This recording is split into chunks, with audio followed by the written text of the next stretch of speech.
The manhwa begins with someone rising from the ground, covered in blood, as a winged man stands before him. The celestial being declares, "God is dead." Humanity worshipped gold and revered arcane engineering until, in the end, they became slaves to themselves. The man holding a sword questions how this can be fair. His opponent wraps the blade in a powerful aura, but despite this he charges forward, asking why this even exists. He screams as he swings his sword, only to be utterly obliterated by a colossal explosion from his enemy. It is then revealed that this is all part of the most popular apocalyptic fantasy game of the moment, Arcane Seoul. The defeated man screams in fury, calling the game a pay-to-win garbage. His name is Joonsoo, a 22-year-old university student. His opponent mocks him, saying that he did pretty well for a free-to-play player, but in the end, it was his bad luck. After all, he had been playing on auto mode the whole time. The enemy's ID is rich heavenly demon Joonsoo insults him, but the opponent simply prepares to end the fight, admitting that it was fun and that he had never seen a player get this far without spending money. Joonsoo is in a public place and clearly furious. He yells, outraged that he had invested 10,000 hours into the game, only to be surpassed by someone who spent thousands of dollars. He sighs, realizing that the real idiot was him, wasting time on this terrible game. He decides that at least he'll do his daily missions before focusing on his homework. After all, even though he hates the game, he still sticks to his routines. With little hope, he does a free gacha pull, already expecting a terrible result, just like every other time, probably getting another generic warrior named Kim. However, when the draw finishes, he is shocked. A platinum chest appears on the screen and his heart races. When he finally sees the character he got, he is astonished to realize it's the heavenly demon himself, an SSR unit. He wonders how the hell he pulled this off, as it's the best character in the game. The chances of getting the heavenly demon in a free draw are ridiculously low. There are an absurd number of zeros in that percentage. Excited, he begins to dance in public, declaring that this game now deserves the Game of the Year award and that he needs to start leveling up his new character. It is revealed that the most efficient way to level up a character in Arcane Seoul is by sacrificing other already leveled characters to serve as experience. Now Joonsoo no longer feels envious of the whale players, the ones who spend fortunes on the game. He decides to use all the countless Warrior Kimâs he's accumulated over his thousands of hours of play to strengthen his heavenly demon. On the screen we see the characters being consumed one by one, their experience pouring into his new champion. With a smile on his face, he says that he'll finally be able to play the game just like the whales. But in the middle of his excitement, he completely forgets that he's in a public place and starts walking absent-mindedly, right into the middle of the street.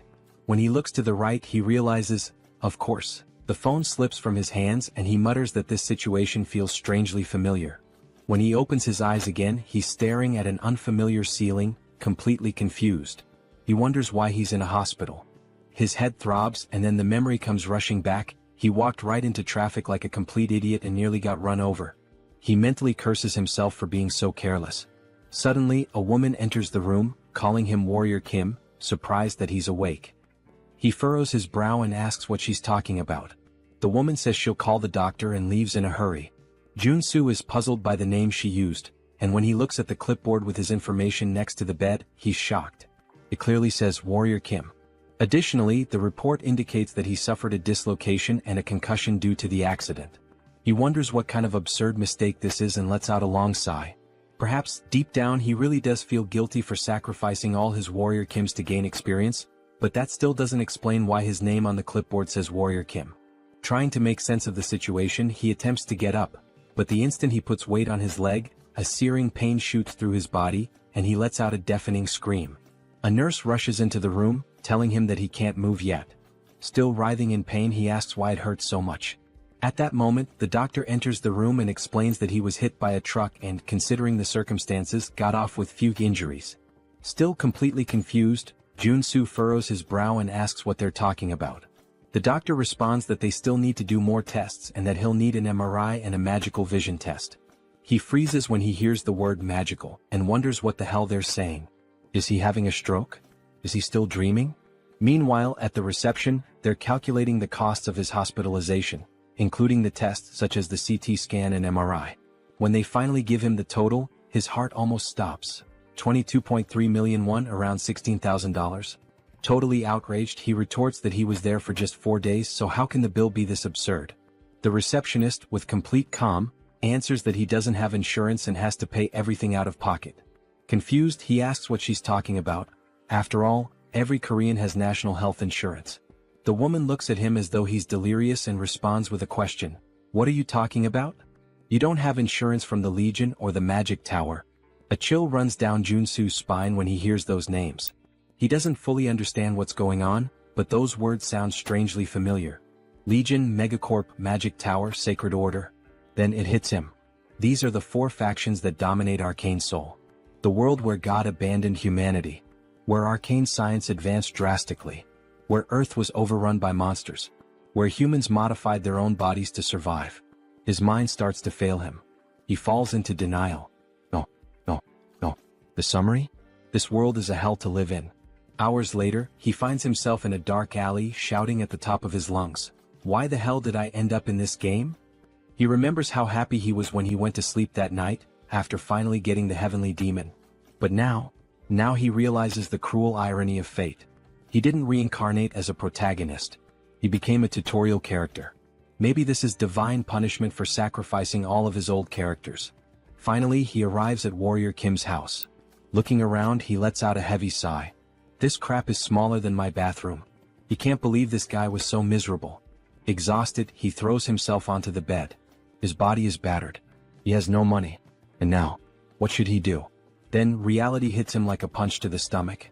If this is really the world of Arcane Seoul, events like nuclear wars, dimensional rifts, and even the rebirth of ancient gods are going to happen soon. And when that happens, this place will turn into a true hell on earth. He has no idea how he ended up here, but one thing is certain. If he stays still, he will definitely die. Then, suddenly, something occurs to him. His gaze locks on his own hands and he finally understands what this means. Without hesitation, he grabs a pen and raises it above his palm. Looking down, he murmurs that he needs to test this before it's too late. For a moment, he hesitates. But then, gathering all his courage, he stabs the pen into the top of his hand with all the strength he can muster. The pain explodes in his skin, and he lets out a loud scream as he pulls the pen out. It has pierced his hand completely. Immediately, a green aura begins to swirl around the wound, healing it before his eyes. A smile spreads across his face. I knew this would work. He has just obtained a trait called Wound Recovery. Now everything makes sense. The reason he created and sacrificed so many Warrior Kims was because this character is the only one without a base trait. However, this means it's possible to unlock and swap traits freely, allowing players to shape Warrior Kim however they want. For someone like him, who always played strategically and never had luck with rare characters, Warrior Kim was the best choice. And now, he is Warrior Kim. This means he can acquire any trait as long as he works to earn it. As he watches, his wounds start to fully heal, regenerating thanks to the newly acquired ability. He takes a deep breath and reflects. In Arcane Seoul, you die if you're poor, weak, or if your luck runs out. But he won't let that happen to him. He spent 10,000 hours playing this game. He knows all the shortcuts. He knows how to break the system. The scene cuts to his global ranking, which plummets from 115,000th place to the top 7,000. Then he climbs into the 3-digit ranks, finally reaching the top 9. Now he's above monsters, literally in the top 9. He doesn't know exactly what that means, but he'll figure it out. Plan change, make money. Now he walks confidently into a talent agency, muttering to himself. With Warrior Kim's body, this is a free pass to the top.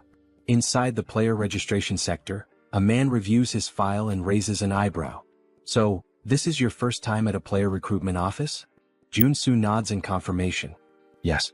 I want to enter the monopurification field. The recruiter stares at him, surprised. Monopurification? Joonsoo nods. He needs money to fund that pay-to-win gacha nonsense, and using his own body for work is the only option available. The man leans back in his chair, putting his feet on the table. He sighs, then looks at Joonsoo with an amused expression. They even call it monopurification, but do you have any idea what clearing a dungeon really means? The badge on the table reveals his name, Choi Seon-soo, Player Recruitment Director. Joonsoo crosses his arms and responds without hesitation. Of course I know. Seon-soo lets out a sarcastic laugh. Are you sure? Because honestly, your resume is completely empty. Joonsoo rolls his eyes and confidently responds. It's obvious that I understand how this damn game works. I know that the mana contained is what caused the monsters to overrun the world of Arcane Seoul. He continues explaining, clearing a dungeon isn't just about killing monsters and collecting loot. In the long run, prolonged exposure to the contained mana can erode someone's humanity, turning them into something else. This process is called mutation. And that's what makes the job so deadly. Joonsoo sighs and says it's fine. Once they gather enough people, he'll assign him to a team. Joonsoo thanks him, but the man still looks skeptical. He stares at him and asks if he's absolutely sure about going through with it. I am, Joonsoo answers without hesitation. Joonsoo sighs again and comments. I've seen many guys like you take this job for money and come out completely dead inside. Joonsoo laughs casually. Relax. I'll leave here in better shape than you. Joonsoo frowns, confused by the response, but Joonsoo just smiles and says, working hard without spending a dime has always been my specialty. First contact with the team. He then meets his team leader, a man named Deer. Deer crosses his arms and looks at him with a stern expression. So, you're the newbie they sent here? Joonsoo shrugs. I guess so. I'm just here because I was assigned. Without warning, Deer grabs the collar of his shirt, pulling him closer. You think this is a playground? He says, his eyes cold. Do you think you have what it takes to be here? Joonsoo doesn't answer, simply staring back at him. You better not beg me to save you if you start mutating, Deer continues. If I see the slightest sign of it, I'll kill you on the spot. Joonsoo smirks and calmly responds. I'll keep that in mind. For him, this is nothing new. In the real world, people always try to scare the newbies. But what really intrigues him is the fact that Deer is an R-rank character in the game. This is what he looked like before awakening. Joonsoo thinks, noticing that at this moment, Deer's legs are still normal. Before the tension can rise any further, another man enters the room and sighs. Deer, I've told you not to treat the newbies like that. We're short on staff. The man is introduced as Hedgehog, a veteran with 5 years of dungeon clearing experience. Deer clicks his tongue, clearly irritated. Whatever. I just hope he doesn't mess things up. He then turns to the group and gives his instructions. We have 4 hours to clear 5 locations. No time to waste. Joonsoo watches Deer and thinks, this guy's much tougher than he was in the game. Hedgehog notices and pats him on the shoulder. Don't mind him. He may seem tough on the outside, but he's a good guy deep down. Joonsoo gives a nonchalant in response, not paying much attention. The first dungeon. The first location they need to clear is a junkyard. As soon as they arrive, everyone complains about the terrible smell. No matter how many times I come here, I never get used to this stench, one of the workers says. Deer ignores the complaints and says, I'm opening the entrance. Get ready. He activates the access card and the dungeon door opens. What they see on the other side is simply disgusting. The place is covered in filth, a complete mess of waste and magical residue. Deer gives the command. Everyone, position yourselves. Inside the dungeon, there are low-level monsters known as contaminated slimes, creatures that feed on trash and residual mana. Joonsoo quickly assesses the situation and starts explaining to himself. The core of mana-contaminated clearing is eliminating these slimes. They're weak but troublesome. If you cut them in half, they just multiply. The only way to truly kill them is by destroying the small mana core inside their bodies. As they begin to fight them, the workers quickly realize the problem. How the hell are we supposed to find these cores in the middle of all this mess? Someone shouts, frustrated. Joonsoo takes a deep breath, steps forward and says, get out of the way. Before they can react, he rushes toward the slimes, holding nothing but a shovel. He leaps into the air, preparing to strike. If this goes south, don't blame me, he shouts to his teammates. With a precise swing, he drives the shovel directly between the legs of one of the slimes, hitting the mana core dead center and destroying it instantly. The other workers stare in shock. Hedgehog's eyes widen. He's killing the slimes way too fast. Deer also watches, intrigued. Meanwhile, Joonsoo just smiles. This is perfect. He continues to move forward, destroying the cores one by one before the slimes can multiply. And the most impressive part? He's doing all of this with nothing but a shovel, without needing a real weapon. The other workers watch in disbelief as he moves rapidly across the battlefield, crushing slimes as if it's the easiest thing in the world. Is this really possible? One of the workers exclaims. Joonsoo answers with a confident smile. Of course it is. Suddenly the scene cuts to a flashback from 2 days ago. We see Joonsoo crawling on the ground as if searching for something. The curious detail? He's in the middle of a children's playground. Joonsoo looks around and murmurs to himself. It must be around here somewhere. After a few seconds of searching, his eyes finally spot what he's looking for. Found it. He crouches down and picks up a coin from the ground. The moment he holds it in his hand, an invisible notification seems to appear in his mind. Trade acquired. treasure hunter. A wide grin spreads across his face. Got it? This is the most important trait for Warrior Kimâ. Excited, he starts spinning in place, celebrating his achievement while holding the coin like a trophy.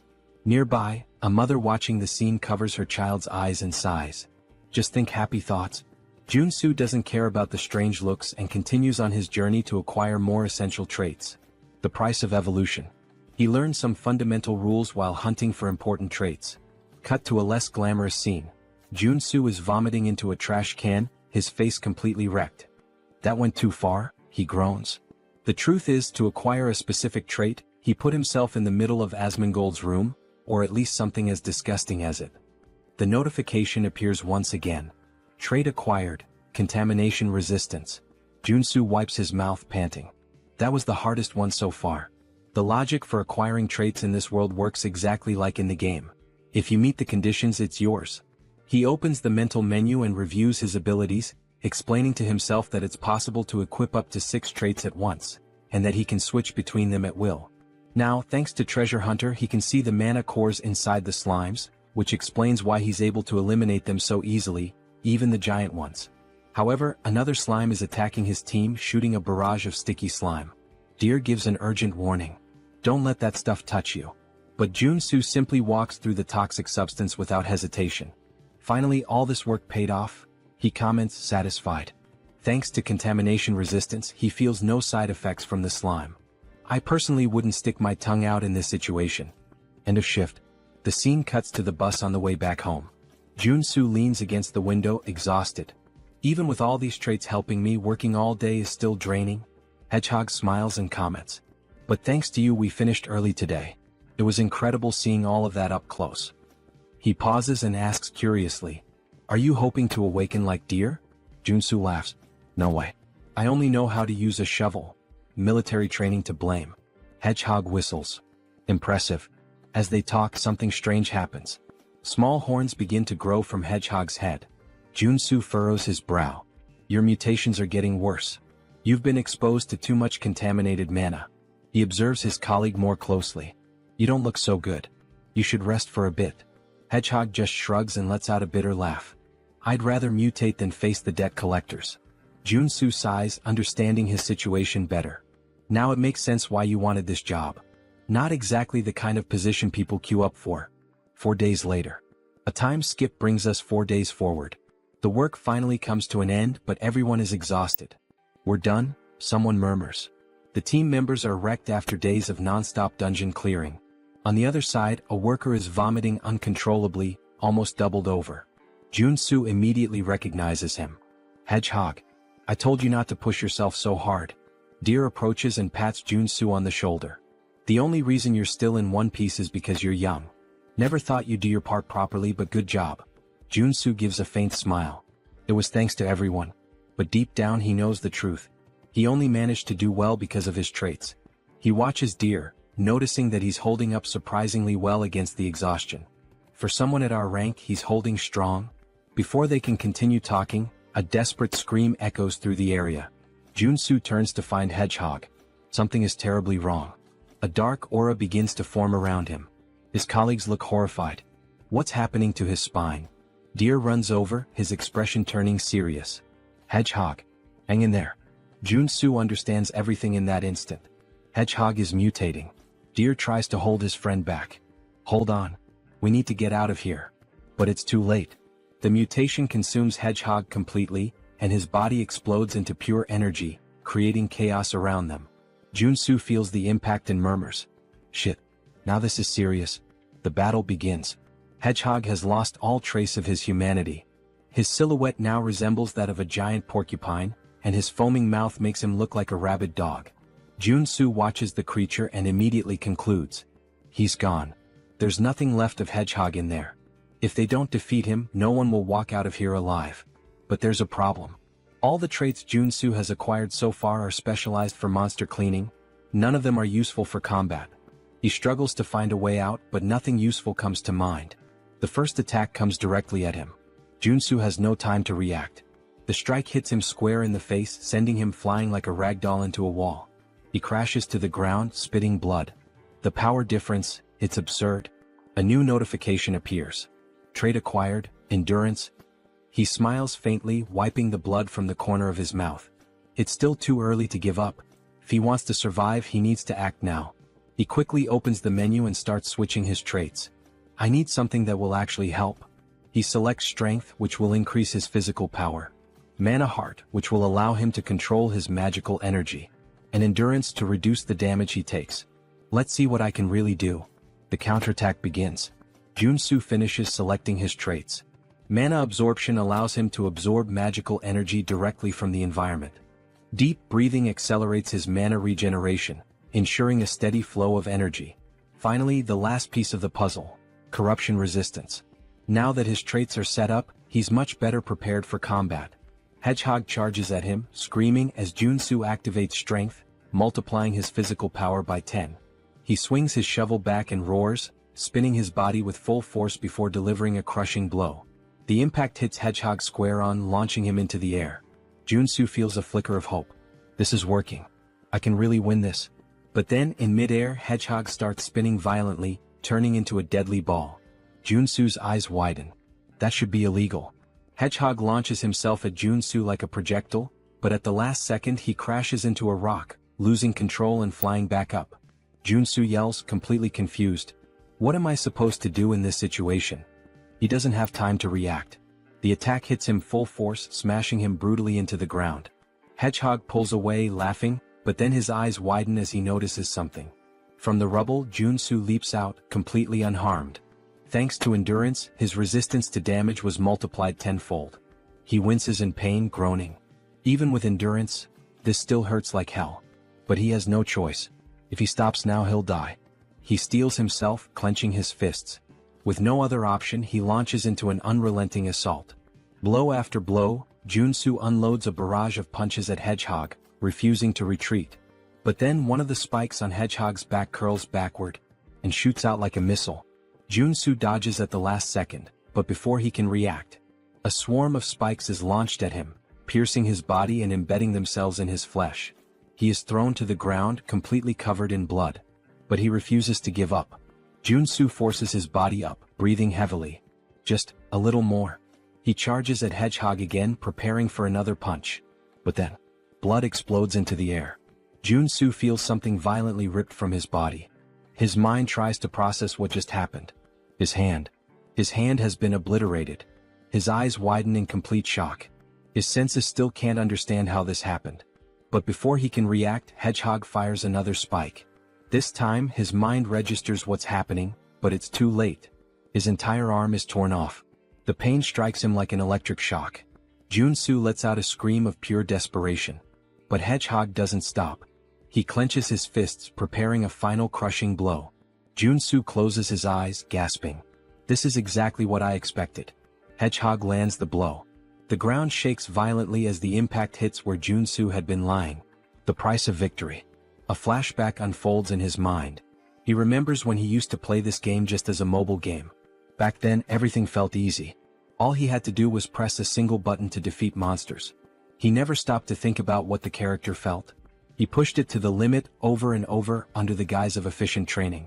But now he finally understands. He understands the pain.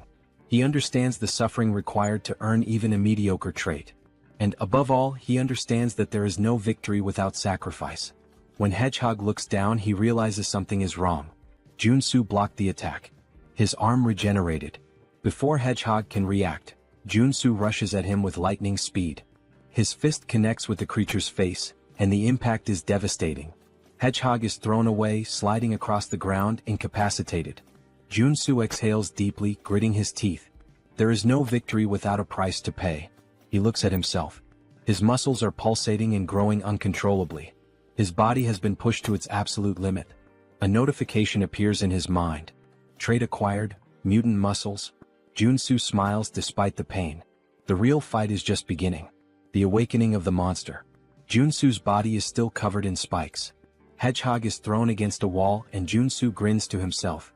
The reason he had recklessly charged at him with all those attacks was for the trait. By pushing his limits with mana heart and strength, he knew he could gain something greater. And now they merge, activating his new trait, mutant muscles.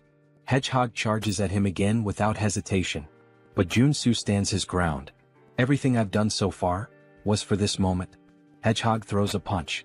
Joonsoo easily blocks it. Then he starts to laugh. This doesn't work anymore. Go ahead, hit me again.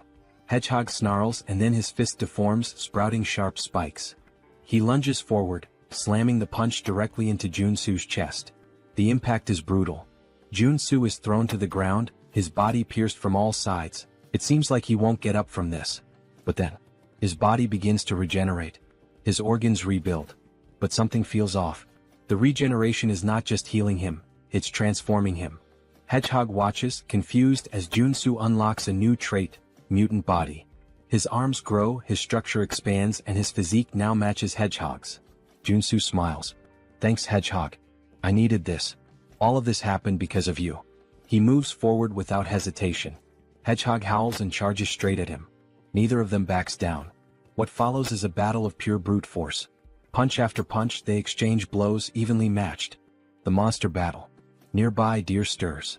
Dazed, he lifts his head. What the hell is all that noise? His blurry vision clears, and he freezes. A monstrous battle unfolds before him, something straight out of a kaiju movie. His eyes lock on Joonsoo. Wait, that's Warrior Kimâ? Deer can't believe what he's seeing. A normal human can't fight a mutant on equal terms, can they? Joonsoo and Hedgehog trade powerful punches at the same time, and both are thrown back, crashing to the ground simultaneously. Joonsoo grits his teeth, breathing deeply. This isn't as easy as I thought. Physically, he's now the same size as Hedgehog. But if this keeps going, he'll end up at a disadvantage. The breaking point. Hedgehog lets out a deafening scream. Joonsoo narrows his eyes. This is dangerous, but I have no choice. He activates corruption resistance, a trait that's helped him before. And then, he deletes it. Deer is shocked. What? He just erased a skill. Joonsoo's body shakes violently. And then, he starts transforming again. His skin darkens, twisting and stretching, his muscles expanding uncontrollably. He fights to keep his sanity, but the process has already begun. Joonsoo is undergoing a full monsterification. The primal roar. His skin turns a deep red. His body grows even larger, becoming colossal. Then, he lets out a primal, deep and terrifying roar. The sound shakes the air, a fearsome bellow that freezes Hedgehog in terror. For the first time, Hedgehog hesitates. Above Joonsoo's mutated mouth, a magic circle begins to glow. And then, a burst of pure energy is unleashed. The attack hits Hedgehog squarely, sending him flying far, far away. What the hell was that? Deer watches in pure shock. What the hell was that? He looks up, and freezes. A monstrous, gigantic, and deformed version of Joonsoo glares down at him. Deer feels a chill run down his spine. He really turned into a mutant? How is this possible? But for Joonsoo, it's just another trait. New trait acquired, mutant. Deer swallows hard, his instincts screaming at him to flee immediately. Holy shit. He begins to crawl away from Joonsoo, panic taking over.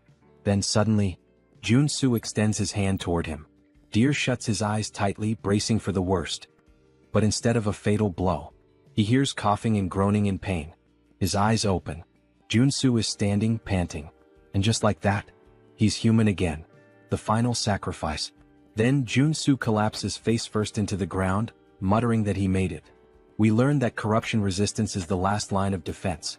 If you're possessed by the mutant form and mutant muscles, and you erase the resistance, you turn into a full mutant.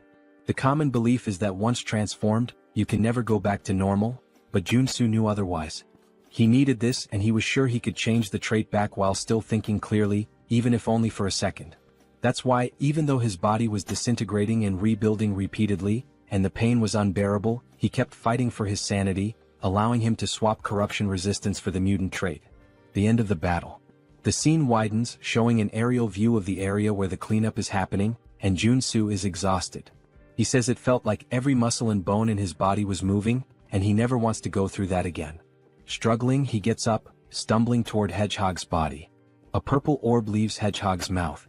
Joonsoo grabs it, and it's revealed to be a level 1 monocore. He starts to smile sarcastically, saying it was worth it. Soon he starts dancing, joking that clearing the field is really profitable. Deer approaches and asks if he's alright, commenting on his mutant transformation and asking what happened. Joonsoo replies that it would be annoying if strange rumors spread, so he just says he kinda bet he could turn back and got really lucky. Deer is surprised, saying it was an insane risk. and Joonsoo hands him some level 0 mono cores since he now has a level 1 mono core. Joonsoo says he wants to head back now, breathe some fresh air, and everyone is surprised since he saved their lives and even gave mono cores, hoping they'll keep his secret. But Deer looks at him with suspicion. Back at Seonsoo's building, we see him starting to flatter Joonsoo heavily. Joonsoo wonders what all this flattery is about. Seonsoo responds that he should have said something if he were a superhuman, so they could have given him proper work instead. Now Joonsoo understands why all the praise. In the world of Arcane Seoul, a superhuman awakens a skill that grants them powerful mana. In a world like this, where strength equals power and authority, superhumans are practically the nobility. But it makes sense for Seonsoo to think this way since it takes a superhuman to defeat mutants. Though in Joonsoo's case, it's just a game design flaw since he can acquire traits. Seonsoo puts his hand in his pocket and says he should pay Joonsoo for the cleanup.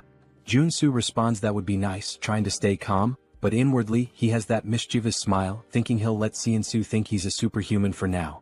Seonsoo pulls out a mountain of cash from his pocket and says that they cleaned 5 regions, and that they get 20% of the total fee, which amounts to 50 million wons. If they split it among everyone in the group, Joonsoo should receive 5 million, but this time they'll do it differently. Seonsoo places all the money on the table and says they'll only keep 5% of his share and will even give him a bonus of 12 million. Joonsoo's smile reaches a whole new level now, with his tongue even turning into a heart. He exits the room singing, and someone comments that he seems to be in a great mood, while the other says he must have been well paid. Joonsoo confirms, saying yes, since they finished the job, and acknowledges the man as someone he's worked with. The man explains that he's here because he wants to ask a favor. Joonsoo asks what he means by that, and the man reveals that his wife is sick and asks if he can lend him some money. He apologizes for asking since they don't know each other. Joonsoo responds that it's not a good idea to help someone when you know nothing about them, because they could end up stabbing you in the back, and it's hard enough to stay afloat right now. Joonsoo takes the man's hand, which is pleading, and tells him that he's much older than Joonsoo, so he doesn't need to do this. Although it's not much, he can use it, and hands over many level 0 mono cores to the man. Joonsoo says he feels too bad to ignore him. What a conversation, huh? The twist. Later that night, we hear the man laughing, calling Joonsoo an idiot, saying he pretended to be poor, but gave him so many mono cores. He's boasting to Deer. Deer replies that the man must be new to this kind of thing, and the man says he would have given more if Joonsoo had said his son was sick too. And he complains that what's annoying is that Joonsoo was paid more than everyone but gave such a tiny part, along with that superhuman talk about the profit split. Deer sighs, saying that Joonsoo isn't a superhuman and that it's better they teach him a lesson. The beggar asks if Deer has any ideas, and Deer smiles, saying that idiot probably has some strange skill. While Joonsoo is happily helping the poor, Deer says that since they know his secret, they can teach him a lesson about how truly scary the world can be. The scene shifts to a luxury resort, where we see Joonsoo through a window, receiving a massage. He comments, saying that money is really wonderful. He never imagined he'd see the day he could get a massage in a place like this, and being in the game is so much better than reality. The masseuse presses hard on his arm, and Joonsoo mentions he spent 3 whole days resting at the hotel but still feels pain. From now on, he'll have to think twice before using any mutant-related traits. Changing traits isn't as all-powerful as he thought. His body changes depending on the traits, and the intensity of the side effects increases as his body changes. The problem now is survival after limiting the use of traits. He looks out the window and recognizes a few people, saying that's the Iron Fist gang, while we see them all by the pool. He explains that Arcane Seoul is ruled by local gangs, not the law. That's natural since there are so many monsters around, and people have to rely on superhumans. He says he's managed to survive so far, but it would be foolish to rely only on his traits in such a dangerous place. He starts to smile, saying that in the end, it all comes down to being overloaded with equipment. He goes to a miscellaneous goods store, and a woman asks if he's there to sell things. He says yes and mentions he has some monster byproducts. She looks at his clothes and warns that they don't buy level 0 mono cores since he's not dressed well. He replies that he already knew that. He pulls something out of his bag and says that this is what he would like to sell, revealing a blue mono core, which surprises her. She asks if it's a level 2 mono core, and he confirms, telling her to take a good look at it. He comments that it's nice to see she's surprised. He's really happy he managed to get a level 2 mono core, and the effort at the hotel was worth it. If he can sell it for the highest price, this will be the right path. He asks if she sells weapons and armor. She replies that she does and lets him into the back area. As he enters, he's surprised, saying that it looks like she has everything back there. He thinks the government should start keeping an eye on this woman since all the essential game items are there as well. She tells him to make himself comfortable. He responds affirmatively and then begins to get excited. He says that now is the time to get properly equipped. He starts putting various weapons into his backpack and says that now that he has weapons, it finally feels like he's playing Arcane Seoul. Then he hears a woman calling for him and turns around. She asks almost casually if he's a mercenary, saying she needs help. He replies that he's not a mercenary and suggests she should look for someone else, but she pulls out a little money, explaining that she's on a business trip and that the Iron Fist gang scared her. She asks if he could protect her until she reaches her lodging. He realizes she's trying to offer him at least 500,000 to be her bodyguard, and wonders if he should accept now that he's well equipped. He places a hand on her shoulder, saying that he can't ignore a lady in distress, and tells her it's time to go, looking ready for the situation. They start walking through some alleyways and she says they're almost there. He wonders why she's staying in such a shady place, saying that, forget about people, there isn't even an ant around there. She quickly dashes around a corner and when he turns, all he sees is darkness. She says they're nearly there and urges him to hurry. He replies that it's too dark and he can't see anything. Then his eyes begin to glow yellow as he acquires the night vision trait, and says that now he can see but he didn't plan for this. In her hands there's a pistol aimed directly at him, and she remarks that he's a lot more cautious than she expected. He wonders who she is and if all of this was a trap, only for him to turn around and see Deer, who laughs and asks where he thinks he's going. Deer says it's good to see him again like this, asking if he agrees. Joonsoo asks what he did to deserve this and Deer responds that he didn't do anything, he just looks stupid. There's no other reason, calling him naive. Joonsoo lets his weapons drop, immediately rushing to knock the woman down. Deer asks why he would start a conversation just to run away. He tells the woman to shoot him and she fires her gun directly at him, hitting him in the back. He starts falling down the stairs. Then Deer asks, "What the hell?" saying she should have shot him in the leg, not the chest. She responds that it's better than him running away. Deer says, "Damn, I think he's dead. Honestly, I think the guy can just get up, he looks fine." The woman mentions that someone might want to buy his body since he came back from being a mutant. The beggar says it's time to loot his gear now. When Deer looks down again he says there's no way and they should do this first, only to find that Joonsoo's body has disappeared. They all start wondering where the hell he went, growing uneasy. The street lamp breaks and the beggar is hit in the neck. The rest of them start panicking, wondering what's happening, and Deer says there's no way he's still alive. Joonsoo says that he can't die at the hands of someone who repays kindness with betrayal, and it's a good thing he left the store after putting on the bulletproof vest. Thanks to that, he acquired the trait of playing dead after being shot. Deer looks around in panic, saying he can't see anything since the street lamp broke, wondering where Joonsoo is. Joonsoo suddenly appears behind him, saying he's right there. He says he saved his life, so now he's going to take it, landing a punch directly to Deer's face. Joonsoo punches Deer in the face, sending blood flying everywhere. Deer falls to the ground but instantly gets back up, wiping his mouth. He stands up and kicks Joonsoo, who dodges. Joonsoo says he should be grateful for being saved in the first place, asking if Deer thinks trying to kill the person who saved his life is the right thing to do. As Deer is about to fall to the ground from the attack, Joonsoo tells him to bite the curb and is about to land a kick when the woman shoots her gun at Joonsoo, asking Deer if he's okay. She manages to hit Joonsoo in the arm with a shot, and he says he was too careless. In Arcane Seoul, the scariest thing isn't the monsters or mutants but the people. He was incredibly naive and trusted them too easily. He places his hand on his waistband and pulls out his weapon to avoid making the same mistake again. He shoots the gun out of the girl's hand and then shoots one of the men in the shoulder, telling them that's enough, as we see both of them on the ground, writhing in pain. Something bounces off the wall, and Joonsoo turns, thinking he should kill Deer to stay safe, only for Deer to launch a surprise attack. Joonsoo wasn't expecting that but manages to react just in time by blocking the kick, although he loses his weapon. We see that Deer's legs have now transformed, and he's awakened as a level 1 superhuman. Joonsoo says the game is poorly made, explaining that the superhuman awakening is something all playable characters can undergo. It's considered the basic growth system in the game. According to the world of Arcane Seoul, a level 1 superhuman is strong enough to threaten an ordinary civilian with an automatic rifle.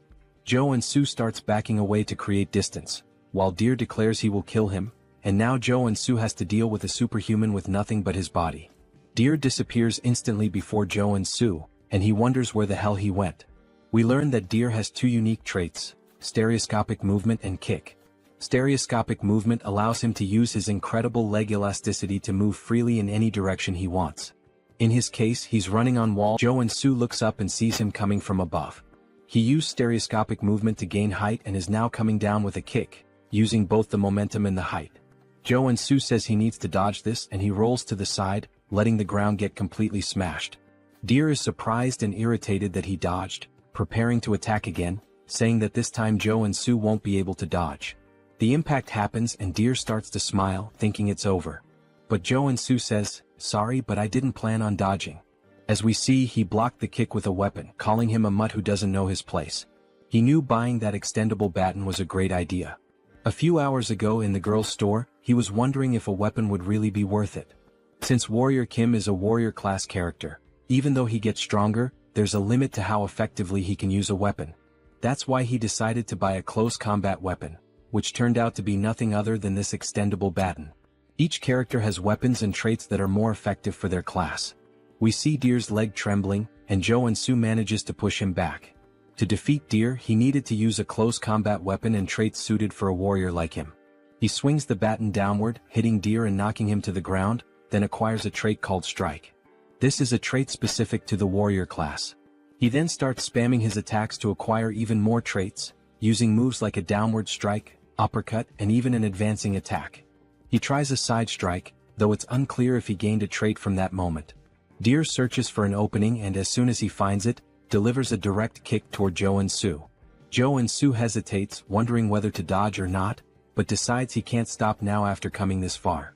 He grits his teeth, saying that even if he has to break bones, he'll block the attack with his elbow, hitting Deer's leg. He tells himself he needs to keep attacking. The fight continues with blows exchanged one after the other. Then Joonsoo acquires a trait called Combo and starts smiling, saying, "That's it. The best trait build for the warrior class at the early stages is combining strike and combo." He uses his left hand for punches and his right hand to swing the baton, taking down Deer like it's a cut scene. Deer begs him to stop as he begins to lose consciousness, but Joonsoo throws the baton directly into Deer's chest, hitting him with the strike trait. Deer finally loses his strength and collapses to the ground. Joonsoo shouts, saying that he succeeded and defeated an awakened one. His arms begin to burn, as though the air itself is searing his skin. He wonders what this sensation is as he looks at them. His whole body starts to ache as a red aura begins to swirl around him. He says he can feel something about to overflow inside him, thinking he knows what's happening. There's a brilliant explosion from where he stands and now, with a golden aura surrounding his fingers, he says, "This is the day I learned the cruel truth of the world of Arcane Seoul, and now I am awakened as a level 1 superhuman." Joonsoo clenches his fist with excitement and starts shouting, saying that the time has finally come. He then pulls the fiercest face he's ever made, resembling Lloyd, and is so pumped up that he does a handstand, announcing that he's about to start taking low-interest loans and landing high-paying jobs. A man approaches him, asking what he thinks he's doing. When Joonsoo turns around, he's shocked to see a giant, old man holding an enormous weapon. This man is Iron Fist Kim, the second basic character available in Arcane Seoul after Warrior Kimâ. He's a reinforced soldier class character who specializes in firearms, primarily using his prosthetic arm to shoot. The issue is Iron Fist Kim is the feared leader of the Iron Fist gang, and since Joonsoo fought within their territory, he's probably stirred up quite a mess. Iron Fist asks if Joonsoo checked where he was before all of this. Joonsoo responds that he was caught off guard and couldn't just stand there and not fight back. Iron Fist unlocks his weapon, saying this means they're more terrifying than his own gang. Joonsoo is taken aback, saying that if he fights under these conditions, he'll die for nothing. Iron Fist presses the weapon directly to Joonsoo's chest, stating that he made a terrible choice and will show him what happens when someone messes with his territory. Joonsoo pauses for a moment, then asks if that's the best he's got, mentioning that Iron Fist forgot something.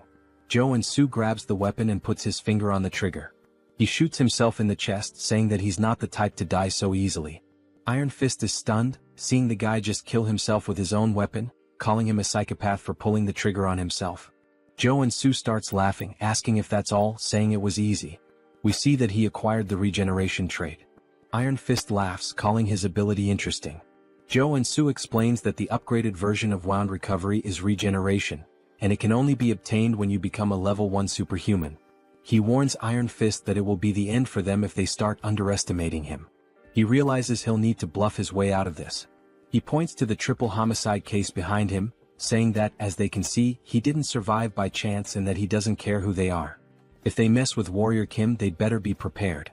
Iron Fist laughs, asking if that's his name, saying he likes his audacity, but he'll let him go this time. However, now Joonsoo owes him a favor. He puts a hand on Joonsoo's shoulder, saying that he surely knows what he means. Joonsoo says he'll remember this, wondering if maybe Iron Fist recognized him. Iron Fist then extends his hand, suggesting that they might work together on a job next time. When Joonsoo looks at her hand, he thinks that Iron Fist is not the type of person who would betray him. In that case, it wouldn't be bad to form a connection here. He says it's a deal as they shake hands, telling her he'll see her next time. The scene then shifts to the superhuman tower in Jamsil, where Joonsoo says he had no idea when he first saw this place in the game, but now he realizes that it's really impressive, completely different from anything he's seen before. A woman then catches his attention, thanking him for visiting the tower and asking how she can assist him. The guy is stunned by her beauty and mentions that she looks familiar, wondering if she's an NPC. She tells him that if he's there for certification, he needs to head to the machine to measure his mana and trait circuits. He thanks her and starts walking towards it, thinking that he didn't even ask for help, but she guided him anyway. It just shows how much of a novice he must look. He thinks that once he gets his certification, he'll truly start his life in Arcane Seoul. Suddenly he hears a loud noise that startles him. When everyone tells him to look at the ceiling, saying the saint has arrived, he looks up and sees a bright light descending from an airborne ship. As the light appears right in front of him, we see some enchanting text spread across, while people are teleported. Joonsoo is shocked, recognizing it as the old father's order and wondering why a boss monster is there. People begin praying, saying it's an honor to be in her presence, but Joonsoo remembers that, since he's still in the tutorial timeline, she's a saint and not a boss monster. As the story progresses, it's revealed that the order is actually a cult disguised as a religion, and she is a complete psychopath. While people continue to praise the saint, they mention that she must be there for a level-up renewal. She then starts releasing a powerful aura, so strong that it knocks people down, with a golden light pulsing around her. Joonsoo looks away, saying that it's a rather flashy way to do things, and that it's kind of too noisy. As the machine begins reading her mana, it starts collecting her energy until it completely disappears, leaving everyone in suspense, wondering what she'll get. We then see that she is 27 years old, a priestess class with mana level 8 and a 6-layer circuit. They can't believe she's only level 8. She smiles as they say she has up to 6 traits, which the layered circuits represent. But Joonsoo has a different opinion. He's sweating nervously, saying that it's not the time to celebrate. A level 8 superhuman can be compared to an aircraft carrier, and she's a walking national powerhouse. Why are strong women always crazy?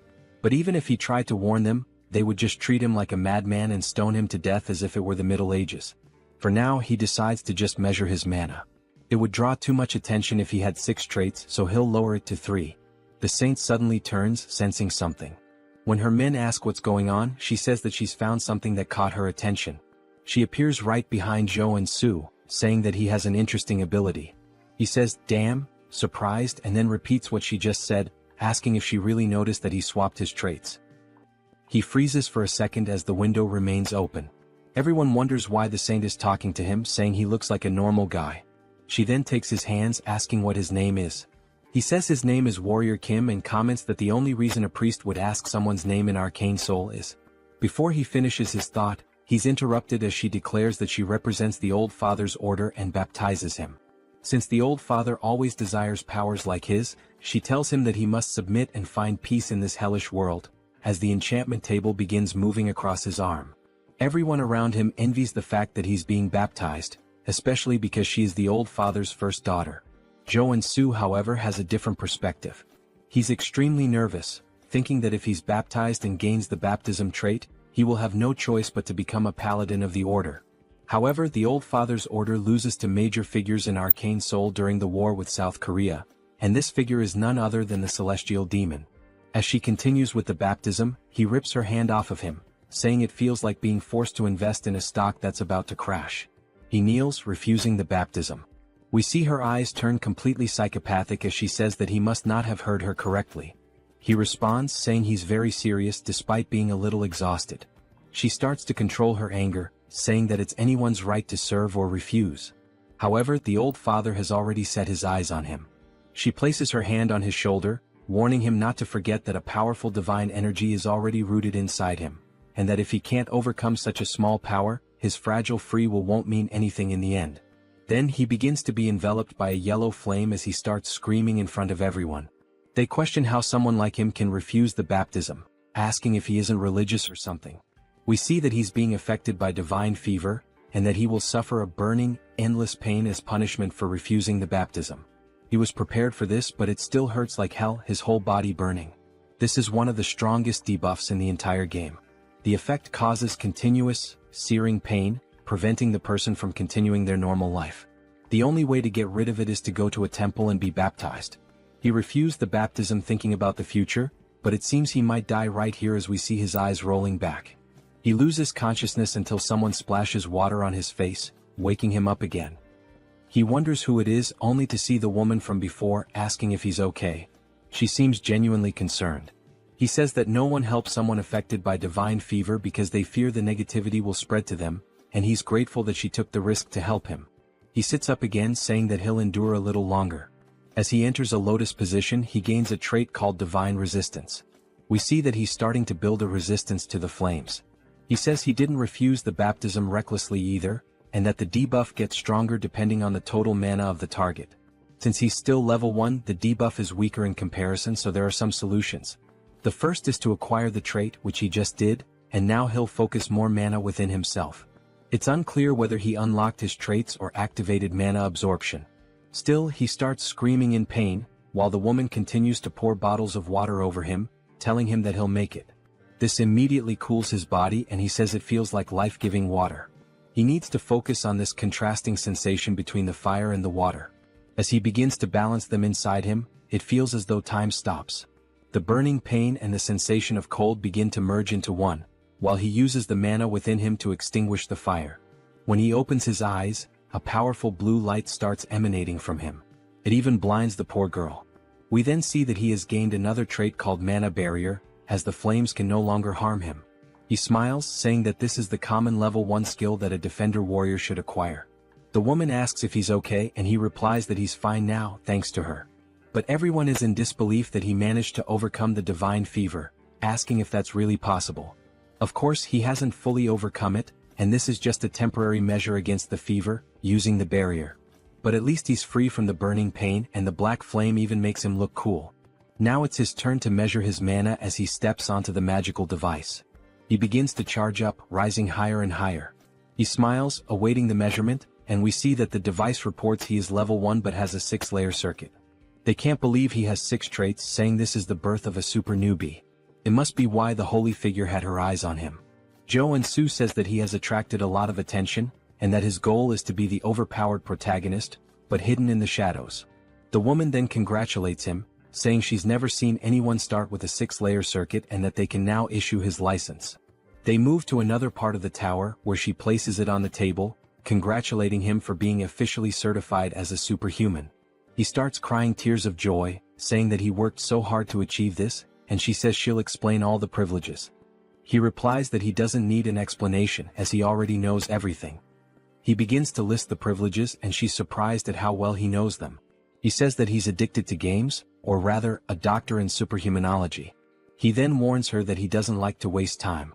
While we see a crowd watching them, he asks if there's a way to leave discreetly. She laughs, saying of course she's already prepared a way. We see him blush as she stands up, asking him to follow her, smiling. They both appear cloaked, and he thanks her for taking such good care of him. She even provided him with a secret passage, along with a cloak, saying that it was nothing as everyone should help each other in the end. Just by wearing the cloak he acquires the stealth trait. The guy is broken. The woman then points to the exit, saying that he just needs to walk there as she can only guide him to that point due to the rules. He bows, saying that this is more than enough and thanks her for everything she did. She wishes him a good journey back. As he watches her walk away, he says he didn't know such a kind person existed in Arcane Seoul. She's also beautiful, and once he becomes stronger, he'll have to repay the favor. Then he wonders what her name is. When he looks at the business card, he's completely incredulous. We see that her name is Baek Soren. He says this is the name of one of the 3 strongest warriors in the SSR class in the game. She's a berserker and has always had a rather intimidating appearance. He finds it strange that her face looks familiar and never would have imagined she once had such a calm demeanor. He wonders what happened to her between then and now. The scene shifts to him working as he cuts a slime in half. He says that he takes back everything he said about being cool as a superhuman, mentioning that he's been cleaning these monsters for a whole week and is about to die from exhaustion. Me too, man, me too. He then sits down, sighing, saying he's only finished one cave, but he's so tired that he can't go on. His efficiency is terrible. All of this happened because he focused his traits on maintaining the mana barrier. If he could customize them to specialize more in monster cleaning, he'd have been done hours ago, but now he can't do any other work because of that damn debuff. He needs a rare potion called Nectar to get rid of the divine fever, but it's so expensive that this monster cleaning job isn't worth it, and he starts feeling incredibly depressed. His phone starts ringing and we see it's none other than Seonsu. He wonders how many times this guy is going to call him, saying that Seonsu is persistent. Before he can reject the call, thinking he's tired of this guy, an idea pops into his head, and he starts grinning wickedly. At Seonsu's agency, he's thrilled to see him and says he can't believe he managed to overcome the divine fever without being baptized, starting to turn into a big brown noser. Joonsoo says that things have ended like this and asks if Seonsu has found the job he requested. Seonsu tells him not to even mention it, saying it was so difficult because nectar is a medicine that can only be obtained through level 5 or higher requests. Joonsoo says that if he hasn't gotten the nectar, he'll leave, but Seonsu tells him to wait, explaining that it involves their exclusive contract, and he needs to secure it at all costs. And of course he did. Joonsoo starts smiling, saying that since Seonsu is so desperate for a superhuman contract, he knew he would do anything to ensure the request was fulfilled. He then sits back asking what the content of the request is. As Seonsu hands him the paper, he asks if Joonsoo has heard of Security Number 1. Joonsoo says this is the first time he's hearing about it, wondering if it's a security company. Seonsu explains that it's a private military company, one of the top 10 in the sector.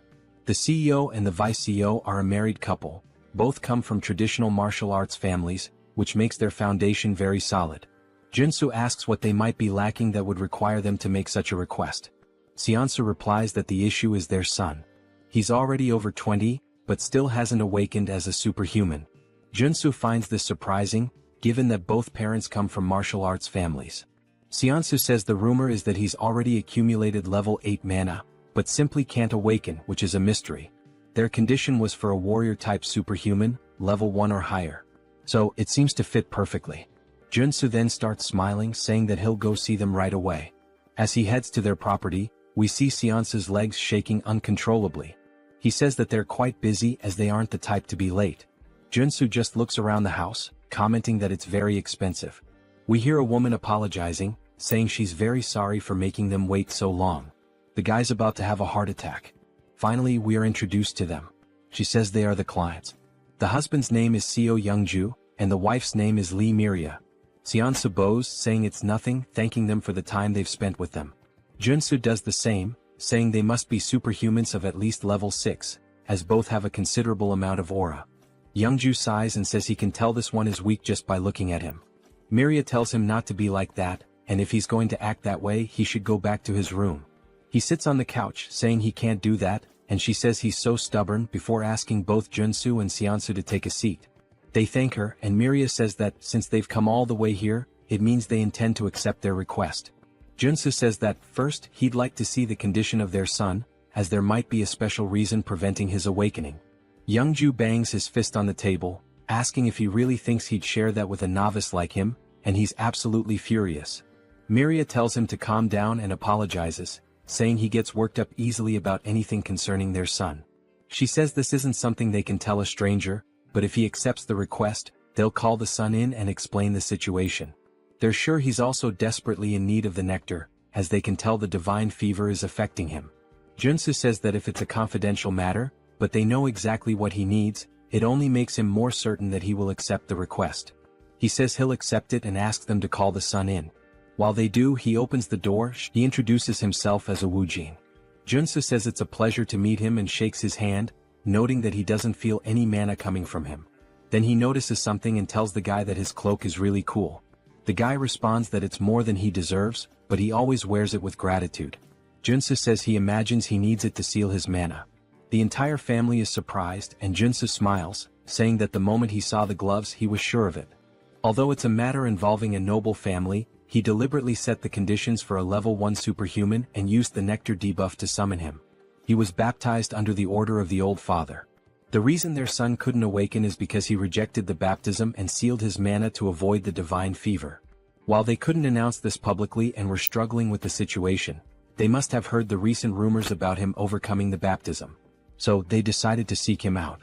Woojin is extremely impressed and starts acting exaggeratedly, saying that no further explanation is needed. He almost thought Joonsoo was the protagonist of a detective novel. Joonsoo says that he's watched enough Detective Conan in the past and that there's nothing to fear, since he also knows the future.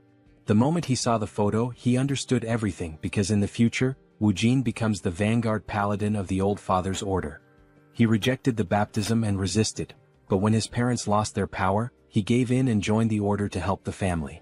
Youngju then approaches, calling him sir and asking if there's any way for their son to avoid the baptism. We see everyone looking at him with puppy dog eyes. Joonsoo remarks that he was so arrogant just a moment ago, but now he's acting all polite, saying that of course there's a solution. He says that since he spent 10,000 hours in Arcane Seoul, it's obvious that he knows how to handle this. He places a hand on Woojin's shoulder, saying that he understands the pain he's feeling because he's been through it too, and that he'll get him out of this situation. Woojin begins to cry and hugs him, while Joonsoo says it doesn't matter whether she's a saint or not. She tried to pull him into some low-level cult, and now his future subordinate is by his side, showing yet another expression of loyalty. He then starts pushing Woojin away, saying that before they proceed, he'd like to add a condition. Youngju asks what he wants. Joonsoo says that since the difficulty of the request has increased, it means he should be entitled to something more. Miria agrees, saying it makes sense because now it's not just about awakening their son, but about overcoming the divine fever. They'll do whatever it takes if he can cure their son. Joonsoo says that as an additional condition, he'd like them to teach him the sword capable of breaking mountains. Both are surprised by this request. While Joonsoo smiles, Woojin looks scared. Seonsa strikes the "oh, I'm in danger" pose. It's not Youngju but Miria who steps forward, releasing a strong aura of murderous intent, saying that he surely understands what he just asked for. He looks up, startled, wondering what's up with her murderous aura. It's far more terrifying than her husband's. He realizes she would be furious because the sword capable of breaking mountains. He explains that people might doubt his decision to learn swordsmanship in the 21st century, but in Arcane Seoul, it's a different story, where strength equals authority. As we see a woman slicing through a tank with a sword, he explains that a superhuman swordsman can easily destroy modern weapons, and high-level martial arts are traded for fighter jet squads. If a level 1 superhuman learns and continuously trains in the sword capable of breaking mountains, they can easily reach level 4, which is essentially a cheat code for the early game. He recalls that it was said that only elites could learn this technique, and he wonders if he has crossed the line. He tells her that he would only ask for this as an exchange if he truly completes the request. Woojin then calls her, which snaps her back to reality, and she stops releasing the murderous intent. She says it's fine, and if he succeeds she will give him a memory chip containing the sword, along with the nectar. Joonsoo is surprised that it actually worked, and he thanks her while once again showing his sinister smile. He thought she was going to kill him, but now he might be able to get the sword, which is great. She tells him that if he fails, both she and her husband will be genuinely disappointed, even angry. He responds that that won't happen, and that they should start as soon as possible. As we see them heading towards a warehouse, Miria says that a room with a mana focus circle and 200 intermediate grade mana potions have all been prepared, just as he requested. He says that should be more than enough, and that he would prefer to be alone with the patient during the treatment. She apologizes for what happened earlier, explaining that Woojin was forcibly baptized before he even had a chance to start school. He never got the chance to make friends, let alone go out as a family. He had to suffer being forced to stay in his room. It seems that she was being overly sensitive due to the situation, so she will trust him completely now. Joonsoo comments that everyone had to suffer because of the saint's trap, and Woojin tells his mother that it's okay. Joonsoo notes that in the game, Woojin ends up opposing his family, even though they were the reason he joined the order. It makes sense that he became so cold in the future, but he feels sorry for them.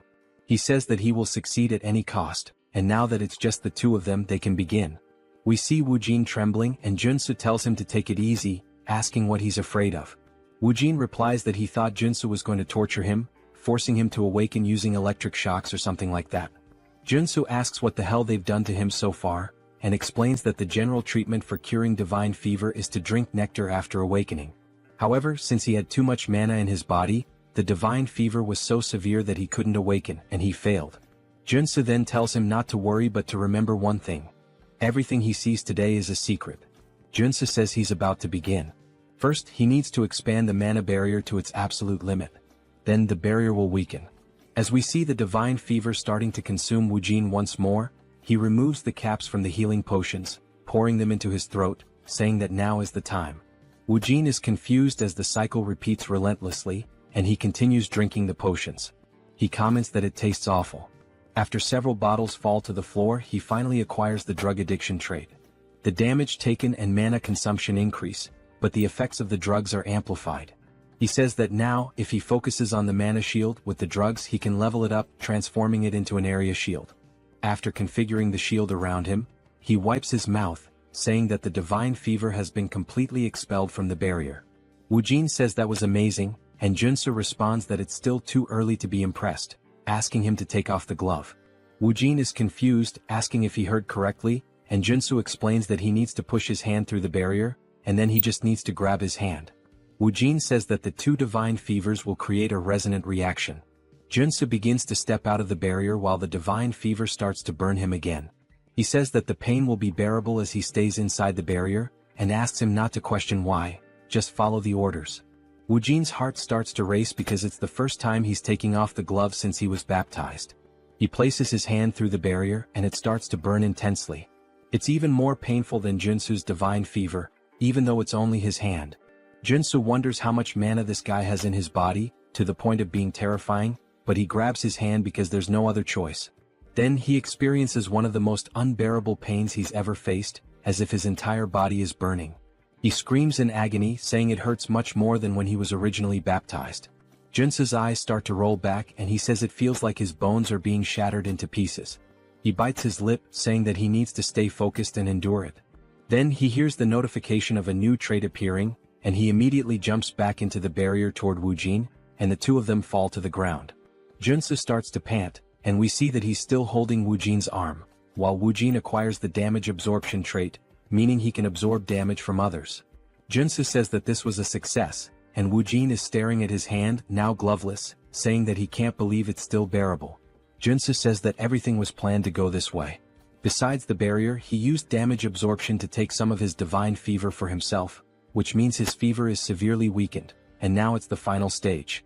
He hands a wooden sword to Woojin, saying that he can't stop and that he needs to attack him until he awakens. Woojin says he understands, and that it's time to use the swordsmanship he's been training since childhood. He then takes his stance and attacks Joonsoo, who we see getting hit in the forearms. While using the armor to block the attack, Woojin runs behind him, and Joonsoo just looks at his guards, armed with fear, since they're made of iron and were broken by a wooden sword. This means the situation is going to get bad. He acquires the protection trait and says that even with this trait, he'll be in a critical state if he's hit even once by these attacks. And to think that this is coming from a guy who hasn't even awakened yet is pretty terrifying. When Woojin begins to attack again, Joonsoo extends his hand, dodging the strike. He places his hand on Woojin's shoulder, spinning in the air, wondering what on earth they've taught this boy. He's struggling even to dodge the attacks. When he lands, he turns around and notices a small aura starting to leak from Woojin, and he's also acquired the evasion trait. Joonsoo smiles, saying that this means Woojin is about to awaken. As Woojin releases more aura than before, Joonsoo remarks that this is bad because the sword also starts to glow, and Woojin is now ranked SSR. It seems like he's unlocked a powerful trait, one with the sword, a state where the sword becomes the person themselves. That's an insanely powerful trait for a warrior class. But it's not the time to get excited, as the guy is completely in a trance, firing a wave of aura directly at Joonsoo. He watches it approach and says that if he gets hit, he'll definitely be dead. Joonsoo says he needs to use all possible defensive traits and focus the barrier on his arms.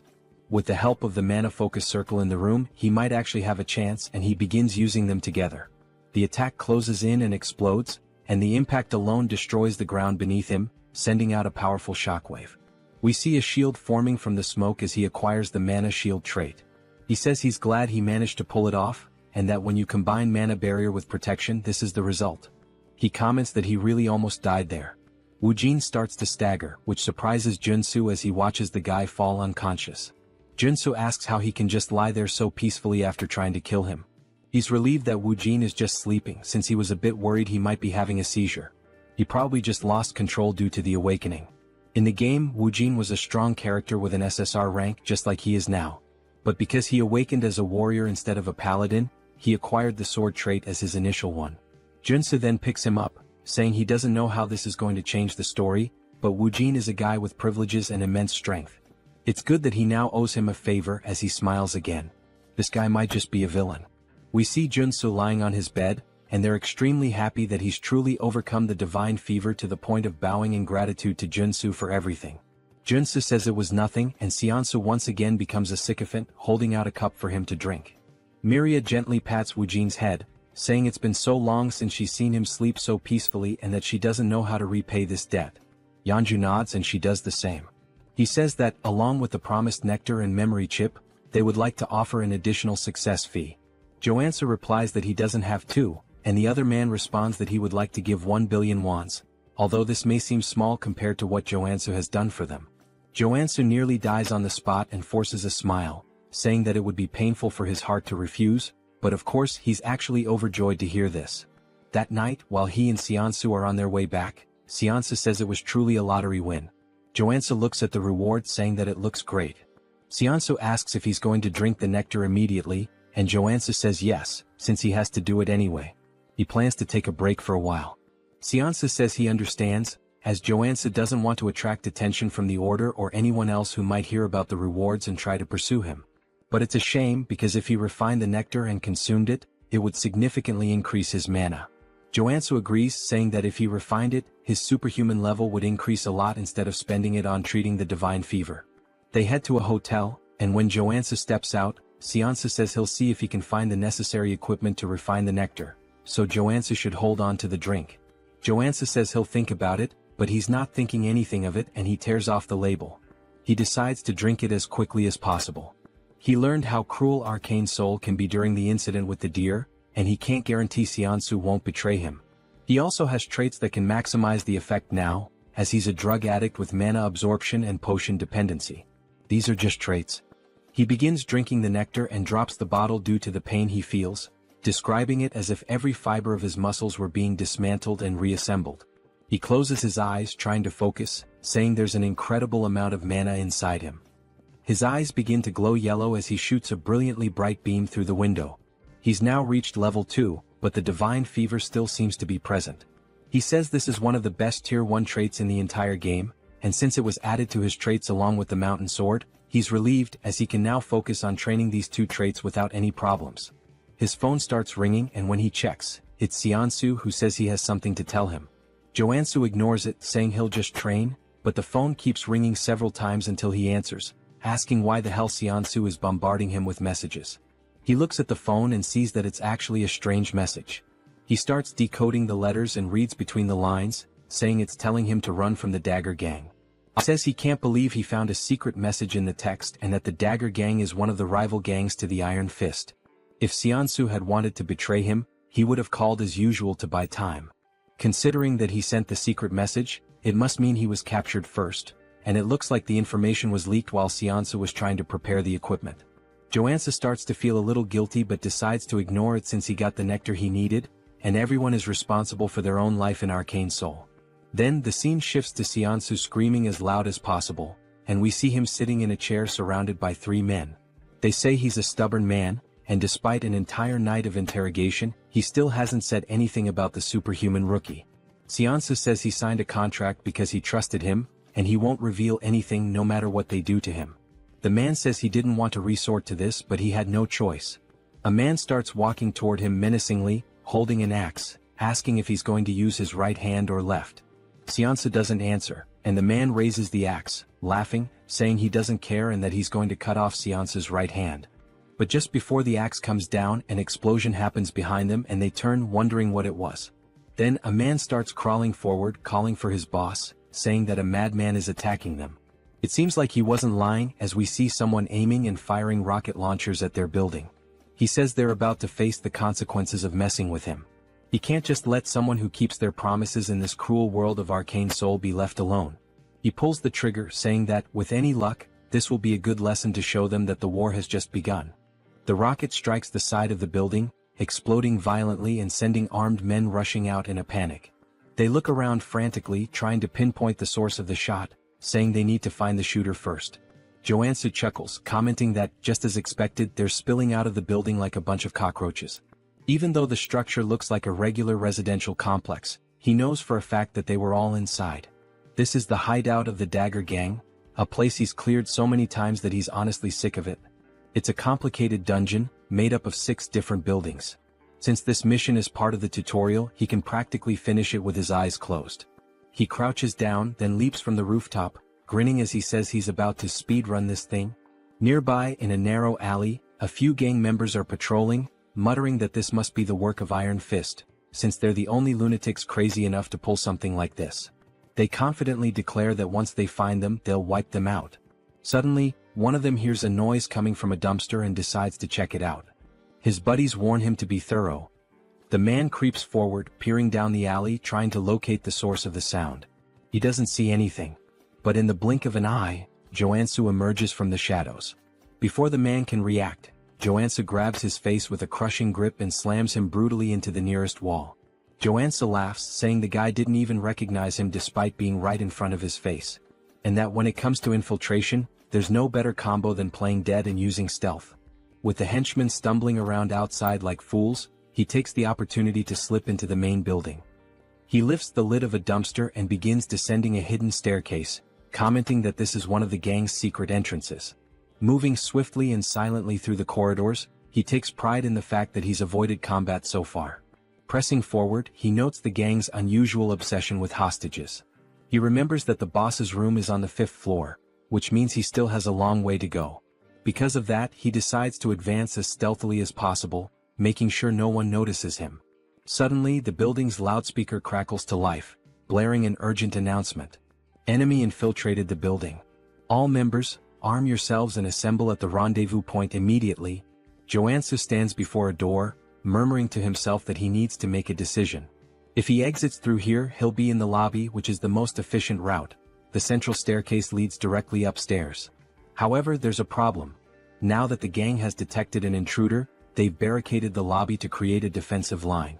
The moment he opens the door, he'll be shredded by gunfire. Even so, he decides to press forward. A wicked grin spreads across his face as he steps directly into the middle of the enemy formation. Without hesitation, he pulls a Gatling gun from his inventory and unleashes hell. Chaos erupts.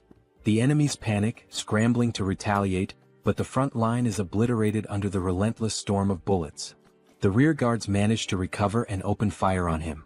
Joonsoo decides he's had enough of this game. He pulls the pin on a grenade and tosses it. The gangsters freeze, watching in horror as the grenade arcs through the air, before detonating right in their faces. Laughing, Joonsoo ducks back behind the door, muttering that stealth was never his thing. Then, lowering his gaze, he reveals a fistful of explosives, grinning as he says he knew one grenade wouldn't be enough. Without hesitation, he hurls 8 more into the room and slams the door shut. Screams of terror echo from the other side. Joonsoo simply smirks. "Hope you guys enjoy the show," he muses. Moments later, silence. Stepping back out, he surveys the scene. Bodies litter the ground. He wonders if he managed to wipe out the entire group in one go, but he knows better than to lower his guard. And sure enough, as if on cue, one of the enemies suddenly staggers to his feet, gun raised, screaming that Joonsoo is going to die. Joonsoo watches calmly. Then, at the very last moment, he sidesteps the shot. A notification pops into his mind. New trait unlocked. Sensory awareness.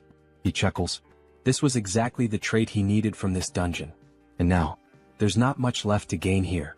Joonsoo stares down the enemy, letting out a cold, sharp laugh before stating flatly that the only one dying here is him. The only sound that follows is the man's scream, cut short by dead silence. When the scene is revealed, a bullet hole is clean through the unfortunate man's skull. With the henchman out of the way, Joonsoo announces that it's time to move up. He may have reached the 4th floor without much trouble, but he knows the real danger begins now. The 4th floor houses the gang's gambling den, and directly above it on the 5th floor is the boss's room. Moving cautiously, he edges toward a corner and peeks around, expecting enemies. But to his surprise, there's no one there. His brow furrows. Keeping his guard up, he advances to the game room's door and carefully pushes it open. Empty. Something's wrong. He can feel the air itself thick with danger. At that moment, a notification flashes. New trait unlocked. Focus. Suddenly, a sound from above catches his attention. He snaps his gaze upward. It's not an enemy. It's a drone. And worse, it's dropping a grenade. His eyes recognize it instantly, a flashbang. The grenade detonates. For a moment, Joonsoo is left blind, deaf, and completely vulnerable. Taking advantage of the opening, a man bursts from one of the side rooms, sprinting toward Joonsoo from behind, knife raised high. The impact lands. The attacker laughs, convinced he's caught a rat in a trap. And just like that, the boss of the Dagger Gang makes his entrance, a level 2 assassin named Tung. But Joonsoo remains unfazed. He smirks and tells Tung he really shouldn't be so excited. Tung, confused, notices something's wrong. His blade didn't pierce. What? Why the hell didn't it go through? He instinctively steps back, creating distance, still struggling to process what just happened. Joonsoo eyes his stance and scoffs. Who's the real rat here? He mocks. You sure it's not just your own insecurities talking? Joonsoo hadn't expected the gang boss to show up on the 4th floor. That complicates things. This wasn't in the original game. But even so, he had anticipated the attack pattern. The flashbang was part of a chained ambush triggered as soon as the player stepped into the boss room. If he hadn't unlocked sensory awareness and focus before this point, he would have walked straight into the trap. Tung may be a skilled assassin, but Joonsoo knows that the key to defeating him is to predict where the attacks will come from. Tung, in disbelief, asks how Joonsoo managed to block his ambush. Joonsoo simply smiles and replies that it's the bare minimum. Without wasting any time, he draws his blade and warns Tung that he's going to regret picking him as a target. He moves swiftly, launching an attack, but Tung dodges at the last moment. In the blink of an eye, the assassin disappears and reappears behind him. You're acting pretty tough for someone so slow, Tung taunts. Tung throws a dagger directly at Joonsoo. He notices the movement, spins his blade, and deflects the projectile in midair. As expected from an assassin. You're damn fast, Joonsoo acknowledges. He quickly realizes that the dagger was enchanted with poison. One simple touch and it would be lethal. The longer the fight drags on, the worse it'll be for him. Tung grins maliciously. You're pretty lucky, huh? How about making a deal? If you surrender now, I'll only cut off one of your arms. Joonsoo rolls his eyes. Less talking, more fighting? Tung laughs and mocks him. I can tell from a mile away that you're a gunman just by how terribly you hold that sword. And you talk too much. Joonsoo wonders why Tung is so confident about that. Maybe it's because until now he's only used firearms.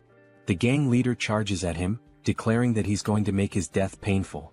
Joonsoo raises his sword above his head. I only have one shot, and it's now. He strikes, but Tung easily evades and laughs. Too slow? But that's exactly what Joonsoo wanted. In the middle of the swing, he twists his body, spins the sword, and redirects the strike straight at Tung's head. The assassin's eyes widen in shock, realizing too late the mistake he made. What? A marksman using a combo attack?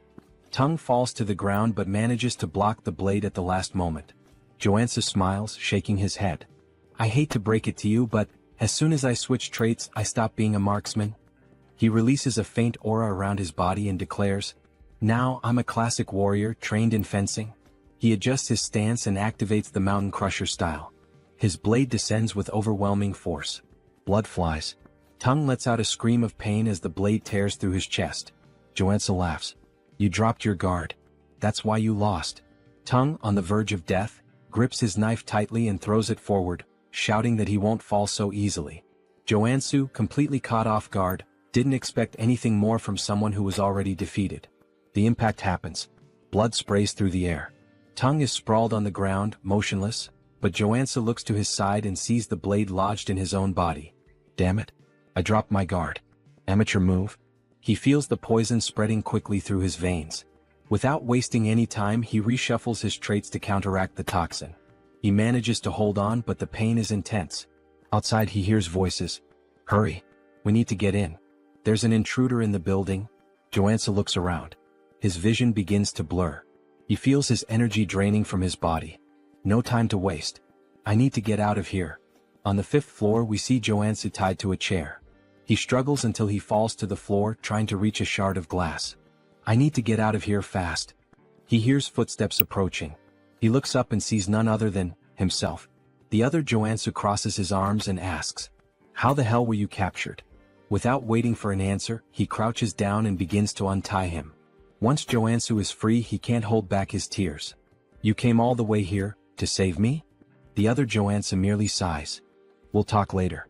We need to get out of here. They're coming." Now free, Joonsoo tries to stand but can barely walk. Joonsoo watches him and clenches his fists, frustrated. "I can't believe they did this to you." He then crouches down. "Get on my back." Joonsoo hesitates. "I can't ask for anything more. We don't have time for that. Hurry up." Joonsoo hesitates for a moment but eventually gives in. "Just this once." He climbs onto Joonsoo's back, apologizing for the inconvenience. Joonsoo, however, is surprised by his loyalty. "I thought this world was a hell where I couldn't trust anyone, but I guess I was wrong." Back in Joonsoo's office, Joonsoo devours healing soda bottles one after the other, trying to purify his body. After a while he finally smiles. "I did it, poison resistance. That took hours." Joonsoo says, bringing even more bottles. "Drink as much as you need." Joonsoo grabs one last bottle and refuses the rest. "That's enough. I got the trade I wanted." Joonsoo lowers his head. I can't apologize enough. It looks like information leaked while I was preparing the nectar. I shouldn't have trusted my employees." Joonsoo just smiles faintly. "Relax. In the end, I drank the nectar anyway." Joonsoo is shocked and asks why he did that. Joonsoo responds casually. "If I hadn't drunk it, I never would have been able to save you." Joonsoo starts to feel incredibly guilty. "I can't believe you wasted the precious nectar just to save me." Of course, that wasn't the real reason, but Joonsoo prefers he thinks that way. Suddenly, someone starts banging loudly on the door. Joonsoo panics. "Is it the Dagger Gang? What do we do?" Joonsoo smiles. "Let's welcome them." He opens the door and to Joonsoo's surprise, it's not the Dagger Gang standing there, but the Iron Fist Gang. The leader of the group looks at Joonsoo with a half-smile. "It was about time I got here." He crosses his arms. "I knew you weren't an ordinary guy, but I never imagined you'd wipe out the entire Dagger Gang. What do you want from me?" Joonsoo reflects for a moment. "Well, it's my turn to receive the reward for cleaning up this tough mission." He begins to explain how the two gangs hated each other and were constantly fighting over territory. In the game, the tutorial required the player to annihilate the Dagger Gang by helping the Iron Fist Gang take the building. As a reward, the rival gang offered various advantages. But now, Joonsoo is struggling with an internal dilemma. Iron Fist asks, "Do you intend to create your own organization?" Joonsoo shakes his head. "That's not my style. I called you here to tell you that you can have the entire area that used to belong to the Dagger Gang." The gang leader is surprised. "You don't want anything for yourself?" "I prefer to work alone and have no intention of getting into the crime world. This is the best deal I can offer." Iron Fist ponders. "Such a deal has no drawbacks for me. Compared to the debt I had before, this feels like a bonus." Joonsoo laughs. "Looks like we're on the same page." Now that Iron Fist has the territory, Joonsoo finally makes his request. "So, I want a favor. What do you want?" Just thinking about it, Joonsoo starts laughing darkly, but at the same time he smiles genuinely. "I want a house." Iron Fist is taken aback by the request. "A house?" Joonsoo explains. "I've been alone for a long time, and I realized I need a real base." He then begins clutching his stomach, pretending to be gravely wounded. Joonsoo panics. "Joonsoo, are you okay?" Iron Fist clears his throat. "You wiped out those bastards? Then it's a deal." Joonsoo smiles. "I like direct people." Inside he's buzzing with excitement. "What kind of house are you looking for? A villa? An apartment?" Joonsoo shakes his head. "None of those. I need a secluded house with security, soundproofing, and an underground training center." Iron Fist thinks for a moment, then starts listing some options. Joonsoo bites his lip, hoping he'll mention exactly what he's waiting for. Then, finally, Iron Fist mentions a place. "There's a house on the outskirts of the area, on the Jenyabang slope." Bingo. Joonsoo feigns indifference, but inside he's ecstatic. That's the first house the player gets in the game. The main base in Arcane Seoul? He heads to the location and upon arriving, can barely contain his excitement. Finally, he takes in the view and laughs to himself. This house is way better than I imagined. Memories flood his mind. When he first fell into Arcane Seoul, he had no idea what to do. His hospital bill was a ridiculous 20 million won, and now he has a house that feels like a palace. Plus, now he has money coming in from the city's biggest security company. He could pay for a full year of hospital bills without a second thought. But this is still Arcane Seoul. No time to relax.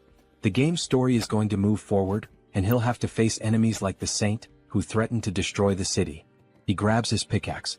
Time to find out the real reason I chose this house.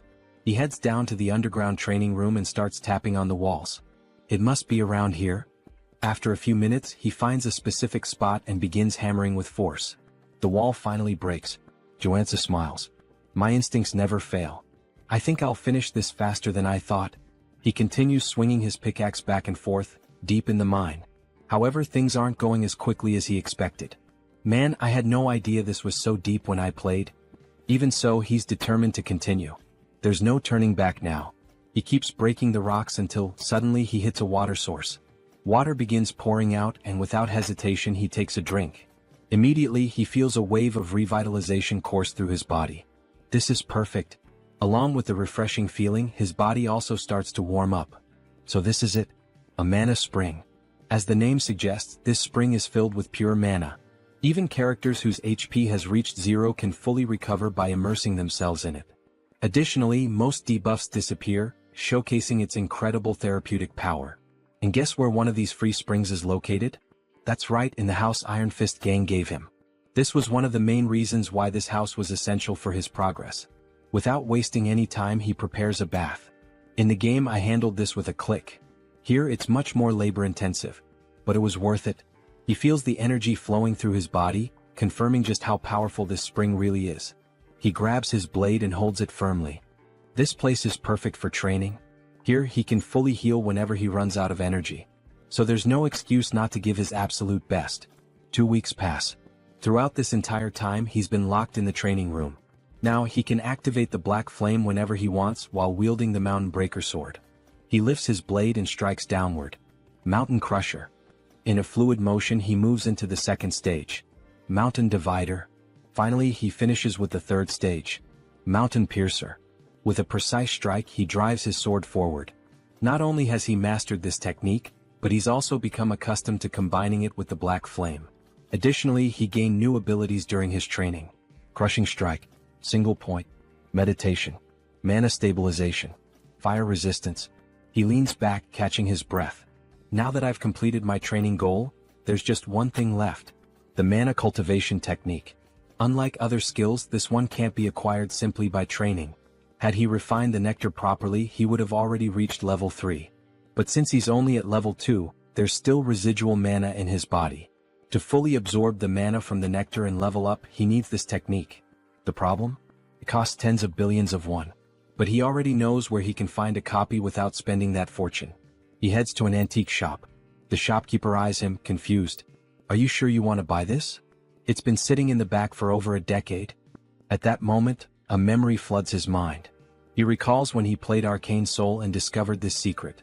He's probably the only person in the world who knows that this technique is hidden in this shop. He makes his way to the market where the shop is located, walking casually. Time to level up. Upon arriving, he notices something strange. The shop's door is locked, and surrounded by a blue mana barrier. He touches the barrier, feeling the energy pulse. Not only is the door closed, but there's a mana seal blocking the entrance. Looking around, he takes in the vastness of the area.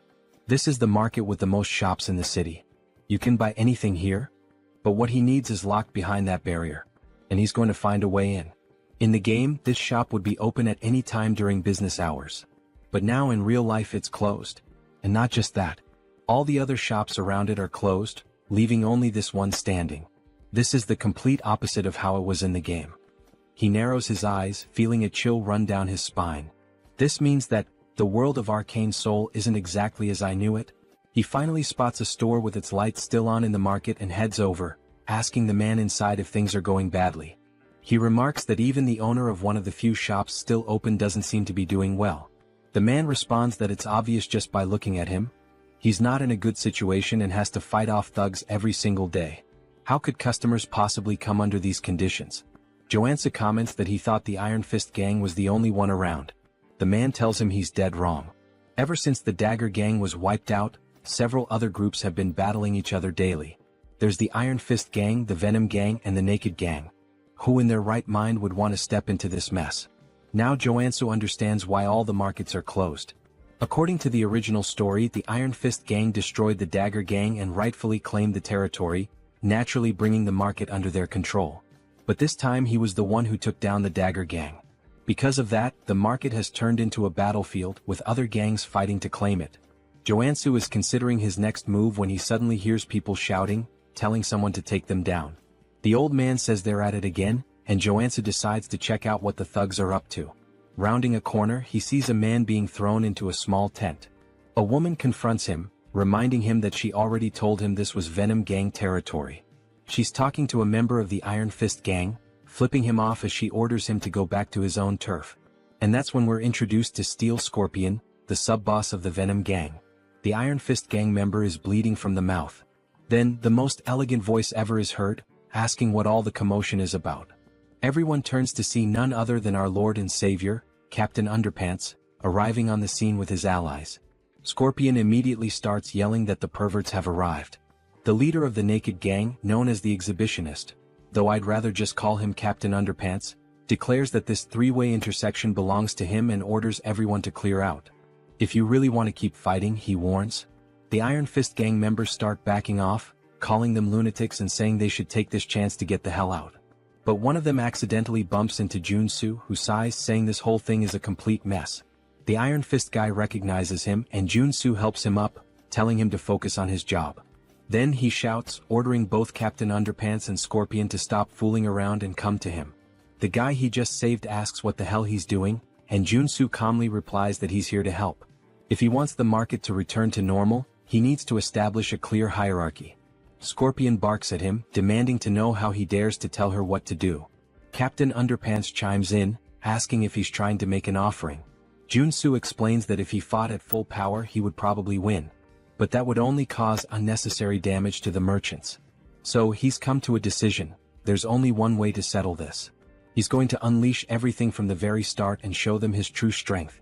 Both of them recognize the black flames in his swordplay, realizing that he's the same warrior who single-handedly annihilated the Dagger gang. Joonsoo confirms this and adds that this time he's feeling generous. He's offering them a deal they can't refuse. He doesn't want to drag this out, he'd rather settle it with a one-on-one duel. So what do you say, he asks. Scorpion scoffs, laughing with disdain. Do you seriously think we're dumb enough to agree to a direct fight against a warrior?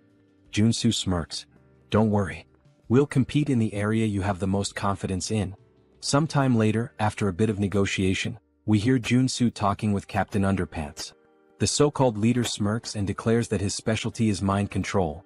If Joonsoo can resist it, he wins. Captain Underpants then gets excited, saying it's an honor for such a handsome man to know so much about him. Scorpion looks like she can't believe what she's hearing, while Captain Underpants continues, insisting that they don't even have to go through with this competition.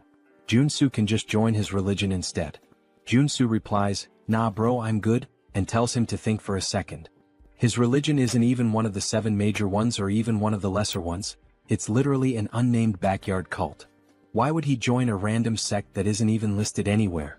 Captain Underpants sighs and says that, as expected from a non-believer, Joonsoo will have to be enlightened by the love and mercy of his goddess. He then stretches out his hand and a green aura begins to form around him. He commands Joonsoo to kneel before him so that he may grant him the privilege of meeting his goddess. As the aura starts wrapping around him, Joonsoo immediately recognizes that the mind control ability of a combat priest is no joke. He struggles against the influence, admitting that he feels the urge to kneel, but his traits are far too strong to let that happen. Then, without warning, he delivers a brutal uppercut, sending Captain Underpants flying. As the cult leader crashes to the ground, Joonsoo casually apologizes but warns him that not even a saint could manipulate him. His divine resistance is too high. Captain Underpants' followers rush to carry him away, muttering that it was one hell of a fight. Joonsoo then turns to Scorpion and says it's her turn now. She folds her arms and smirks. Not bad, I'll give you that. But the Venom gang is on a whole different level compared to the perverts you just dealt with. Joonsoo grins. Yeah, I don't think so. But I guess we'll find out soon enough. He tilts his head toward her. Your specialty is obviously poisons, right? Then go ahead, prepare the strongest one you've got. He gestures at himself. I'll drink it. She laughs. If you're that eager to die, I'll be more than happy to help. The Iron Fist guy starts begging, saying he knows Joonsoo is strong, but drinking poison is literally suicide. Joonsoo waves him off. Relax. I got this. Scorpion extends her hand, holding out a small vial. Drink it. If you survive, you win. If not, well, obviously you die and that means I win. He takes the vial and examines it. As expected. You gave me picnic knockout, the most painful poison among all the gangs. He sniffs it and grimaces. Ugh. Smells like ass. Just so you know, if I survive, I'm punching you in the face. She cackles. Then don't come crying for the antidote later. That never even crossed my mind, he replies before downing the entire vial in one go. The pain hits instantly like a thunderclap. His knees buckle, his face turns purple. It feels like his blood is boiling. Scorpion places a foot on his back, grinning in triumph. You're feeling it now, huh? If you beg for your life like a good little dog, maybe, just maybe, I'll consider helping you. Woof woof. But Joonsoo isn't here to play games. He grits his teeth and forces himself to focus. The poison was created using a mix of special medicines. Ordinary resistance won't be enough. He needs to take control of the venom inside him. Slowly he directs it toward his arm. Scorpion's eyes widen as she realizes what he's doing. Then a silent notification flashes through his mind. New trait acquired, drug resistance. With this, he can now manipulate poison using his own mana. Joonsoo draws his sword. Time for the final step. Without hesitation he slashes his own palm. Blood drips from the wound, then, it transforms into a stream of pure venom. The entire crowd falls silent. No way. He actually expelled the poison? Someone mutters in disbelief. Scorpion shakes her head, calling it insanity. But before she can react, a chill runs down her spine. She realizes too late, he's already on top of her. Joonsoo grabs her finger and with a sharp twist, rips it off. Her scream echoes through the market as the severed finger hits the ground. She collapses trembling. Do you really think you can just walk away after doing this to me? Joonsoo rolls his eyes. Quit your third-rate villain monologue and get lost. Staggering to her feet, she backs away, vowing she won't forget this. Meanwhile, the Iron Fist guys erupt in cheers, yelling that she and her gang got exactly what they deserved. Joonsoo lets out a tired sigh. The outcome was never in doubt. The real problem starts now, getting the shops to reopen. The merchants exchange uneasy glances. Just because the Iron Fist gang won, does that mean the extortion will continue? Joonsoo folds his arms and looks at them. I hope you all understand, I did all of this to reach this outcome. The Iron Fist guy beside him nods furiously. There's just one thing the Iron Fist gang needs to keep in mind from now on, Joonsoo says. Of course. What is it? Joonsoo grins. The protection fee for this market will be half of what the Dagger gang used to charge. The Iron Fist guy's eyes go wide. Wait. That means we won't make any profit at all. Joonsoo stares at him expressionless. Are you really arguing with me? And no way. The boss will totally understand. The merchants overhear the conversation and can't believe what they're hearing. Half the fee? To them this is practically a miracle. In an instant Joonsoo becomes a hero.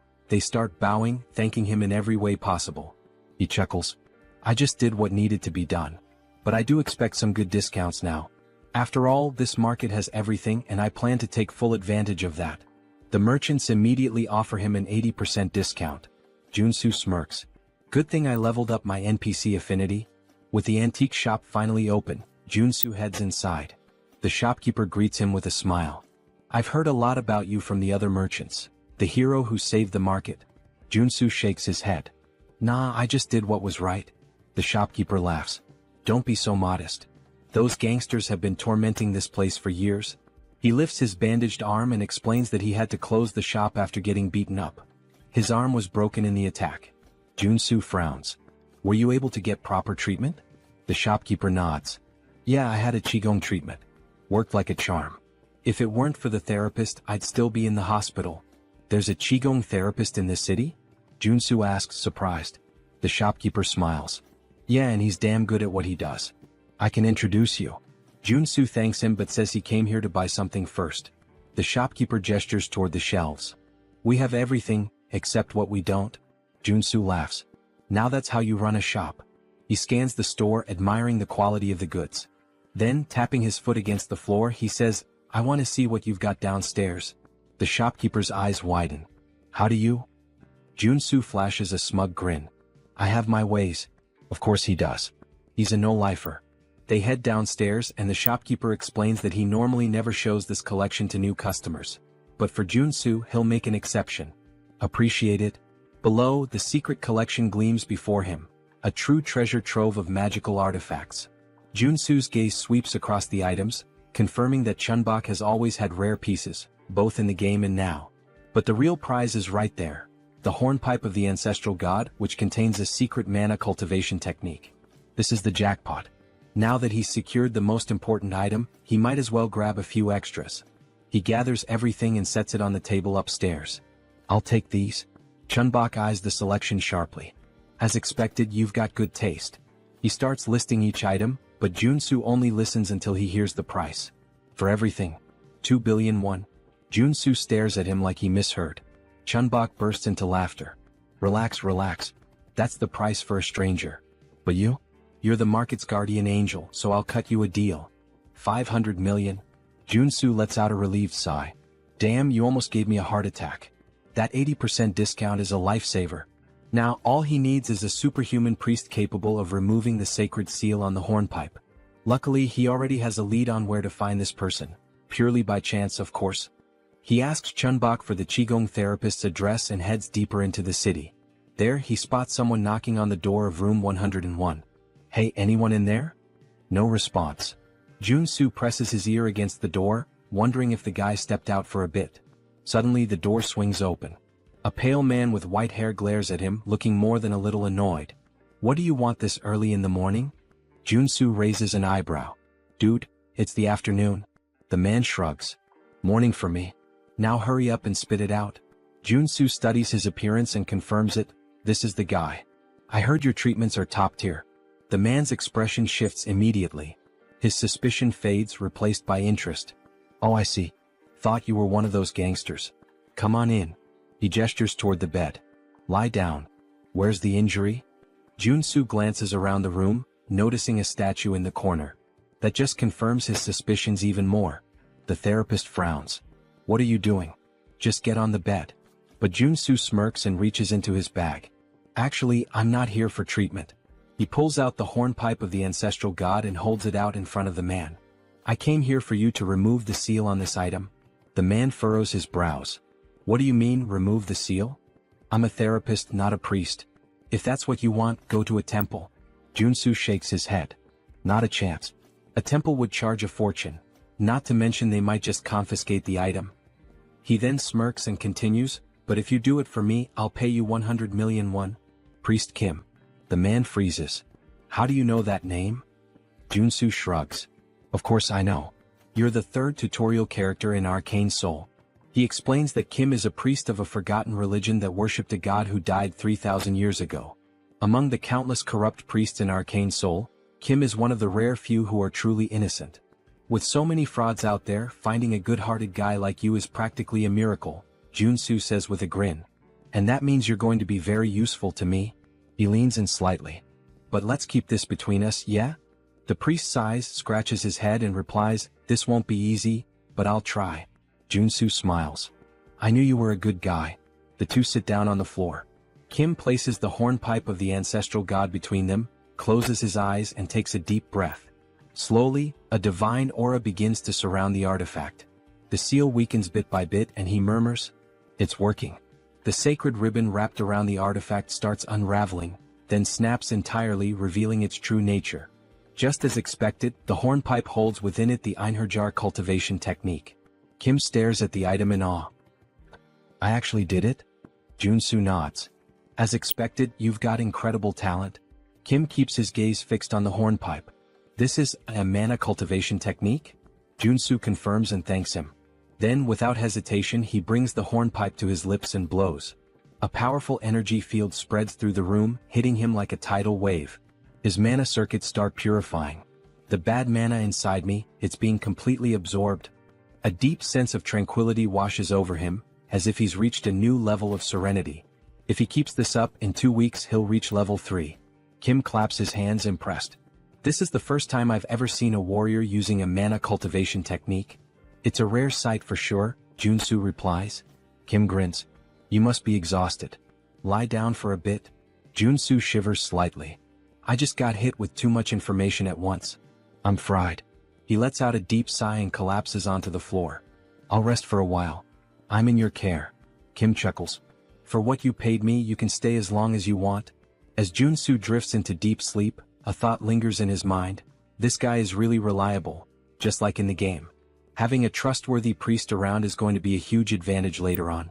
Sometime later, a sound wakes Joonsoo. Something is being poured. He opens his eyes, confused. What the hell? The strong smell of gasoline floods his nostrils. He turns and sees Kim pouring gasoline over the bag full of money. Joonsoo's eyes widen. What the hell are you doing? Kim sets the gas can down and pulls out a lighter. Oh, forgotten god, accept my offering and rise once more. He drops the lighter. The fire devours the bills instantly. Joonsoo can only think, what the hell is happening? Without hesitation, he lunges forward and grabs Kim's wrists. Are you insane? He pushes the priest to the floor, pinning him by the shoulders. What the hell is wrong with you? Why are you burning the money I just gave you? Kim, his eyes glowing with devotion, responds, it's an offering to my god. Joonsoo clenches his jaw. And why the hell would a god need money? Kim answers as if it's obvious. Because my god only accepts cash offerings. It's the only way to obtain divine power. Joonsoo sighs. Ah, so this is that phase where you still believed in this nonsense. He crosses his arms and continues, the god you worship has been dead for 3,000 years. Even in the game, your religion was weak and had no influence, until you resurrected him. Which means, you clearly didn't know how to worship him properly. And you know what? Your method is wrong. Kim furrows his brows. Wrong? Yes, Joonsoo states firmly. You're not supposed to burn cash. What you actually need to burn is gold. You have to melt it down and vaporize it. Kim's eyes widen in outrage. Only a heretic would say that. Joonsoo shrugs. Or maybe it's something only someone who actually knows what they're doing would say. I bet you've never even tried it before. Kim scoffs. Don't talk nonsense so confidently. The order has practiced this method for thousands of years. Oh yeah. Joonsoo smirks. Then why is your god still dead? The argument hits so hard it practically leaves a bruise. Kim is speechless. Joonsoo stands up and dusts himself off. Melting gold is kind of complicated these days. But I have another solution. Kim eyes him suspiciously. What solution? Well, Joonsoo grins. You helped me obtain my cultivation technique, right? So now it's my turn to help you. Cut to a pot filled with a shimmering golden liquid. Kim stares at it, hesitant. I'm pretty sure we shouldn't be doing this here. Joonsoo pushes a bowl toward him. Just drink it. Kim hesitates. If you do, your divine power will increase drastically, Joonsoo insists. But you need to focus and sense whether your god is responding. Kim bites his lip. Diske, since you won't shut up about it? He closes his eyes and downs it all in one go. Joonsoo smiles, satisfied. Suddenly, Kim trembles. His chest burns, his hair stiffens, and divine energy begins to surge through his body. Joonsoo crosses his arms. So, how do you feel? Kim's eyes widen in shock. Holy shit.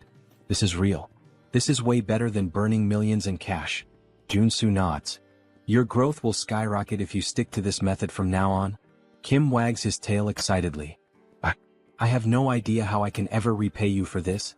Then, as if suddenly remembering something, he pulls a necklace from inside his robes and hands it to Joonsoo. Take this, Kim says. Joonsoo takes the object and examines it. A sacred artifact with the heal ability. Not bad. Kim smiles. I believe my god will be pleased to see you with it. Joonsoo holds the necklace between his fingers. Well, since you're offering, it would be rude to refuse. Then he thinks to himself, this turned out to be even more profitable than I expected. In fact, Kim's order also provided incredible quests in the game. He suddenly grabs Kim's hands, looking him straight in the eyes. Let's pray together. Kim blinks, confused. What? Why? Joonsoo grins. Because I want to repay you. And just like that, in true Pokemon fashion, Joonsoo captured Priest Kim. 1 week later. The room is filled with bottles of shimmering golden liquid. Kim is pleading. Please, no more. If I keep drinking this, I'll turn into gold. Joonsoo crosses his arms.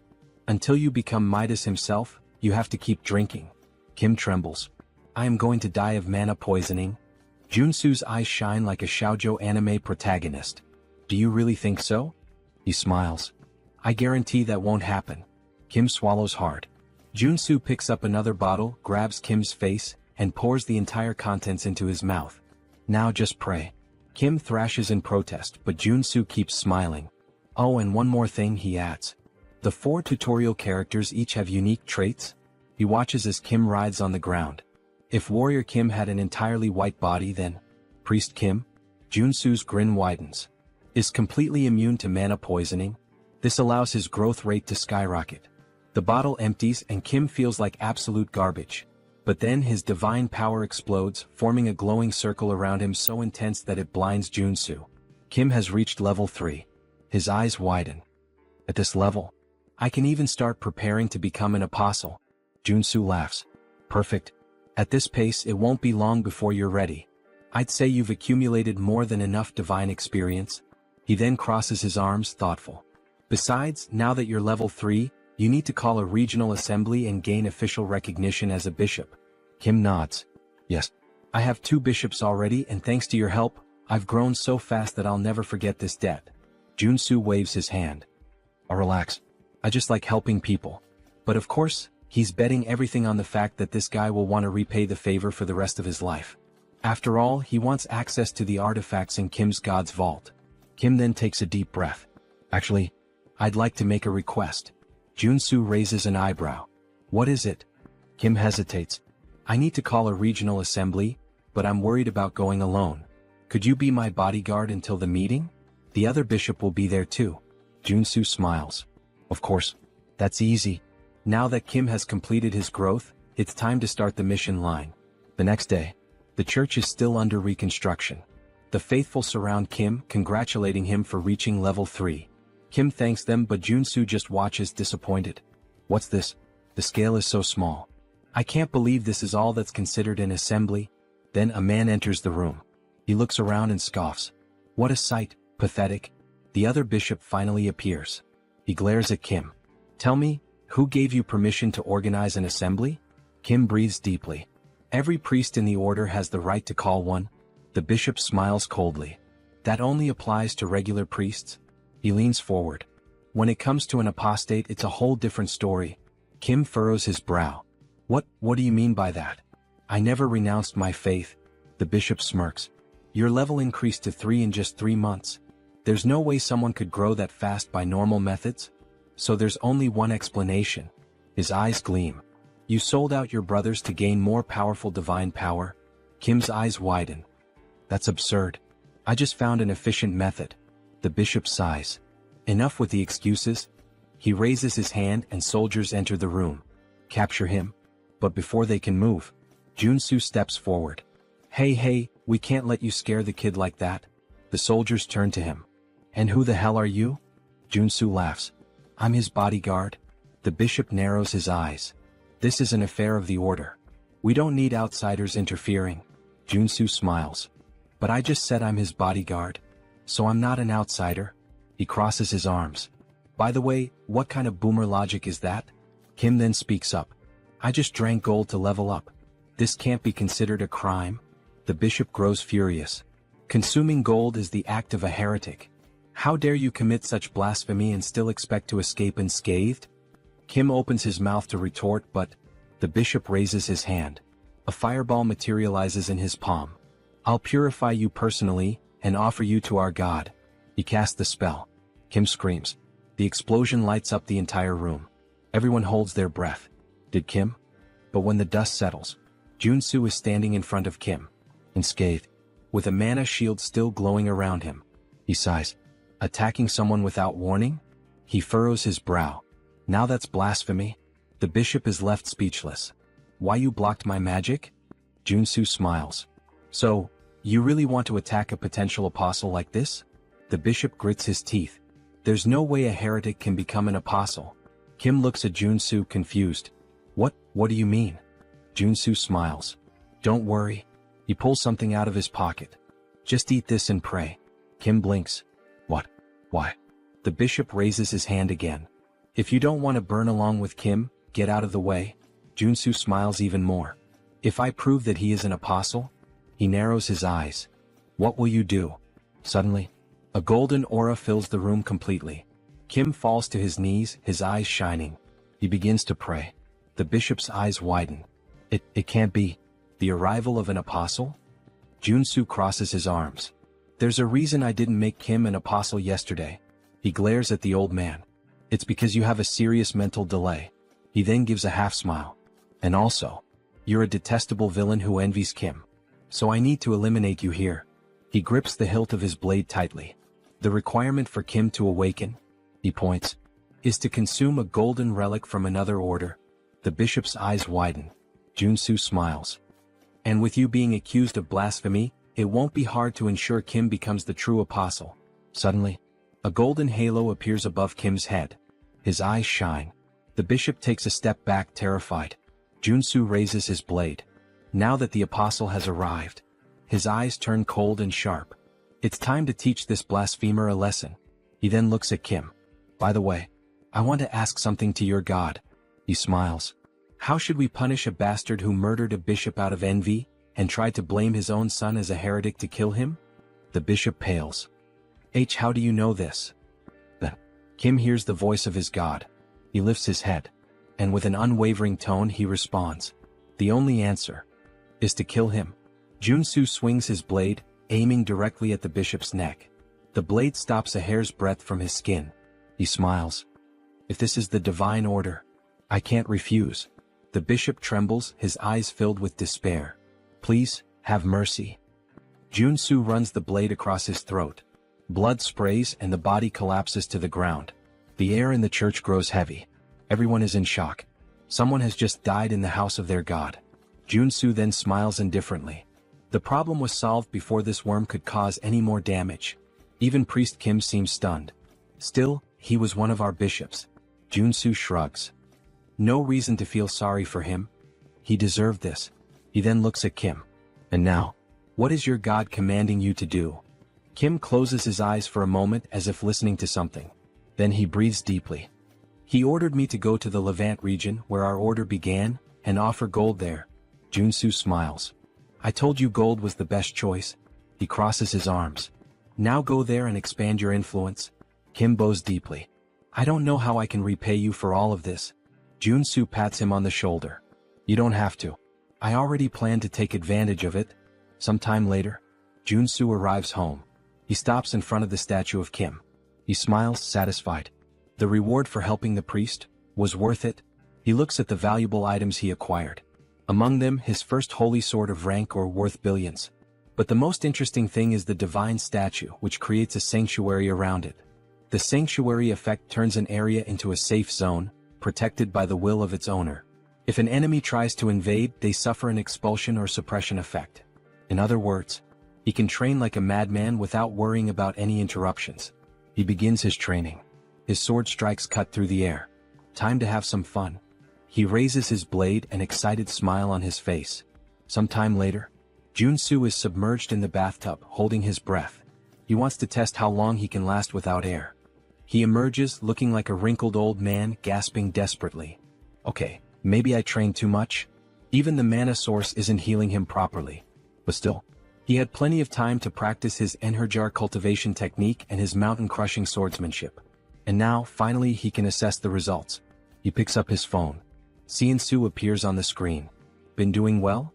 Joonsoo laughs. Of course. But I need a warm-up. He stretches, excited. Is there anything I can help with? Joonsoo makes a face. Actually, we have a rather troublesome request. He pauses for a moment. Do you remember the first landfill? Joonsoo frowns. How could I forget? It was the first job I did, where I fought the porcupine. Joonsoo nods. Well, a whole cleaning team went in there, and they were massacred. This means that there are at least 6 active mutants there now. Joonsoo narrows his eyes. And why the hell haven't you called in the Janitors Association? Joonsoo sighs. The authorities asked us to handle it secretly. They don't want this to become a scandal. Joonsoo snorts. If this leaks, some of them are going to lose their jobs big time. He crosses his arms. And what's the reward? Joonsoo scratches his head. The payment is kind of pathetic. 100 million for a level 1 mutant. 300 million for a level 3. Joonsoo rolls his eyes. Is that all? Actually, Joonsoo smiles. They're offering an artifact. An arcane rifle with a cursed debuff. Joonsoo raises an eyebrow. What kind of debuff? Joonsoo hesitates then smiles. It's an item, that's related to you? A rifle used by the old order of the father? Joonsoo's eyes widen. Then he chuckles softly. This mission. I can't refuse. That arcane rifle used by the order. It has a black flame debuff that consumes its user. But Joonsoo has already overcome that before. He gets up from the bathtub. Alright. I'm heading there right now. Joonsoo is definitely fired up. He heads toward the landfill and right from the start, he can feel a sinister aura emanating from the place. As he moves forward, holding his rifle, he mutters. They haven't cleaned this place for just a few days, and it's already this chaotic? Something's very wrong here.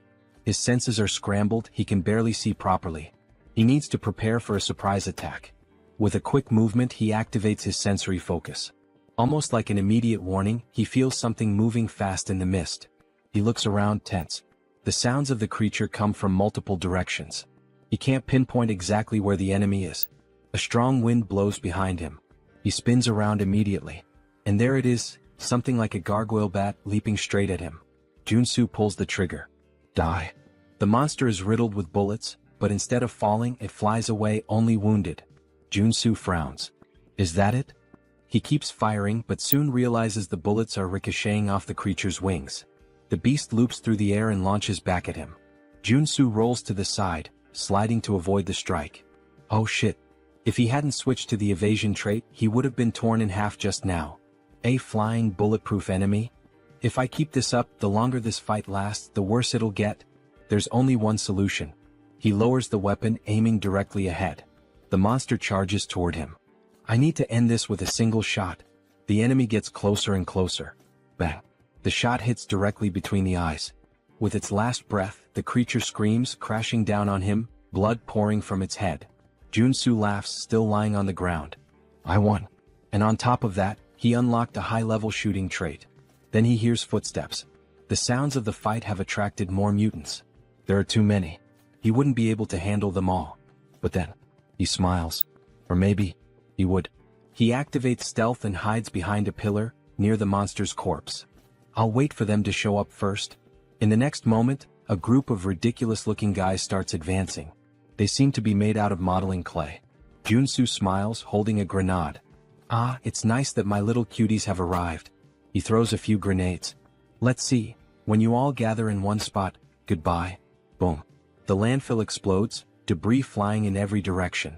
Joonsoo laughs, raising his rifle. That was just the beginning. He begins unloading bullets at the surviving creatures, turning the slime monsters into chunks. And he laughs even more, thinking that he should use these clever tactics more often. Then, something alerts him. More creatures appear around him. But these are different. They don't make a sound. Joonsoo hasn't noticed them until now. And there's one more thing wrong.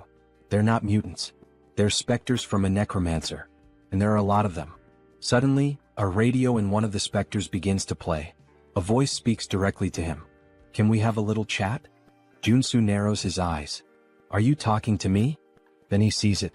The specter wasn't speaking. There was a speaker attached to it. He sighs, understanding everything. Well. So you're using these specters to communicate, huh? This means you're the necromancer who created them. The voice responds. Why are you causing destruction in my territory? Joonsoo scoffs. Your territory? This is a contaminated landfill, my friend. But then, something clicks in his mind. The truth hits him like a weight. The Cleaners Association on the surface seems like a benevolent organization. They clean contaminated mana, bringing safety. But in reality, they're one of the most dangerous groups in Arcane Seoul. Ah, I get it. The mana cleaning is just a cover. Behind the scenes, the organization is involved in all kinds of crime, expanding its influence. And this is probably yet another one of their schemes. They created this situation on purpose. The government would have no choice but to ask for their help. And with that, the Cleaners Association's influence would only grow. Joonsoo closes his eyes for a moment. Then, he smiles, full of adrenaline. This just got a lot more interesting. Meanwhile, the Cleaners Association already has another plan in motion. They intend to use these incidents as an excuse to dismiss public employees who oppose them, consolidating their power even further. The necromancer's voice echoes through the speaker. There's really no reason for us to fight, you know? He pauses. I've got a proposal for you. Joonsoo rolls his eyes. Here we go. You're quite talented, The necromancer continues. Why don't you join us in the Cleaners Association? Joonsoo scoffs. And why would I join an organization that spreads terror with monsters and landfills? The voice stays calm. I'm serious. With your skills, you'd be at the top of our hierarchy. Without a second thought, Joonsoo flips him off. No fucking way. Besides, he adds, that name is garbage. Totally lacking style. The necromancer bursts out laughing. Looks like you don't know your place. If you don't want to join us, the voice turns cold and sharp. Then you can just die. The specters charge toward Joonsoo. He shoots, causing a massive explosion that sends the specters flying in all directions. Sit down, buddy, he taunts. But the specters aren't mutants, they're magical summons. As long as there's mana, they simply regenerate. Joonsoo lets out a frustrated sigh. Oh shit. I forgot that firearms are useless against these things. He holsters his weapon and pulls out his sacred sword. Well, if that's the case, sacred attributes will take care of them. The necromancer's voice falters for a moment. A sacred sword? I thought you were just a shooter. Joonsoo charges, slicing through the specters with precise strikes, cutting them in half. Shut up, he growls. I'm going to find you, and when I do, you'll regret it. He advances, slicing through the fast-moving specters, severing limbs and limiting their mobility. Thanks to his attribute advantage, the fight isn't difficult. But the specters keep coming. Okay, enough, he mutters. Time to change tactics. He activates his resistance traits and combines them with the abilities of his artifacts. The sword, gloves, and necklace he bought from the store. Now, with 9 traits active, he believes this will be more than enough. Let's see how far this takes me. He launches forward, releasing an attack in the form of 4 aura blades, sending the specters flying backward. It works, but it's draining my energy pretty fast. He fires another attack, destroying even more of them. But some simply ignore the damage. The world around him begins to spin. Shit. I'm getting dizzy. But, just one more attack. His body starts to glow blue. He takes a step forward, and in the blink of an eye, he surges straight ahead like lightning. The ability he just unlocked is called Charge. A trait that allows him to move at high speed, dealing damage to everything in his path. He grins excited. I didn't expect to get this, but I'm glad I did. As he cuts through the specters like a rocket, he's already thinking ahead. If I can unlock another skill now, that'd be perfect. He bends his knees and leaps into the air, unlocking another trait called Jump. Yeah, it's exactly what it sounds like, he laughs. With Charge and Jump combined, escaping or attacking becomes a breeze. As he descends at high speed, he mocks. Now these idiots won't even know what hit them. He leaps and charges repeatedly, bouncing across the battlefield like a human projectile. After a while, he collapses, exhausted. Most of the specters have been destroyed. But his body is on the verge of breaking down. The necromancer's laughter echoes from the speaker. I didn't expect you to be a paladin. Now, I want you even more. Joonsoo struggles to get back on his feet. If you're so confident, why don't you show yourself? The necromancer responds with contempt. What kind of idiot mage would face a warrior in direct combat? Instead, accept my gift. Before him, a corpse begins to move. It's a shield bearer, a level 2 undead. Joonsoo clicks his tongue. This is going to be a problem. He still hasn't fully healed. The shield bearer raises its weapon and brings it down violently toward him. Joonsoo narrowly dodges. But before he can react, a purple arrow soaked in dark mana cuts through the air, and it strikes him in the back. He spins quickly, trying to understand what's happening. The necromancer's voice comes through again. Your moves are pretty decent. I can't wait to turn you into a death knight. Joonsoo narrows his eyes. This reminds me of a rule in Arcane Seoul. When you fight a necromancer, you should never focus on their servant. He leaps into the air, pretending to prepare an attack, but it's a feint. Instead, he dives straight to the ground, sliding beneath the undead's shield. His eyes scan the area, searching for the origin of the shot, until he finally spots it. Up high in the balconies, a silhouette stands out. So, it's you? Joonsoo activates Charge, dodging the shield bearer's attack and rushing directly toward the necromancer. He propels himself off the ground, soaring through the air. Time to finish off this coward. He draws his sacred sword, pointing it at the enemy. You made a fatal mistake by revealing yourself. Karen, the necromancer, smiles with disdain. So, you have a brain after all? Joonsoo narrows his eyes. Now that I see your face, I recognize you. You're Karen, a Rankar necromancer. One of the directors of the Association of Cleaners, and the final boss of this damn landfill. Superhuman level 3. Karen raises his hand indifferently. Things aren't going to go the way you expect. Suddenly, spectral purple hands shoot out from his back, grabbing Joonsoo from all sides. He struggles trying to break free. Karen simply laughs. You'll never catch me. Then he fires magical arrows and releases a devastating electrical discharge. Joonsoo screams in pain while Karen watches, satisfied. That scream? It's beautiful. He laughs loudly. You should have known your place. Joonsoo, still trapped, smiles. Actually, this is my ultimate technique. He raises his hand, conjuring a massive black fireball. Black flame. Karen's eyes widen. What? Joonsoo forces his arm to break free. This is the end of the game. Karen tilts his head. Why are you trying so hard? It's actually adorable. Joonsoo grins slyly. You really think so? From the very beginning, I never intended to finish the fight quickly. Karen furrows his brow. Joonsoo continues. When a boss uses their ultimate attack, if you equip the right traits, something fun happens. Karen rolls his eyes. Enough with the small talk.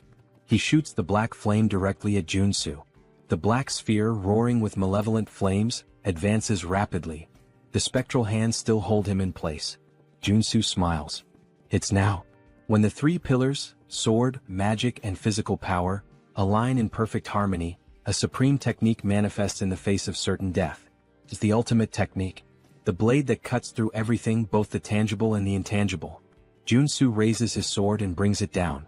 A massive golden burst erupts from the blade, slicing the black flame in half.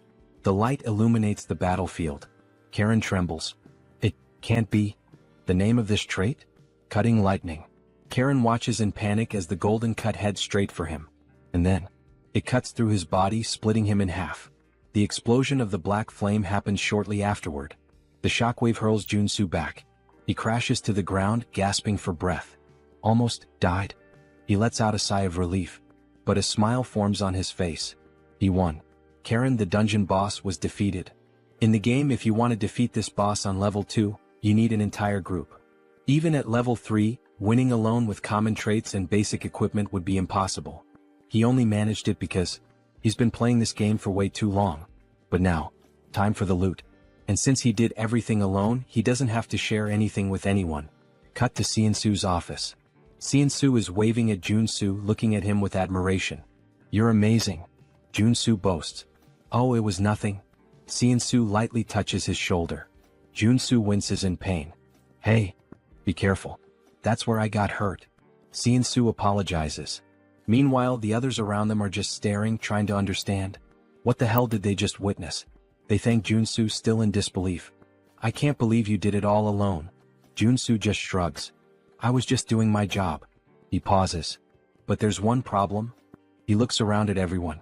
When I entered the landfill, something very different from what you asked for happened. Joonsoo slams Karen's equipment onto the table. Do you recognize this? The others look at it, confused. He points to the pieces. They're mana equipment, used to create specters. Equipment that belongs to Karen from the Association of Cleaners. A heavy silence falls over the room. Then Joonsoo confirms. That's right. This incident wasn't an accident. It was planned. The man slams his fist onto the table, his face red with anger. I can't believe those bastards did this. Joonsoo crosses his arms. Looks like they never liked you from the start. The man grinds his teeth. They always charged us ridiculous fees. We've had our own conflicts before, but I never imagined they'd take it this far. Turning innocent people into mutants? Joonsoo observes his reaction. Did he really not know? But thinking about it, it makes sense. In the game, the reality of the association is only revealed after the player completes this mission. The man lowers his head, ashamed. I'm sorry we put you in unnecessary danger because of this. Joonsoo shrugs. I just did what I had to do to blow up the bad guys. He smirks. But, of course. I hope there's a good compensation, not just a simple apology. The man nods, picking up 2 boxes and placing them on the table. This is the reward we promised. Joonsoo furrows his brow. Wait a minute. Why are there 2 boxes instead of 1? The man explains. One contains the arcane pistol we promised. The other is an extra reward for you taking on such a dangerous task. Joonsoo opens the second box, his eyes widening. Wait, is this sacred water? He nearly freaks out but quickly hides his excitement. This is an essential potion and I always have to buy it at the temple. Are they giving it to me for free? The man gives him a final warning. Stay safe. We'll use this evidence to officially accuse the Association of Cleaners. Joonsoo clicks his tongue. So that means they're going to retaliate against me, right? The man confirms with a nod. Exactly. But we can't just let this slide. Joonsoo smiles confident. Don't worry. I'll find a way to survive. That night, Joonsoo and Siansu are driving through the city center. Siansu at the wheel sighs. Maybe it's a good idea for us to stay off the radar for a while. The Association of Cleaners won't let this go. Joonsoo shakes his head. I don't think hiding is the best plan. After completing the landfill mission, the player gets a chain of quests. Eventually we'll end up clashing with them again. It's natural. After all, I just killed one of their directors. He looks out the window thoughtful. But the most important thing? The association's quest line splits into two routes. The worst one is doing nothing and just wasting time. Siansu raises an eyebrow. And why is that? Joonsoo smiles bitterly. Because in that case, the president of the association attacks your house with dozens of superhumans? Siansu swallows hard. Joonsoo continues. On the other hand, the easier route is the one I'm considering. He turns to Siansu. Have you ever heard of Jenyabong? Siansu goes serious. Of course. It's that restricted area south of the region. There's a huge poppy plantation there. If you're caught inside, you're screwed. Joonsoo smiles sideways. Exactly. And guess what? That place belongs to the Association of Cleaners. Siansu's eyes widen. They have dealings with poppies? Joonsoo shakes his head. No. It's not about the poppies. They're conducting body modifications and human trafficking there. They're nothing but a luxury crime syndicate. Siansu's eyes widen. Are they crazy? Joonsoo nods. Exactly. And that's why I'm going to strike first. Siansu jerks the steering wheel abruptly, almost crashing the car. What? Say that again? Joonsoo ignores him and instead pulls out his phone, showing a list of supplies. Claymores. EMP bombs. Among other dangerous and expensive things. Siansu blinks, confused. What the hell do you plan to do with all this? And, do you have any idea how much this is going to cost? Joonsoo smiles wryly. Money is something only amateurs worry about. These items? I got them while cleaning up the monsters at the landfill. Siansu inspects the materials and nods, impressed. This should cover the costs. But, Joonsoo, even you couldn't take on the association alone. The president is level 4. The executives, level 3. Joonsoo leans back in his seat, looking at him with a confident smile. Who said I'm going to fight alone? For now, just focus on getting the items on the list. 2 days later, Poppy Farm hideout. The night was dark. Guards patrolled the perimeter. But they didn't notice the shadow creeping up from behind. Joonsoo, in stealth mode, holds a cloth and presses it against one of their faces. The guy trembles, his eyes widen until his body goes limp and crumples to the ground. High level, he's done. The other guard turns at the sound. Hey, what? Bang. A direct shot to the chest. The man falls dead immediately. Joonsoo deactivates his stealth and cracks his neck. I never get tired of infiltration. He smiles, satisfied. This should take care of the external security. And, to think I said I didn't like stealth before. Well, sometimes it's worth it. He moves away, grabbing his communicator. But before he could speak, crack. A man flies into the wall, his face deformed by the impact.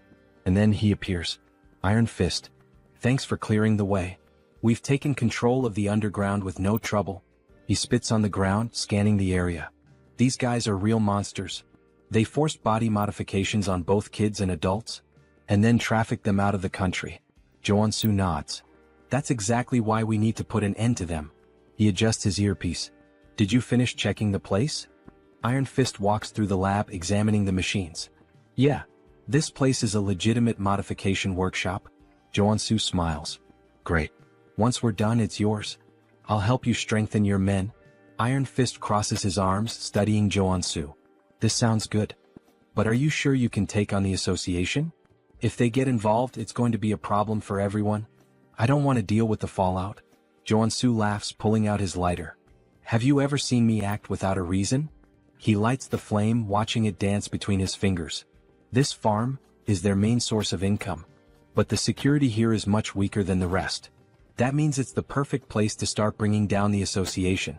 Iron Fist narrows his eyes. Wait, what are you? Joonsoo tosses the lighter. The next morning, Association Tower. A man runs down the corridor panting. He bursts into the presidential office. Mr. President, we have a problem. The man sitting at the desk furrows his brow. What happened? The employee swallows hard. The poppy farm was attacked. The president furrows his brow. By who? The man trembles, his voice caught in his throat. It was the man who killed Karen. He took control of the hideout. The president clenches his fists. Then, boom.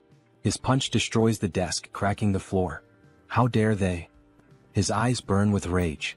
And then, the screen presents his name. Park Dae-iop, president of the Association of Cleaners. The assistant, trembling, extends the phone to the president. Sir, look at this. On the screen, a ridiculously bold selfie of Joonsoo appears. Behind him, the poppy farm is ablaze. The president grits his teeth, his eyes twisting with fury. Then, with a single grip, he crushes the phone in his hand. I will make sure the Warrior Kimâ is reduced to ashes. Sometime later, farm grounds. The poppy field? Completely destroyed. In its place, an entire battalion from the association. Soldiers scan the area dazed. I can't believe it's all gone. That Warrior Kimâ is a damn psychopath. In the middle of them, a bald man steps forward. It doesn't matter. Our only job is to capture him. The Department of External Affairs will show the president what we're capable of. The troops begin advancing. Baldy, the bald man, eyes the surrounding buildings. He might be sniping from one of these. Stay alert. One of his men grips his weapon tightly. If he shows up, we blow him to hell on the spot. Suddenly, something glints from a window. There. Gunfire rips through the air, striking the barrel of a rifle. Falls and Baldy smirks. My prediction was right. The troops start celebrating, but then, the ground trembles. Baldy frowns. What? Boom. A massive explosion sends soldiers flying. The survivors glance around, panic setting in. Are those claymores? Before they can react, a rocket streaks across the sky, heading straight for them. Baldy looks up. Oh shit. Our IP brother didn't even last 5 pages. Meanwhile, in the underground security room, Joonsoo laughs, watching everything through the cameras. Good thing I spent all night setting up these bombs. And of course, thanks to my special talent. Stealth, obviously. They never would have found them in time. The troops start retreating, but it's too late. Every step triggers more mines, throwing them into total chaos. Joonsoo crosses his arms, satisfied. I may be crazy, but I'm not crazy enough to take on hundreds of them head-on. I'll wipe them all out from right here. Explosions consume the battlefield. In the midst of the carnage, something gleams. A mana barrier. The association's president, Dae-iop, narrows his eyes. Looks like he came well prepared, despite the way he taunted us. Beside him, a man steps forward. Leave this to me. I've analyzed all his patterns. His voice is so cold, so precise it almost sounds... Wait. He talks exactly like me. He must be a robot. On the screen, a name appears. Cyborg. Superhuman class R level 3. Vice President of the Association. Dae-iop glares at Cyborg, his voice dripping with hatred. Bring him to me. I'll make sure he dies the most painful death possible. Suddenly, boom. A grenade detonates near them. Cyborg doesn't move. The blast radius doesn't reach here. Well, since they're throwing grenades to test the waters, we can just clear the traps and move forward. Another rocket fires straight at them. Some time later, Cyborg raises his hand and simply swats the rocket aside, sending it exploding behind him. His men stare, slack-jawed. He turns to them. Did you track the shot? Yes, sir. It came from the right side of the rooftop. Good. Shoot him. The troops open fire, tearing the location apart. But as the dust settles, it was just automated turrets. Cyborg grins, satisfied. We're almost at his hideout. Time to show that bastard what hell looks like. Or maybe, he's already getting a taste of it. Inside the bunker, Joonsoo clenches his teeth. As expected of cyborgs? Not even remotely human. Suddenly, a red alarm flashes on the control panel. Joonsoo leans forward, surprised. They're here already? Faster than I thought. This newbie hunting event really lives up to its name. Then, crash. The doorknob explodes. The door creaks open. And in the entrance, 2 women appear, smiling. Why are you hiding down here, little rat? Come play with us. God, I wish I were him right now. The moment that thought crosses our minds, we're introduced to Ebony and Viper. Both are level 3 superhumans and executives of the association. They step into the room and... the chairs? Empty. The screens? Just images of Joonsoo flipping them off. Viper frowns. How did he know we were coming? The answer? Joonsoo, invisible, grinning in the corner. Of course I saw this coming. As Ebony and Viper scour the room, Joonsoo observes. The Custodian Association wants to put on a big show, pretending this is a straightforward conflict. Meanwhile, their assassin executives attack from behind. He chuckles softly. Too obvious. I know all your tricks. Click. He pulls the pin on a flash grenade and tosses it to the floor. Ebony narrows his eyes. What is? Flash. Both are blinded instantly. They realize too late. It was a trap. Joonsoo dashes past them, cackling. Damn, that was perfect. I've got no business with you too. Viper, still dizzy, screams in fury. I'll kill you, you little shit. But he's already sprinting up the stairs. The assassins will catch up soon. I need to move fast. Gunfire. Bullets zip past his head. He twists, gritting his teeth. Shit, they're already on me. I need to focus on defense. He activates his mana barrier, forming a shield in the hallway. Bullets slam into it, but don't break through. And yet, crack. The barrier begins to splinter. Joonsoo grins defiantly. Shoot all you want. I'll block everything. Ebony smirks. You sure about that? Bang. A bullet pierces the barrier. Joonsoo's eyes widen. Shit. The shield shatters. Shards fly across the corridor. He stumbles back, trying to recover. Ebony steps forward, gun still smoking. How'd that taste? These bullets are laced with explosive magic. Joonsoo mutters a curse under his breath, but then, his eyes land on a clock. Important enough to catch my attention now? Viper pulls out a crossbow, loading a shot. Oh, and don't forget. The sweets come from the sides. Twang. The bolt whistles through the air, and buries itself in his side. Tisk. Pain flares through his body. Viper smirks cruelly. That's nothing compared to the pain you're about to feel. Joonsoo grits his teeth. You guys are just dime store villains, in ridiculous latex suits. Viper's smile vanishes instantly. What? She lunges forward, and kicks him square in the face. Bow. Joonsoo is sent flying. Straight into the clock he had just noticed. Viper laughs, enjoying herself. Bet that hurt like hell. By the way, that poison's pretty strong. It's already in your arteries. Good luck surviving. Ebony steps up, grabbing Joonsoo by the collar. It's over. Time to bring you to the president. But then, Joonsoo smiles. A confident smile. Now you're in my domain. He exhales slowly as if relaxing. Acting was harder than I thought. Ebony narrows his eyes. What do you mean? Joonsoo gestures with his chin. You hear that ticking? Tick, tock, tick, tock. Viper frowns. And? He chuckles. Surely it reminds you of something? Joonsoo grins wickedly. Almost like there's a giant time bomb right next to you, huh? He channels mana into his feet, preparing to rush. With a burst of speed, he rockets down the corridor. Stay put and rot. As he runs, his mind races. Ebony and Viper are stronger than Karen. If this were a direct fight, I'd have no guarantee of winning. So I had to play my role perfectly. I disabled all my abilities to appear weak. Lured them toward the clock while they let their guard down. Because, inside the clock, he had planted white phosphorus munitions worth over $1 billion. Pretty sure that's illegal under the Geneva Convention. Now he shifts into a dramatic tone, like a character from a novel. Sleep tight, ladies. And dream of me. With a smug grin, he presses the button. Boom. The explosion engulfs the corridor. Ebony and Viper's weapons fly from their hands, their eyes widening in horror. They realize they've walked right into his trap. But it's already too late. After the explosion, Joonsoo starts laughing. He has successfully eliminated the executives, but more of them are coming. He needs to recover quickly, so he equips all his healing abilities, especially because he has no idea when the guy with the machine will show up. And then, suddenly, multiple enemies start appearing. Speak of the devil. A group of men with robotic features approach the protagonist.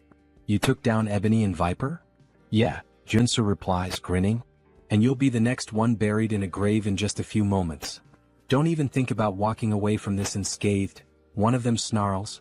I'll make sure to modify you until you're begging for death. Joonsoo smirks. Wow, what a terrible attempt at being scary. Try acting a little more human next time, he mocks, playing on the fact that his opponent is part machine. I can already tell talking to you is a waste of time. I'll end this right now. The enemy growls as a metallic claw extends from his wrist, just like Wolverine's. The others raise their weapons. Joonsoo chuckles. I love how you guys modified your bodies based on your own wild imaginations. Thanks, idiots. He grins, pressing a red button. Suddenly, sparks erupt from the area, and an electrical surge paralyzes all the enemies. Without missing a beat, Joonsoo opens fire. A-1 in EMP bombs. EMPs and rifles, my best friends when fighting machines. With the robotic men stunned, Joonsoo mercilessly guns them down. However, one of them remains standing. I guess that's the real RoboCop, he mutters, staring at the unfazed enemy. Damn. How much money did you pour into that stupid body of yours? The EMPs didn't even faze you. This is unavoidable, the cybernetic warrior growls. I'll rip you apart and kill you right here. Dragging his blade across the floor, he charges at Joonsoo, swinging with lethal intent. Joonsoo narrowly dodges, but in the process he loses one of his guns. You're just gonna keep dodging forever? The enemy taunts. Fight like a man. Or better yet, like a machine. Damn, he's seriously strong. I have to be faster, Joonsoo thinks. He slashes at the enemy's midsection, but even his abdomen is made of iron. Only his eyes remain human. What a joke, the enemy laughs. What a pathetic excuse for a sword. Then, with a burst of fire from the thrusters in his feet, he lunges forward. That sword strike didn't even scratch me, bastard, he sneers, delivering a brutal kick to Joonsoo's chest. The force sends him crashing into a concrete wall, blood spraying from his mouth. His entire body is covered in mana, so swords don't work on him. Before Joonsoo can react, the enemy steps on his chest, pinning him down. What did you expect with such a weak body? The enemy scoffs. Humans are pathetic. You machine bastard. Wait. Joonsoo's eyes narrow. A mechanical body that only moves using mana? How the hell is that even possible in this world? I'm going to cut off your arms and replace them with umbrella handles, the enemy sneers. Just as he raises his blade to strike, something unexpected catches his eye. What the hell is that tiny pistol? He scoffs. Joonsoo smirks. Looking at your body, I had an idea.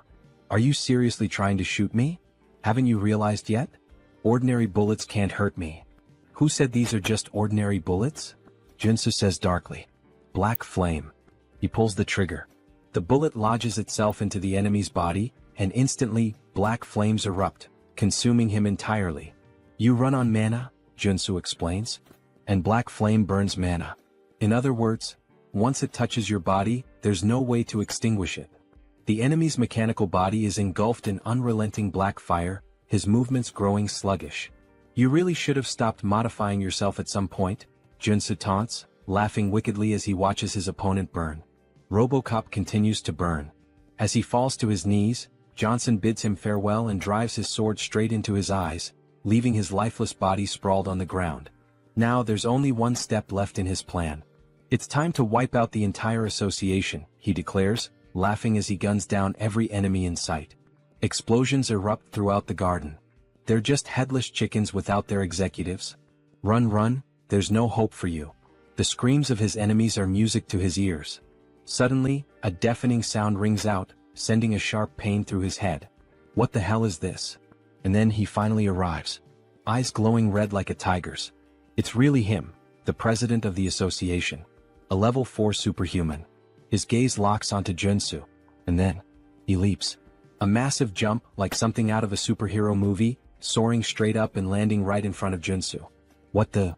Did he just jump from the ground to the rooftop of a 5-story building? I have never experienced such humiliation before, the president says coldly. I will take great pleasure in punishing you for interfering with the Custodians Association. He moves fast. Shit. Joonsoo tries to unsheath his sword, but before he can react, boom, he's sent flying. Had he not swapped his abilities to defensive traits in time, that single attack would have killed him. But I can't beat him if I only defend myself. Without hesitation, Joonsoo switches back to offensive traits and launches a piercing attack. The president dodges effortlessly. Interesting skills you have, he muses. But how will you handle this? Joonsoo pulls out his pistol loaded with black flame rounds and fires. The president smirks. Oh, I like that. With a flick of his hand, a barrier materializes, blocking the attack with ease. He nullified my two best abilities like they were nothing. Before Joonsoo can react, the president charges in and lands a rapid barrage of punches, knocking him to the ground. He's unbelievably strong. Is that all? The president sneers. As expected. It was impossible from the start. Park Daop was born with an SR rank, his stats overwhelmingly powerful from the beginning. Meanwhile, Warrior Kimâ was just an NPC. A weak, low-level character. The gap between them was absurd. Is this your final battle? The president taunts. You know how I took down your subordinates? Joonsoo asks, wiping blood from his mouth. What? I took out Ebony and Viper with white phosphorus rounds. The cyborg? EMP bombs. Now tell me, what do you think I've got prepared for you? You? Prepared for me? Impossible, you idiot. No, it's not. Joonsoo's body begins to change. For a level 2 superhuman to defeat a level 4 superhuman, there's only one way. Trait activated, body mutation. Muscle mutation. His body shifts and twists into something monstrous. Warrior Kimâ has become a mutant once again. What? He chose to become a mutant. Joonsoo's breathing grows heavy. I won't be able to control myself for long. But he's prepared for this. Flashback. In the shop he bought a specific item, Berserk glasses. This item grants the frenzy trait for a limited time. And that's exactly what he needs right now. Joonsoo crushes the glasses. A new sensation floods his mind. All distractions disappear. His thoughts fade. Only bloodshed, death, and combat remain. Here we go. Joonsoo launches a furious barrage of punches. The president blocks them, eyes narrowing. He doesn't know what ability Joonsoo just activated, but one thing is clear. This is about to get fun. Let's begin again, the president says, activating his own ability, Rage. His base stats skyrocket. Now let's have some real fun. Both fighters charge at each other. Fist meets fist. Neither backs down. This won't be enough to take me down, Joonsoo grins. Same to you, the president replies. Their battle turns into a brutal exchange of punches, fists flying like a high-speed boxing match. A real Japan versus USA boxing showdown. Who got the reference? Leave a comment on the video. Joonsoo lands a solid jab straight to the president's face, sending blood spraying through the air as the impact forces him back. New traits acquired, super strength and iron armor. A primal roar erupts from Joonsoo's throat, his excitement for battle overwhelming all reason. I can do this all day. Alright, the president chuckles. I'll admit you're strong. It's been a while since I had a fight this good, but I'm done analyzing you. This is my victory. Quit bluffing and fight. Joonsoo growls, throwing another punch. But the president effortlessly dodges. All you do is throw mindless punches, he scoffs, sidestepping each blow with ease. Then in one swift motion he counters, driving a devastating punch into Joonsoo's gut. Blood spurts from his mouth. Bastard. The president smirks, dodging again. Go on, keep swinging those sloppy, untrained fists, he taunts. And then, boom, he delivers a brutal uppercut, sending Joonsoo flying. Damn it. In close combat he has a massive advantage. The frenzy trait's effect is starting to wear off. There's no other way. I have to go all in on this next attack. Joonsoo knows he can't win a hand-to-hand fight. He begins channeling his energy, preparing to swap his traits. What kind of cheap trick are you planning now? The president sneers. You're done. He charges forward to end it, but Joonsoo grabs his wrist. Fine. I'll admit it, you're better than me in hand-to-hand combat, Joonsoo says, locking eyes with him. But as you can see, I'm not a brawler. A dangerous grin spreads across his face. I'm a swordsman, you bastard. Joonsoo channels power into his hand. And in an instant, a massive sword materializes. Before the president can react, a blinding light erupts point blank, piercing straight through his heart. You can use that ability bare-handed? The president gasps. This was a good fight. His body trembles, and then collapses lifeless. Joonsoo exhales heavily. Shit. I really pushed my body too far this time. A system notification appears. Status effect, disease. Suddenly, a wave of unbearable pain surges through him, like his body is tearing itself apart. Arg? But then, a golden beam of light bursts from his body. His monstrous form begins to fade, his body slowly reverting back to normal. Warrior Kimâ has ascended to level 3. Oh god. Thank you, I leveled up just in time. A weak chuckle escapes his lips. I really am one lucky bastard. Then, his body gives out. He collapses unconscious. When Joonsoo finally regains consciousness, he finds himself submerged in the bathtub of his own home. Home? Mr. Superhuman, are you alright? Joonsoo blinks, looking up at the concerned face of Director Choi. What happened? Choi. I thought you were dead. Choi says, tears welling in his eyes. You were lying there, surrounded by all the members of the association. So, you brought me back home? Joonsoo asks, piecing it together. Yeah, Choi nods. I noticed you were still breathing, so I threw you into a mana spring. You've been unconscious for a week. A whole week. Now that Choi mentions it, he does feel a lot better. You're seriously amazing, Choi says, shaking his head. You single-handedly wiped out the president of the Plumbers Association. Yeah. I know, Joonsoo smirks. I guess I'm kind of a big deal now. Not just kind of, you're insanely incredible. Stop flattering me, Joonsoo laughs. Oh, and by the way, Choi adds, I took the liberty of collecting all the loot from the fight. Take a look later and let me know if you need anything. Got it? But first, I need to fully recover. Joonsoo's expression darkens slightly. Now that I'm level 3, there's somewhere I need to visit. A malicious smile crosses his lips. 1 week later, Joonsoo arrives at the Mana Measurement Center. Now that he's level 3, he will officially be promoted, receive a certificate, and gain access to countless benefits. This is insane, Mr. Superhuman, Choi exclaims. I've never seen anyone level up as fast as you. You're gonna start your own country soon at this rate. Joonsoo scratches his head, looking embarrassed. I wouldn't go that far. Maybe I should get my certification now? He asks, flashing a JoJo fan grin. The examiner chuckles. Of course. Please come this way. After a while, the girl officially hands over the certification paper. Thank you. I'm so jealous of you. Ha. Me? Why? Joonsoo asks, puzzled. For so many reasons. I wish I were as strong as you. Baek Soren showing this kind of emotion? Feels so strange. Unimaginable even. In the game, she's a berserker warrior, a ruthless killing machine, more like a psychotic girl drenched in blood than someone who'd ever say something like this. Joonsoo pauses, thinking. He doesn't have any immediate plans after this, so... Hey Baek, would you like to become a superhuman? Of course. Who wouldn't want that? Then how about you become my student? Baek blinks in surprise. If you agree, I promise, I'll turn you into a superhuman. And a strong one at that. And how exactly do you plan on doing that? Trust me, Joonsoo smirks. Warrior Kimâ has the ability to see latent potential. Baek's cheeks turn slightly red. That's right, Joonsoo nods, grinning as he makes a Dragon Ball Scouter reference. After all, he can see the potential radiating from an SSR rank individual like her. So what do you say? Want to be my student? Baek hesitates for a moment, then firmly shakes his hand.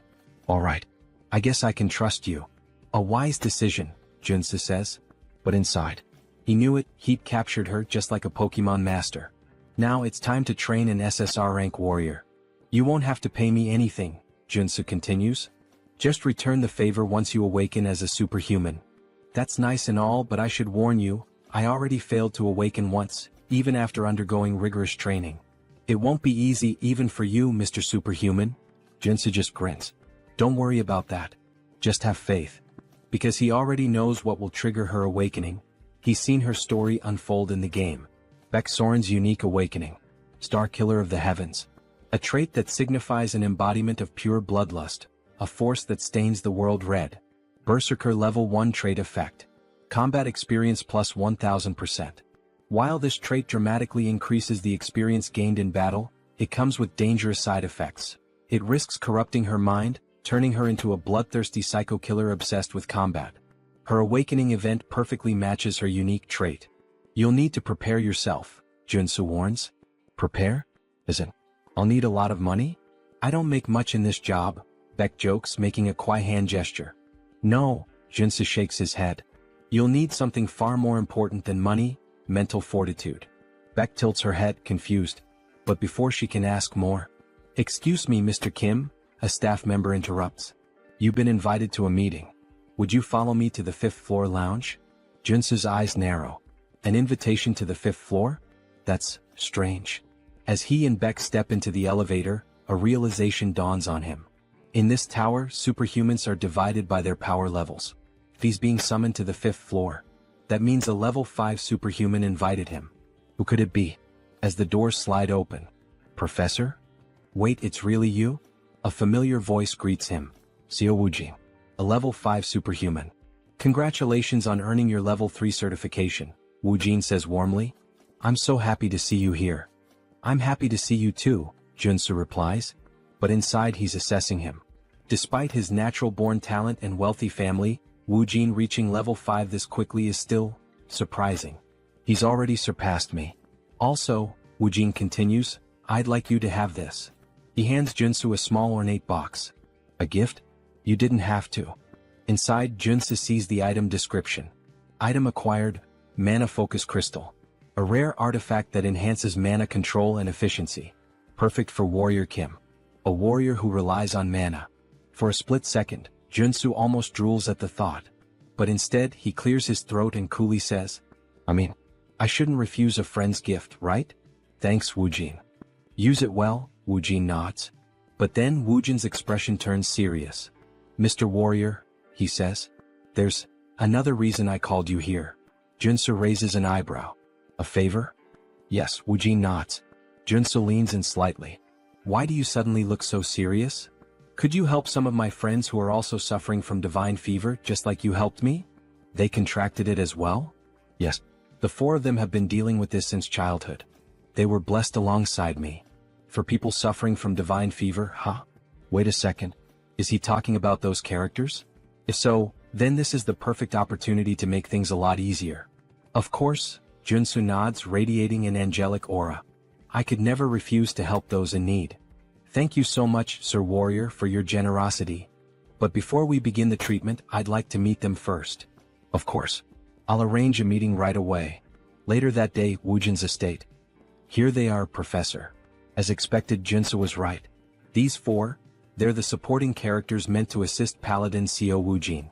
They're all children from wealthy families, essentially kidnapped and forcibly baptized under the orders of the Old Father. Joonsoo folds his arms and cuts straight to the point. Let's be clear, you were all forced into this baptism without consent, right? Yes, that's correct. Is it really possible to cure this? One of them hesitates. My treatment is painful, Joonsoo warns. But if you endure it, you'll awaken, just like Woojin did. If you follow every single one of my steps, you will succeed. Do you have what it takes to withstand it?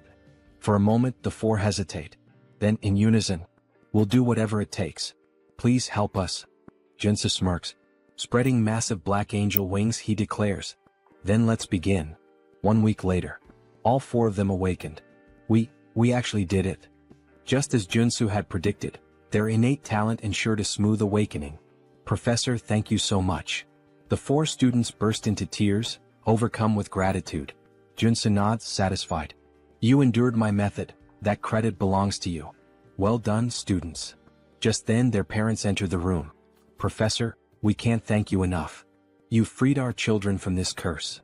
As a token of our appreciation, though it's not much, we hope you'll accept these gifts. A mountain of presents is placed before him. Joonsoo waves his hands modestly. You didn't need to do this. Their success was thanks to their natural talent. But inside, he's grinning ear to ear. This order only favors rich families, which means I can milk this system for all it's worth. For a brief moment, he makes one of the funniest faces seen in this entire manhwa. Lately, his luck has been insane, like he's been rolling SSR pulls in a gacha game. Now then, let's see what I got. Rewards obtained. Extreme speed trait. Steel-plated boots. Detection trait. Helmet. Fury trait battle axe. Acropolis trait shield. Nectar, a rare consumable item. All of them are valuable. All of them perfectly suit his needs. We selected these gifts together, one of the parents says. We hope you like them. Joonsoo smiles. You have my sincerest gratitude for these rewards. But now, it's time for his real reward. You mentioned you wanted to talk to me for a moment, right? Yes, one of the parents nods. I have a favor to ask of you. A favor? Joonsoo tilts his head. Yes.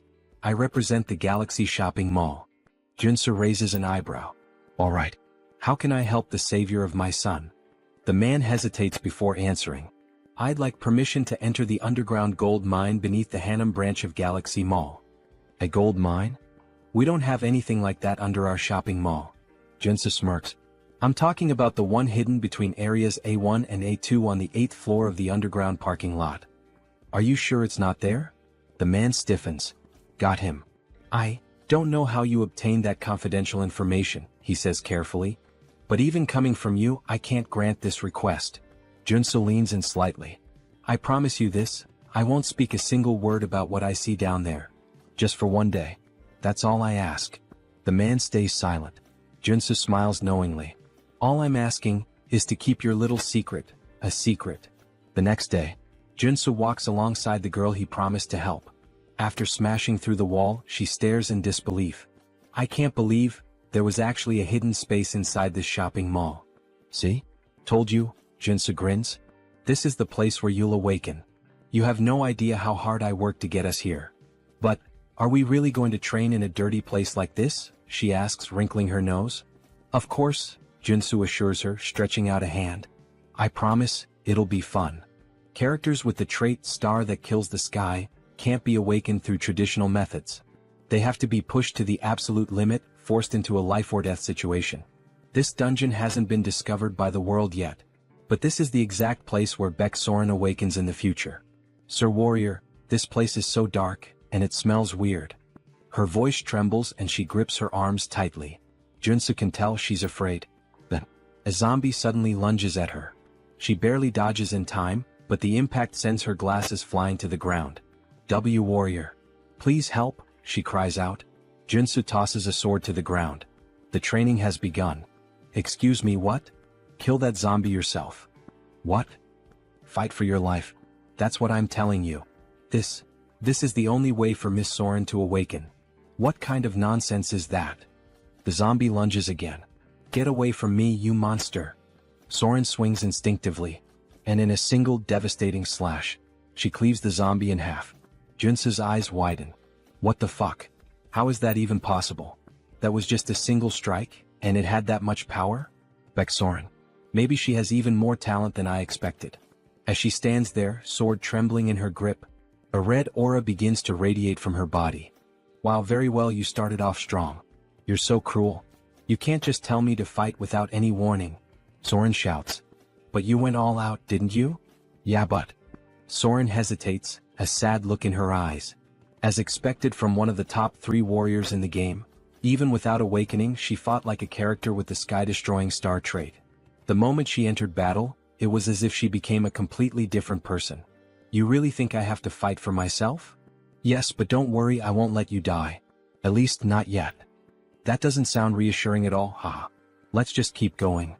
She continues cutting down zombies. You mentioned taking a few superhuman classes before. Did you learn any sword techniques? Nope. I've never even held a sword before, nor learned any techniques. But you said I had a certain talent, right? She says proudly. Then there was that instructor who had to use every possible method just to acquire a single trait. Isn't that way too overpowered? This place is way deeper than she expected. She can't even see the end. How much longer will they have to keep moving forward? Maybe there's an exit just around the next corner. As things stand now, we're not getting out of here until she awakens. Suddenly, a zombie attacks them. Wait, is that a drill?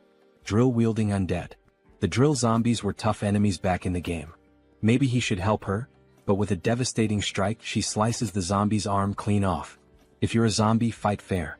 Don't you dare use a weapon. Then, with brutal efficiency, she cuts the zombie in half. Joonsoo watches in surprise. Well, that was a clean victory.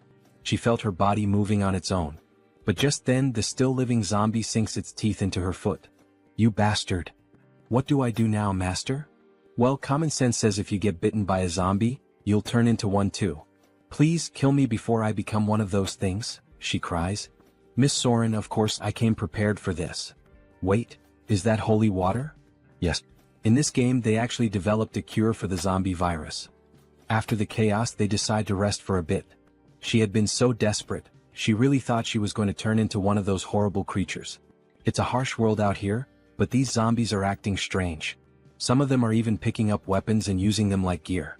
It's almost like this place was artificially designed. Well, you're not wrong. The Galaxy Mall was built much faster than any other location of this size. It was thanks to the efforts of a massive workforce, but because of the extreme labor conditions many were injured and some even died. but the official reports claimed there were 0 incidents during construction. The corrupt executives of that wicked corporation just dumped their bodies here. Later, the representative of Galaxy Mall learned about the situation. However, since it would critically damage the company's public image, he decided to cover it up and keep the area a secret. Such corruption was only possible because of how rotten this world had become. Soren never imagined there would be such a tragic story behind this place. But how did you find out about their secret? Because when the Order of the Old Father unleashed zombies to overrun Seoul, the dungeon that opened up was none other than Galaxy Mall's forbidden area. Well, let's just say the professor has a special ability. Wow, and you already have so many abilities. Since this was the place where Beck Soren was first attacked by zombies, he figured it would be the perfect location for her to train and awaken. But up until now, there had been no sign of her awakening. These victims are still suffering even after death. I just hope we can at least put them to rest. Oh, so it looks like you've finally found some determination. At the same time, she couldn't shake the strange feeling that she had to keep fighting. Alright, let's go. It's finally starting. All of a sudden, the temperature in the area plummets. This place, it's eerie. Let's be careful. Then they spot an open warehouse, almost like a giant freezer. What is this place? Upon entering, they see a radio. There are 3 bears in the house. Papa bear, mama bear, baby bear. A children's song. This is creepy. 3 bears in a house. The song starts to glitch, distorting into an ear-piercing screech. What the hell is this? Then, an ice spear shoots straight at Soren. Watch out. Joonsoo throws himself in front of her, blocking the attack with his own body. Sir Warrior, are you alright? He hadn't expected an ambush like this. Then a grotesque monster emerges. Conjoined Phantoms. Boss of Galaxy Mall's forbidden area. Level 3 mutant. A level 3 mutant? Soren, you need to get out of here, now. This thing is way beyond your abilities. But the creature launches another barrage of ice spears. I don't want to hear any complaints, get out. And I don't want a popsicle either. He deflects the attack, but suddenly the enemy starts channeling another ability. A massive ice lance forms in midair. He can't block this one. Professor. Soren, run. I'll buy you some time. How can I just leave you here? She cries. One of us has to make it out alive. She can't do it. Miss Soren, the reason I was so sure about your talent is because you possess the ability, Sky-Slaying Star. The Sky-Slaying Star? This can't be true. Believe in yourself. If you do, you'll awaken. And with that, my final lesson is complete, my apprentice. The monster fires a storm of ice arrows, obliterating everything in the area. Believe in herself? Oh. As the icy onslaught subsides, Soren stands frozen in place. Then, alright. I will. I will trust in my own abilities, Professor. A golden light surges around her. Her eyes burn red. What was this power she was wielding? Ha ha. Then please, don't give up. Joonsoo watches in awe. In an instant, she shatters the thick layer of ice encasing her. She has finally awakened. Beck Soren, SSR rank superhuman, level 1 warrior. What is this power? It's real. I've truly awakened. Before a spear can pierce her, Joonsoo moves, cutting it to pieces. Now that you've awakened, it's time to drop the act. The Sky-Slaying Star has a condition for awakening. You must face a life-threatening situation and possess the mental strength to overcome it. You put yourself in danger just to make me awaken? You did an excellent job. But now, it's time to fight. Beck Soren, the Sky-Slaying Star. The mutant lets out a furious roar, then begins channeling a new attack. He looks pretty pissed off, Professor. Don't worry. You'll be fine as long as you deflect his attacks before they touch your body. To prove his point, he demonstrates, effortlessly knocking aside an incoming strike. See? It's not that hard. But when he glances back, he sees Soren trapped in ice. Are you alright? Right. Even though she's awakened, she's still just level 1. It's unrealistic to expect her to master everything perfectly right away. She had been caught by multiple ice barrages, yet she wasn't seriously injured. Looks like you're fine. Upon awakening, every warrior receives their initial trait. Hers was Indomitable, a trait that grants strong resistance against all abnormal status effects. Before awakening, she constantly felt like she was about to die. Now she barely feels a thing. Fascinating.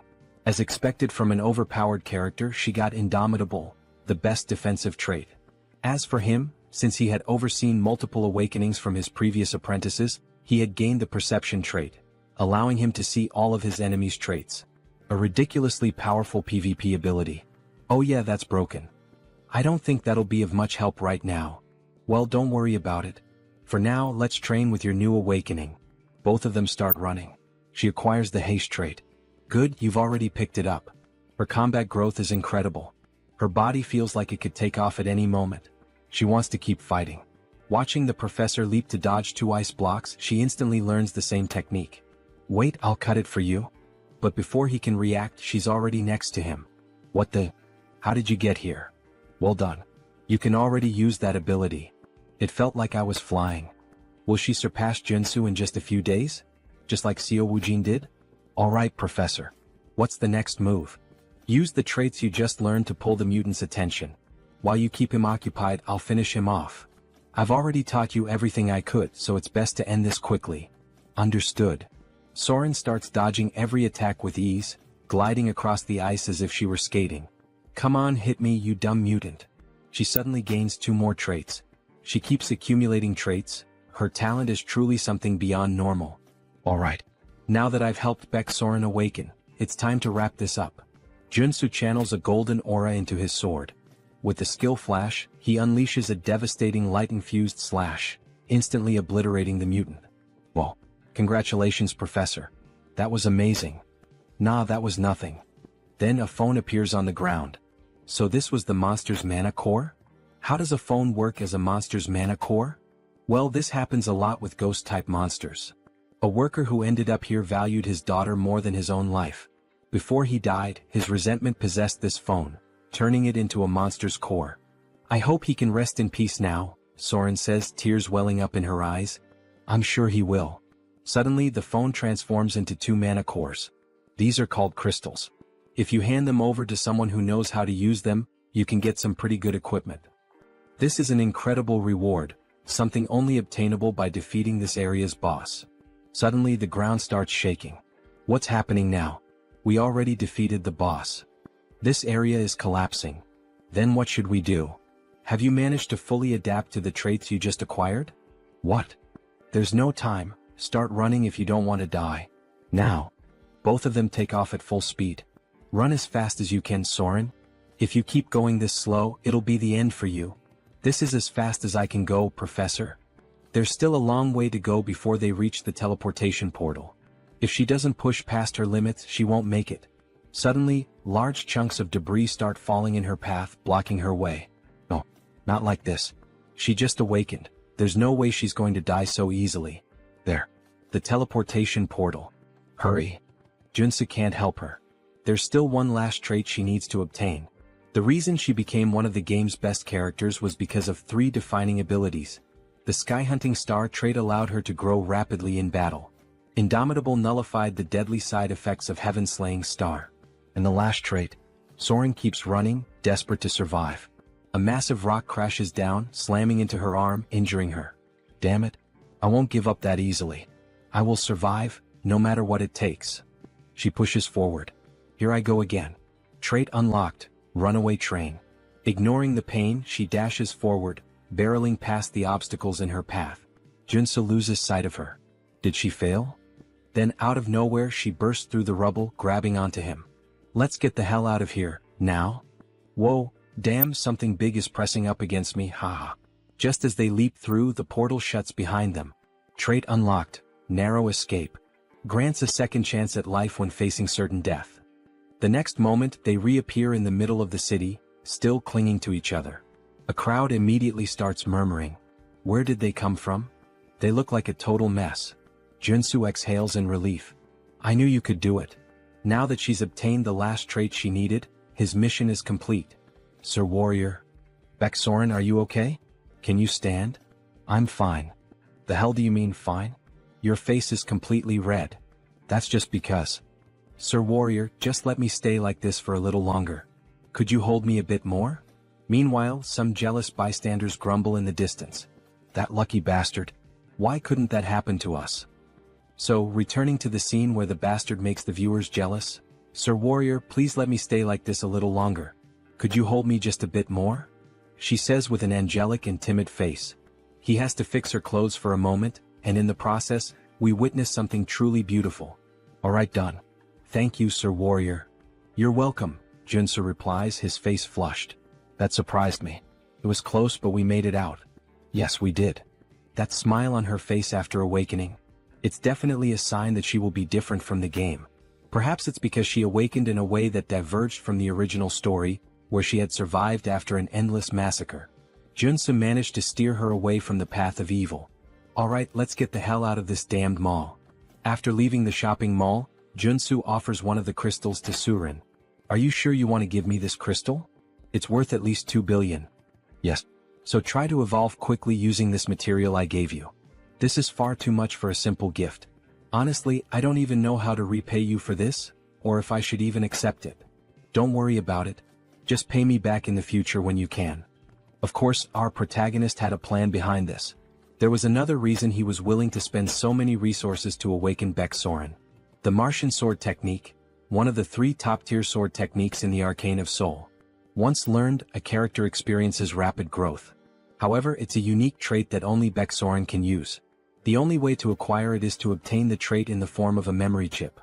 Thank you very much, Sir Warrior. Don't worry about it. Just don't forget what I did for you, because I'd really like to learn that sword technique that only you know. Hehehe. After returning home and finally getting a chance to rest, a car honks in front of his house. All he wanted was a little break. Sir Warrior, please come here. The damned world of Arcane Seoul wouldn't simply let him rest. Alright, Woojin. Thanks for coming to my residence at this hour and making the trip all the way here. I'm so happy to finally be able to repay you for healing all of Woojin's friends. I would have preferred if he hadn't come now. We miraculously managed to schedule a meeting with the Armor Meister. I'm beyond excited. There's no devil in existence that could stop me from attending this event if he is the one we're meeting. In this world, good items belong to those with good skills. The master craftsman we contacted this time is incredibly busy, but he can forge level 7 armor. Level 7? Alright, let's go now. Moments later, they arrive at the entrance of a grand house, with several guards stationed outside. Are you serious? What a fine house for such a fine craftsman. Woojin, do you have any idea what religion this artisan follows? Religion? Why are you asking something like that all of a sudden? I see, so you don't know. Of course he wouldn't. Considering all the suffering he endured because of the Order of the Ancient Fathers, it made sense. This is the home of an artisan devoted to the Order of the Old Father, Joonsoo. Joonsoo is a devout believer firmly committed to his faith. In the future, he will stand at the forefront of the war artisans of the Order. Joonsoo, the Artisan of Death, mid-boss of Episode 3. I already refused to be baptized, yet he's still willing to craft armor for me? What does he want from me? Stop. Extend your hand for identification. Identification. Show me your black flame.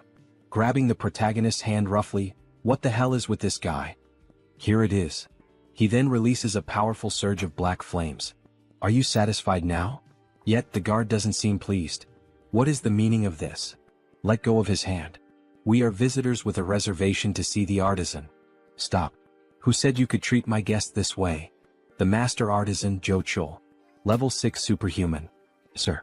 My apologies for the intrusion. Refusing baptism and awakening the black flame. You are indeed an honored guest. And this is how you treat me? Please forgive me. The light and the savior recognized by the saint. What? The light and the savior recognized by the saint. What the hell does that nonsense even mean? Alright, now come inside. Let's start discussing what kind of equipment you're looking for. Alright. A plate armor of this style is my specialty. Since it's a request from the saint, I can craft it in this design if you'd like. Before them stands a medieval suit of armor, reminiscent of the Templars. Joonsoo scans the area, searching carefully, until he finally finds something that catches his interest. Alright, I've decided. I'd like this outfit. Its appearance resembles a military uniform. Seriously? You want that kind of clothing? Yeah, I love its style. This is ridiculous. Infusing magic into that type of armor is incredibly difficult. We won't be able to create a holy armor with it. He doesn't need holy armor, the artisan remarks. I just need to infuse it with the magic of giant and extreme. Judging by his reaction, Joonsoo can already tell what the order is trying to do, push him toward holy armor. Also known as paladin's armor, It grants an absurd amount of attributes to tank-type users. However, in order to wield it properly, the user needs immense divine power. To increase his divine power, he would have to join a religion. The artisan's sighs and frustration. So he's choosing the worst option instead of the best one. But fine. The customer makes the final decision. They're pretending to offer me something good while trying to trap me in their religion. Then I'll be expecting great work from you, Master Artisan Joonsoo, Joonsoo says with a grin, shaking the artisan's hand. After a long discussion, they finally leave the house. Woojin hesitates, then asks, "Are you sure that was the right decision? Not choosing the holy armor?" Joonsoo shrugs. "No. I just like the other one more." Meanwhile, the guard from earlier continues watching Joonsoo strangely. "I can only imbue a few traits into this type of armor," the warrior comments. "Are you really going to make it the way he asked? So, you want me to defy the saint's order? She said that man is the light and the savior of our order." The warrior cannot believe the saint's words. No matter how many times he thinks about it, there's no way Joonsoo is the Messiah. He'll have to confirm it with his own eyes. 1 week later. Joonsoo is back at the shopping district. "Sir Superhuman, you really shouldn't be downing mandrake elixirs all at once like that. You glutton." "Thanks, but I'm fine." "Are you sure?" "Of course. I got the treatment I needed." A notification flashes. "New trait obtained, energetic. Thanks a lot for giving me these elixirs for free." "Don't worry about it. It's thanks to you that our market was saved. Now we're flooded with customers every day. Consider this my way of saying thanks." "So that's why there are so many people here today? Looks like business is really thriving." "That's great." "Hello, Superhuman," a man says, lowering his head in respect. "Hey, you're that guy from the Iron Fist gang? It's a pleasure to see you again," Joonsoo says, laughing loudly as he slaps the poor guy on the back. How have you been, sir? Could I kindly request a few minutes of your time?" "For what?" "Our boss wants to see you for a bit. There are too many eyes around." "Let's move somewhere else," Joonsoo says. "Understood." They get into a car and drive onto the road. "We've prepared a high-quality bulletproof car for you, sir. Do you like it?" "Not bad." A sign reveals their destination, Miram. Something feels off. Has the Iron Fist gang always used Miram as their meeting spot? If Joonsoo remembers correctly, that place is nothing but a slum filled with human garbage, the worst kind of murderers and degenerates. The car runs out of gas, forcing them to stop at a gas station. Of course. Wait, this place is Miram gas station. Joonsoo turns back, only to see the driver grinning. "All right then, have a nice rest here, sir." With a murderous gleam in his eyes, the driver grips a detonator. "Seriously? He's trying to set me up?" Joonsoo glances at the car. Several C4 explosives are planted inside. "Shit. I walked right into a trap. Hey buddy, do I look like an idiot to you? Who do you think you're messing with?" "Excuse me? What the hell are you even saying?" Joonsoo suddenly kicks the car door open and swiftly jumps out. "Stay in the car, you idiot, with all those bombs you set up. Go ahead, stay inside forever." Then Joonsoo throws a grenade. The driver screams in panic as the car erupts into a massive explosion. Joonsoo dashes forward, activating his abilities, speed and breakthrough. But something is off. That explosion was way too powerful for just a single grenade. There was no way it should have caused that level of destruction. As expected, that guy was a traitor. The bulletproof luxury car speeds toward Miram and ultimately the gas station. That lingering sense of déjà vu, there was a reason for it. A flashback begins. We see Iron Fist's boss lying on the ground. Then it becomes clear. Joonsoo knew this would happen because all of these events had already played out in the game's story when Iron Fist Kim was betrayed by his own men. He doesn't know exactly why, but this time the traitors of the Iron Fist gang have chosen him as their target. Suddenly, a hail of gunfire rains down on his location. One of the men shouts, "That's him. The guy on the most wanted list. Ah. If we take him down, we'll get that billion-dollar bounty." Excitement spreads through the group as they ready their weapons. Guns, knives and eerie grins. Of course this wouldn't end with just that bomb-filled car, Joonsoo thinks, dodging the storm of bullets.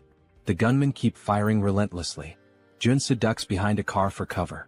Damn it, there are too many of them. He knows the vehicle won't protect him for long. With no other choice, he activates his leap ability, launching himself onto a nearby building. They probably didn't expect this. I should be safe up here.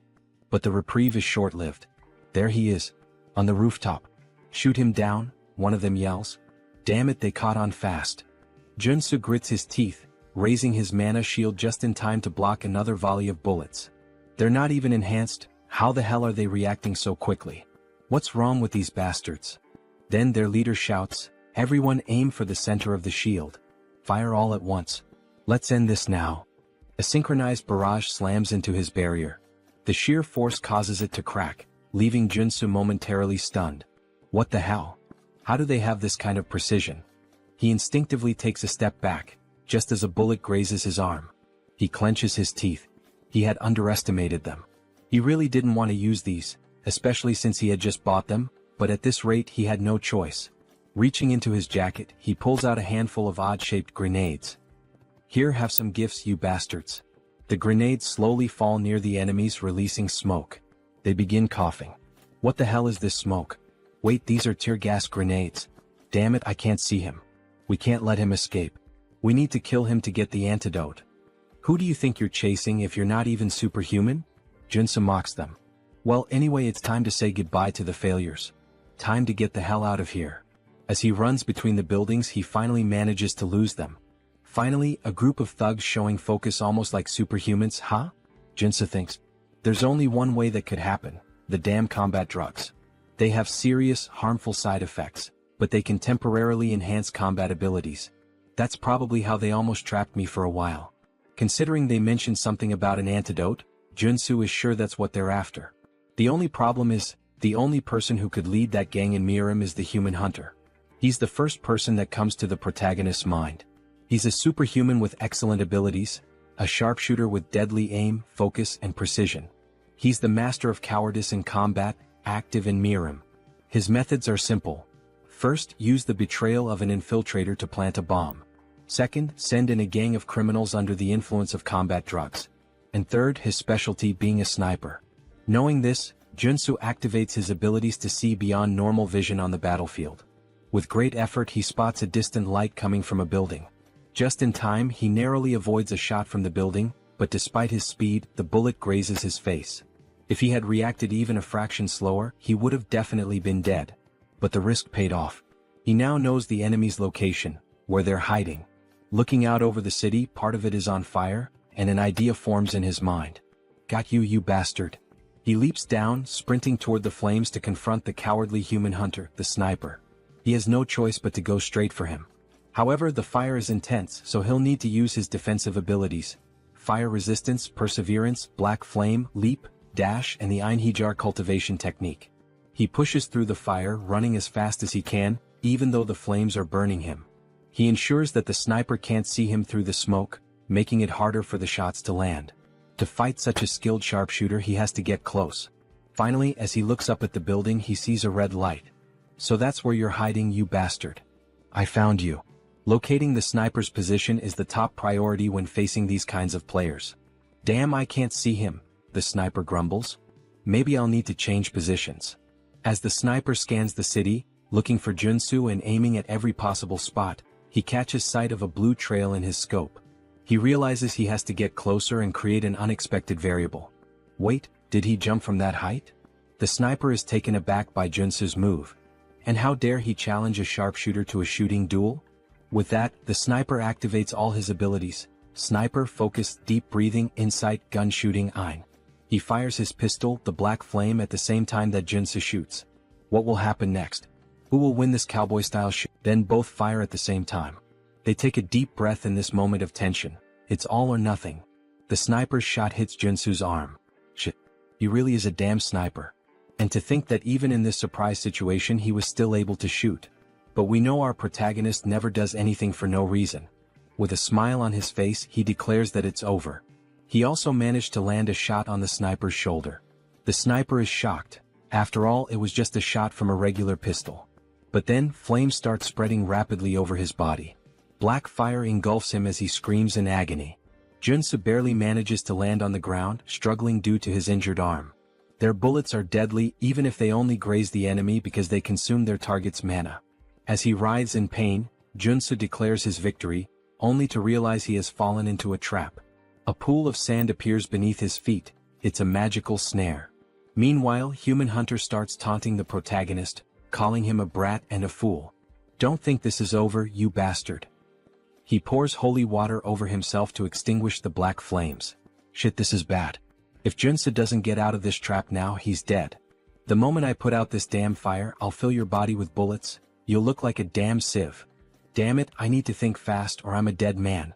He hadn't expected this to turn into a race against time. For now, he needs to slow down the infiltration of magic and minimize the damage. He equips the traits: Mana Barrier, Perseverance, and Resolute. Then he adds the traits of Brute Strength, Strength and Super Strength. Pressing both hands against the ground, he yells that survival comes first, pouring all his strength into escaping the trap. He activates his last available trait, Purification. With Purification, he will destroy as much mana in the trap's magic as possible.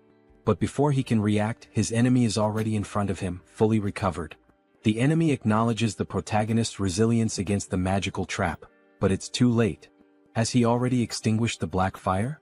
This victory is mine. If he kills the protagonist now, he'll spend the rest of his life relaxing on beaches. He raises his gun to shoot, but the protagonist vanishes. Before he can grasp what's happening, a fist slams into his cheek, making him spit blood. This is what a comeback feels like, you bastard.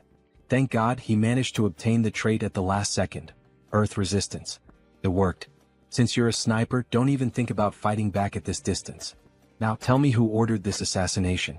Alright, he admits defeat. He'll tell everything he knows, he just wants to light a cigarette first. Fine, you're free to talk, start now. As he lights a cigar, the protagonist already finds it suspicious. His expression shifts as if he knows exactly what's happening. So, do you enjoy the taste of that cigar? Of course he does, without a doubt he loves it. His mouth changes shape. Because it tastes like my sweet victory. He looks like a zombie now. Just as he is about to attack Joonsoo, a sudden gunshot rings out, and a hole appears in the human hunter's chest. So, you knew what was going on. Of course he did. Did he really think that a player with 10,000 hours of experience wouldn't recognize the cigar that turns the smoker into a mutant? What a mess. In the end he had to put him down. That was unexpected and bizarre. The hunter was always a cunning bastard, but in the game he usually surrendered after admitting defeat. This time though he chose to fight to the very end, transforming into a mutant? Maybe he had a hidden motive. Not that it really matters. What's important is making it out of this alive. As he searches through the hunter's clothes, he finally finds a flash drive. Alright, let's see who's behind this plan and trying to kill me. The next day the news is all over TV, reporting on the chaos from the previous night. Last night, a large-scale shootout between gangs erupted in Harem. The explosion of a gas station triggered a massive fire, and it is estimated that the death toll is in the dozens. The president doesn't believe Joonsoo was involved in the massacre. How did you even survive that? That's why he's in such a complicated situation. It was truly dangerous. Who the hell tried to kill you? Tell me now. That's a long story. Where should he even begin? Suddenly the door is kicked open. The president of the Iron Fist gang steps in and throws a body onto the floor. Both the president and Joonsoo are taken aback by his sudden arrival. The gang leader immediately starts apologizing. He failed to keep his subordinates in check. At least now he knows what happened. Hey you bastard, stop breaking the damn door every time you come in, the president complains. So, was it the Iron Fist gang that attacked you? The president asks, his expression somber. The gang leader responds that it was one of the lower-ranking members of his group. Still, after interrogating the culprit, he managed to obtain some useful information. The guy who set up the trap was desperate for money? Something like that? How did you know? Turns out he had lost everything in illegal gambling and was drowning in debt to loan sharks. Well, the reason for his betrayal is pretty obvious, isn't it? Whatever the reason, it's his fault. Once again I apologize. Apology accepted. Even as a gang leader, keeping every low-level member under control isn't easy. Iron Fist Kim truly had no knowledge of what was going to happen because if it hadn't been Joonsoo, he would have been the target of the betrayal himself. He'll take responsibility and track down whoever was behind this malicious plan to have Joonsoo killed. Oh, for that, he already has a piece of evidence that might lead to the culprit. He then shows the flash drive. The president looks at it. Is this a USB? The superhuman who tried to kill Joonsoo had it on him. Do you know how to use a computer? I even have a license for it. Has my time to shine finally come? Aside from my bald head, obviously. After plugging the USB into the computer and searching through its contents, he finally finds something. Alright, this guy was a big deal. He killed at least 20 superhumans. He's a psychopath. Well, his name was Human Hunter, so that makes sense. Forget all that, let's get to what really matters. Let's check his most recent job requests. Alright. His latest request, let's see. This was the last one he received about 5 days ago. The bounty was 20 billion? The president is shocked. 20 billion? Even the protagonist is stunned by the absurd amount. Maybe it would be worth turning himself in just to collect the reward. Who the hell could afford to offer that kind of money? The client was someone from the Ascendant Group? Someone from a major corporation? This person right here was the one who made the request. As soon as the name appears on the screen, Joonsoo recognizes it. Son of a bitch. So it was that bastard. The paladin who had gripped his hand tightly and questioned him. Things just got complicated. So it was that bastard. He's the paladin Joonsoo saw at Juchol's house. Why the hell is that rich kid trying to kill him? Maybe he has a suspicion. Can you pull up the Ascendant Security family tree? Sure, just a minute. Here it is. Just as he suspected. Now he can finally piece together what's going on. Ascendant Security, a private military company under the Ascendant Group, one of the top 5 corporations in Arcane Seoul. Lee Jae-ol, the eldest son of Ascendant Security, was originally first in line for succession. However, after receiving the baptism of the order from his old man and becoming a paladin, he was pushed to the very bottom of the inheritance line. Now the only path left for him is to succeed as a paladin. But the Saintess has been obsessed with Joonsoo, calling him the light, the savior. Maybe it's just jealousy. Maybe he's furious that he lost the Saintess' attention and is taking revenge. Watching Joonsoo surpass the baptism and rise to prominence must have driven him mad. Mad enough to order an assassination. The president is outraged. What? To think he would target you just because of his own inferiority? He needs to be taught a lesson, he shouts, furious. But how? The opponent isn't just some heir to a small company. He belongs to a family that owns a major corporation. One wrong move, and the entire company will come after them until nothing is left. That doesn't mean they should just sit back and take it. Yeah, you're right, Joonsoo says, smirking. I have an idea. The president was already expecting that answer. With an almost theatrical reaction, he exclaims, I knew you were plotting something. If we have to take down a big name, let's start by focusing on our expansion. Hours later, Seo Woojin is shouting. That damn bastard. How dare he try to assassinate the Lord Warrior? He slams his fist on the table, shattering it. Joonsoo sighs. Relax. I'm still alive. Woojin looks at him with concern. You're not hurt, are you?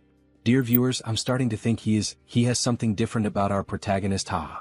Back to the Manhwa. The other two stare at the destroyed table, stunned. Nothing could be better than having Woojin on their side. He's not just insanely rich, he's also a level 5 superhuman. He won't let this slide. An eye for an eye, as they say. We should hire an assassin to do the same to him. I can't even begin to imagine how much it would cost to put a hit on the eldest son of Ascendant Security, but...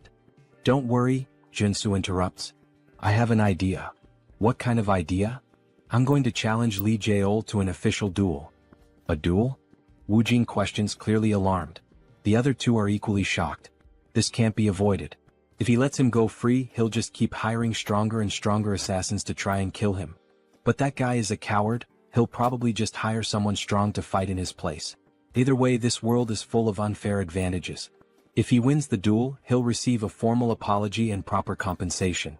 Right now, this seems like the most realistic solution, analyzes the gang leader. Joonsoo won't be able to fight him on equal footing, so he'll have to rely on the duel. With clear evidence in his hands, he has more than enough justification to challenge him. If they allow Jae-ol to send someone in his place and keep the duel private, with only close acquaintances present, he will accept. All right, the president says, preparing to formally send the duel request. We'll also need an official notary. I'll take care of that, Woojin offers. His parents know a lawyer who used to be a Supreme Court judge. All right, thank you everyone. I can always count on you guys. Why are they all looking at him like that?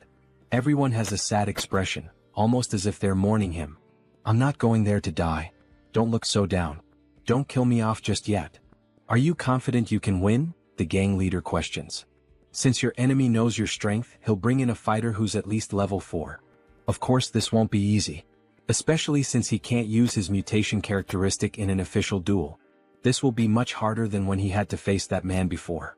Either way, he can already predict who the fighter will be. So you already know who your opponent will be? Yes, and that's why I need a good amount of preparation. Woojin, can we spar for a bit? Of course. I'll help you with everything I've got, Woojin says, gripping his sword with a happy expression. Thanks a lot, but please take it easy. Last time we fought, you nearly killed me, Joonsoo thinks to himself. 3 days later, they all gather in an arena inside a warehouse. Some spectators are present. We're all cheering for you, Lord Warrior. The president is dressed up like a cheerleader, completely decked out. The gang leader can't believe what he's seeing. And, of course, she's there too, the girl who got the protagonist all fired up. She's in the stands cheering for him. We believe in you. Don't give up. Alright, thank you everyone. He trained so relentlessly over the past 3 days that he feels like he's about to drop dead. But thanks to that brutal effort, he has managed to complete his preparations to face the enemy. And there he is, Joonsoo, the paladin captain of the Order of the Old Father. It's been a while since I've had to participate in a duel, he says, laughing. Oh, Joonsoo, the paladin captain of the Order of the Old Father. A level 4 superhuman. Captain, you didn't have to come all the way here to settle this. Silence. What makes you think you have the right to speak to me that way? No paladin of the Order will ever lose an official duel while he is captain. Seoul stays silent. Lee Seoul, acting all high and mighty in front of me, yet he's nothing more than a sheep before his captain. What a coward. It's a pleasure to meet you, Warrior Kim. Hello. First of all, I would like to apologize for this unpleasant situation. What? He's apologizing in such a civilized manner? Joonsoo is taken aback. This incident is entirely the fault of one individual. The esteemed saint has nothing to do with it. Alright. Then what is the official stance of the order? The saint has proclaimed that Warrior Kim shall be our light and savior. Light and savior? Jochul said the same thing last time we met. What the hell does that even mean? Therefore, the condition the saint proposes is this. If you lose the duel, Warrior Kim, you will join the order alongside us. What? Join the order? Why are they so obsessed with this? Why do they want me to join so badly? In the background, Seoul is trembling with rage, while Joonsoo grows uneasy. It is the will of our saint and our lord. Just then an official interrupts them. It is now time for the duel to begin. Now that all parties are present, please confirm the terms of the duel oath. If the paladin wins, Warrior Kim will join the Order of the Old Father. If Warrior Kim wins, Lee Seoul will be prohibited from harming him directly or indirectly, and will also be required to provide financial compensation. Do both parties agree? Both nod in confirmation. Joonsoo feels something tightening around his heart. In Arcane Seoul, a duel oath is a magical contract. If you break it, your heart will literally explode. Even in this chaotic world, no one is reckless enough to defy such an oath. The official proceeds with confirming the rules of the duel. This duel will follow the standard international regulations set by the Superhuman Federation. All personal superpowers and weapons are allowed. However, all consumable items must be crafted on-site. Joonsoo is already prepared, but before proceeding, Joonsoo requests time to craft his items. Understood. The time limit is 10 minutes per item. He grips 3 potions in his hand. He's practically an alchemist with how he formulates, crafts, and modifies substances. These elixirs are specifically designed to counter paladins. Elixir of Steel Body, Elixir of Flash, and Elixir of Arcane Dragon. Are these correct? Yes. I will now consume all 3 elixirs. Doping is essential in PvP. He drinks all 3 at once. Now that both sides have completed their preparations, the duel is about to begin. 10-9-8-7. Both warriors stand face to face in the arena. Warrior Kim, it is a great honor and privilege to have you join our order. Why not reconsider and join us voluntarily? Just start the fight. Alright, we tried. If you refuse salvation, then so be it. Joonsoo raises his hammer. It's like watching Thor himself. But there's no need to worry too much. After all, he can't kill Joonsoo. He needs him to join the order. Then suddenly his entire body radiates an overwhelming aura, filling the arena. He looks like a Greek god, just like Thor. Meanwhile, our protagonist remains still, gripping his sword, a mere blade in the face of such power. The mana surrounding Joonsoo is incredible. He is clearly on an entirely different level. No matter how much Joonsoo has prepared, he cannot win unless he is willing to risk his life. 3-2-1-0. The paladin charges forward like a berserker. Then he vanishes.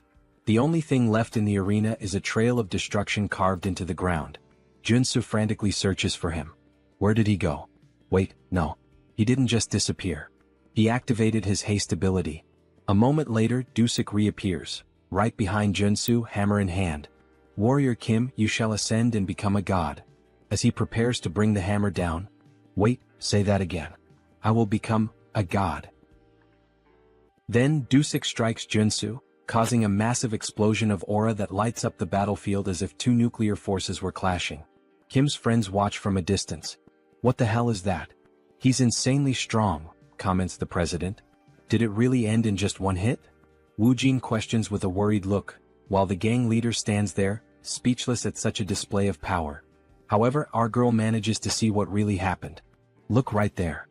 As the smoke clears, the two warriors stand face to face, Kim with his mana barrier raised and Dusik holding a hammer and shield. Becoming a god. Is that what he said? What kind of nonsense is that? Dusik is intrigued. So this kid actually managed to avoid his attack. As expected, he used his sprinting ability right from the start. It's a high-level trait for surprise attacks, but if the opponent is already aware of it, there's no reason not to block it. Then he quickly equipped all his defensive traits: Area Shield, Mana Defense, Protect, Interior Cultivation Technique and Mana Heart. Yet, even using all of them together, that ability of his was still enough to shatter his triple-layered shield. Congratulations, Warrior Kim. For a level 3 warrior to block his surprise attack. Now he understands why the saint values him so much. Stop talking nonsense and explain. First he calls me light and savior and now a god? Explain it better. It's exactly as it sounds. You, Sir Warrior Kim, are the hope of our order and the one who will save us from the coming judgment day. Joonsoo can't understand what he's saying. The hope of the old father's order? Now that he thinks about it, the god they serve is dead. In the game's story, a few years later as the plot progresses, the saint performs a revival ritual for her god, triggering a boss battle in the middle of Seoul. A massive octopus appears, wreaking havoc on the city, and it must be stopped. So wait, if they keep mentioning this over and over, does that mean that by savior, they're actually referring to the vessel of God? Yes, exactly, Dusik confirms with a malicious look. A noble sacrifice and sacred devotion. These insane bastards. So in the end, they've just been planning to sacrifice Warrior Kim this entire time? He had actually thought there might be some genuine purpose behind all of this. Your body and soul will become part of the old father and his avatar. Because you will lose this duel, and join our order. Dusik shouts, radiating pure hostility and arrogance. Yeah, go to hell, you bastard. He then charges forward, quickly activating his sprinting trait and striking at Dusik with his sword. However, he isn't fast enough. Dusik easily blocks the attack with his shield. But even so, he is sent flying backward from the sheer force of the blow, eyes wide with shock. What kind of power is this? Then we see the new traits of our protagonist: strike, rush, endurance, strength, super strength, perseverance. Confusing, isn't it? Of course it is. He has swapped out all his traits for those suited to an offensive warrior. Right now he is fully optimized for battle. He lunges at Dusik again, this time fully engaging in the fight. He unleashes a series of swordsman strikes, attacking relentlessly with every warrior trait at his disposal to keep Dusik on the defensive. Then, in an instant, he switches traits again: mountain-breaking swordsmanship, smashing strike. With this, he delivers a relentless barrage of consecutive attacks, putting Dusik under immense pressure. Haha, your swordsmanship is quite the challenge, isn't it? Alright, this is the chance. Now that Dusik is completely focused on defense, Kim grabs the axe he had equipped and quickly switches his traits once again. Strength, super strength, endurance, strike. Dusik is distracted. Taking advantage of the opening, Kim swings the axe and lands a solid hit on Dusik's left rib, cutting through his skin and drawing blood, forcing him to step back. Finally, things are starting to get interesting, aren't they? He says with a laugh. It's working. The 3 days of preparation weren't in vain, Kim thinks to himself. A flashback begins. The reason he trained with Siu Woojin wasn't just to acquire the right traits for this duel, but also to learn how to switch them instinctively in a fraction of a second. We see him training, shifting his traits while attacking Woojin, and when Woojin counterattacks, Kim immediately switches to defensive traits to absorb the hit. Back to the fight. When facing superhumans far stronger than him, he must use defensive traits at the right moment. Just like now, as he swiftly switches to defense to block Dusik's hammer strike. However, the strike is too powerful, shattering the shield and forcing Kim to step back slightly. But within a second he switches his traits once again. Use offensive warrior traits when executing a surprise attack. He dashes forward, aiming another strike at Dusik, who manages to block it. Use other warrior traits when unleashing multiple attacks to keep up the pressure. Dusik struggles to keep up, forced entirely onto the defensive. This is the perfect opportunity.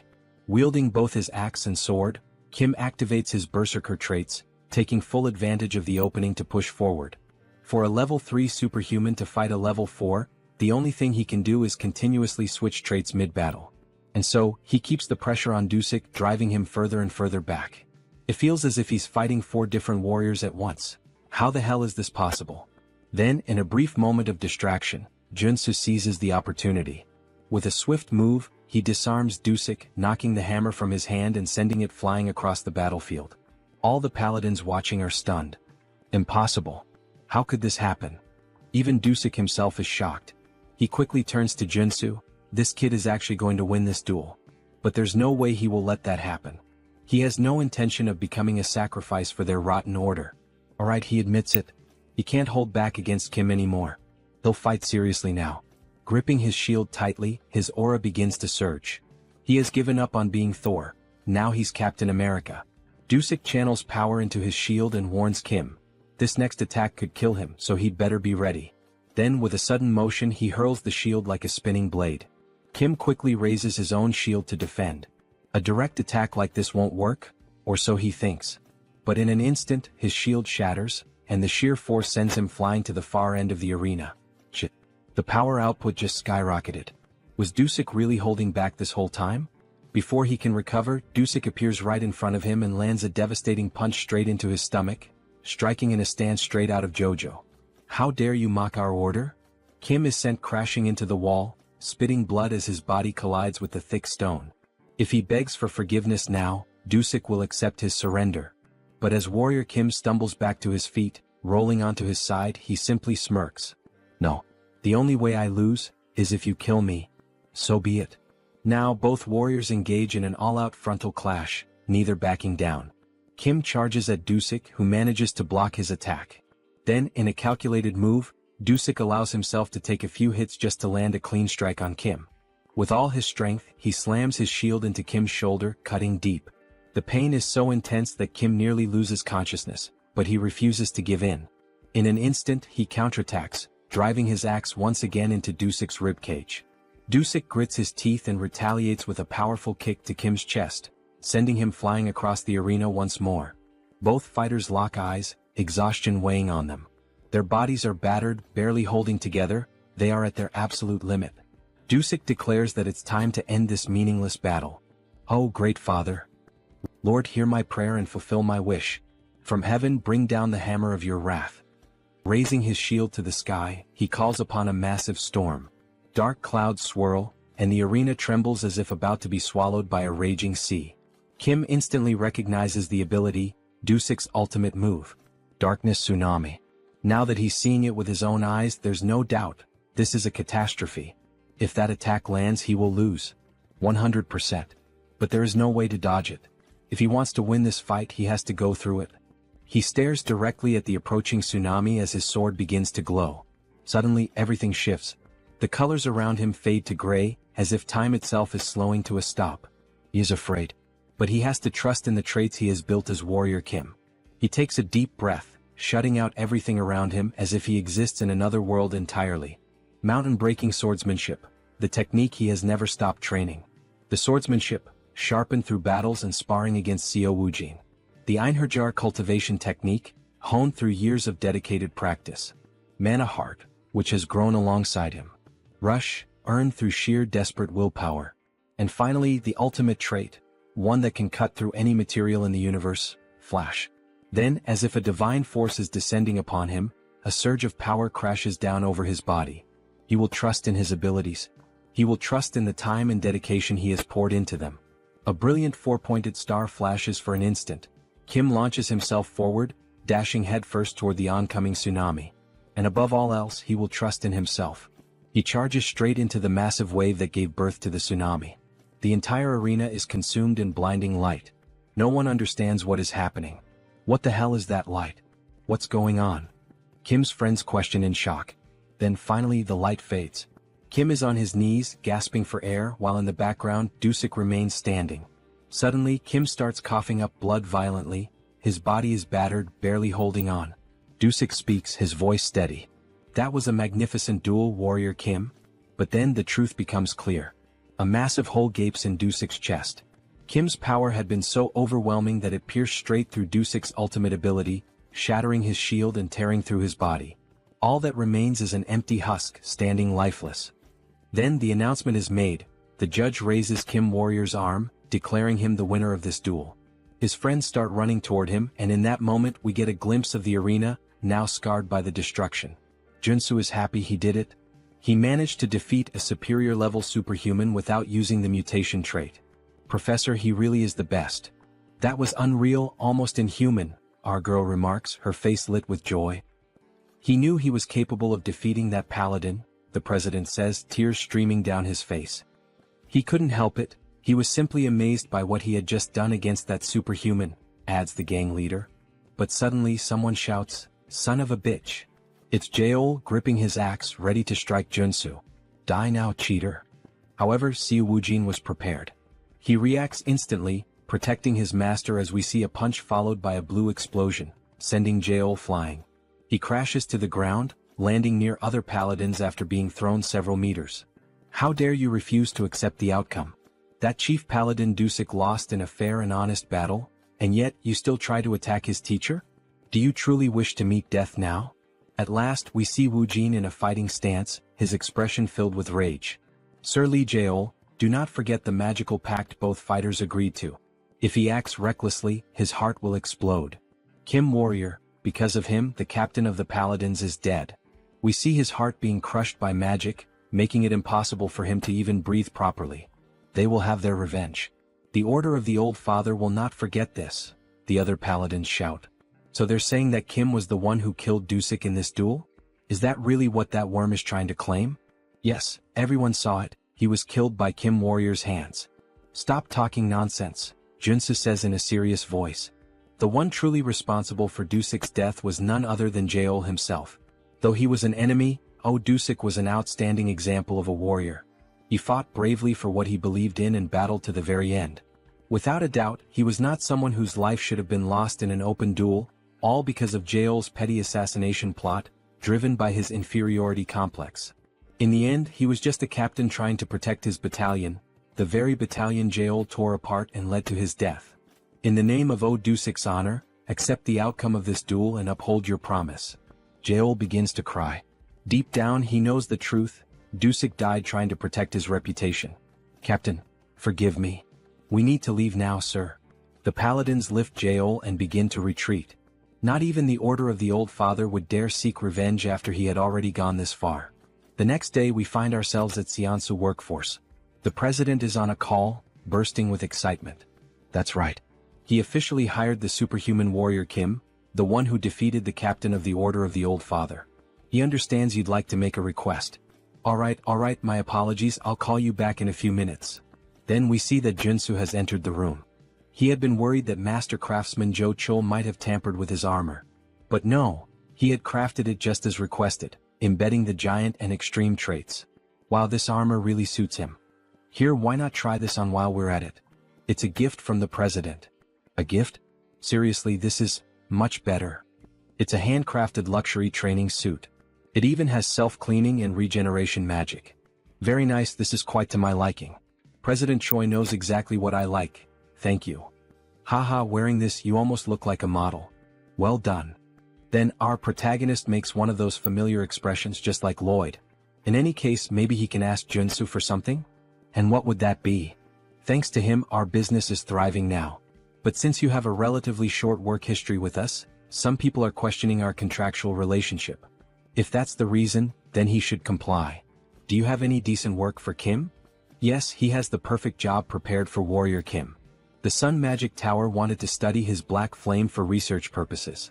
The Sun Magic Tower, It's one of the 4 great magic towers of Seoul Arcana. If he remembers correctly, this is the place where one can acquire fire-related magic. It's an excellent trait for mages, maybe even for him. They will reward him with membership. Very well, he'll accept. This character is in the Sun Magic Tower, so he knows exactly what rewards he can get from them, Joonsoo says with a sinister grin. Then he heads to the designated location, a place where magic and science intertwine. It truly is a fascinating sight. Superhuman Warrior Kimâ? The man introducing himself as Park Hyungju, as senior researcher. You must be here because of our request to study your black flame, correct? Park Hyungju, senior researcher, level 5 mage. Yes, that's correct. He had expected him to be much older, but he's actually quite young. There's not much time, so they'll get straight to the point. Please, this way. Then he introduces a capsule surrounded by cables and a computer. First, we'll perform some basic measurements. This machine looks oddly familiar. Please step inside. You only need to remain still. So he enters the machine. The assistant shuts the door and a robotic voice announces, initiating ultra-precision measurement. Ultra-precision? Wait, this is the machine used to reveal everything about a character to the player. He's walked right into a trap. Information about him starts appearing on the screen. This machine will expose all the secrets of his traits. Hey you bastard, what the hell? Shut this thing down right now. This wasn't the reason he came here. Please stay quiet and still. This is all part of the necessary process. This information was in our contract. Screw you, you bastard. He pulls back his fist and smashes the machine's glass with a single punch. Hey, what's the meaning of this? The contract he signed only required him to demonstrate his black flame to cooperate with the research. Who the hell do they think they are to pull this on him? Then the assistant gets slapped across the face by an old man. Park Hyungju, you idiot. Are you doing this again? Boss. Now we're introduced to the old man, Yoon Myung-seok, chief researcher, level 6 mage. How dare you try to ruin my project? This is a misunderstanding, chief. A misunderstanding, my ass. He had planned to sell Mr. Warrior's information, the sole possessor of the black flame trait. There's surveillance footage proving it. My apologies. I let my greed get the better of me for a moment. Get the hell out. You're exiled from this team. What the hell is going on? Kim has no idea what to make of any of this. 1,000 apologies, Warrior Kim. I am Yoon Myung-seok, the head of this research division. This was an unfortunate incident. What he means to say is, well, it wasn't his fault, you know. He thinks this kind of thing must happen often. So, that idiot sold our confidential information because of his gambling addiction. If it weren't for his mentor Elder Joe, he would have been kicked out of this place a long time ago. I see. In any case, I came here to fulfill your request and nearly had my personal information stolen. As an apology, we'll upgrade your membership status. Alright, I'm listening. What exactly are the benefits of this so-called upgrade? You'll have access to our commercial facilities as well as our training grounds. I assure you he'll make excellent use of them. The training facilities of the Magic Tower can only be used by its mages. What an unexpected stroke of luck. Yes, this doesn't seem too bad. Please, take some time to rest while we prepare for the research. Alright then. He'll take a look around the Magic Tower. As he enters a room, a floating golden orb appears. He almost fell for it, just as expected from Arcane Seoul. But in the end, everything worked out. This is a chance to acquire many excellent traits from the Magic Tower's training grounds. Initiating electric magic training. The golden orbs suddenly begin releasing fierce lightning bolts that strike the protagonist. The pain is unbearable. He complains that it feels like it's shocking him down to his very bones. But if he can endure it for a while using his traits, perseverance, determination, revitalization. After withstanding the pain for some time, he gains a new trait, electric resistance. Nice. He has finally obtained the ultimate resistance trait for all 6 attributes. Okay. Even with resistance, this still hurts. You can turn it off now. At this point, he's going to get fried alive. However, something happens. The lights turn red and the robotic voice announces, training system has been switched to manual. Warning, warning. The intensity of the electric magic has been adjusted. Wait, what? It said the training was already over. Who the hell switched it to manual? Wait, that bastard, what is he doing there? He tampered with the settings, that son of a bitch. So he pulls on the machine. Maximum output. Electric magic beginning. All the golden orbs begin to gather massive amounts of energy simultaneously, and then they release it all at once, like a huge Kamehameha of electricity aimed straight at Joonsoo. Hey, calm down, what the hell is this? Die, you bastard. Then Joonsoo receives an enormous, concentrated surge of energy. Hyungja laughs a lot. This is what happens when someone messes with his business. Now die. However, after a moment he's surprised. What the hell is going on? Is he actually withstanding this massive electric discharge? There's no way he would go down from a simple low-level lightning strike like this garbage. There's a reason he's been training during his free time. We see his trait window showing 5 resistances already acquired. Divine resistance, which he gained by enduring the holy baptism. Fire resistance, obtained by boiling himself in the mana spring. Darkness resistance, earned during the battle against the necromancer Sharon. Cold resistance, obtained in the fierce blizzard of the conjoined ghosts.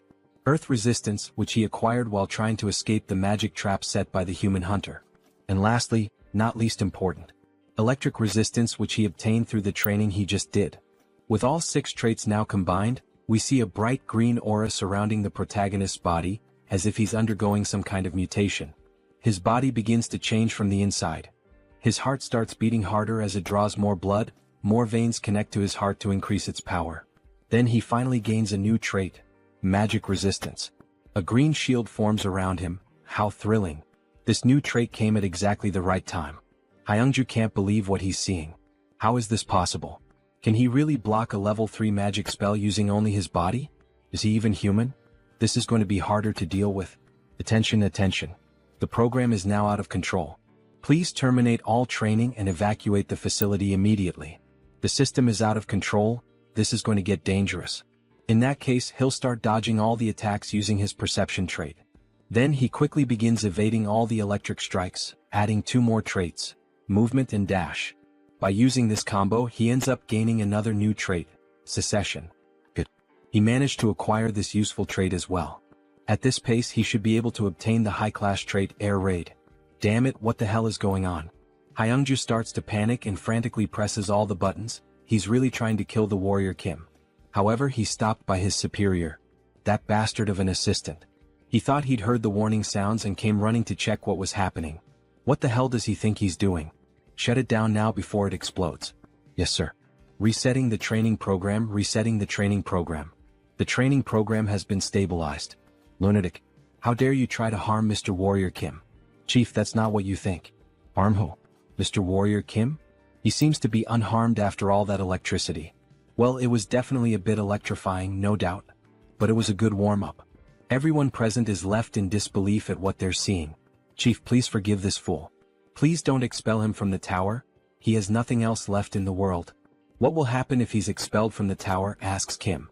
He'll be magically marked in the brain so that he can no longer learn any new magic, just like a thief who loses his hands after stealing. His life as a mage will be over, and he'll be useless for the rest of his life. That seems fair, considering the trouble he caused Joonsoo. He's already done many bad things. This is just a natural consequence. And look at this, Mr. Kim. It may not be much, but it's a symbol of our apology. This is an elixir. It's a miraculous potion that can take you from 1 HP to full health in a single gulp. Thank you. This gift is like an extra life for him. He needs to calm down. Ah yes. He believes this is the proper compensation. He doesn't want this incident to turn into something bigger. But there's something else he needs to gain from this magic tower. But he must say that although this gift is great, still, it's not enough to make up for the fact that he was attacked twice after visiting this tower. So, could he be informed of what he might need in order to receive proper compensation? He's held on to this request for a long time, ever since he arrived at the tower. It's to experience the 4 magical spells from the 4 great magic towers. Pardon? Is he perhaps saying that he would like to experience the solar explosion? Yes, that's exactly it. Please, fire the solar explosion at him. The doctor is afraid that this request might not be possible. A level 3 superhuman can't withstand the solar explosion for even a single second. Maybe after he becomes stronger and grows a bit more. No. He's certain he can endure it for about 15 seconds. But that's a feat not even a level 5 superhuman can achieve. Alright, but he is different. Then he starts emitting black flame from the palm of his hand. Ah, the black flame, it can burn away an enemy's mana. Maybe with that, he'll be able to withstand the solar explosion a bit longer. But even so, it will still be dangerous. Let's see it, says Kim, excited. And of course, our protagonist clearly has some kind of plan. Then we see a massive cannon being aimed directly at Kim. It's quite terrifying now that he's about to be hit by the solar explosion. But it can't be avoided. There are only 3 ways to obtain the solar explosion trait. First, enter the magic tower as a disciple of a tower master. Second, defeat the tower master in a one-on-one duel.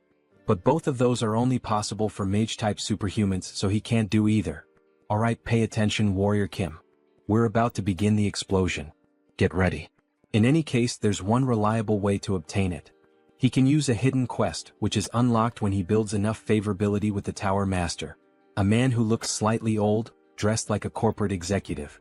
Then we see the solar explosion starting to activate like a rocket being powered on. In other words, he's putting on a show to prove his worth to him. The solar flare will be activated for 15 seconds. Then the solar attack is launched. Kim stands with his chest exposed, ready to endure this insane assault. He begins to burn, but he can handle it. Because there's a trait he can obtain, magic armor. Through the trait embedded in his gear. Magic armor. Wait, is he actually withstanding it? So they're telling us that this superhuman isn't level 6? He's only a level 3 warrior and yet he's enduring all 15 seconds of our strongest magic? That bastard is level 3? How is that even possible? It hurts. He prepared so much, acquiring all the necessary traits, but even so, it still hurts a lot. Alright, the 15 seconds are over. Shut it down now. Abort the solar eruption. Finally, the machine stopped. We see smoke rising from it after being used. Damn, it's finally over. He really thought he was going to die. Those were by far the longest 15 seconds of his life. Even longer than when the woman's on top, haha. What was his name again? Warrior Kimâ? Truly very impressive. Then we see the two of them having a cup of tea together. That was truly impressive, Mr. Kimâ. Using the black flame to endure the solar explosion for so long. He will be a great help to our long-awaited project. It would be a great honor if he could help in any way. Favorability increases at this moment. Haha, he enjoyed the words spoken by Warrior Kimâ. So, he would like to request a favor from Kim. A request, you say? Yes. It worked. I triggered the secret quest. Grandfather, I came because I got a call. Was it you? Yes, and say hello to Mr. Warrior Kimâ. He's a level 3 superhuman. Nice to meet you. Nice to meet you too. His name is Mage Kimâ. Magic Kimâ is the mage-type tutorial character who appears after Iron Fist Kimâ and Priest Kimâ. Apologies, he's late. Was he always this gloomy? He's my grandson. He has the potential to become a high-level superhuman, but his growth was halted at level 1. That's strange. He apologizes for being strange. Forgive me for being the shame of this magic tower. That's not what he meant. What the hell is wrong with this kid? So, how does this work, Mr. Kimâ? He heard that Kim also healed Director Seo's son. He believes, and hopes, that maybe Kim might have some idea on how to awaken this boy. Awaken him, right? Of course I can help. Would be an honor. Is that true? Please help us. If he somehow succeeds, he will be given anything he desires. Anything you say? And we see the protagonist's famous look, as if he had something in mind from the very beginning. This marks the start of the hidden quest of the solar explosion. And a beautiful shot of the prettiest girl in this manhwa. What? Say that again. Warrior Kimâ wants what? Solar explosion. Should he spell it out for him again? Right? Solar explosion. Of course he can do that for him since the future of their tower depends on it, but he's not sure if he would be able to use it. That's why he's going to give it to him in the form of a memory chip, right? So he can learn it instantly. Well, fine. If he can solve the problem with his grandson, then his request won't be a problem. Alright, sorry to interrupt you both, but how is Warrior Kimâ planning to train him and make him awaken? Alright, let's begin. First, we need to figure out what the cause of the problem is. His biggest issue is that he's stupid. The grandfather says harsh words. He needs to become a mage, but he barely knows any math. Meanwhile, the depressed grandson starts tormenting himself. Sorry for being so terrible at math. Alright, of course Joonsoo already understood Mage Kim's problem very well. He's smart enough to have graduated in business administration from Seoul University. However, he gave up on mathematics, which makes him unsuitable for magical research. No matter how hard he tries, he just can't grasp magic. He's just making excuses at this point. Sorry? So, why don't we learn a type of magic that doesn't require mathematical calculations? What did he mean by that? Magic that doesn't require mathematical calculations? By using spirits, he will become a flame sorcerer. He says he's a flame sorcerer, but that's not the same as a mage. So does he prefer to let his grandson remain in that state forever?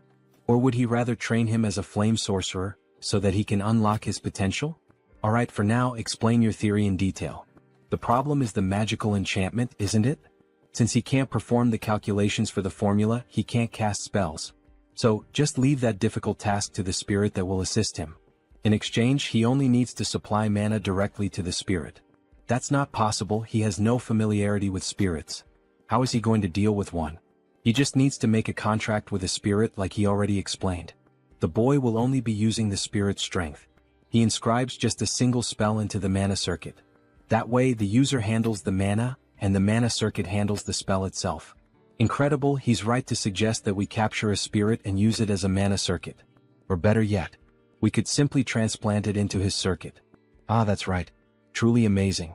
An incredible theory. He thought he was a warrior. How does he come up with something like this? Of course, he knows, after all, the guys thought of this in the future of the game. He didn't just come up with this now. And honestly, he doesn't even know what the hell he just said.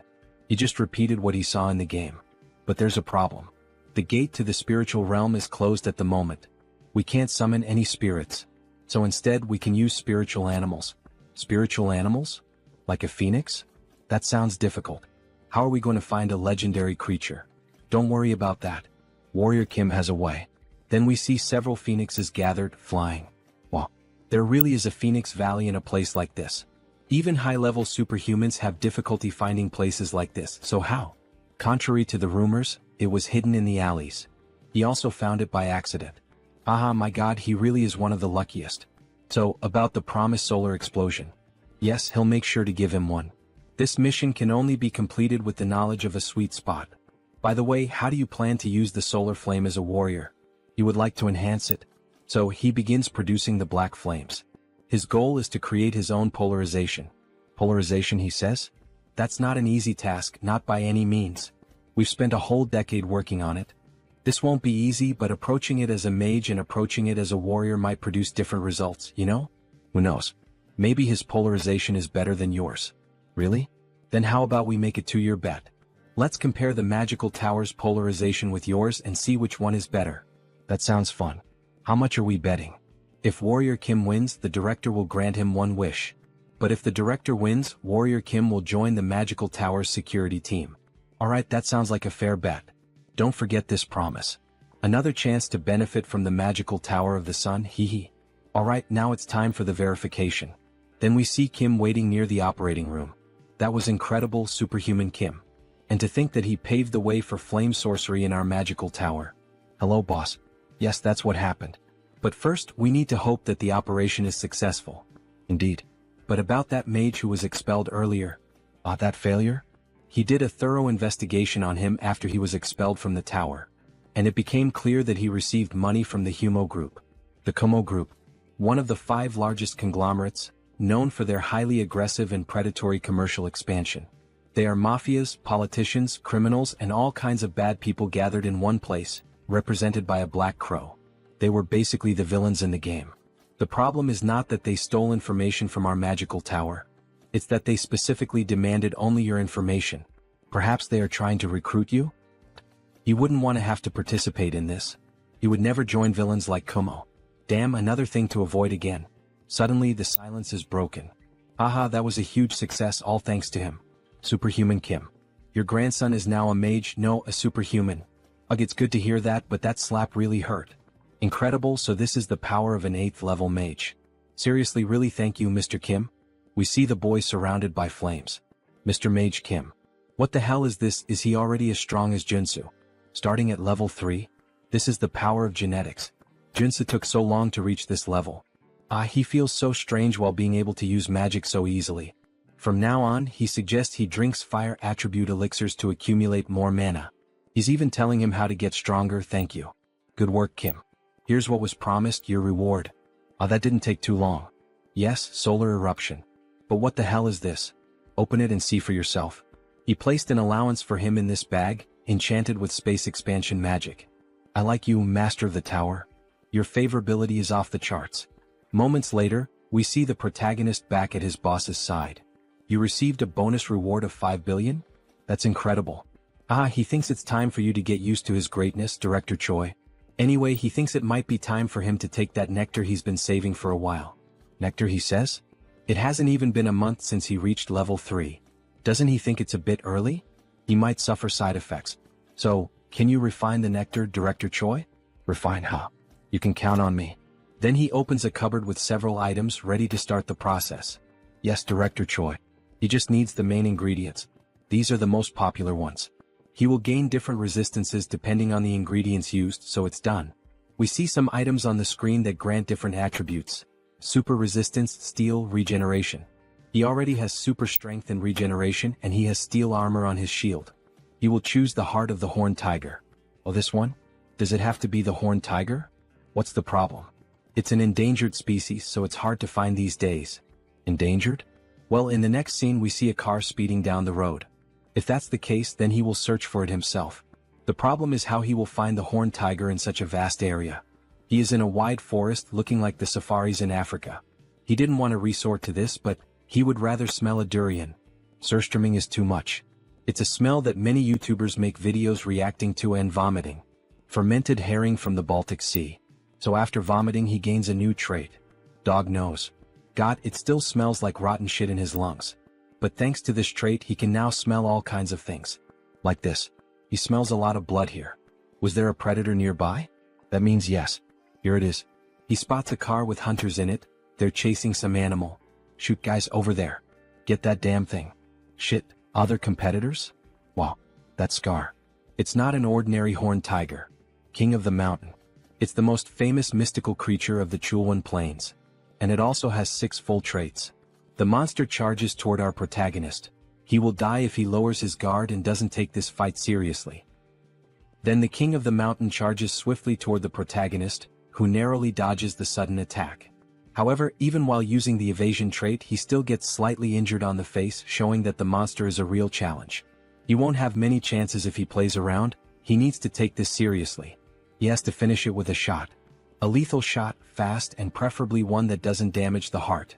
He needs to trust his own senses and instincts. The tiger charges quickly to strike him, but he dodges by leaping over the tiger, equipping all the perfect traits to execute the shot perfectly. Gun shooting. Focus. Resolve. Shooting technique. Rapid reloading.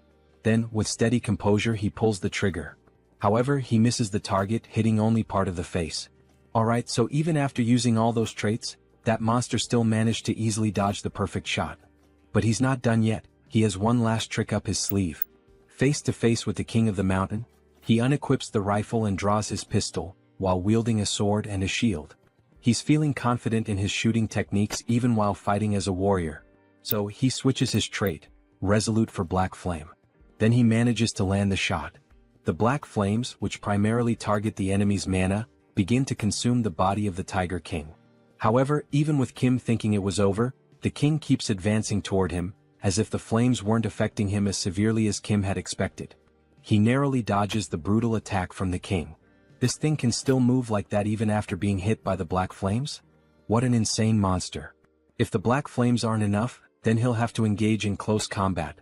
After all, he is a warrior. The tiger notices the shift in Kim the warrior's stance and prepares as well.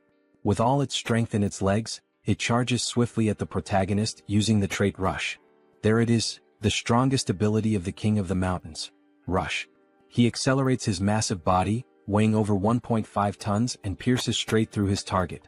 Compared to its infamous reputation that has frustrated countless users, the strategy to defeat it is ridiculously simple.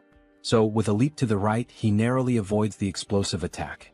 The key is to use the tiger's own strength against him. Surprised? With that speed and mass, there's no way he can dodge in time. Alright, he already knows he can't evade this attack. So, with a precise, swift, and incredibly powerful and skillful strike of his sword, he cuts the body of the King of the Mountain in two. At sunset, in front of the Monster Exchange shop, several people are stunned by what they're witnessing. What the hell is that? Someone says. The King of the Mountain, I think, says another guy. Hell yeah, that's right, that's the King of the Mountain. Look at his heart right here, living proof. Wow, impressive, say the onlookers. He handled it himself because he was worried a contractor might try to scam him, and he ended up gaining a trait in the process. The trait, Butcher. It's a 1+1 event. He only needs the heart of the King of the Mountains, so he's planning to sell off the rest of the body. Anyone interested in buying? Let's see how much the King of the Mountain is going to go for. 1 billion. Someone wants to buy the Tiger King's carcass for that amount. Another man raises the bid to 2 billion, then 2,200 million, and then 2,500 million. Good. Then suddenly, a woman announces an offer of 5 billion. Everyone is left speechless by the outrageous amount she offered. Joonsoo quickly accepts the offer. 5 billion, it will be sold for 5 billion, it's hers. Alright, she's going to transfer the money right away. We see Warrior Kim holding up a sign with his bank account number, like a ring girl during a match. Here's your bank account number. The other bidders walk off, grumbling, whatever. That offer was rude. Alright, one question. By the way, did he actually hunt the king of the mountain by himself? Yes, he did. Kim was just lucky that day. There's no such thing as luck when it comes to hunting monsters, especially not the king of the mountain who has been a challenge to countless hunters for years. All of this was earned thanks to his hunting skills. Here, this is her business card. She would appreciate it if he could give her a call later. Then we see who she is, Yoongjin Young. Hunter Association. So, she's from the Hunter Association? That look in her eyes feels familiar to Joonsoo. Until next time, bring us an even bigger monster. Ah, alright, thank you. Maybe she's just a very wealthy character from the game's story. Then a notification pops up on his phone confirming the completed transfer. 5 billion won, which would be roughly $3.7 million in the real world. The king's heart and 5 billion won. This was certainly quite a fortune. So, 2 days later we see Warrior Kim holding something in his hands. Just by looking at it and analyzing its color, he can tell the nectar was well processed. A shade of yellow that's almost golden. Director Choi added the king's heart into the nectar mix, so there won't be any side effects. He seems so confident in his own skills when producing this nectar that Kim feels he can trust the quality of a product made by the director's hands. Still, he feels a bit nervous. After all, this nectar was extremely difficult to obtain, and the benefits it offers are incredible. Even so, he equips a few traits in advance just in case something goes wrong. Then finally he drinks the nectar in a single gulp. Smoke begins to rise from his mouth and from all over his body. It's extremely hot, hot like lava. It burns from the inside all throughout his body. Then we see the nectar entering his lungs, passing through his heart, and beginning to circulate throughout his entire body. His body is evolving. A hormonal shift is being detected. Adrenaline secretion is accelerating. The activation of his body is increasing efficiency. The effect is working.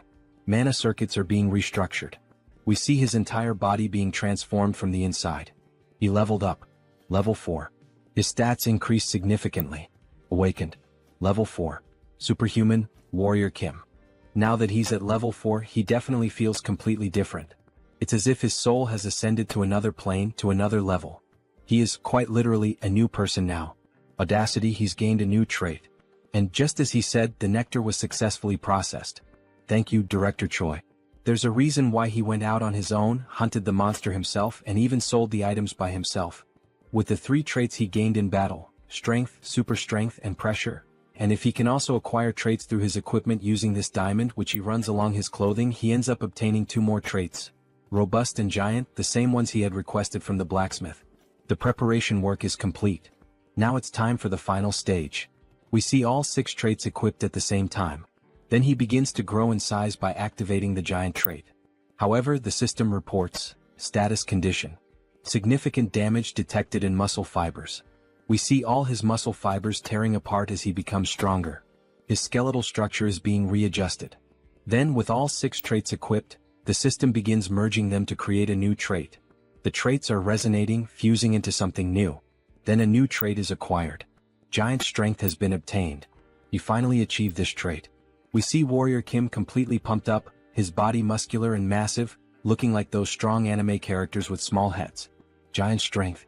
It's a high-level ability for a warrior, a legitimate S-rank ability. Holy shit. He's the size of a mutant. Let's see how strong he really is. Then, with just a single punch in the air, testing his body's movement and strength, he crushes it with nothing but the shockwave. What insane power. However, we notice his face looks quite exhausted. The system notifies, significant damage detected in muscle fibers. Recovery is required. But he's clearly experiencing some side effects. As expected, in order to use this trait he needs the diamond body which makes his body more resistant, or the invincibility trait which boosts his regeneration. But these 2 traits are high level. We see his body slowly returning to normal. He could learn from their equipment just like he did with the 2 new traits, but he has a problem. He no longer has any diamonds. He used up all he had this time. Well, no problem. Because he knows exactly where to get more diamonds. Alright, we don't have any more diamonds available. Kim is stunned. Seriously, none left? No, they'll be replenished next month as soon as possible. But he thought the Shinwon market would have everything he needed. Next month? That's so late. I need them as soon as possible. Then Warrior Kim, the old man, begins speaking softly, as if to ask if Kim has an interest or urgency in obtaining the crystals. So, he could accompany him to extract some diamonds. He says, mine? He doesn't remember that from the game. This is a route that can't be leaked under any circumstances. So Warrior Kim, are you interested? Of course, Kim replies. Let's go ahead. Time for faster growth. Then, in the city, the old man drives Kim in his truck. He's sure Kim already knows that obtaining something like diamonds requires taking risks, right? He'd assume so. Just like everything else in Seoul Arcane. First, brush up, and if you don't feel like doing that, you can quit. What's with all these disclaimers? Then, the direction of the city they're headed to, Buchin. Buchin, right. Now he understands where they're going. The place we're headed is where superhumans fight for their lives. Beat them. Kill them. Dismantle them. Everyone in the arena is ecstatic as they watch the battle. The largest battlefield in the capital, the Colosseum. And right off the bat we see two men fighting with blood splattered everywhere. Warrior Kim and Chunbok watch from a distance. The scale is enormous, the Colosseum is truly massive. Did he already know anything about the Colosseum? No, he's only heard some rumors. This is his first time visiting the place. By the way, is he affiliated with this place? He got him. Well, he was wondering where all those rare items were coming from. After all, they were from here. Now that he thinks about it, Chunbok's history in the game also seemed pretty suspicious. Kim Chunbok, the owner of the antique shop. One of the founding members of the Shinwon market. He sells magical items from unknown sources and occasionally offers high-level magical products at surprisingly low prices. But he'll let him know that he didn't bring him here to force him to participate. After everything he's done for him, how could he? But anyway, he brought him here, right? As part of his plan. Well, yes. He can't get things for free in this unjust world. This is one of the many ways to obtain his diamond as quickly as possible. The rule is very simple. The winner takes everything from the loser, including the diamonds. The loser will have to dismantle their magic circuit to create a diamond. This basically completely resets his experience points. So, he would have to fight with his entire battle life at stake, wouldn't he? But the higher the risk, the greater the reward. Yes. If this isn't to your liking, we can always leave. Leave now. Stop kidding around, where the hell can he sign up for this? This is a perfect opportunity to collect diamonds. Chunbok will sign up Warrior Kim, since he's the matchmaker who brought him here. Well, that means he'll get something out of it too, right? Half of the victory bonus is his, and the rest goes to him and the organizers. Sounds good. Let him experience this place first. Then, we see the protagonist already fighting another competitor. He dodges all of the opponent's attacks perfectly. The other fighter begins to get frustrated. This bastard is just going to keep dodging like a coward? Fight, you damn fool. He'll eliminate him in a single hit with those muscles. Then, with both hands, he lands a direct blow to Joonsoo's head. However, Joonsoo ends up growing, becoming massive, his body packed with muscles. This guy talks too much. Then he activates the trait, Giant Strength. Now it's his turn, right? He then strikes a pose to deliver a powerful punch, just like All Might from Boku no Hero. He lands an uppercut with extreme force, causing the other fighter to spit blood from his mouth and lifting him into the air with the sheer impact of the punch. The fighter then crashes to the ground without any sign of resistance. It was just one punch again. The excited announcer declares Kim the winner. This marks the birth of a super rookie. He is on a 5-win streak. Wow, that's incredible. 5 consecutive wins. He bets he has a lot of diamonds now, thanks to him. Not only that, he also made a lot of money from all these fights. So, what does he plan to do with all this money he earned today? Well, Joonsoo is thinking about getting some better equipment. He needs new weapons and armor, maybe a new tactical set. Wow, even with all that money, he only thinks about ways to get stronger. Amazing. Maybe that's why he's so strong. He's a fanatic in search of power. Yes, of course. After all, strength defines a person's capability in Arcane Seoul. The world is unfair and only the strongest survive. You wouldn't want to live like a failure, deceived in this rotten world. Suddenly, Chunbok receives a notification on his phone. Look, it seems like Warrior Kim just received a duel invitation. Oh, from whom this time? From a level 4 superhuman named Destroyer King, ranked first. Destroyer King? Who the hell is that? Maybe this fight will be tough. After all, he's ranked first and Warrior Kim is in 10th. If you want, you don't have to accept this duel challenge. Don't push yourself too hard. Destroyer King, alright. That name is even somewhat familiar to him, maybe he can manage. Then a ring girl appears, announcing the start of the first fight between Warrior Kim and, of course, with the huge crowd shouting, Destroyer King, kill this rookie, we've bet a lot of money on his defeat. Destroy that growing sprout of a rookie. Then he finally appears, the king of the Colosseum. Wearing a characteristic WWE outfit, he introduces himself as the Destroyer King. And while laughing, he shows off 2 silver teeth with diamonds embedded in them. He then begins speaking to Kim. He didn't expect him to accept the duel challenge. Maybe he's out of his mind. After all, no one would accept a duel against the top-ranked fighter of the Colosseum. Alright, this Destroyer King. He's certainly someone hard to deal with. He's a character with 3 rank S attributes. Practical combat, giant strength, fighting technique. He is the strongest when it comes to unloved fighting, possessing these 3 top-level traits. But it is possible to beat him. Difficult, yes, but there's a chance. Back in the game he was level 5. However, at this moment he's still level 4. So, there is a chance to take advantage of the level difference. Besides, he was starting to think that diamonds weren't a good enough reward after all. Let me wipe that smile off his face. Then the king rushes forward, attempting to strike Kim, who quickly dodges. He will beat Kim into a bloody pulp and watch him cry on the ground. Kim would like to say the same to the king. Don't make a mistake, he will defeat him. Then the king finally manages to grab Kim. Look at those arms. Our protagonist really must have taken those forbidden poisons that bodybuilders use. However, it was all part of his plan. As expected, he knew the king would target the joints first. After all, the Destroyer King is a wrestler. The moment he lifts his opponent, he will slam him to the ground. But you know, that's exactly what Warrior Kimâ wants him to do. So, as the king attempts to take him to the ground, Kim quickly manages to break free from the king's grasp. By adding strength, super strength, and the giant strength along with counterstrike, and activating the counterattack at the perfect moment, combining all these traits, he manages to dodge the king's attack and counter perfectly.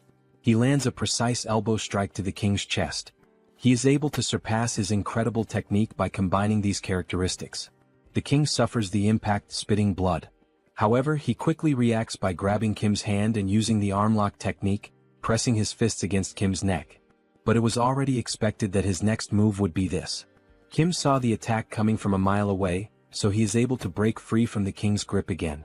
Then he grabs the king's clothing and with immense strength, he lifts the king as if he were nothing, throwing him to the ground with tremendous force. He obtained a new trait, suppression. Suppression is a trait acquired by repeatedly predicting the opponent's movements. Now he's mine. This bastard, it seems like he's predicting every single one of my strikes. He's wondering how the hell Kim is predicting and dodging all his attacks. Well, unfortunately for him, Warrior Kimâ is just starting to warm up and will finish him off quickly. By obtaining the suppression trait, he has collected all 6 basic combat traits. Strike, combo, counterstrike, protect, evasion, suppression. And when combining all these 6 traits, we see the 6 traits merging and evolving into a single trait, practical combat. He has obtained a new characteristic. Alright, let's put this bad boy to the test, shall we? Then we see him assuming a new fighting stance, emitting an intense aura. What the hell is that? What the hell is he trying to do now? Then he advances with a classic boxing stance to strike the king. What the hell is this? What did he do to completely change the atmosphere of the fight? He even changed his fighting stance. It's like another person is fighting. He's sharp. No wonder he's ranked so high. He's right.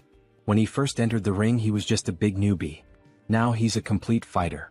Now that he has gained practical combat experience.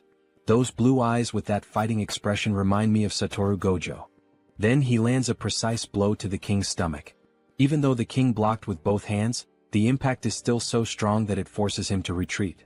By equipping the new trait, Practical Combat, his basic attacks now always have the combo trait active, in addition to adding all types of bonuses to all of his combat moves. So now he can use 6 traits at the same time, taking up only 1 slot, leaving 5 more free slots to add more damage or defense. However, the king gets angry and tries to return the punch, but Kim easily dodges the attack. And while using Practical Combat, if he combines other lower-level traits once again, even the Destroyer King won't be able to stand against him. Then he grabs the king's arm and applies an arm lock, pressing with all his strength as the king groans in pain. Touch the ground if you don't want him to break your arm. Surrender now. Shit. Fine, he gives up, he surrenders and taps the ground 3 times. And the winner of this historic match is Warrior Kimâ, announces the announcer.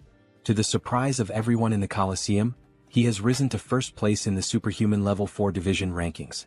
He's really in great shape with a muscular body. Then, everyone in the Colosseum begins to clap for his performance. This is crazy Warrior Kimâ. He arrived today and has already become the new king. No, now he will be known as the Warrior King. Warrior King, Warrior King. Everyone starts cheering, calling him Warrior King. Joonsoo feels shy about the current situation. What kind of humiliating name is this? Stop calling him that. However, we know he likes it, he's just embarrassed. Alright, now let's begin, announces the announcer. Let's start the process of creating diamonds, here we go. Will he accept and lose all the strength he has gained so far?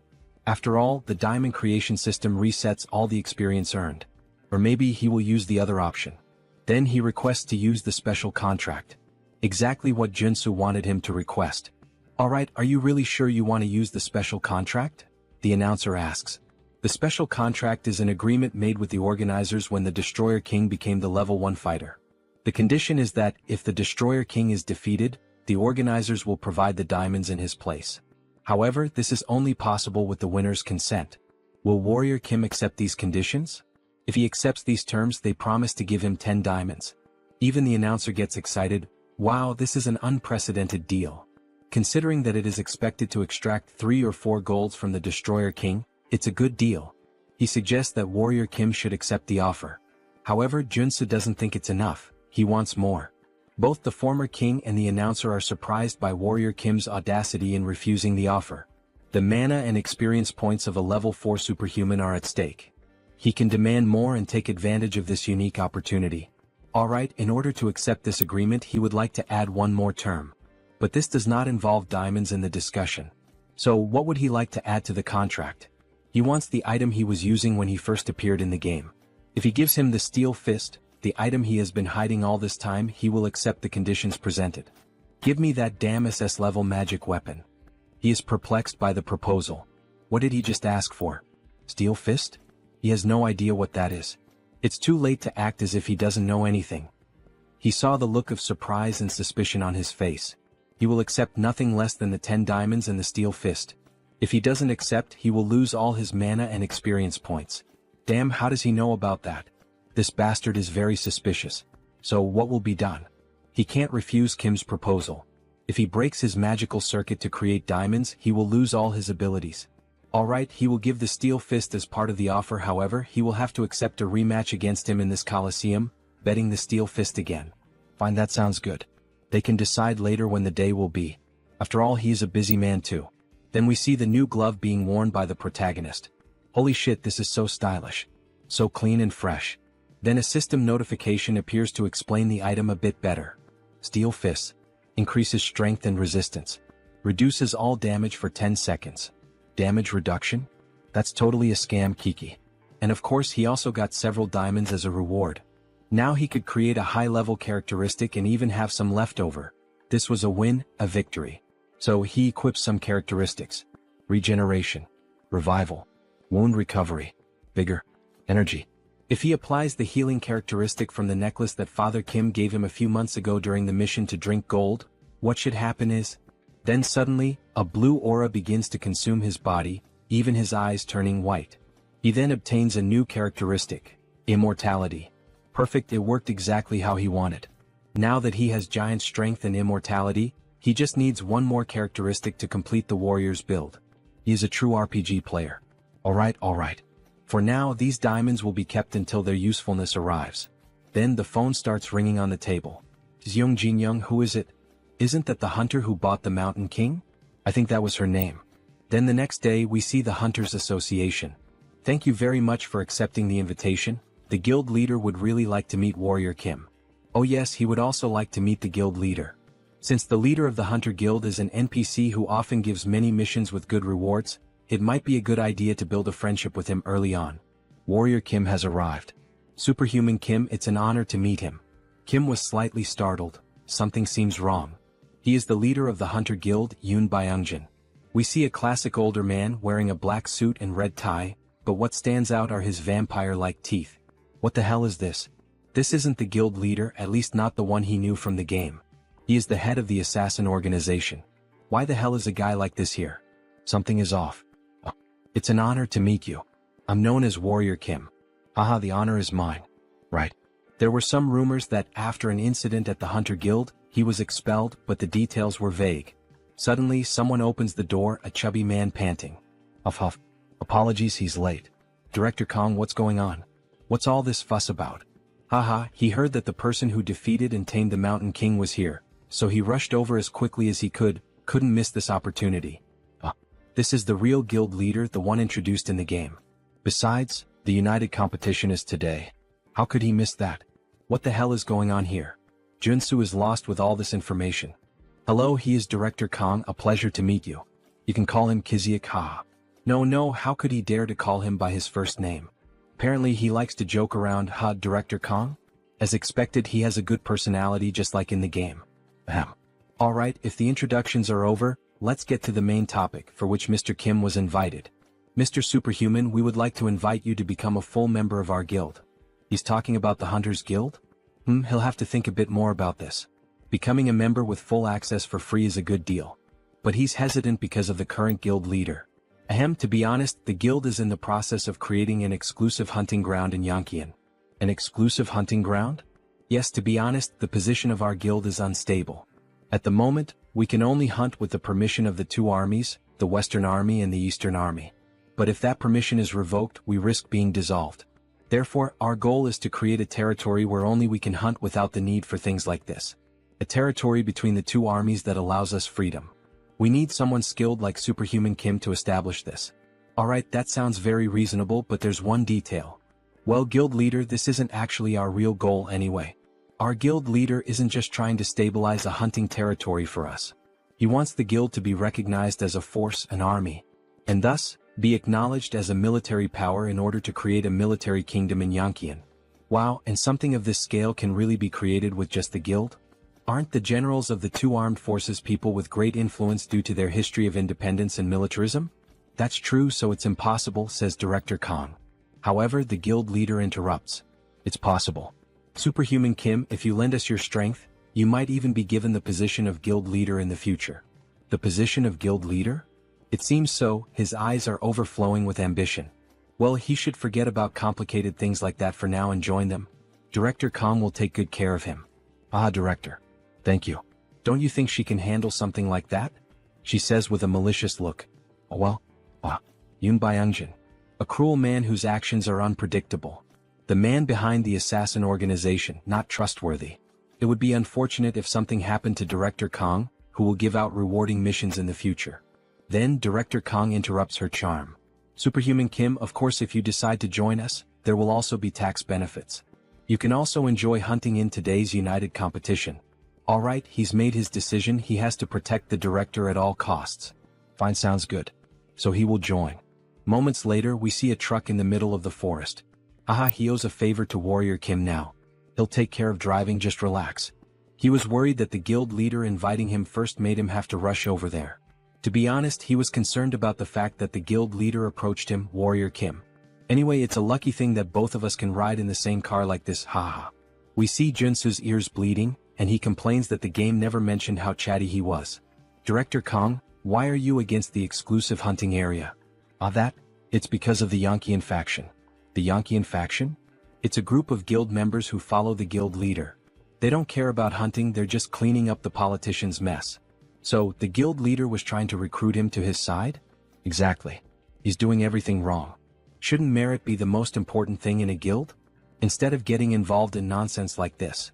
But lately, all the guild members who agree with me have been sent on expeditions, so his position has become unstable. He thought the director was just a happy-go-lucky guy, but he has some pretty deep thoughts. Meritocracy is good. After a good while of talking, they finally arrive. So, they finally made it. This is the secret hunting ground of our guild. Wow, it's really well set up. Damn, there are so many hunters gathered here. Look at those weapons. Hunter Kim, he's finally arrived. We see our beautiful hunter, look at that gorgeous stomach. Wasn't he supposed to come with Director Kong? Yes. But suddenly he had to go to the bathroom, ate something bad. Right, good timing. She would like to talk to him herself. It would be better not to get too close to Director Kong. Do you think he will join him? It seems like he already knew about the factions within the guild. Well, he has a general idea. That there's a difference in thinking. Yes, that's correct. He's someone who can't see the bigger picture and is too focused on the small details. Yellow eyes with a scar?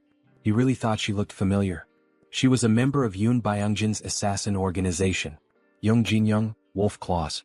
He's understanding now. The Yangqian faction is the predecessor of the assassin organization. Even about the hunting grounds. He had been going crazy with some small illegal activities. He likes him, you know? So Joonsoo, in an intimidating position, says, he doesn't speak behind others' backs and seems to be a genuine person. This leaves the little girl feeling all awkward. Well, do it your way. Just don't regret it when it's too late. I won't be able to help you. Now that he has a sense of the situation, he should start preparing.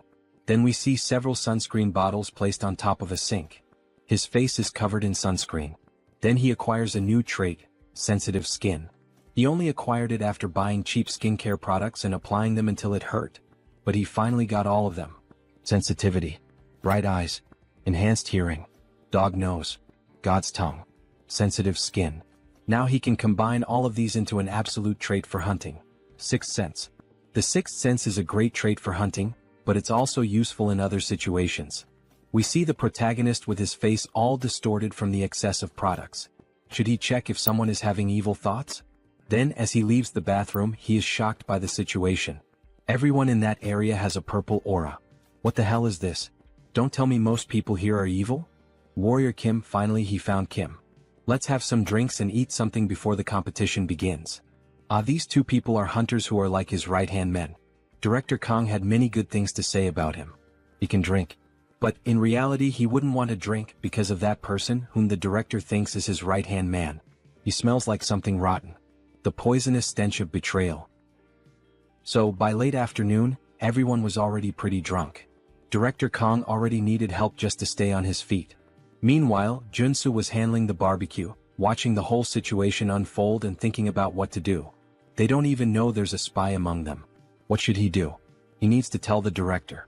But will the director believe him, someone he just met today, if he tells him that his right-hand man has betrayed him? Mr. Warrior, please take care of the director for a moment. All right. Meanwhile, the director is shouting from the back that he's going to buy more drinks. After all, today is a good day. Kim will have to just observe the situation for now. Then the director comes up to Joonsoo, reeking of alcohol and rambling a bunch of nonsense. Mr. Warrior, how are you enjoying the party? Having fun? Haha. With a discouraged look, Joonsoo replies that yes, he's having fun. Without mentioning that there's a traitor here. What is this, a mafia game? Then the traitor announces to everyone that there's still more beer for everyone. Yes. Please serve drinks to all of us, says the director. He will have another shot of alcohol. Soju and beer for Director Kang, right? Let him mix one with the other. Yes. He always loves his usual ratio. Here it's ready. He should drink it all at once to fully taste the flavor of the drinks. All right, hand that drink over now. But then Warrior Kim shouts, asking them to wait. He takes the glass from Kang's hands and offers the first shot to the man who prepared the drink. The man is surprised by the situation. What's going on? Why does he have to try the drink first? Kim applies more pressure. What is it? Is there some reason why he can't take the first sip? The best time to expose a traitor is right when he's about to set his plan in motion. He couldn't hide the malice in his expression. And he seemed nervous. While he was mixing the drinks in the glass, this was the perfect moment to use poison to assassinate Director Kang. Did he actually put poison in that drink? What the hell is this nonsense he's saying now? This is a false accusation. Mr. Warrior, why are you saying this so suddenly? If he's wrong, then just take a sip of the drink in the glass. Come on, it's just one sip. No need to be shy, prove it to everyone here. Then, feeling cornered and irritated, he slaps Kim's hand, making the drink spill onto the ground, where it's clear that something green had been mixed in and dissolves into the air. Choi realizes the mess he's made by trying to poison the director. Manager Choi, this bastard. Did he really try to poison his own director? He betrayed him first. He heard everything from the chairman, that he was against the idea of his promotion. What are you talking about? He didn't do any of that. Yes, he did. Then Kim quickly kicks Choi's leg to make him lose balance, taking control of the situation. With the sword now at his neck. Alright, then we've confirmed that he really was a traitor, director. What should he do now? Stop, please. Spare him. He doesn't want to die, please. Or are you going to do it yourself, Director Kang? The chairman manipulated him into doing this. Please don't do it. Then we see the director picking up an axe that was lying nearby, and with a swift motion, he cuts off the traitor's head without a second thought. I have to admit, as a reader, I didn't expect that reaction from the director. He seems so soft. Leave a comment on the video if you agree with me that the director didn't seem like the kind of person who would kill someone so easily. We see the director covered in blood, with an angry expression on his face, still holding the axe. He always knew his right-hand man was greedy from the start, but he never thought it would reach the point where he would try to kill him just to take the position of director. In the next scene we see them driving at high speed. They need to get out of there as quickly as possible.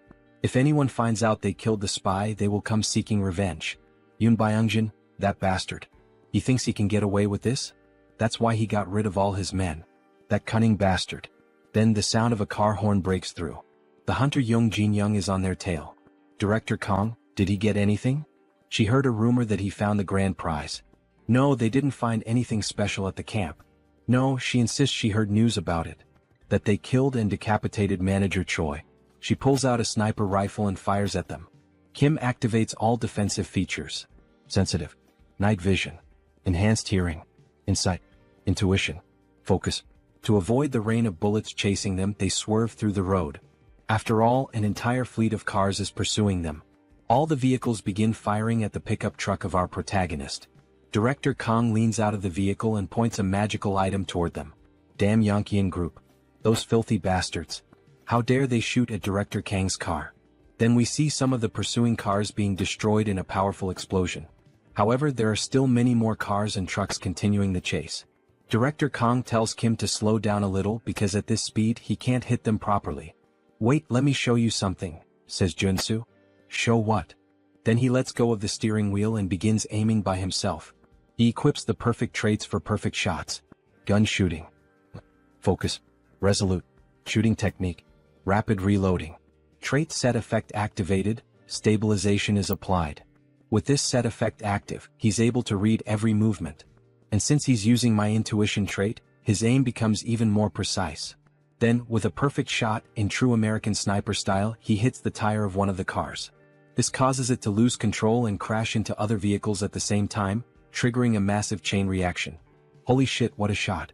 He's like a god of shooting. Hunter Kim, he's like a monster, isn't he? Even so, the hunter still doesn't give up. Now she takes the wheel herself, trying to run them down. She charges full force, using the truck to try to smash their car. Kim, completely calm, begins acquiring new traits while performing evasive maneuvers. Crisis detection. He manages to dodge at the very last moment, causing the enemy truck to nearly crash into another enemy vehicle. That way they manage to escape the chaos safely. However, this only makes Young Jin-young even more furious. Follow them now. We're going to kill those bastards right here. In the rearview mirror we see more cars joining the chase. Kim acquires 2 more traits. Driving and boarding. He remains completely at ease with the situation, while one of the others is nearly throwing up in the seat.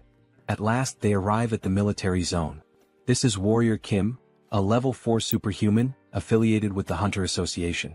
Full report submitted. Alright, very well, Warrior Kimâ. But he has one question. What the hell happened on the way here? We see the director's car completely wrecked, with a few other vehicles trailing behind him. Put your weapons away. We're not going to start trouble here. If they cause a disturbance in this area, it will be considered a challenge to the authority of the Corps commanders. Yes, they're aware of that. They won't cause any trouble here. Please wait. You can't let them into the city. They're criminals. They kidnapped and killed one of his men. We don't get involved in disputes that take place in hunting zones.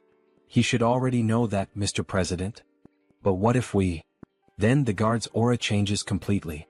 He slowly begins to draw his sword.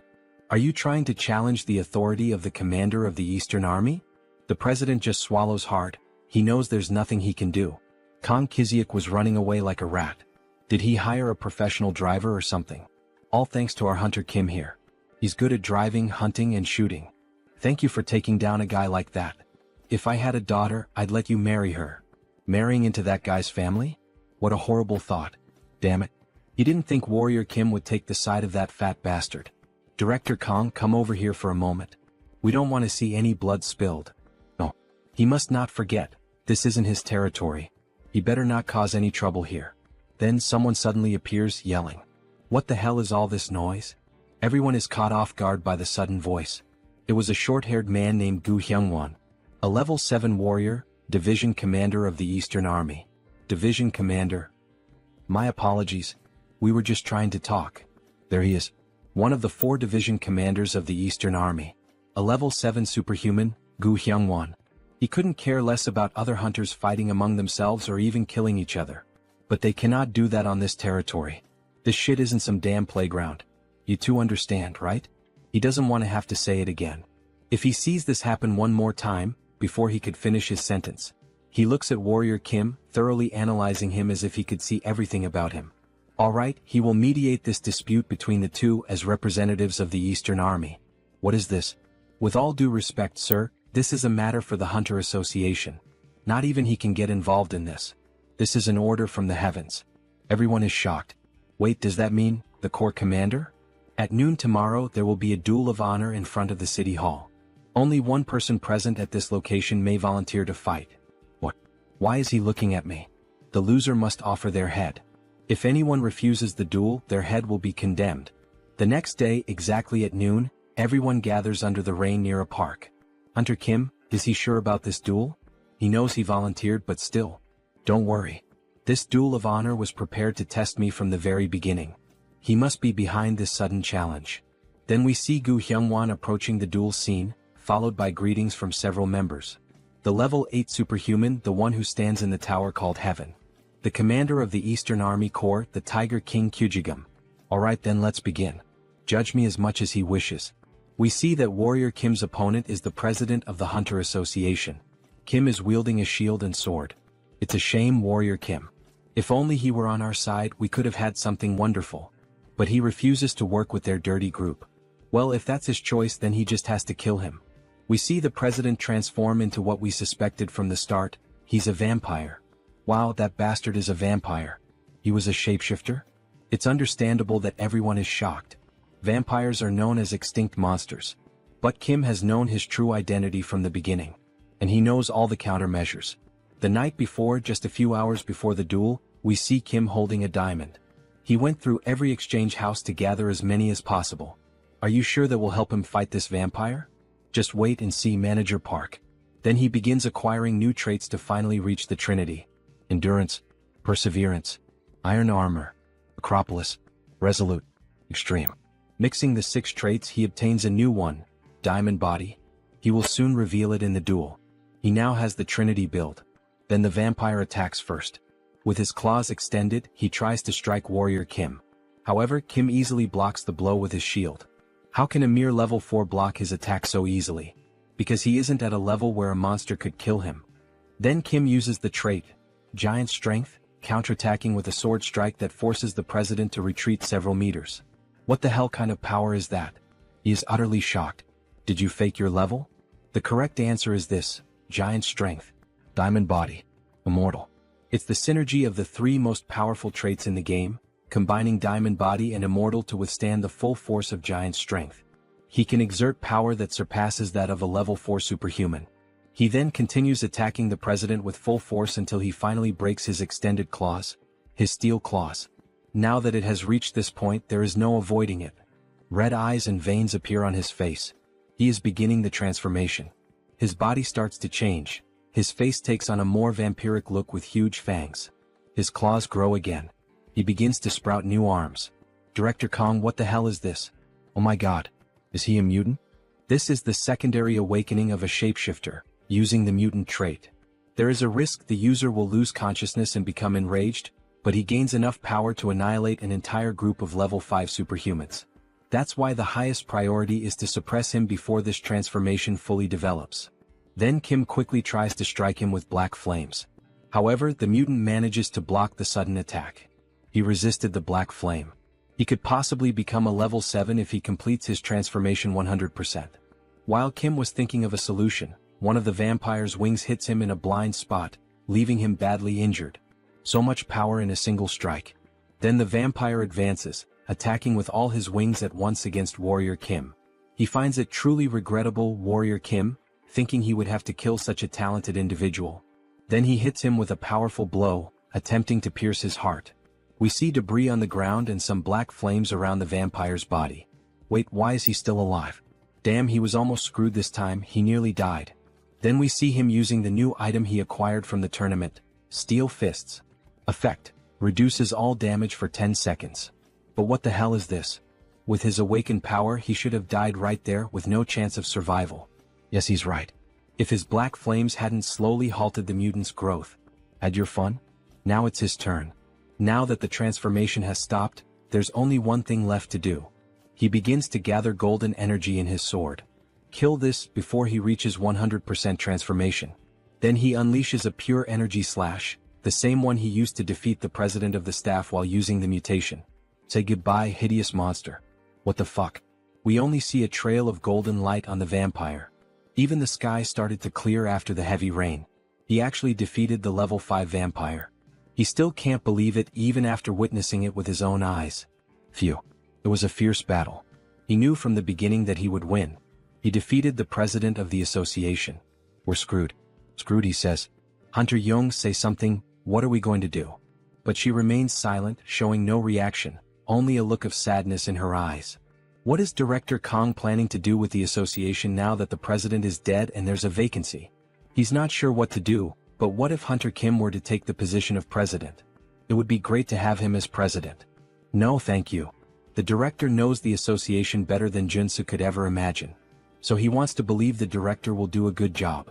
Kong is pleased to receive the praise. Of course, all of this is driven by interest. After all, he can only obtain his mandatory quest once Kong becomes president. Then we see Gu Hyungwon approaching after the duel has ended. Warrior Kim, follow him. The Corps commander wishes to see you. As expected, that man had been watching the entire time. Kyujigum. Night falls and we see the moon above a brightly lit tower. The Tiger King's palace. Inside, for people are in the room, 3 servants and possibly the master. Hello, his name is Warrior Kim. He thought Kim was over 100 years old, but he doesn't seem to have that age. He's heard that from level 8 onwards they transcend human limitations. Yes, he saw his battle and it was entertaining. Who is his teacher? He doesn't need to exhale his mana to dominate me. He can sense every muscle fiber and mana pathway trembling. He has no master. Seriously? So that means Warrior Kim is self-taught? As expected. Their movements are still unrefined. His sword skills were basic and his combinations weren't very smooth. They are being overly critical of him. Interesting, my child. Tell me, would he like to become your student? Joonsoo had anticipated this situation because he makes the same offer in the game as well. When he becomes your student, his rapid growth is guaranteed. And as a reward he will receive the Corps Commander's technique, the Tiger King's sword. But unfortunately, it is a great honor to receive such an offer, yet he would prefer to follow his own path. He dares to refuse the father's offer. Has he gone mad? If he accepts the offer he will face many restrictions. Taking the easier path is not always the answer. He should be bowing his head at this moment. He is going to discipline this young man. Quiet. He explodes with rage, emitting an aura that leaves everyone in the room frozen. That killing intent. Just feeling it is like being stabbed by millions of blades all over the body. But somehow he will endure it. Then he activates defensive and morale-boosting traits. Oh, so this kid managed to hold out? He is genuinely a little surprised. After all, not even his own subjects could. Even with so much talent, why does he still refuse to become his student? It's as if he has to face a tiger bigger than a mountain. He almost fainted. Because he has a dream he wants to fulfill. That is to reach level 9. It's to reach the constellation that only 4 have attained so far. But to reach level 9 as a warrior he would need a high-level swordsman, mana cultivation techniques and most importantly enlightenment. However, he worries that his bad habits might hold him back when he reaches level 7. Even so, he wants to follow his own path, whether it's right or wrong. Because that is his resolution. Understood. He values his courage highly. Then he begins to pick up a sword. Here boy, take this with you. The servants are stunned by what they just witnessed. Wait, is that the Black Tiger sword of rank SSR? He unsheathes the sword, which emits a golden aura. Is it really the SSR rank Black Tiger's sword? Even his hand trembles with nervousness. Yes boy. Now come over here and take this. I have another gift to give you. The elders present are stunned by the situation. Then Joonsoo approaches Kyujigum, who places something in his hand. We see a flash drive. It contains the Tiger King's secret technique. The Tiger King with the sword. From what he's heard, the sword you use, the one that shatters mountains, is known for symbolizing dominion. The Tiger King's swordsmanship is similar. As dominance and speed blend together in perfect harmony, it will suit you well. Thank you, Commander of the Army Corps. But why would Kyujigum give such great gifts to someone like Joonsoo, a complete stranger? He's not going to refuse them, of course, he's not insane. But still, it's a heavy burden. Answering the child's question, he saw both passion and talent in him. His eyes lit up as he spoke about the ambition to follow his own path. If he reaches level 9 within 10 years, no, even if he reaches at least level 8 within that time, the Eastern Army will be his. And he will be free to lead it however he wants. Everyone is shocked by his controversial statement. One of the elders stands up, showing clear outrage at the announcement. Commander of the Army Corps, this is utter nonsense. That was nothing but an empty bluff. Then he turns his attention to the other elders. You all listen closely as well. The moment anyone here reaches level 8, that person will take his position. That damn Tiger King, he can't be allowed to act like this. 10 years. He can follow his own path during that time, but if he fails to reach level 8, he will have to return the Black Tiger's sword. Gripping the sword tightly, he makes a promise. That's fine, he'll remember it well. Kneeling down, he makes his declaration. He promises to show results within 10 years. No, in just 5 years he will bring results. He has no real interest in succeeding the Eastern Army, but it doesn't hurt to have another option. Besides, turning down a favor isn't exactly polite. He says this while hiding a sly smile. Well, yeah. The next day he is at the Hunter Association's tower. Now they should be calling him the owner of the Black Tiger's sword. By the way, why did he refuse to become his disciple? Because his dream is to be independent and free. But of course there is a hidden reason behind it. To collect all 3 high-level swordsmanship techniques, he cannot afford to be tied to just one place. Since he met Beck Soren by chance, he is simply waiting for her to awaken the Sword of Mars technique. But he still hasn't met Jeanette and Carly. Joonsoo sits in thought, quietly sipping tea. He is definitely different from the others. Without him, our association would be in danger, Hunter Kim. So, he had something he wanted to ask. The former director, now President Kong, grabs Kim's hand and asks enthusiastically. Since he refused the position of association president, then how about becoming an honorary director? Wait, what does he mean, an honorary director? Kim is caught off guard by the sudden proposal. He only needs to attend the quarterly meetings, and we promise to provide him with all kinds of social benefits. He needs some time to think it over. Our protagonist likes to play hard to get. Basically, it's a dream job where he doesn't even have to work to get paid. Of course, the president argued that this still wasn't enough, so he prepared a few more things, a special gift. Joonsoo becomes curious, looking like a child faced with a new present. What could it be? Then inside the box we see 2 weapons adorned with golden details. One is a shotgun and the other looks like an automatic rifle. Dear God, is it really what he's thinking? Then with a sharp gaze the president announces the name of the weapons. They are known as the weapons of Daesun. Holy shit, so those really are Daesun's weapons inside the box. And the weapon crafted by Chong Yagyeong, the Mountain of Tea, who worked as an arcane engineer in the game. These are known as the best weapons ever made in the game. He's going to give him both pieces that our association owns, its treasures. How about that? Maybe it's a good time to start collecting the rest of the set. They say that if you collect all 5, you'll be able to find Daesun's magical tome. But of course he already knew that story, after all he was a game addict. It's a relic that unlocks the high-class traits needed for building the gunslinger class. He'll have to gather a few more when he gets the chance. So, would he like to sign the contract now, Director Kim? We can see that the current president is excellent at marketing and negotiation. Yes. He is looking forward to working with you, Director Kong. No, President Kong.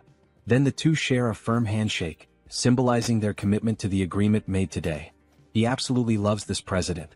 The first rewards have already begun. Back at his house we see sparks flying. More precisely, golden lightning bolts. We see Kim training with his newly acquired sword. The 4 sword forms of the Tiger King. The Tiger King's advance. He charges swiftly at enemies as if using the rush trait. The Tiger King's fierce strike. A slashing attack in the shape of a crescent moon. The Tiger King's double slash. A dual strike performed simultaneously. And of course the final move. He stands still, channeling all his power while holding the sword. The essence of the Tiger King's swordsmanship lies in mana control. When executed with the proper movements, the sword's aura is unleashed. Then he opens his eyes, we see the moon reflected on the blade and we get a glimpse of what this technique, when fully mastered, could truly accomplish.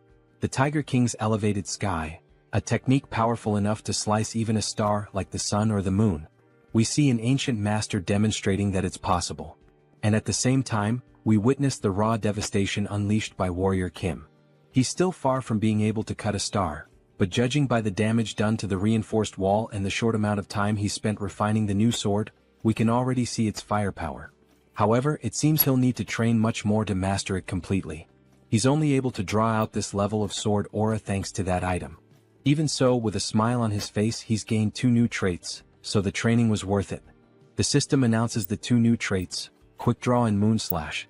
Soon he will unlock the Sword Specialist trait. Only 2 more traits to go. He wishes he could obtain them right now, but he's taking a break today. It's time to enjoy life. We see him calmly sipping tea on the balcony of his house, completely relaxed. But of course he wasn't going to stay at peace for long. Something catches his attention. What is that? He thought he would finally be able to rest.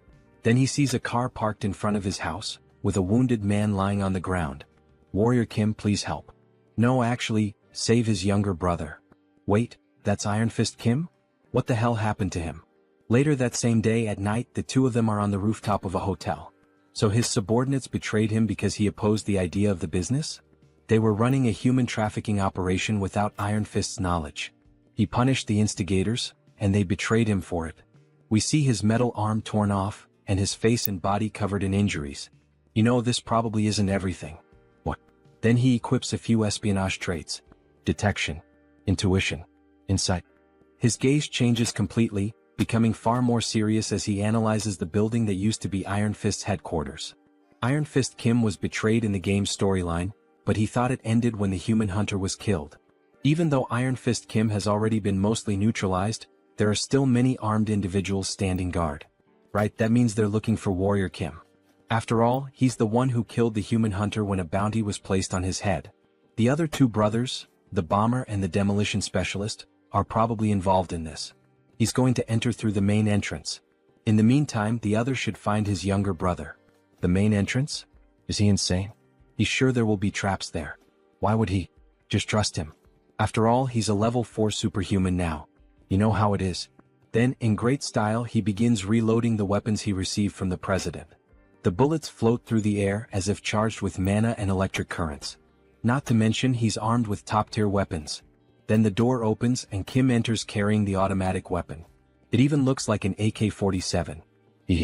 That idiot really went in through the main entrance, huh? We see several guards waiting for Kim, armed with pistols fitted with silencers and armored shields. They look like a SWAT team. So this is him, right? The man who betrayed Iron Fist Kim. He didn't betray him. He opposed the business plan meant for the organization. But still, human trafficking is a bit too much. Don't you think? Then he draws his weapon. What are you doing? The guard laughs. This is a bulletproof shield. Go ahead, shoot me. He doubts Kim has that kind of audacity. Unfortunately, it's the worst mistake that random guy has ever made in his life. Alright, since he asked for it himself. With a huge smile on his face, mana channels at the tip of the weapon. He finally fires a shot that easily pierces the shield, hitting the enemy directly. How did he penetrate the bulletproof shield with a single shot? Because the weapon he's using is the superpowered weapon that surpasses all defensive abilities, the Daisen weapon. Why are you just standing there? Shoot him and kill him now. Then a gunfight begins straight out of an action movie. As he runs and dodges bullets, he modifies the weapon's mechanism, extending its magazine. The first weapon he received from the Hunters Association was the Daisen shotgun. The skill this weapon possesses is devastating. It's a powerful trait that shreds and pushes back everything the bullet touches. We see multiple shots fired at once, hitting the entire front line of enemies. He keeps running while using his mana shield to deflect attacks. He equips 6 traits for this combat. Einherjar cultivation technique, mana heart, mana shield, gun shooting, insight, rapid reloading. And if he adds more traits that have synergy with these, we see him reloading the weapon with incredible speed as he rushes toward the enemies. He could obtain the final piece needed to complete the gunslinger build. With a single shot, he hits several enemies at once again. He gains a new trait, Spitfire. Then he quickly switches to new traits, shooting technique, gun shooting, rapid reloading, Spitfire, snipe. Now he's going to take down all these guys and uncover the true culprits behind everything. Post-credit scenes. We see a funny image of Iron Fist Kim smoking a cigar, and in the background Warrior Kim sucking on a lollipop. Until the next chapter. If you watched all the way to the end, leave a comment and subscribe to the channel as well as like the video. Then he starts gunning down all the guards who try to shield themselves behind ballistic shields. However, they don't work. At least not against those special bullets which completely bypass all forms of defense. One by one they begin to fall to the ground. They look just like the zombies from Resident Evil 4 when they're hit by a submachine gun. If you got that reference, leave a comment on the video. When the storm of bullets finally ends, only one soldier is left alive. It's the same one who, at the beginning of the invasion, was confident and laughing, thinking that Warrior Kim was a fool for entering through the front.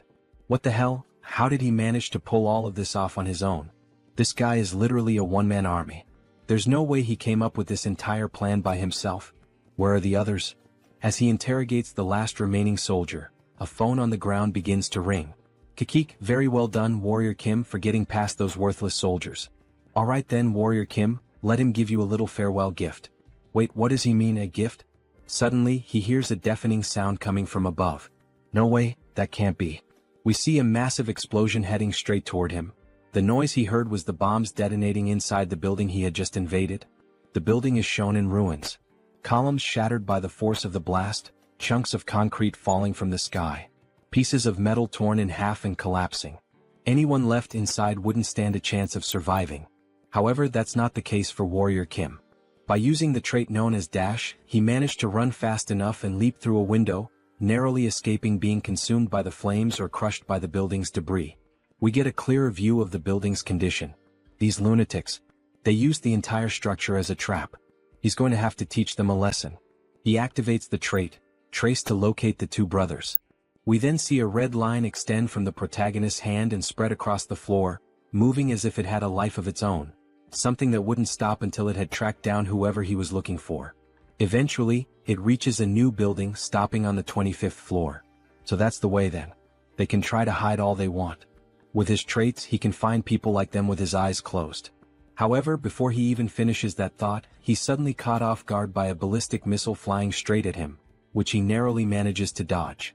A massive explosion erupts behind him, showing that the brothers aren't playing around, they're actually trying to kill Kim. Alright then, so that's how they want to play, huh? Fine. He's going to settle this long-standing feud once and for all today. We then see Kim equipped with a powerful sniper rifle, one from the Daisen collection. A beautiful sniper with electric blue lines running along its frame, giving it the appearance of being charged with energy. He then activates the 6 core traits of a sniper. Gunner. Sniper. Focus. Insight.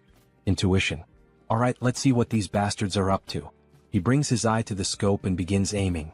The visual effect makes it feel like he's inside a first-person shooter game. In fact, it almost looks like he's using wall hack, that infamous cheat that lets players see through walls. A glowing purple line marks the direction of the enemies. Alright, target acquired. Time to eliminate. He begins to channel the shot with mana swirling around it. A beautiful effect forms around the weapon. Fire.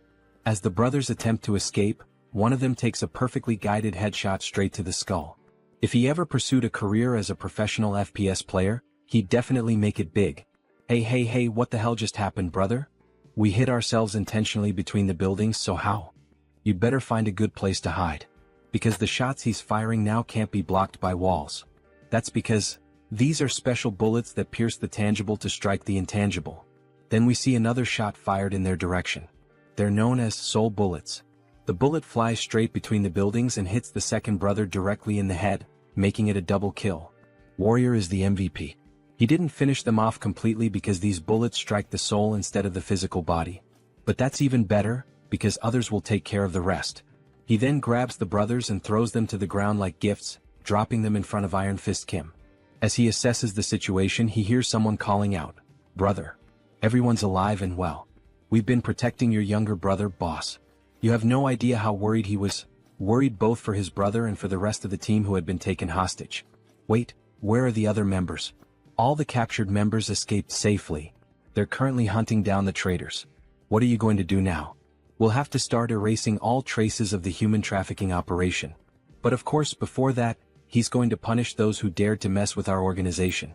Iron Fist Kim is taking longer than he expected. Finally, the wait is over. Warrior Kim. Please listen to what he has to say. He then bows deeply before the protagonist.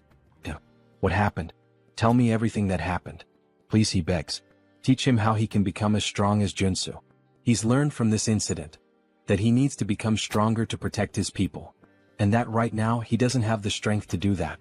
If you teach him how to become stronger, he will serve as your slave. So please. How annoying. If he's that grateful, then give him a reward that's actually useful. He doesn't want him as a slave. But still, he starts analyzing Iron Fist's body. Maybe with that method, Kim can definitely turn him into a stronger enhanced soldier. They can even perform a magical oath right away. He'll swear his loyalty. Wait, He's seriously willing to take a magical oath?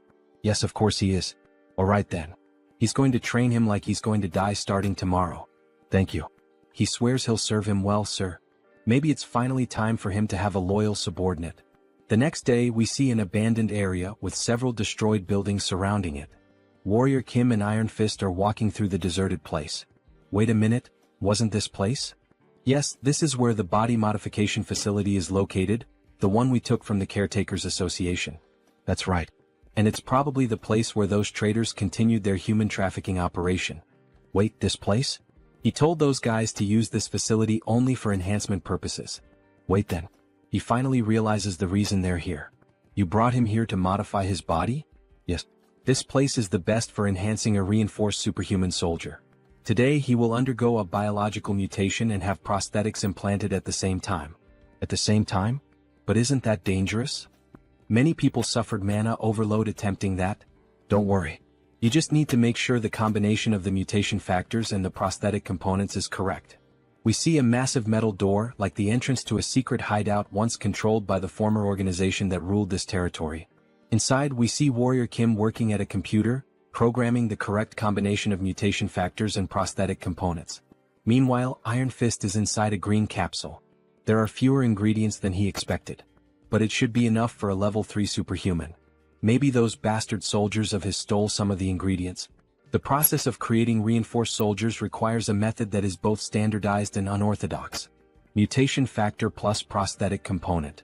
Just so he knows, this is going to hurt like hell. It's fine. He's ready. Let's do it.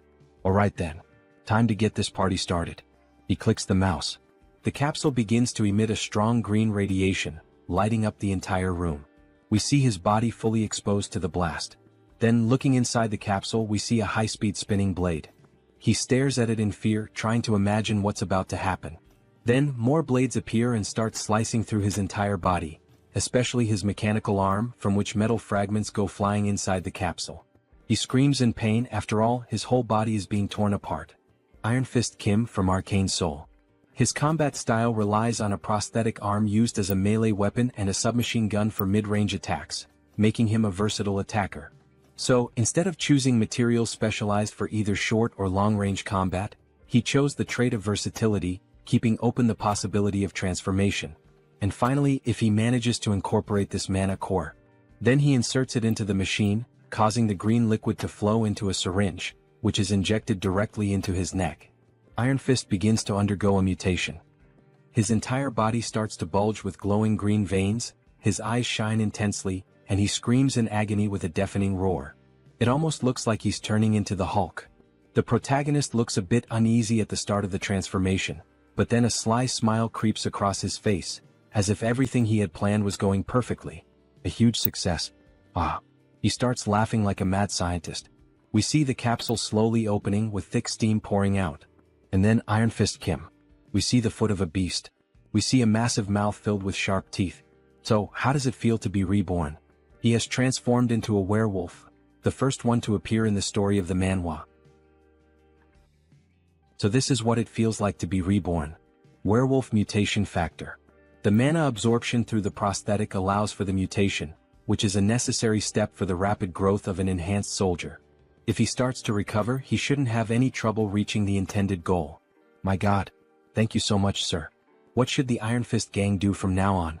How about you start expanding your influence throughout the entire Gwangju district? He needs a gang to maintain public order and keep an eye on dangerous and violent gangs. Throughout the whole Gwangju region, he says? With this kind of power, it might be possible. Then suddenly, Iron Fist henchmen appear. Boss, please take a look at this. Guys, what happened? Wait, that voice, is that really the boss?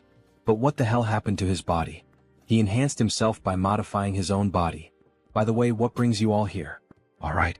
We found human trafficking sites that the trader Ko Jumbum used. We also discovered traces of biological experiments. What? He said to destroy them as soon as they were found. But, it's really hard to get close because there's a young witch shooting lasers. A young witch? A young witch who underwent a biological experiment? Wait, could it be her? Then they rush over to an abandoned building. The walls are being blasted apart by lasers, or at least by bursts of something powerful. Look over there. Inside that cage. From a distance, they can see a female figure locked up, with the ground around her completely destroyed. Is all this the work of that witch? The entire building might collapse if they don't hurry. As expected, with so much power there's no mistaking it. Inside that cage is one of the 3 most powerful warrior units in the entire game. Rank SSR. A heroine named Jeanette. If Baek Soren has the heaven-slaying star, then Jeanette possesses the natural-born energy. That's exactly what allowed her to rise to the rank of one of the top 3 warrior units. But the fact that she's using such a precious ability non-stop means she's currently fighting to stay alive because her mana is almost completely drained. She's instinctively using her power to protect herself. She keeps launching a relentless barrage of arrows made of pure energy toward the protagonist and Iron Fist. The wolf barely dodges her attack. Damn it. At this rate, they won't even be able to get close to her. Then Kim starts sprinting toward her, weaving through the beams of light. The beams suddenly focus all on him, and a massive explosion erupts, with thick smoke hitting the protagonist dead on. Iron Fist shouts out in worry, asking if he's alright, even though after an attack like that, it clearly doesn't look good. Then we briefly see the girl inside the cage and suddenly the traits start activating. Giant S strength. Diamond body. Immortal. Strength. Super strength. Sturdy. He transformed and modified his body to withstand the impact and, with sheer brute force, broke open the cell where the girl was trapped. Damn it, this hurts more than he expected. Then all of a sudden she starts conjuring an energy beam at point-blank range, which hits Kim directly, causing a massive explosion that leaves even Iron Fist panicking about what just happened. Holy shit, is he okay? All they can see is thick smoke rising, unable to make out what's underneath it. But then a mana potion is quickly used, leaving the werewolf stunned. Like he almost died burned alive. They see him carrying the girl in his arms, completely wounded, while she rests quietly against him. Sir, are you alright? Sure. He calmed her down with a potion for now. They need to get out of there before the effect wears off. Should he order his men to take her to a hospital? No, he will take her to his own house. He will take responsibility for healing this child himself. Then later that same day at sunset, Baek Soren appears in front of her master's house. Ah, so she's already at level 3? Congratulations. Haha, she knew he would notice, thank you so much. By the way, what kind of training did you want to do to call me over to your house? The situation is a bit uncertain, but his second disciple candidate is a bit unwell at the moment. They see her sleeping on the armchair hooked up to an 4 drip. My god, what did this child go through? She still can't even control her power properly, but he plans to make her his disciple and awaken her true talent. And he thought that you as a senior could help her a bit. Can you take good care of her? If that's what being a senior means, of course. She will do anything. A few days later, they can be seen deflecting the beams of light with their swords, while the girl remains seated in the chair, completely unconscious. Master, how much longer do we have to keep dodging these things? Soren is showing clear signs of exhaustion. It's been an entire week of non-stop dodging and blocking all these attacks. Kim receives a notification from the system. You have obtained a trait. Deflect. Her mana should be fully replenished by now. She will regain consciousness soon, so hang in there. Suddenly the attacks stop. Energy begins to float and swirl around her body. Then she finally wakes up. With a weak look in her eyes, her face very thin, still confused about what's happening. What's going on? Where is she? Hello, so she's finally awake. Soren grabs her hand. She was so worried that you would never wake up. Is she hurt anywhere? No, she thinks so, but where is this place? And why is she here? Ah, it's because that man over there rescued you. He also helped you recover. She says thank you very much, bowing deeply to them. They saved her. Her name is Jeanette. You're welcome. It's good to see you're alright. By the way, how did you end up trapped in that place? Now that she's regained consciousness, she looks like an angel, haha. He was getting tired of the laser beams. Her parents died while fleeing from the Iliang magic tower. She was captured and then... My god. Just as expected, it's exactly like the game story.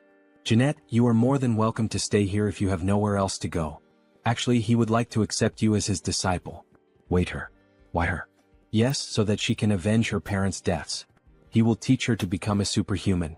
But she has nothing to offer in return. It's alright. She can repay him when she's strong enough in the future. She gets emotional at Warrior Kim's words, fire burning in her eyes, and Soren finds her so adorable. Okay then, make her into a superhuman, please. And she promises she will repay him in the future. Alright, then he looks forward to working with her. Alright, it's a deal. Welcome Jeanette. She is an extremely precious talent who will teach him one of the 3 most powerful swordsmanship skills in the game. Then all of a sudden she releases a massive burst of pure energy right at Kim, which barely misses hitting him square in the face, leaving his pants soaked in crap. Sorry. She didn't mean to do that, it was involuntary. Soren tries to calm her down. It's okay, no one got hurt or injured, just relax. Kim is left stunned and shaken by what just happened, since he could have been seriously hurt. Jeanette, let's start by practicing your mana control first, alright? Okay, he thought she had already entered her rebellious phase. My god. Jeanette, the name of your trait is natural energy. Do you know what energy means? Do you understand what energy means here? No. Oh, she does know. It's like the aura of a sword, right? Yes. This trait is similar to Soren's heaven-slaying star trait. However, you need to train your body to handle the power of the aura you wield. Because with a small vessel, the water will inevitably overflow. Although this trait gives you terrifying attack power, Jeanette is a tank. So it's important to focus on this first. You really think she can build up physical strength? Of course. He's going to teach you one of his own traits, Diamond Body. And it'll be even better if you can learn Mana Soul as well. He's going to use this chance to test the transmission system. She will help too, so don't worry. Thank you. Thank you, Senior. So cute. This will be the system he'll use in the future to learn swordsmanship skills from Beck, Soren, and Jeanette. He should start practicing right now. The Diamond Body trait hardens the user's body and mind at the same time. That's probably exactly what Jeanette, who has endured so much physical and mental damage, needs the most right now, isn't it? Eat as much as you can. The training will be tough, so eat plenty. Alright. They can be seen devouring a lot of food together. Eggs, salads, chicken, pork. A whole feast has been served. It's hard to believe that at the beginning of the manhwa, Kim was so poor he couldn't even afford medical expenses. She will need all this for her training. 2 weeks later, on a foggy night, we see Jeanette and Soren dueling, the classic 1 versus 1. Leona versus Fiora. Anyone who plays League of Legends will get the reference. Jeanette is playing defensively but tries to counterattack. Soren dodges gracefully, showing off her well-trained physique as she evades and tries to counter Jeanette's moves. To think they would reach this level in just 2 weeks. Both are truly natural talents. Beck, Soren has already mastered the sword skill. You can stop now. You will take over from here. Pardon? You master? Now that her body is strong enough, she needs to train to control her mana with more precision. Yes. This is crucial, so try to block his attack. Both get ready, he's wielding the tiger sword he received. Using a legendary sword against a poor little girl. Then he charges straight at her. She raises her shield to defend herself. Even though she blocked it, she feels the strong impact and gets pushed back a bit. Kim starts delivering a series of quick strikes, forcing her to retreat even more and focus entirely on defense. She starts blocking his strikes more precisely, even using her natural-born energy to her advantage. You can sense it now. Her refined movements give off a solid presence. Her natural-born energy. Natural-born energy. Diamond Body. Shield Technique. Mana Soul. And Jeanette's Mana Circuit. He then puts more power into a heavy sword strike and can feel her form clearly. Now he's the one who has to step back from the impact of her shield. Finally he lets out a laugh. She's controlling her trait with precision now. Cesar, Jeanette has finally awakened. Soren congratulates her. She finally managed to awaken, such happiness, while hugging her almost like she were her own daughter. A daughter of Kim and Soren in a way. Then he congratulates her too. Good job. Congratulations on awakening. Thank you so much. It's all thanks to the two of you. An SSR rank really is on another level. To think she would reach level 3 as soon as she woke up. Good girl. Well, considering the others, maybe she shouldn't be so surprised. After all, I'm the only one still low-ranked. She can't let her junior surpass her. She's going back to training. Wait for me. Great. Make sure to grow fast and master the art of the sword. That way I can learn from both of you. He's literally planting the seeds now so he can reap the fruits later, and maybe in more ways than one. Alright, he can't afford to fall behind either. Before his 2 disciples' personal missions begin, he'd better take care of a few things. We see on his phone screen a plane ticket that he bought. There's a beautiful view of the airplane flying over a large remote island surrounded by the sea. There are various buildings on it, and one of them stands out, releasing green winds almost like forming a cyclone. Finally he feels that he's truly abroad. This is the city where the Divine Annihilation War took place, a hen. Beneath that hollow structure of the building, which emits a strong green light, lies the extra-dimensional space known as the Great Labyrinth. It's a troublesome place where ghosts of forgotten gods constantly launch attacks. But there's no need to worry because the most powerful organization of humanity, the Guardians League, protects a hen. The true reason he came to a hen is right here. Diana Bar. Because here he can inherit the Einherjar cultivation technique from this place. Then he walks into the bar and sees the receptionist with 2 horns looking startled. First time here? Looking for a specific drink? We get a better look at her, an older woman with 2 horns and a cigarette in her hand. He's not here to drink.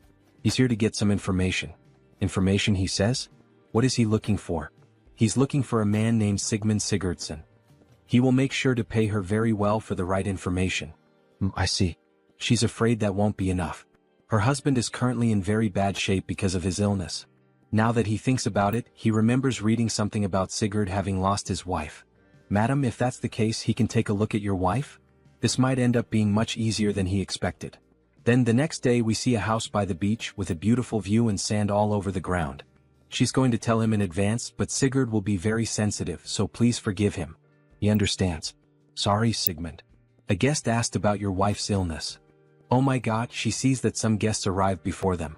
There's a woman lying in bed while, at the same time, a priest and a nun are using healing abilities. The archbishops are going to heal her, it seems. Maybe they should leave them alone for now. However, Kim grabs his hand. What are you doing? Let go of her. We're in the middle of treatment. The order of Tho and Gaia. The clergy's method of treatment is too obvious. What you're doing doesn't make any sense. The holy light will only make her wound worse. Sorry, but what the hell is he talking about? And how would you know that? Stop this nonsense and get out of here. He doesn't believe that a mere superhuman would know anything about this. Then he's introduced, Sigmund Sigurdsson. He looks just like a Viking. Sigmund, this guest here says he knows how to treat Jordy's condition.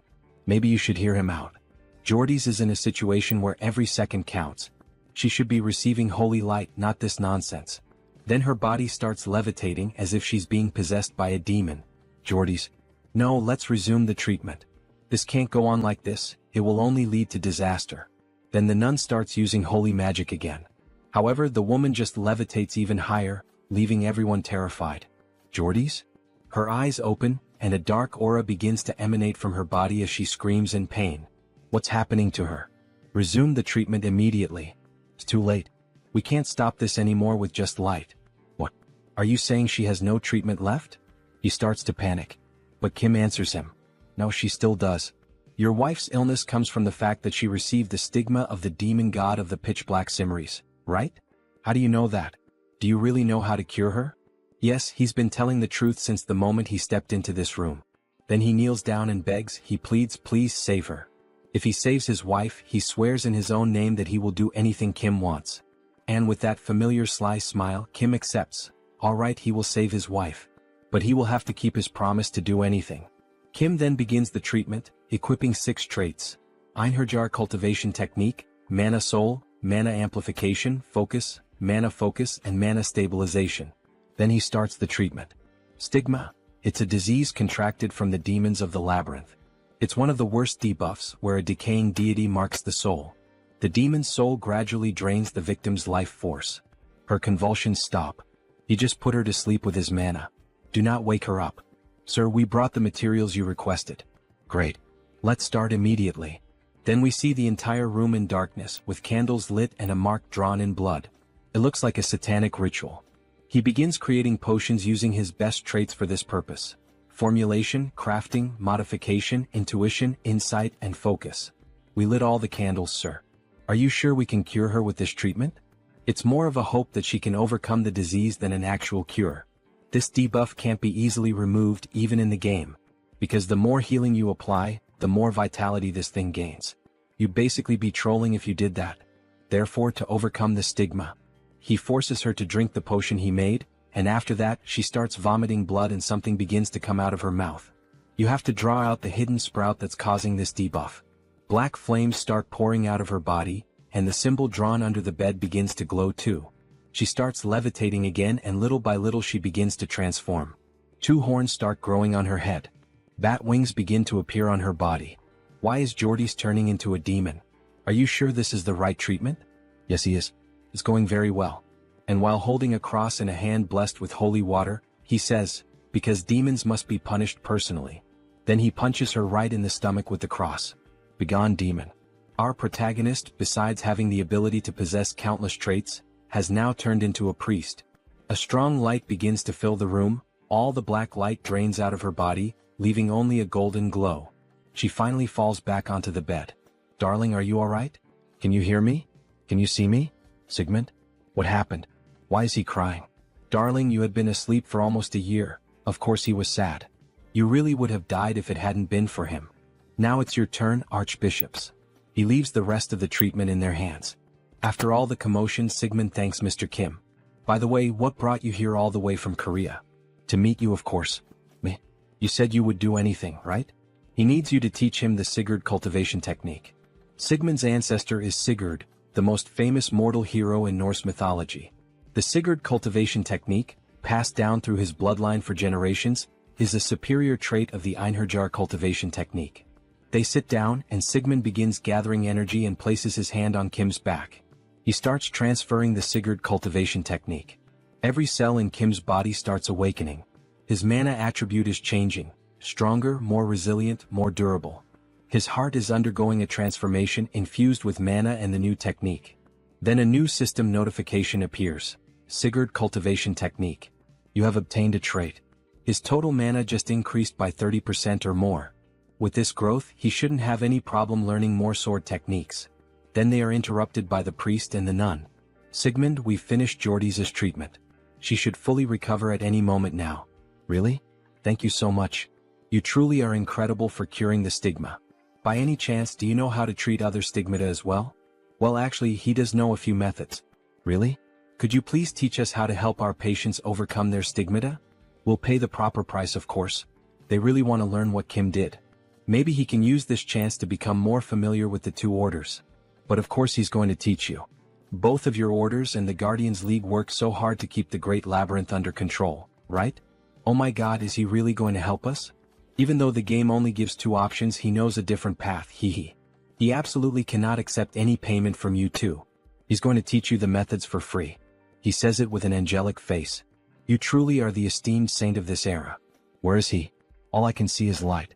He's too radiant. Are the two orders really going to get this information for free? Of course not. You really are an angel. How generous of you. Because this is the beginning of a hidden quest.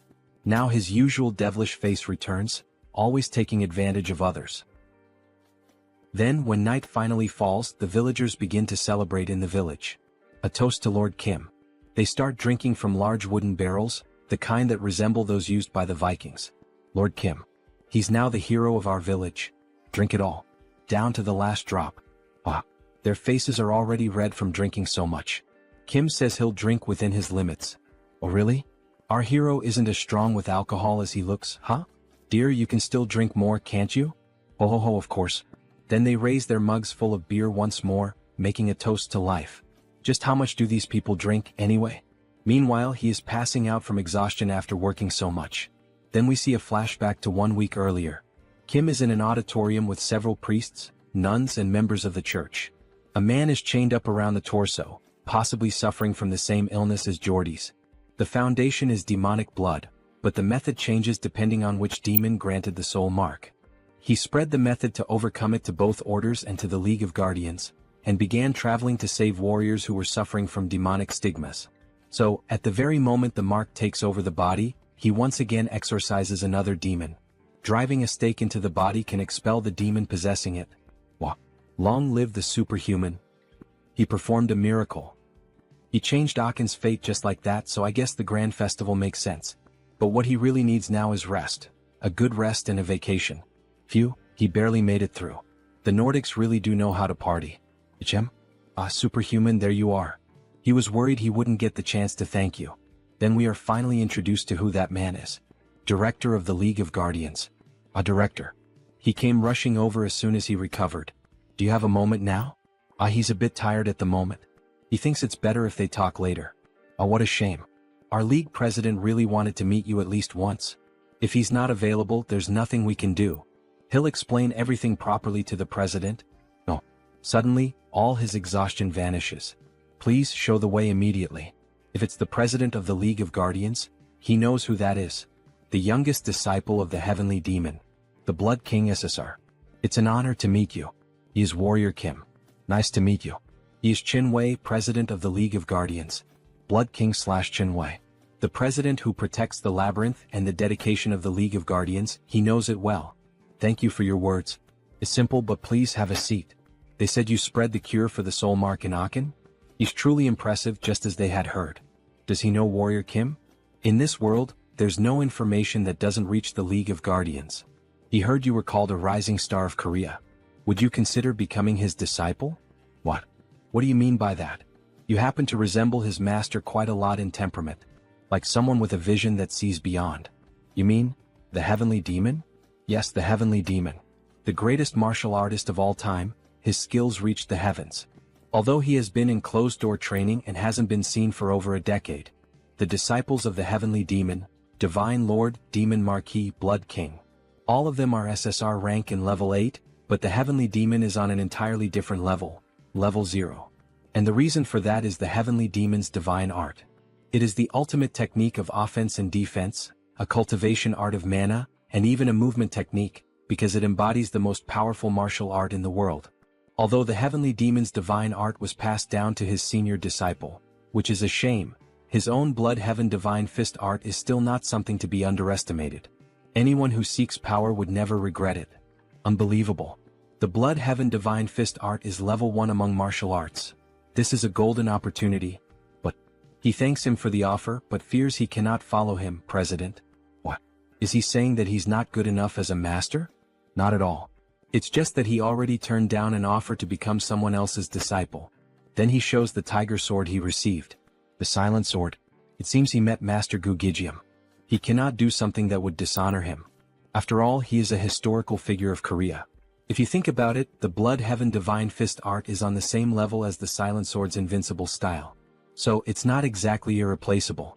TSK. Just when he thought he had found a promising disciple, that old man ruined everything, completely messed it up. So he supposes he has no other choice either. This is a sign of the respect he has for you. Wait, isn't that the heavenly demon's medallion? Hold on, is he giving me this rare item? Only our master and fellow martial brothers are allowed to use it. You should treasure it. Thank you. But in truth, the reason he gave it is obvious. It means, if you ever change your mind, come find me. It's probably something similar to why the Legion commander gave me a sword. Amen. With 2 big shots showing interest in me, it's kind of overwhelming. Ichem? Why is he suddenly trembling? He's just moved by the president's gift. He will treasure it. Take care. Very well. I hope we meet again as master and disciple. Well then. Time to go claim that hard-earned mission reward. The next day in a massive building. We see the priest and the nun speaking with Kim. Transcendent One, we've prepared a modest gift for you. Here, please open it. You really didn't have to go through the trouble? You didn't do any of this expecting thanks. Good heavens. To think that someone this humble still exists. No wonder they call you the saint of our era. But eternal grace deserves an expression of gratitude worthy of it, and what is worldly also deserves its own form of appreciation, don't you agree? Please accept it. Grazie. That's exactly what he was saying. He opens the chest, which shines brightly. Inside we see nothing less than a massive axe, the same one from Thor in the Avengers movie. This is a gift from the Order of Thor, Mjolnir. If he doesn't recognize Thor's hammer, he must be a spy. Just like a sacred sword, it is especially powerful against dark-type monsters. It's an SSR-grade weapon that unleashes even greater power. Please take a look as well at the gift from our Order of Gaia. It's a shield, of course, Athena's Aegis. An invincible shield that can freely shape magical force fields. Did you like it, Transcendent? You're really giving me all these over-the-top gifts? It would be a bit disappointing to stop here. Of course there's more. Come on, hand it over already. He's already getting dizzy. 10 bottles of IAS nectar, 7 diamonds, even the tears of an angel. What's this? Isn't that a demon heart? Exactly. We prepared it to be refined together with the nectar when you consume it. Maybe he should try to get a little more? So, by any chance do you have a flame demon dragon heart? Isn't that something used by fire-type mages? Yes, he can use black flame, so he needs it. The trait of the flame demon dragon is hellfire. If he's going to face the Lord of the Sun Tower, he's going to need it. Oh, understood. We will gladly deliver the heart of the flame demon dragon to you. This is our final gift to you, Transcendent. Wow, thank you so much. Secret mission reward, jackpot. And by direct order of the Pope, he will be named an honorary Holy Knight of the Order of Thor. The same goes for the Order of Gaia. It's only honorary, so there's no pressure. Alright. It's important that he becomes stronger, but thank you very much. He will gladly become an honorary holy knight. One day, if it's necessary to keep the old father's order in check, he might need the power of those two orders. Back to the present, the party continues. This village festival shows no sign of ending. This is exhausting. Maybe he should head home now. Yang. Chem? That voice sounds familiar. Priest Kim? What? Why are you here, MMPH? Sho. He's being chased by the order of the old father right now. Let's get out of here first. Quickly. Then we see a red-haired girl with short hair, surrounded by a few guards, searching for Priest Kim. He thinks they're already gone. Thought he was going to die. What happened? I thought you were in Levant. At least he found the treasure vault. Thanks to the golden artifacts inside, he even reached level 5. But he was discovered by the Order of the Father. That place is the origin of the order after all. Well, considering that Priest Kim's order is a cult not listed in the Divine Extinction Treaty, it's no surprise they're chasing you. Anyway, he's not sure if the trials are supposed to be that cruel. He needs to reach level 7 quickly so that their god can be resurrected. Well, is there anything I can help with? Actually, yes. That's exactly why he was looking for you. Tell me, what is it? Can you take me to the Great Labyrinth? The Great Labyrinth? Yes, all the way to the Fortress of Beginnings on the 10th floor. For Priest Kim's order to be officially recognized, they need to gather more divine power. Using the Great Labyrinth as a place to hide and accumulate power until then. This might actually be perfect? They then head to the Great Labyrinth, a massive gate guarded by 2 sentries. One of them notices Warrior Kimâ and Priest Kim approaching. Halt right there. State your purpose. Both of them are wearing masks looking like ninjas. He's trying to enter the Great Labyrinth. At this hour? He has his reasons. He covers his face and is treated like a criminal. Well, the Great Labyrinth is often used as a hideout for criminals. It's a lawless zone where the laws of the surface don't apply. Level 4 superhuman confirmed. They may enter freely, but remember, your identities will be checked upon exit. Yes, that's fine. Come to think of it, the suspicion isn't entirely wrong. From a normal point of view, Priest Kim is a cultist criminal, haha. The Great Labyrinth, the seal of the fallen gods. Hey, didn't you say you were famous around here? But earlier you looked like a total nobody. Don't even get me started. If he had been recognized, the news would have spread, and he would have been exposed instantly as well. But it's quieter than he expected. He thought it would be terrifying. So Kim decides to equip his best detection traits. 6th sense, insight, sensitivity, perky ears, bright eyes, dog nose. There's a smell of sulfur. Sulfur? There are demons hiding up ahead. No, he takes that back. Demons are advancing toward them. One-eyed bats, one-eyed goblins rush toward them at high speed. Priest, bless our weapons. Yes. Perfect timing. He was just wondering how the new weapons would perform. We see Thor's hammer glowing intensely with the priest's buff. SSR-grade weapons with golden blessings. Man, you could just throw them and it would already be a total massacre. He then equips the Thurring trait and wipes out all the demons with a golden lightning strike. As expected, Mjolnir is Mjolnir. It's incredible to think he wiped out all those demons. His blessing was insane too. It felt like it doubled the power. That's what you'd expect from a level 5 priest. Honestly, he was afraid the old cult of the father would follow him all the way here. But once they pass through that gate, they'll be free from the 9th floor so he can finally relax. But Kim begins to stare intently at the door and the priest asks why. What was with that sudden look? He thinks things aren't going to go as planned. They came in a swarm. They're much later than we expected, Savior. An inquisitor from the old cult of the father. How did they find me? No. Thinking about it now, he realizes it was obvious. They followed Priest Kim here. They must have the same tracking trait he has. No wonder they found us so easily no matter how much we ran. This tiresome pursuit finally ends here. And at last, Savior, he'll join our faith. Join your cult? What the hell are you talking about? The saint has blessed us with a divine message. If the Savior joins our cult, he will be treated as her equal. He will offer both his body and soul to the old father. So they're basically declaring without any pretense that they're going to sacrifice me now. Are you insane? Who gave you permission to decide that? No need to worry so much. Because right here, the ascension ritual for you, Savior, is already prepared. So they want to break me, trap me here, and offer me as a sacrifice. Did you throw the Westphalia Treaty into a soup pot or something? You know that doing things your way could cause absolute chaos, right? Someone so well informed, why act so surprised? This is the great labyrinth, free from the laws of the surface, a place without restrictions. Then holy knights, kill this wicked cultist who deceives people with a false and twisted god, and bring the savior here. Yeah. This place is beyond the laws of the surface, which means he can also rip their limbs off without consequences.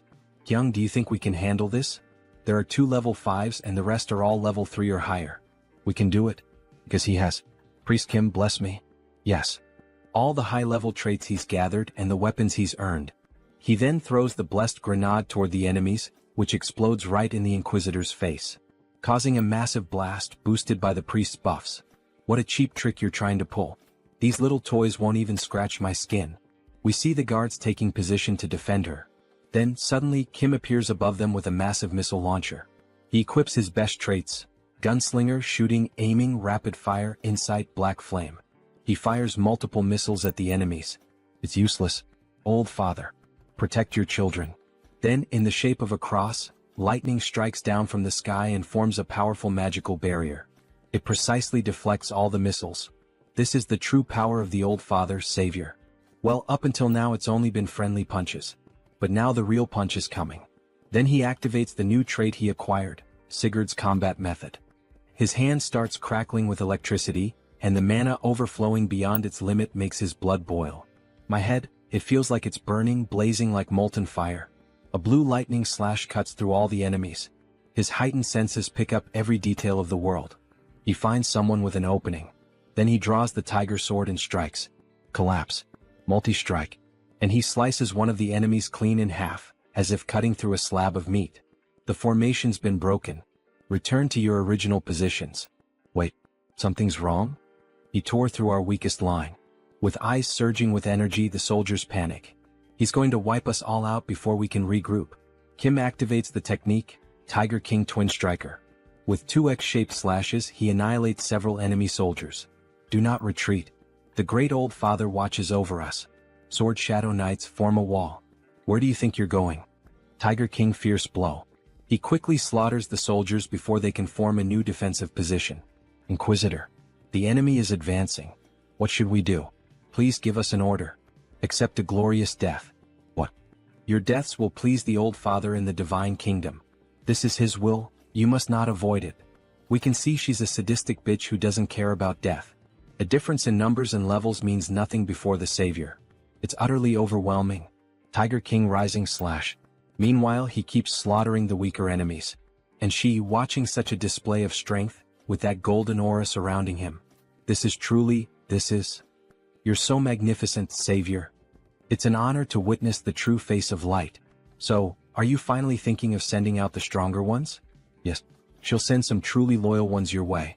There's just one thing you must be extremely careful about. You absolutely must not die, alright? Then the first guard charges straight at Kim, who blocks the attack using the newly acquired shield, Aegis of Athena. However, the warrior suffers internal damage reflected back by the shield. Internal damage caused by a single collision against his shield? Then Kim hurls the enemy into the air, sending him crashing into the wall. The second enemy seizes the opportunity and tries to attack from behind. Kim jumps, dodging the surprise attack, and with all his strength, he strikes with Mjolnir, causing lightning to electrify the enemy. With a sadistic grin, the protagonist asks, "Is that all you've got?" He can't even get warmed up with this. How the hell is that our savior? This is impossible. He has to be some kind of demonic apostle. Get lost, demon. Gem? So that one is still alive. Unfortunately for him, stalling isn't part of Kim's style. With a single swift and clean strike, he cuts off the enemy's head. So she's the only one left out of all of them? Do you still have more new power to show? Just as expected from the prophesied savior of our order, we see Kim massive and muscular.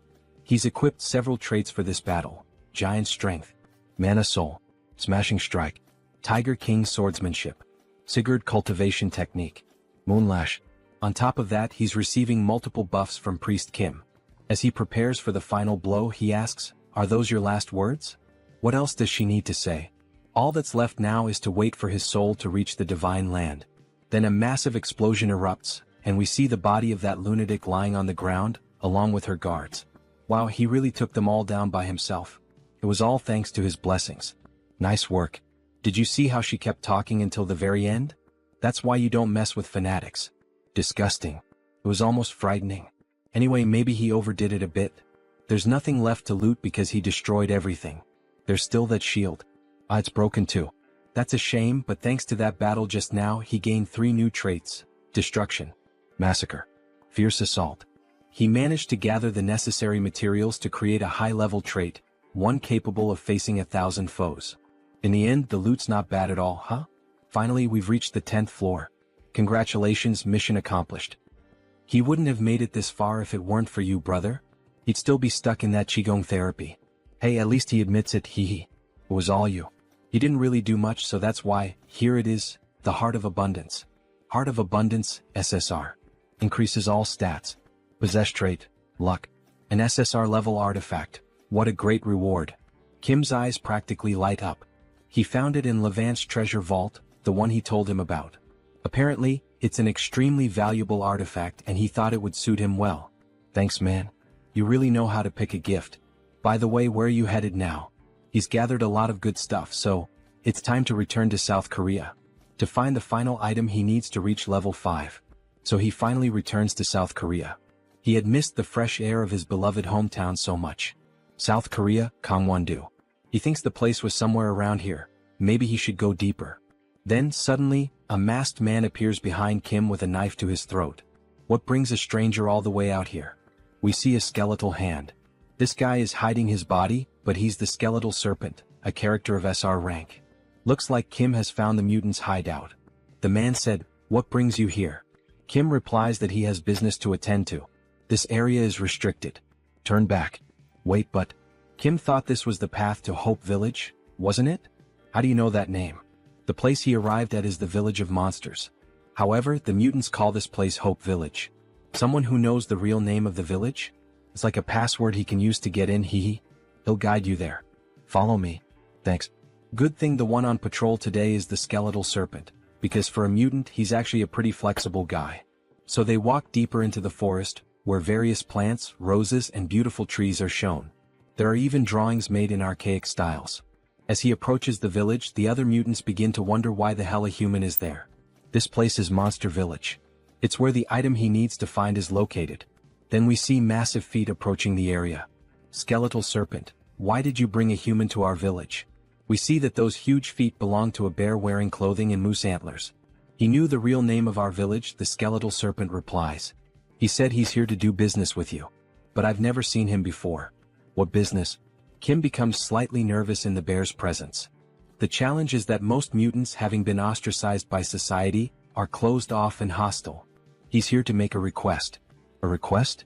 Yes, he needs a mutant mana core. Is it really okay to try and get one from them, even like this? Before he could finish speaking, the bear attacks him violently. However, he manages to activate his shield just in time. That's what makes them hostile toward humans. If it weren't for those defensive traits, he would have already passed out. Diamond Body. Immortal. Sigurd Cultivation Technique. Mana Shield. Practical Combat. Protect. Not bad, huh? Great. Now I can feel you being crushed into pieces. I'm going to kill you. Wait, why are you doing this? He's not here to hunt these people or anything like that. In truth, he knows the reason behind this irrational rage, because mana cores come from a mutant's dead body. Would you sell the body of a family member for a handful of coins, if it were you? The bear then starts using an aura blade to attack Kim. A bear that can use an aura blade? He's really serious. Please calm down. He'll pay the proper price for this request, okay? I already said, I don't need money and I won't accept anything in exchange for selling the dead body of a mutant. No, he's not paying with money. The fastest way to earn their trust is this. The entire area starts glowing intensely. What the hell is this? The bear asks. Kim says he'll pay the bear with this, by filling their empty stomachs. Are you kidding me right now? How is that supposed to help? Don't be like that. Just take a sip. It won't be too late to talk after that. He then begins preparing a cup of instant noodles. By the way, this isn't just some cheap cup of ramen. I don't need that. If you don't leave right now, I'll tear you apart. There's no way a bear can resist that smell, From a menacing expression, his face suddenly turns sweet, drooling from the scent. He's never smelled anything like this before. He heard from a friend that people in Hope Village struggle to get real food. So you've heard something, huh? Go ahead, try it. Don't you want to know why humans love noodles so much? The bear looks tense and conflicted, but in the end he decides to accept. After all, he's the chief of Hope Village. Is to learn more about human culture. That's why he's eating it, not because the smell is irresistible. But we see him savoring the new food with delight. This taste, it's divine. The gods themselves must have made this. That scene of the noodles wrapping around the bear and him drifting away on a tiny boat really resembles something out of the anime/manga Shokugeki no Soma. If any of you subscribers have read or watched it, let us know in the comments. How can something taste this good? Do you have more? It must be really delicious. What? He's prepared lots of other things. Everyone come try some. Not every mutant has senses as highly developed as the bear's, so he added a bit of mana core powder earlier to help with that. Wow, so sweet. Slurp slurp. Look at that damn bear eating everything by himself. Where's that always serious and responsible chief now? All we see now is just a happy animal enjoying himself, haha. He's a good human. Do you happen to have more of those sweets? Did he just befriend them now? However, the skeleton stood off to the side, simply observing the whole situation, and then he noticed the mana core powder. Wait, is that mana core powder? Can we even eat that? What? Mana core? Shit, he already ate 2 of them. It's understandable that they're cautious. If something goes wrong, a mana core can cause them to go into a berserk state. What the hell are you plotting? But Kim had prepared for that too. If you're that worried, then let's ask your guardian angel. He's talking about the entity with the power of prophecy. The one known as the godmother of the monster village. The tree goddess. The guardian angel of the monster village, the tree goddess. Although the power she possesses is weaker than that of other transcendental beings, she is indeed a divine entity. We see a very ancient tree shaped like a human, almost resembling an old woman. And so, all important decisions are made by her. The bear gathers in front of her along with the other mutants and Kim. Is what this human said really true, Great Mother? Yes. What that child used was level 0 mana core powder, purified by the holy water. He has given you, poor creatures, a great gift of nourishment. The mutant uses some kind of controller, similar to a video game one, to communicate with the tree. Thank the heavens. That means we can eat more. I mean, it won't have any harmful effects on our bodies. The godmother has given her approval. Really? Then we can eat more? Thank you so much for granting us your wisdom, godmother. He kneels down to offer the proper thanks, while the other mutants celebrate, many of them overjoyed to finally eat something good. Then the skeleton approaches Kim. With this, the doubt has been cleared. It seems he made a fuss for nothing. Sorry. It's alright, he understands. There's no need to apologize. Now that the misunderstanding between us has been resolved, how about we have a Korean barbecue party? We see 4 beautiful cuts of meat, even resembling bacon, ready to be cooked. Then he starts grilling the meat and everyone around goes wild. The smell, the look, even the sizzling sound as the meat cooks, everything about it sends the mutants into a frenzy. Meanwhile, Kim is having fun cooking for all of them. The tree begins to laugh, her expression turning joyful. It seems that an honored guest has paid a visit to our Hope Village. As night falls, we see the bear completely drunk. Isn't this a crime? Ah. Now he understands why humans love alcohol so much. It's refreshing. I'm glad you enjoyed it. By the way, why do you call me human but don't refer to yourself that way? It's just that he got used to it. To be honest, it hasn't been that long since they started treating us as humans. Back during the Japanese occupation, we were considered nothing more than talking animals. Even hunters used to hunt us in those days. Even so, he's amazing. From what they've heard, he played a major role in the Korean War, and that's why mutants have more rights nowadays. But he couldn't have done it alone. It's been so long since the entire village enjoyed the company of an outsider. Do you want it or not? Just one more, uncle. Try it like this, it tastes better. He always wanted to hear them laugh like that. A classic sentimental drunk. Wow, such an innocent village. He really shouldn't be crying like this. He's just giving them what they want and his reputation keeps skyrocketing.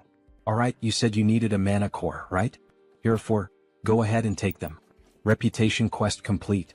Come to Papa mana cores, haha. Thank you very much. And with that, he finally wraps up the festivities for the day and starts heading out. He's finally ready to become level 5. Good job, me. Suddenly he hears a voice. Hey, are you leaving? It's the skeleton. He still hasn't properly thanked him. There's no need. He already received valuable gifts from the village.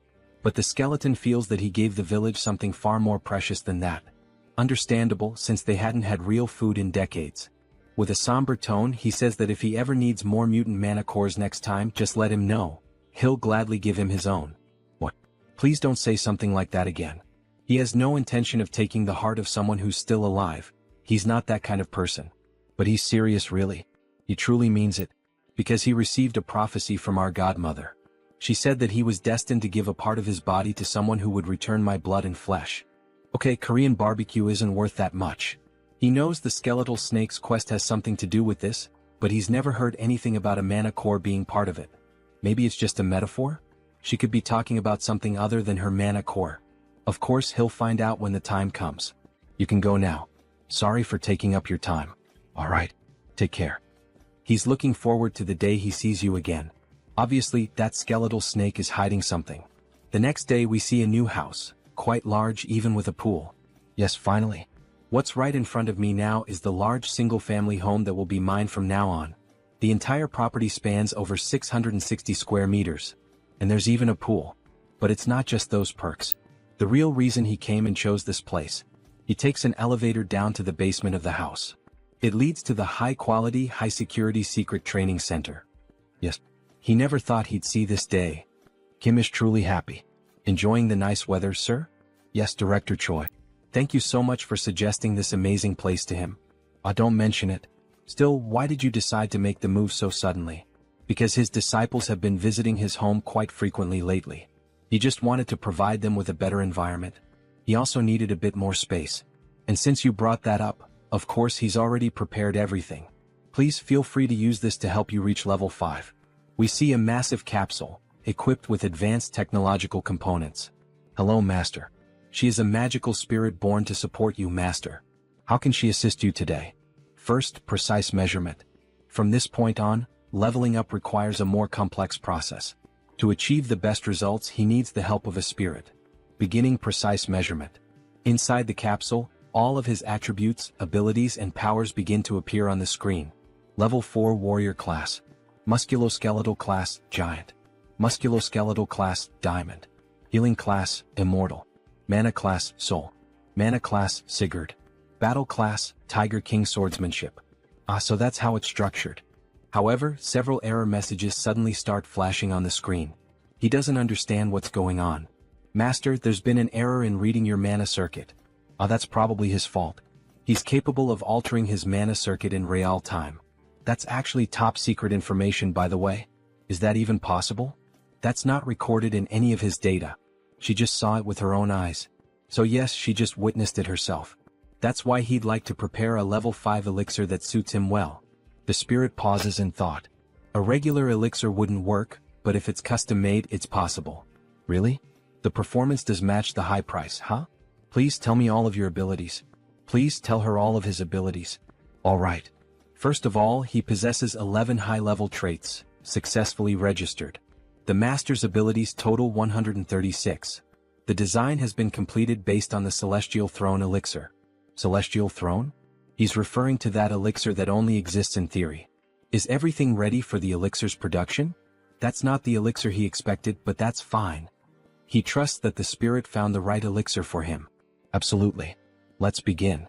Then, initiating production of the level 5 elixir.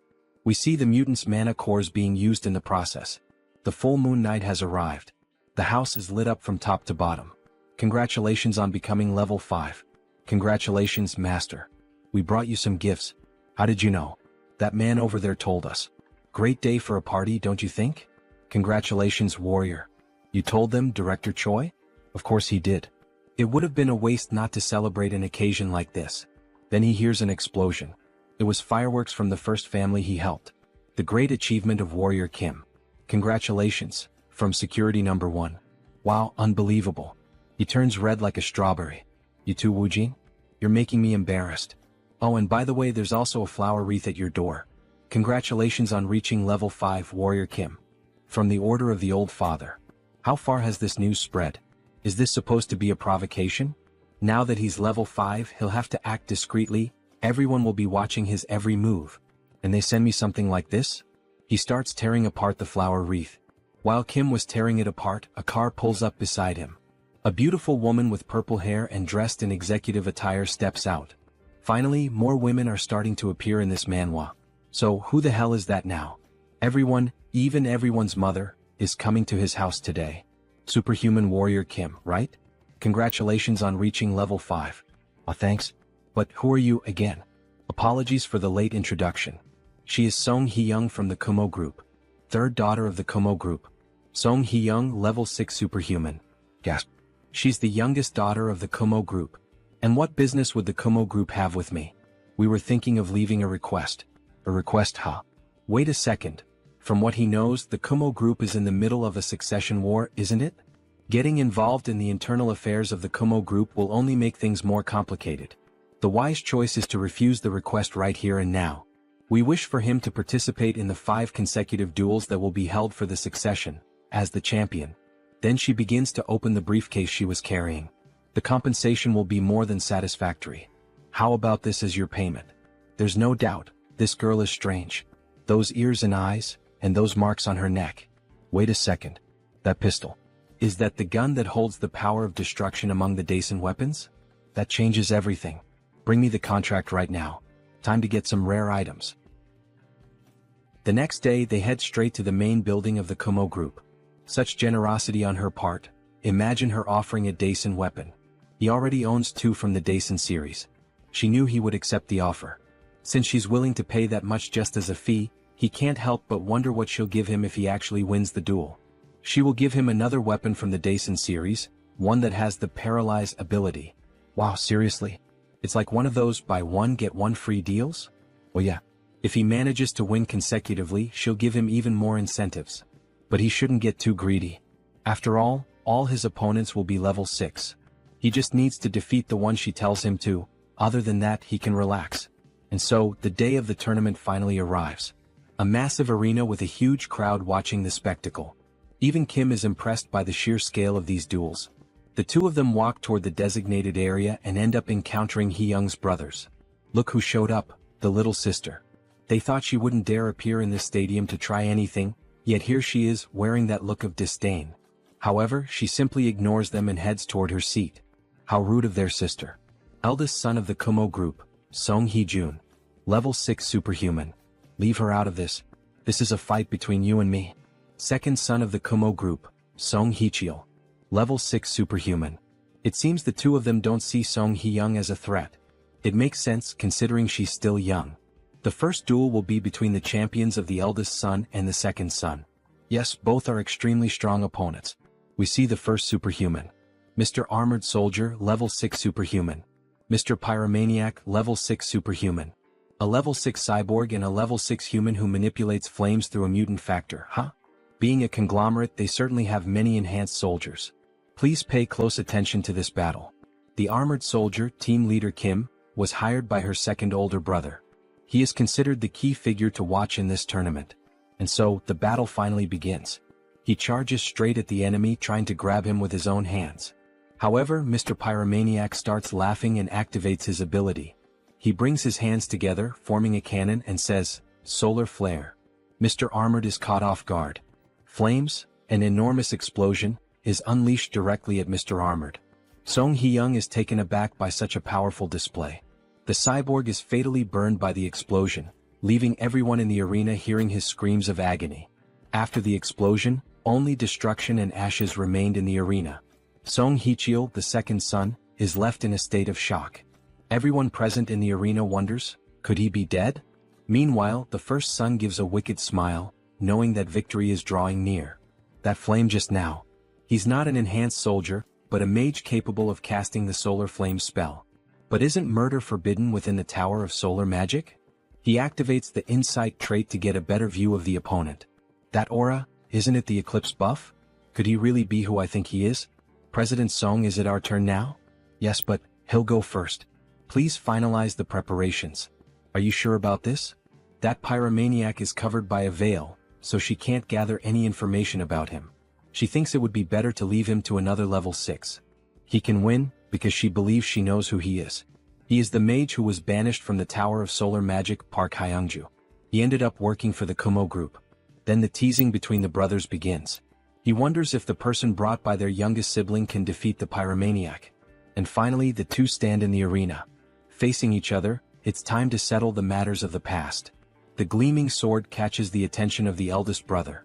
Could that be the Black Tiger Sword? But even the Black Tiger Sword cannot compete against the solar flame. Just another corpse to clean up. He never imagined they would meet again like this. Does he recognize him? Yes, because he's copying the techniques of the Eclipse School. How dare he use the solar flame in such a cruel way? Does his master, Elder Joe, know about this? His master knows everything. Before leaving, he received some information from Director Choi. Just before the Kumo Group succession war began, the media deliberately ignored this incident, but his heart had already been reduced to ashes. The chairman was suddenly assassinated. The only people who could do something like that are the master of the tower or a certain someone. Is Elder Joe involved in the Kumo Group's succession war?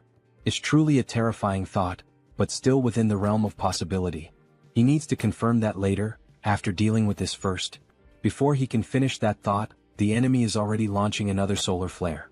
In any case, now that he knows you've recognized him, he can finally carry out his revenge. Consider yourself special because he's going to show you his hidden power. Solar Magic Blast. A massive explosion, 1,000 times greater than the first, almost like a Genkidama.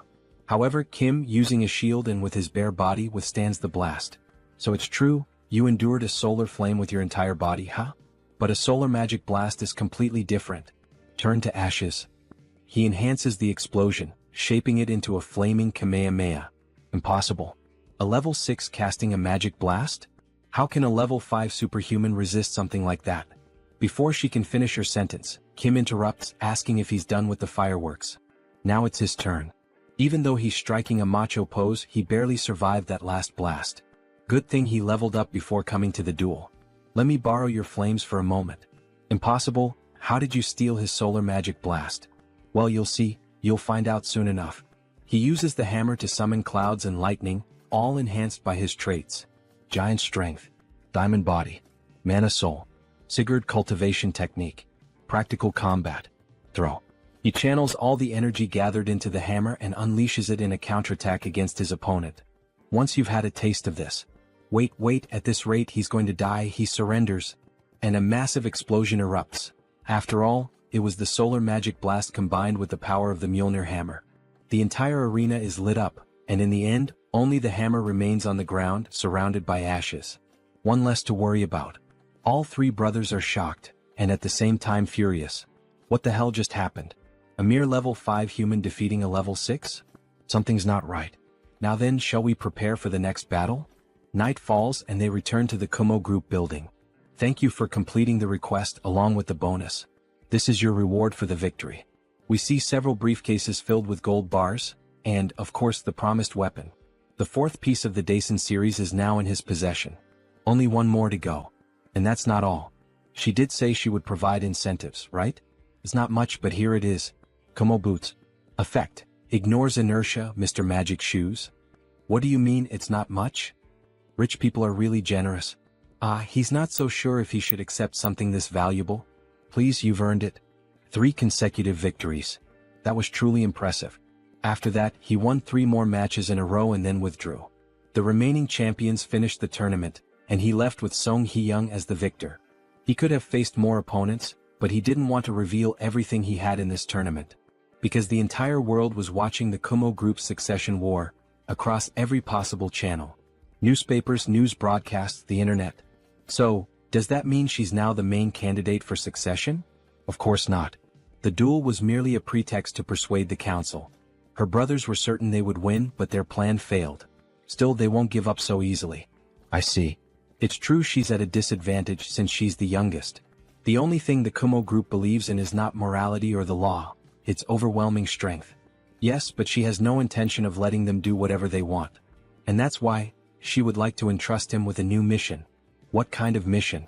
She offers such generous rewards, there's no way he could refuse. There is one way to overturn this situation. She then touches her earring and a hologram is projected, of a black raven. The raven chip. This chip contains a mutated gene that responds only to our family's DNA. If we can secure it, she'll be able to reach level 7 and turn everything around. So she's willing to risk the dangers of the mutated gene. Of course he'll give it a try. Really? Obviously. He'd be a fool to turn something like this down. Because, in a place that looks like a shopping mall, a raven with deep black eyes appears. A strange-looking boy is on the phone. President Song. He's found the item. He already knows where it's located. Returning to the present. If he manages to bring her the Raven chip, she'll give him double that amount, something around 10 billion won. And if he manages to secure the position of president, she promises to grant him the Kimâ helmet and belt that belonged to her brothers. But before she could finish speaking, she asks if the protagonist is okay, since he's completely red. Sorry? His nose itched for a second. Please go on. The Kimâ equipment that the three of them possess will end up going to the president in the end. That means the full set of Kimâ equipment, which has effects comparable to rank SSR gear, will be mine, right? He looks like a cowboy. What insane rewards. Anyway, her brothers can't find out about this, so please keep it confidential. If he needs anything for this request, let her know. Alright then. Can he get some diamonds? Well, he can see the entire Gangnam district from up here. Money really is a great thing, huh? Then the protagonist starts using the diamonds on the items he obtained. Detection helmet. Extreme speed shoes. Rage axe. Crisis detection ring. Time to absorb the attributes of these magical items. All the new traits begin to be absorbed into his body. And by accumulating them all, he unlocks a new one, Air Raid. Movement skill acquired. Now that the preparations are complete, it's time to begin. He leaps at high speed toward his target, landing right on top of a raven statue. Now time to report to the client. President Song, he found the item. Already? Where was it? Right in front of the raven statue in the main hall. But there's just one small problem, President. And what problem would that be? He's going to have to make a bit of noise to get the chip. So, she'll have to take responsibility for what's about to happen, Chairman. He then destroys the raven sculpture, revealing the chip he was looking for, being carried by a golden raven. Raven chip secured. Where does he need to go now? Head to the body modification facility on the second floor. She's heading there as well. Her brothers have probably already noticed. She needs to hurry. Don't worry. She's always hated the fact that she was born after them. So this time she's going to be faster than they are. She finally arrives at the body modification facility. Youngest president? What brings you here at this hour of the night? The modification room is empty, right? Start everything up now. The lab assistant begins initializing the modification program's commands. But, what are you planning to do with that? He arrived just in time. She's ready, warrior. And so is the chip. Let's begin immediately. Don't tell me, is that the raven chip? Then she'll leave the rest to you, warrior. Yeah, leave it to me. She's going to stay right here and see everything through to the end. Someone bursts into the room shouting, Song Hee-young, you treacherous bitch, how dare you act behind his back? Brother, he thinks she's already started the process. Nonsense. Stop her right now. He won't let you go any further than this. So, you took down a few of those superhumans back then, and now you think you can go against him? Do you even know who he is? Of course he knows who he is. The president of Kimâ Electronics. Or maybe, he should call him the former president of the company? You son of a bitch. Wielder of the Black Tiger Sword. No matter how great a warrior you are, you can't fight both me and my brother, 2 level 6 superhumans at the same time. We'll offer you a reward equivalent to what Hee-young promised. So, how about we make a deal instead of clashing? Alright. If you want, he can give you the position of Deputy Director of Security at Kimâ. How does that sound? Kim thinks over the proposal. Oh my god. What a shitty idea, man. Asking me to betray a defenseless client? That's such an old man way of thinking. Maybe it's because of your age? And he's even offering me an equivalent reward, like, he might have at least considered it if they'd offered double or triple the amount. But of course he values trust above all else, so he wouldn't have accepted it anyway. Siding with trash would only make him trash too, heh. Before he could finish, the older brother had already launched his attack. Eyes red like a raven and sword in hand. He strikes directly at Kim, who defends himself using the shield he got from the island. Arc. This hurts more than he expected. So this is the power of a level 6, huh? Maybe he shouldn't have taunted them. Like they said, he can't handle both of them at the same time. But we see the older brother has been wounded. When? He missed by just a little. But it was close, huh? Moonslash. Since they don't have practical experience, it's doable. How dare he do that? Then the second brother draws 2 automatic pistols and unleashes a true rain of bullets. New trait unlocked, shield blocking. He was wondering why the shield felt sturdier. Shoot as many bullets as you want, he's not going to budge an inch. Brother now? The older brother dashes forward, aiming to disrupt the body modification process from behind. However, Kim quickly switches equipment. The second brother is caught off guard. Daisen gun of halting? The older brother is frozen in place. That bastard, where the hell did he get that weapon? Wait, where did he go now? This is a leap boosted by the air raid trait. Exploit the opponent's opening in an instant. We see the 6 traits he's using: gunner, gun shooting, spitfire, focus, rapid reloading. And he rains down attacks like an airstrike. Are you thinking of giving up now, Mr. Song Hee-jun? How laughable. To think you'd win with such a minuscule amount of power. What, are you relying on an item now? He then transforms. This is the Raven of Absolute Darkness. In addition, several building security guards start to arrive and surround the protagonist. He's going to put an end to your insolence here and now. Damn it, not even he can guarantee he'll get out of this safely. Everyone stop. A golden light begins to shine from the body modification capsule. Everyone turns stunned. Kim is happy it's finally done. The brothers are worried. This time, unfortunately, you arrived too late, my brothers. Third child of the Kimâ group. Song Hee-young. Level 7 superhuman. She's taken on an angelic form, completely golden, a literal goddess with beautiful wings. She is now the Solar Raven. Solar Raven? Who does she think she's trying to scare? Alright then, let's fight. Please stop. If the youngest president were to fight seriously, this building wouldn't last a minute. He thought the outcome had already been decided in the last confrontation, and yet he's acting like this. Founding contributor of the Kimâ group. Director Young Kyung-jun. Is he disregarding the procedures decided by the shareholders?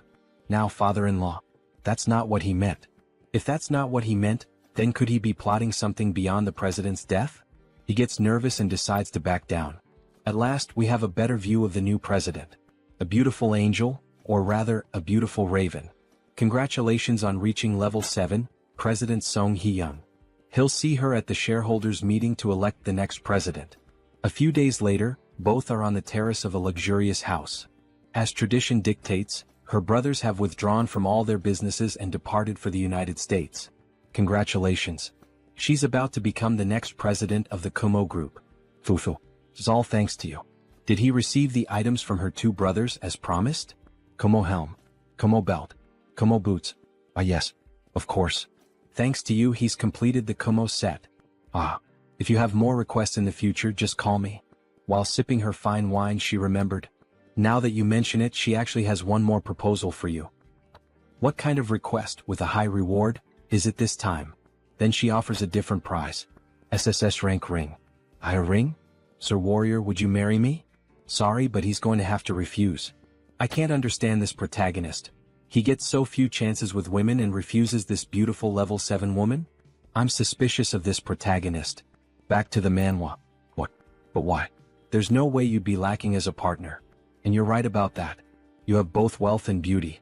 Either way she's just not his type. Making that romance anime face. What? That's absurd. Why would such an insignificant factor matter to people like us? In fact, is it significant? She herself is surprised, just like me, the narrator, to have been refused in this way. Yes, the narrator loves women in business attire. Whoever agrees with me, type it in the comments and I'll send you a heart. He would like to marry someone who shows genuine affection. Not someone like you who sees me as a means to consolidate power. Quite romantic, isn't it? Kim Joonsoo, 22 years old, who doesn't want his pure heart to be betrayed, not even in Arcane Seoul. He truly is an unpredictable person. In that case, she would like a cooperative relationship, where we can help each other at any time. Would that be alright? Yes, that would be more than welcome. And so, that night, a new alliance was formed with the clinking of glass cups. Then, after finally leaving her house and heading back home, he starts to grow pensive in the car. Kinda feels like he just threw away the chance to live in luxury for no reason. That leaves a bitter taste. After all, he's still in his intense early 20s. Marriage might have been too much, but if it were just dating. Look at this beautiful woman he just lost. Today, the narrator is disappointed with Kim. He even slaps his own face to stop thinking about it, startling even the driver. Control yourself. The situation is unfolding differently from the game, as far as he knows. What he should focus on right now is Elder Joe of the Solar Magic Tower. Back at the tournament, that bastard said his master knew everything about what was going on. She's acting suspicious. And just as he was thinking about this matter, he got a call from the Solar Magic Tower. The director's son. What convenient timing. The next scene is in Phoenix Valley. However, it looks deserted. Kim wonders why he doesn't see any phoenixes flying in this area. Well, it's been quite a while, hasn't it, Superhuman Kim? Oh, or should he call you the owner of the Black Tiger Sword? Tower Master. It's been a long time. And of course his grandson is with him as well. He's noticed that you've become a greater person, huh? He'd like his grandson to learn from you. Grandpa, why don't we get straight to the point? Now that Mage Kim has awakened, he's starting to show his true nature, ha. Superhuman Kim. He's sure you already expected this, but we called you here to make a request. Is it because of all the Phoenix disappearances? Correct. He has no idea where they might have gone. He supposes that some mythical beast might have taken them all. That's very possible, but have you considered the possibility of unauthorized poaching? That's highly unlikely. Our security was flawless. But what if someone on the level of an elder of the Magic Tower had acted? Someone on the level of an elder, huh? That would be possible, yes. But who would dare do something like that? The misuse of a phoenix is a clear violation of the rules. He then starts to get angry and ignites his entire body, showing why he is the tower's director. Of course, you will find every last missing phoenix, and find whoever is responsible for this. But you have to promise me an extra fee. Then we see a car speeding over the water at high speed. What do you think of this red stove? It's an amazing sports car, and it's really fast. If he entrusts the driving system to a spirit, automatic driving is possible. But no speeding. Meh, asks the spirit with an innocent face. By the way, how did you come up with the idea of getting this car as our advance payment? He could never even dream of driving it because his grandfather really treasures him. Because he needed it for the request. We need a very fast car to catch that thing. A huge bluish-green phoenix flying at high speed. A moment ago. Sir, what the hell is that? Oh, can he recognize what that is, made on the ground? It's a phoenix. Made of steel wires. It definitely doesn't look like one. You only replicated its bone structure. You can save the compliments about the quality. I will. He managed to get some crafting attributes from it, so of course. Alright then, Mr. Mage. Let's take a bit of your blood, shall we? Says Kim with a scary face. What does that mean? To think that that small amount of his blood transformed that wire into an artificial phoenix. His blood contains the essence of the phoenix, so if we can just use its homing instinct, we'll be able to find out where the rest of them are. When night falls, they finally arrive at an island called Ulungdu. So this is where they were, huh? But they don't seem to be in good condition. They look tired and dehydrated. They should have lived for more than 20 years, but they seem drained of energy. Can you check their mana, please? Yes. He begins to check using fire as a sensor. These guys had their mana stolen. From the heart to the blood vessels, everything was burned dry. Wait, this traces. Yes, Mage Kim. He believes you can find out who did this. He then focuses more and finally discovers, the Eclipse School? Yes, that's right. How clever. Let's contact the Tower Master immediately. The culprit is none other than Elder Joe from the Eclipse School. Joe Akbun, that crazy bastard. He erupts like a volcano. Grandpa, please calm down. She was caught trying to take all the phoenixes for herself. He swears to God if he catches her, he will. So he's saying that Elder Joe also disappeared from the tower? Yes. He went to her office, and she had vanished, leaving her clone behind. What, is she mocking me or something? He swears he will. Clone? It's a magic that creates a body identical to the user. However, it dies after a while. Was she just trying to buy time? The death of the Kumo Group's president, whose heart was burned to ashes. The exiled mage reappearing as a reinforced soldier. The overexploited phoenixes taken to gain power. An Elder Joe hiding? You've already received so many clues. Come on. Tower Master, doesn't anything come to mind? Don't tell me. Joe Akbun got her hands on that? The forbidden ritual of the Eclipse School. The moon in complete darkness. The forbidden ritual. This ritual is carried out by emitting mana to block the sunlight, an event that appears in the polarization mission of the Solar Magic Tower. But this is even before the polarization research begins. It's the butterfly effect. A different course of events unfolded because he got involved with Elder Joe's disciple. What is this after all? She is using the power obtained from the phoenix to corrode solar magic. And not just that, through the sky, land, and sea, she is absorbing the mana from every form of life. Is she performing such an evil ritual in an era like this? And what if your magic tower is ruined because of it? We must find Elder Joe quickly. If she reaches level 8 with that power, we don't know what she will do. But how are we going to find her? He can feel a connection to a massive reservoir of mana in the distance. Follow him. He thinks he knows where that woman is. The mana trail leads them to a house near the forest. Upon approaching the place, they see an open portal. This is a subdimensional labyrinth? So he's saying she's hiding inside while the ritual continues? Yes, but the labyrinth is very resilient, so we cannot destroy it immediately. It was designed to withstand the power of a solar eruption. You stay here and he will take care of things. You can't, grandfather. There's no way Elder Joe wouldn't have prepared countermeasures against the Tower Master. He's right. This is far too dangerous. Leave it to me. He's going in there? Yes. Wouldn't it be better to have an outsider intervene to catch her by surprise? Looks like he owes him one more. In that case, take this. We see several objects in his hand, a ring and dice of different shapes. Magic dice. Rank SSR. Ring of Great Escape, rank SSR. It's the Ring of Great Escape. Use it if you're in danger. Thank you. The Ring of Great Escape. He's just gained an extra life. In that case, he can risk his life without worry, because Elder Joe has one of the 8 treasures of the Magic Tower. Then he finally steps into the portal. What are all these things? We see a large ruined city completely abandoned. However, there's an unexpected visitor in this labyrinth. Why did you follow him into the labyrinth? You know you could actually die, right? But this is the responsibility of the Magic Tower. And he thinks that 2 would do better than 1. It would be a big problem if you ran into an enemy while installing those dice to neutralize the subdimension. Well, you have a point. By the way, does the School of Eclipse like this kind of atmosphere? Ah yes, the School of Eclipse is rooted in dark magic. The moon in the labyrinth is already black. While he was explaining, a larva-type monster tried to attack him from behind. However, Kim quickly uses the tiger sword to kill the monster instantly. What a damn scare. Where the hell did that ugly creature come from? He would have been all bitten up and screwed if he'd been even a second late. He thinks they smelled us. Stay close to my back. He will protect both of us. Then he activates the best traits. Intuition. Sensitive. Treasure hunt. Insight. Detection. Sword expert. Dozens of them will come at us all at once from now on. They start emerging from underground, several of them, but Kim quickly slashes through all of them in seconds, looking like a Japanese chef making sushi. And he ends up unlocking a new trait. Identify weakness. Attacking the enemy's weak point will deal extra damage. All those monsters were simply blown apart and sliced within seconds. Kim is truly very strong.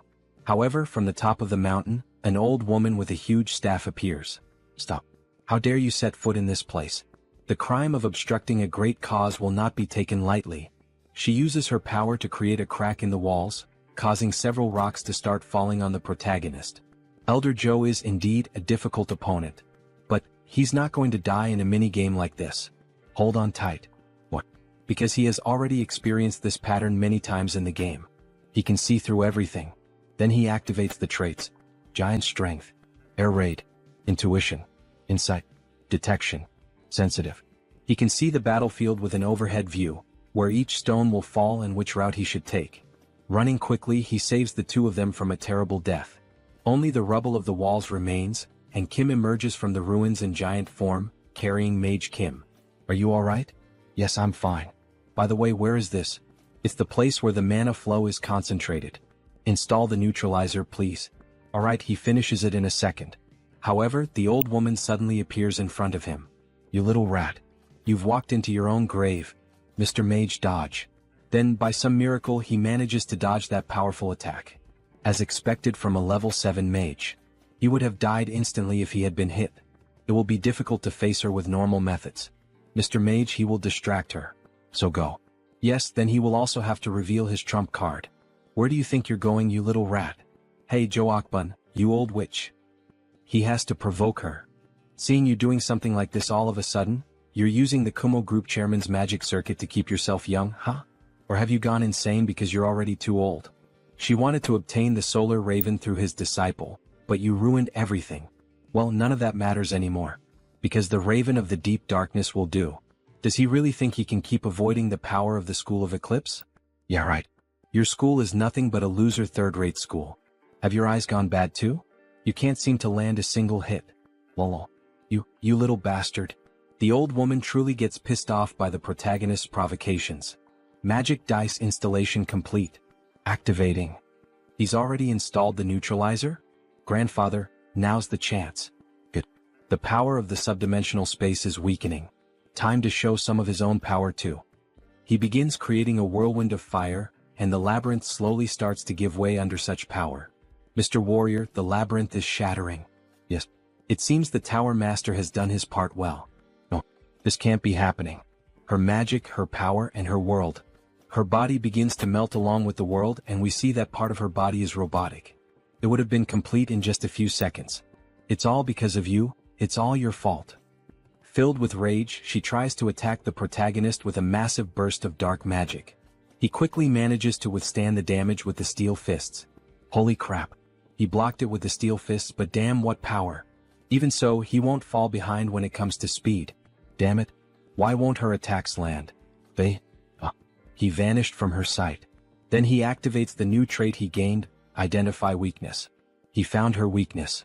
And with a quick strike he slashes her directly in the back. She falls to the ground like a sack of shit. No. It can't end like this. At the very least she has to take his life with her own hands. Useless bitch. Time to die. Then the director himself burns her. So after defeating Elder Joe, they return to the tower. Warrior Kimâ is unbelievable. He thought you were an anti-magic warrior, but today you fought like a practical swordsman. Thank you for the compliment. It makes sense, however. That must be why that old tiger man gave you the black tiger sword. He thinks people call it the Celestial Star. That sounds like something the spirit said. What is the Celestial Star? It refers to those with infinite talent and 1,000 kinds of supernatural abilities. Doesn't that not seem exactly right for him? Anyway, he should reward you for this incident. Ring of Eclipse, SSR. It is a treasure he found from Elder Joe. Understood. One of the 8 treasures of the Magic Tower, and the strongest item of the School of Eclipse. The attribute imbued in the ring is Eclipse. The ring begins to display an animation of water and fire, as if there were a fusion of both powers. This is truly incredible. It combines the attributes of mana devouring, absorption, and storage. Says Kim while driving his new Ferrari that literally flies from being so fast. Time passed and autumn arrived. Beck Soren is training her attribute Heavenly Assassin Star, and Jeanette is training her attribute Innate Energy. Beck Soren will reach level 5 very soon. It will not take long until she learns the Mars Sword technique. We also have our werewolf. Having far surpassed level 4, Iron Fist Kim is in the process of expanding his territory throughout the country. And so, Arcane Seoul faced December 24th. Embassy of India in Korea. Wow. So an honorary paladin gathering is happening here? She wonders what it is like inside. This is the first time she spends the day of divine annihilation with other people. Make sure to enjoy today. Because tomorrow she will return to training, says Kim with an evil face, while Soren lightly laughs, seeming almost like a couple taking care of their daughter. She is going to enter first. Jeanette. Wait for me. December 24th, the day of divine annihilation. It is the day when the old father was officially killed, and the day to celebrate the Treaty of Westphalia. That is why it is commemorated as Christmas all over the world. Because this world does not have Christmas. Inside the Indian embassy it is beautiful. The girls become emotional upon seeing it. So much food and gold. Jeanette, look. It is Paladin Cha De-jun. Wow. He is so handsome. And on every day of divine annihilation, gatherings of paladins are held in several countries. He was invited as an honorary paladin of the orders of Thor and Gaia. But that is not the real reason why he came here. Who if it is not the owner of the Black Tiger Sword? He is Asim Kurat, the ambassador of India. He is Warrior Kim, level 5 superhuman. Thank you for the invitation. He came here because this man is the one organizing this gathering. This is his wife and daughter. His only daughter. Nice to meet you, Superhuman Kim. It is Kali, the last of the 3 most powerful warrior units of the game. SSR rank Kali Kurat. She will be the future owner of the Kalaratri. Let's use these girls as an excuse to talk to her. These are his disciples. And what a coincidence that his second disciple is. Before he could use the excuse to start a conversation with the ambassador's daughter, he is interrupted by strangers. Aren't you the owner of the Black Tiger Sword? What? The owner of the Black Tiger Sword? Really? Well, he is a big fan. He never thought he would see you in real life. Can we talk for a moment? What? Several begin to come forward wanting to meet the wielder of the sword. No, this was the perfect opportunity to become friends with Kali. You look great. He also wants to see you. Just a handshake. He leaves the rest to you girls. Our master was taken away by the crowd. He came out of there alive. He could not talk to Kali even for a second because of those people, but at least the girls made friends with her, so he thinks it is all right. Sometimes he makes this kind of face and, really, They are actually making fun of Kim behind his back, but at least they are making Callie laugh. Returning to Kim, he begins to pay more attention to the weather, since he is finally alone. Seeing the snow really conveys that end-of-year feeling. He wishes life were always this peaceful. However, the silence is interrupted by a girl. "Hello. Would you mind having a small conversation, Mr. Kim?" A beautiful woman in a black dress. But what we did not expect is that, in fact, that woman, this is the priestess of the Order of the Old Father. The very same one from the beginning of the story who forced him to serve her god. "What brings you here?" "You must be busy since it is the day of divine annihilation." "It is not the day of divine annihilation, it is the day of resurrection." "Ah yes, of course, right?" She is sure he already knows that she is showing great consideration. "Consideration," she says? "What kind?" Have you never thought it strange? That he is still alive after you killed one of our inquisitors. That happened in the labyrinth, but even so she knows about it? If she had not intervened, his pathetic life would have already ended. It is all thanks to me working behind the scenes. Do you understand? Why did you do this? It is not as if he asked for it. He must do it, so that his great soul may become the light and the savior of our order. Soul. By soul she means the real-world self? In the real world he was just one among countless losers. A fool who achieved nothing, failing both in love and in life. Is she mocking me or something? Why the hell are you doing this to someone like me? Could it be that she is referring to my ability to switch attributes? He means if you consider this ability as being imbued in his soul. He thinks you could call it the Great Soul, but he would like you to become stronger than ever, so that a great vessel worthy of the magnificence of the soul may be completed. Take that crap yourself. He is not going to let that happen. Today is the day. Today? Everything starts from today. It is mostly thanks to you, Savior. While you were running everywhere causing trouble and chaos, we managed to accomplish many things. What nonsense are you talking about? You will see soon. A magic circle begins to form beneath her feet. Until we meet again soon. Then she activates the magic with her hands and disappears in front of the protagonist. As if she had never been there. Crazy bitch. She simply disappears after saying everything she had to say. What kind of crap is she plotting this time?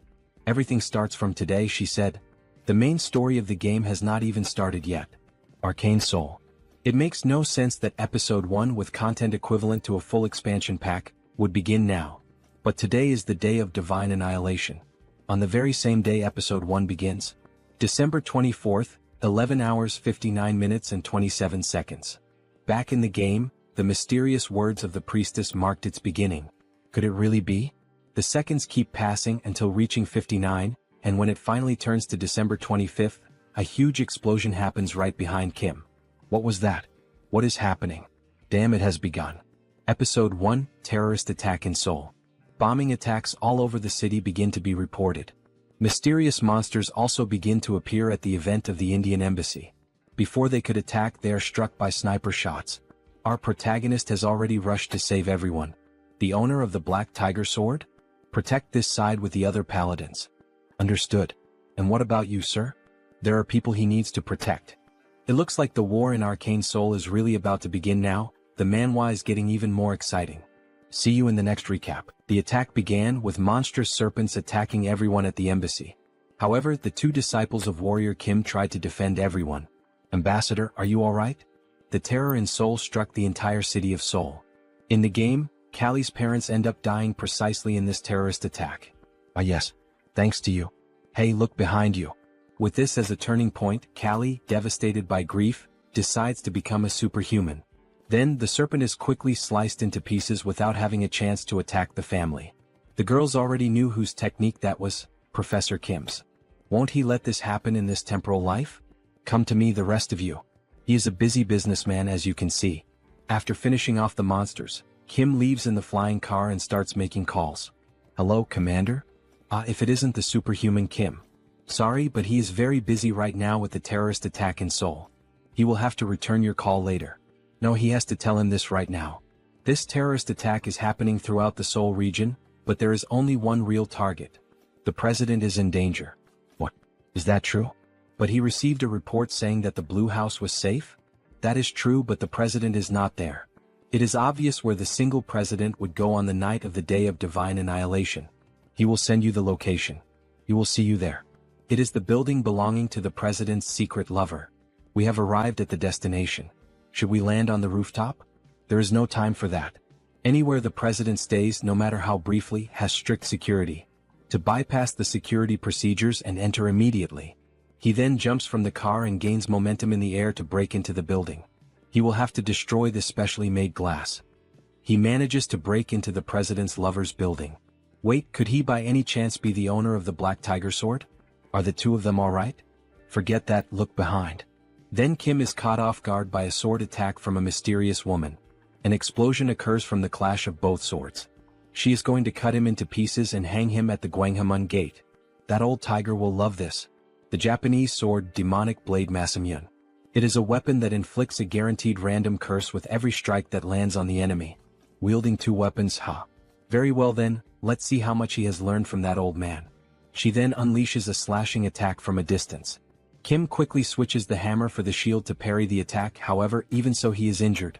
All that damage from just one attack even after he blocked it? Mitchum, not bad, huh? But can he withstand this as well?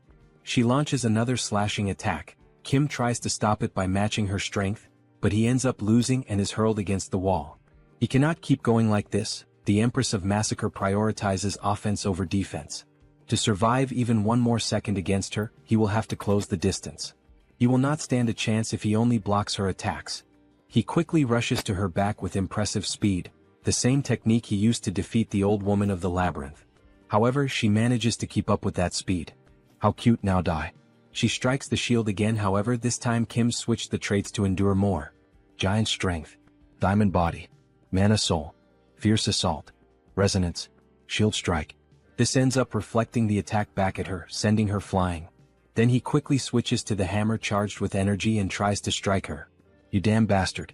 The only weakness of the Empress of Massacre is extreme close quarters combat. One wrong move and he will die, but let's try. They begin the 1v1 PvP, Samurai Sword vs Mjolnir Hammer. The sparks and massive destruction in the apartment leave the president and his lover terrified. Damn it. Because of the Empress of Massacre's broken passive ability, Invincibility, he was unable to inflict any damage. You annoying worm. This is the end. She then finally manages to land a blow and seriously injures him in the chest. He is more resilient than she thought he would be. Last words? Red. Take the president somewhere else. Confirmed. Moving to the designated location. Wait. The car speeds off at maximum velocity, safely taking the president and the woman away. What is he going to do now? She lost the target, huh? Ah, that bastard. He was aiming for this the whole time. This is the ultimate ability of the Empress of Massacre, Annihilation of Heaven and Earth. A Japanese technique that slices the enemy in half. Damn, he cannot move because of the curse now. Is there really no way to escape this? Of course there is. What is that? Ring of Great Escape. The user can leave the battlefield once during the fight. Thank you for being so stupid. Then at the last moment before he is struck, he ends up being teleported from the battlefield and she hits the ground. In the end, she only left the sword stuck in the concrete. That son of a bitch. She will 100% kill him when she finds him. He throws himself into the sacred water that heals him. He managed to survive by a hair's breadth. If it weren't for the Ring of Great Escape he received from the Master of the Tower, he would probably have died there. He was lucky. Anyway, the commander should have already arrived. Could he restrain the Empress of Massacre? Honestly, that may be difficult with his strength. He should focus on healing first. Then he equips the traits. Immortal, Revival, Regeneration, Wound Recovery, Cure, Vigor. He can think about that later. His phone starts ringing. And he was just about to rest. Hello, Master. Holy God, is that Soren? Why didn't he answer her calls? 4 days. He thought he had lost his hearing. He was resting. Wait, did she just say it had been days since he last answered? Yes, she was worried about him. Kim had disappeared after leaving her a strange message. Soren, he managed to survive, he will rest a little. Sorry, he was in a hurry. Okay, that's fine. But do you know where she is now? Where is she? Soren is at the Blue House with Jeanette. Well, the president wants to see him right now. He understood what is happening. Alright, he will be there soon. Now then, it is time to receive his rewards. In the next scene we see a handshake. He is truly incredible. He risked his life to save the presidents. Are you feeling better already? Yes, he is 100% recovered from the incident. The mana fountain and the elixir played a huge role. Gah. What did he just say? Someone slapped Kim on the back. He told you this guy would show up as if nothing had happened. It seems the elixir helped you. Do not forget that it is thanks to the Tower of Sun magic. Why are these guys acting so friendly? Thank you, Superhuman Kim. This is to show his gratitude, so please. Is this the rank SR equipment, Star Descendant? Star Descendant. The trait embedded in the equipment shares the same name. Star Descendant. It is an overpowered ability that changes your attributes to fit the situation every time the traits are switched. Evolution. Superiority. Adaptation. Arrangement. Divine Blood. When switching to the swordsman traits, it increases his attack damage and dexterity. Strength and endurance for the warrior traits. And for the shooter traits, it increases attack speed and movement speed. It is literally perfect for him. Thank you. He will make good use of it. Now that Mr. Warrior Kim has received his reward, it is time to put him to work. What? He wants to become a corps commander. It will be good to try this out in advance. Then he is taken to a kind of war hall with several maps and points. Currently they are pursuing the leader of the terrorists, Shin Yaren, also known as the Empress of Massacre. He is familiar with this map because it is the mission map of Episode 1. If this were inside the game he would have to complete each of those missions, but here. He sees the commander of the Western Corps, a war hero like the commander of the Eastern Corps. He even sees some executives from other orders and some people from the strike force of the Superhuman Association. The government plays a huge role indeed. That is why the Order of the Old Father was trying to assassinate the president, huh? Everything starts from today. Oh, what are you going to do, priestess? He thinks Episode 1 will end sooner than expected. Wow, we see a photo of Kim and the president together. The entire internet is talking about you, master. Someone filmed a clip of you fighting at the Indian embassy. It seems Episode 1 will wrap up without too many complications. He will focus on developing his character for a while. When they are approaching home, they notice that someone is already waiting for them. Is that the ambassador and Callie? Right, Callie. He had forgotten about her. Hello, owner of the Black Tiger Sword. We came to express our gratitude. Ah yes. He understood. It is the perfect opportunity to win Callie's favor. He has to say something. Master. She would like to become your student. Getting straight to the point? Student, you said? What do you mean? After experiencing this incident, she came to the conclusion that she needs to be strong to protect those she loves. She also wants to be strong like his students. Thanks to Soren and Jeanette, her family is alive. Please, she would like to become his disciple. Callie, are you sure you will not regret this decision? They can think about it a little more and make the decision later. Kim understands why her parents are so worried. Because Callie's grandmother, who was the former owner of the Kalaratri, which transformed into a kind of other world during the Rift expedition. The ambassador's family, upon reaching adulthood, manifests the destiny of the goddess Callie, and if they reject this destiny, death follows. Because of that, she also had no choice in the matter. But look at the time we are in now. Ambassador. No, Callie's father. This is a once-in-a-lifetime opportunity. The last of the 3 main warrior units has fallen right into our hands. He is well aware of his family's devotion to protecting humanity, and of the destiny passed down through the generations of their family. How could he know that? He understands his concern, but Callie has the talent to protect herself. Does this mean he knows a way for Callie to escape her suffering? Yes, and for that, Callie must become a superhuman. If he leaves that task to me, he will make it happen. He cannot miss this chance. That child has never wielded a sword in her life, and she needs to become a superhuman? There may be some other way. But dear, he already knows that Callie does not have much time left. Let us leave this to him. Callie, is she certain about this? Is this truly what she wants? Yes, father. She promises that she will do well, so please trust me. It will not be an easy path. But even so, if she is prepared, then do what must be done. You must overcome your destiny and survive. Yes, she will. Have you made your decision? Ah, yes. Then, Callie, she will undergo hellish training starting tonight. Tremble. She is looking forward to it. A few days later, we see Callie exercising and stretching. Kalaratri is an assassin and a dancer. She unlocked the stealth trait some time ago, so now she needs to unlock the dance trait. It is already time for her to unlock it. As she dances, her golden aura keeps increasing as if she were leveling up. Goddess's blood. Stealth. Dancer. As expected, she has some talent. Now that they have built the foundation for her to challenge her destiny, all she needs to do is level up. Good work. She is already at level 3. Thank you. Rest a little. Her stamina is still somewhat lacking, so he suggests that she should not push herself too much. No, she is fine. Let's just start the next lesson right away. She has to become strong like Soren and Jeanette. Beck Soren has already reached level 5 and Jeanette is at level 4. She is overtraining without even realizing it, due to her growing impatience. Hallie, she also has a God-given talent like the other two. All you need to do is train consistently at your own pace, so do not become too impatient. If you push yourself too much, it might slow down your progress. Okay, I will remember that. Oh, I am getting a call. Rest a little. Hello. Mr. Kim, owner of the Black Tiger Sword. It's me, Kim Chunbok. It has been a while. So what is the matter? He just wanted to inform you that you have another challenge in the Colosseum. Do you remember the Destroyer King? He wants to fight to reclaim his steel fists? Yes, he does. This time he offered to bet some diamonds, and the statue of Mars. The statue of Mars? That is the divine statue that has the Mars sword technique sealed within it. So this is the quest to obtain the Mars sword technique. The battle will be in 2 weeks in the form of a 4-on-4 group match. Will you accept? Of course. You will see him then. He has 2 weeks to form a group. The Destroyer King will be fully prepared for this. He needs a group that can guarantee victory. He does indeed know some strong people, but he is still a little anxious about fighting a real battle with them, since he has never used them in a group fight. Very well then. He thinks this group will do. After 2 long weeks of anticipation, the day of the team battle had finally arrived.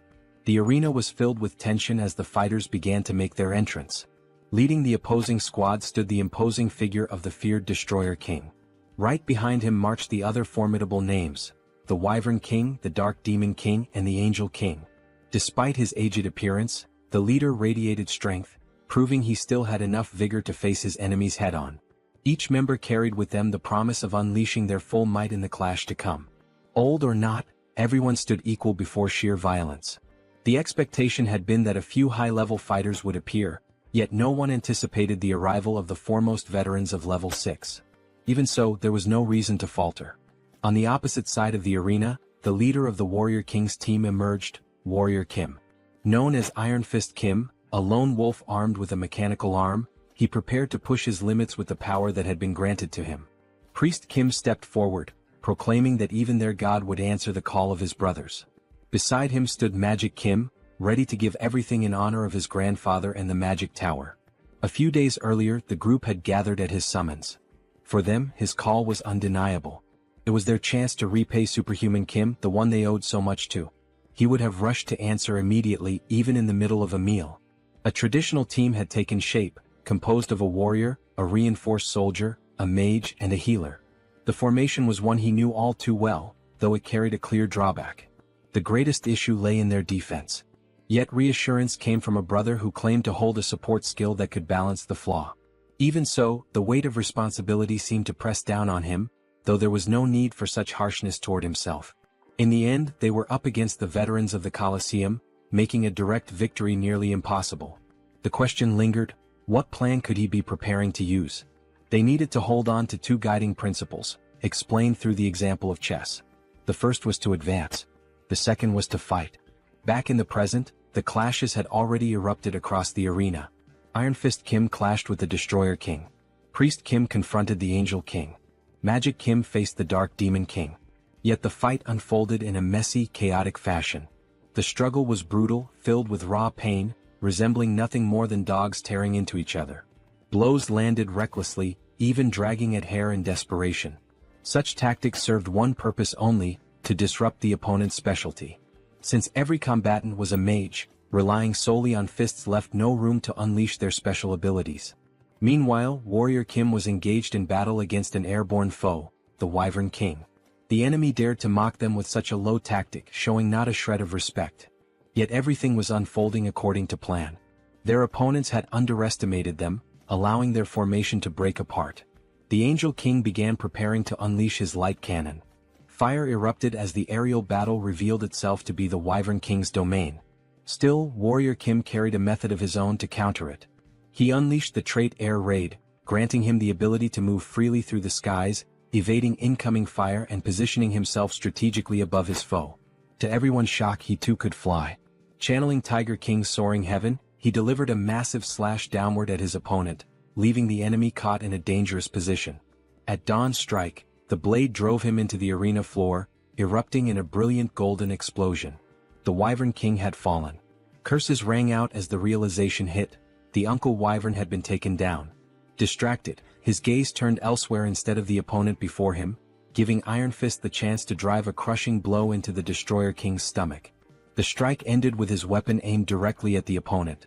A pained grunt followed, a gasp questioning what kind of power this was. His strength was monstrous. For a complete attacker like Iron Fist Kim, an opponent such as the Destroyer King posed little challenge. He could hold his ground on his own without difficulty. The next clashes shifted to the others. One fighter, small in stature, moved with the flow of a mage despite not truly being one. Another stood unashamed before his god, even as doubts circled around him.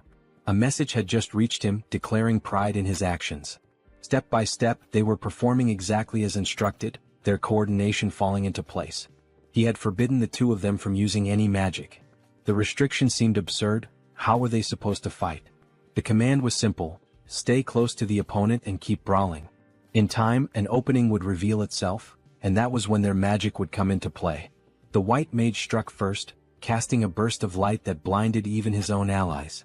The chaos escalated as the black mage began conjuring an immense sphere of dark energy, while the white mage lent his strength, feeding more power into the growing spell. The moment of death had arrived as the attack was unleashed straight at Mage Kim and Priest Kim. Yet Warrior Kim intervened, raising the shield he had earned to block the devastating strike. The priest was called upon to act, channeling every defensive enchantment and blessing at his disposal. The force of the assault grew heavier with each passing second, but the shield endured, holding firm against the overwhelming power. In that clash, the protagonist awakened a new trait: Wall of Shields. Laughter echoed, mocking the idea that these youngsters would do nothing more than block his attack. But then the white mage noticed something unusual. A warning rose: Dark Demon King had sensed a threatening presence. When the dust finally settled, only the protagonist remained standing with his shield, and behind him stood Mage Kim. The question lingered: should this be the end? The decision was made. Kim wielded the Mjolnir hammer, charged with the last spell he had carried, while Mage Kim stood ready with the flames of the phoenix. The time had come to finish it. Together they unleashed a combined strike, shaping a magnificent phoenix, as the protagonist's barbarian strength surged forward with everything he had. It was a victory for the Kim family team. A massive explosion erupted at the center of the arena, sending the crowd into a frenzy over what had just unfolded. The battle was over. The winner was declared to be the Warrior King's team. Cheers rose higher as the announcement followed. He had obtained the peerless trait. The condition had been to defeat 3 high-level opponents consecutively, and he had accomplished it. With this achievement, he now possessed all the necessary components for the fusion against 1,000 traits. Laughter echoed as the opponents conceded, admitting their defeat. It had been a worthy fight. The promised reward was delivered to him without delay, with the assurance that the others would also receive what was owed. At last he had obtained the Statue of Mars, the artifact destined to awaken Baek Soren along with her sword technique. A challenge for revenge was offered at any time, but the response was firm: such a rematch would never come. Their time had passed. It was clear a new era had already begun. Days later, the scene shifted to the protagonist's residence, where a duel unfolded between Warrior Kim and Baek Soren. The clash, however, leaned in her favor as she pressed the attack and forced him onto the defensive. Kim began to tire, sweat marking the strain of the fight. Yet his opponent showed no sign of slowing. She advanced again with unrelenting force, driving forward with the power of her charged trait.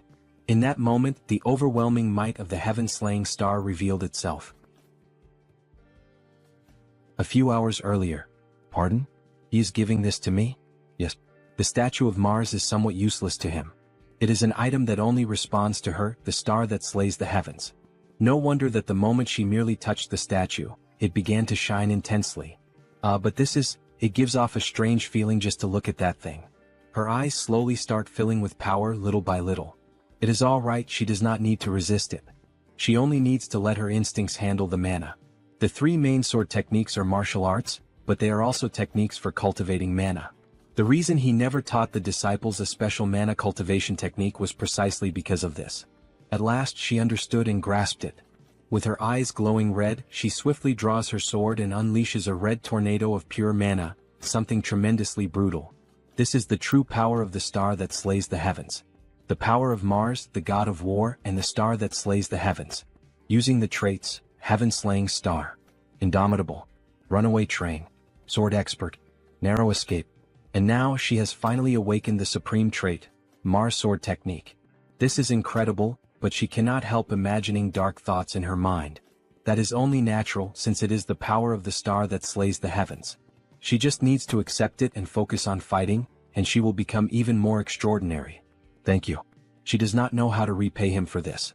After she made such a mischievous face, one could imagine how she might repay it, ha. Right then she could start paying now, says the protagonist as he draws his sword. Could it be that he is finally going to take his payment? Of course not. Warrior Kimâ only cares about becoming stronger. Giving and receiving. Teach him the war sword technique. Returning to the present, they continue fighting for hours. She is fast and strong. Not only that, but she is also recovering her health and mana rapidly. He keeps being pushed back by her, as the one-on-one clashes are not favorable for Warrior Kimâ. As expected of such a powerful sword technique. If the dance of Kali was a dazzling sword dance, then Baeksoran's sword dance is the dance of a wild warrior. He can begin to feel it little by little. At that very moment, she realizes that something has changed. Kim's eyes have shifted and turned red. The world itself begins to appear in a blood-red hue. At last, he starts fighting on equal ground against her, no longer at a disadvantage, and the battle has only just begun. With a display of power, he hurls his disciple far away, slamming her violently against the wall. Surely that must have hurt. Trait. Mars sword technique. You have obtained a trait. So, this is the star that slays the heavens. The red energy courses through the entire body. Our protagonist has farmed aura. However, he forgot one detail. Baek is on the ground, nearly unconscious from the last strike. Baeksoran, are you alright? Do I look alright to you? I'm sorry. Phew. He is so close to reaching level 6 now, but still just a little short. He feels that he can reach it if he only accumulates a little more experience. And he has someone perfect for a moment like this. The next day. Joonsoo workforce. Well, look who we have here. If it isn't the pride of our association in person, the best result of our association, the savior of Seoul, Hunter Kim, the owner of the Black Tiger Sword. Oh, he's here, the superhuman Kim. Aha, he's just the same as always, President. Anyway, he heard there is a major request pending? Warrior Kimâ called at the perfect time. Let him explain, since he was the one who arranged the commission. He heard that the Terra Federation has fallen, right? Episode 1, the Terra Federation. They acted under the instigation of the Order of the Old Father. Unlike in the game, they were annihilated by the incursion carried out by the government. From now on, it will be very difficult for them to rebuild the organization. At present, the Empress of Massacre, Shin Yaren, and her subordinates are scattered. So, at the request of the National Army, the Hunter Association, specialists in tracking, was pursuing the terrorists, but one of them decided to hide in a strange place we cannot handle. A strange place? The monster village. There was a mutant among the terrorists there. Right, because any mutant is considered family in the monster village.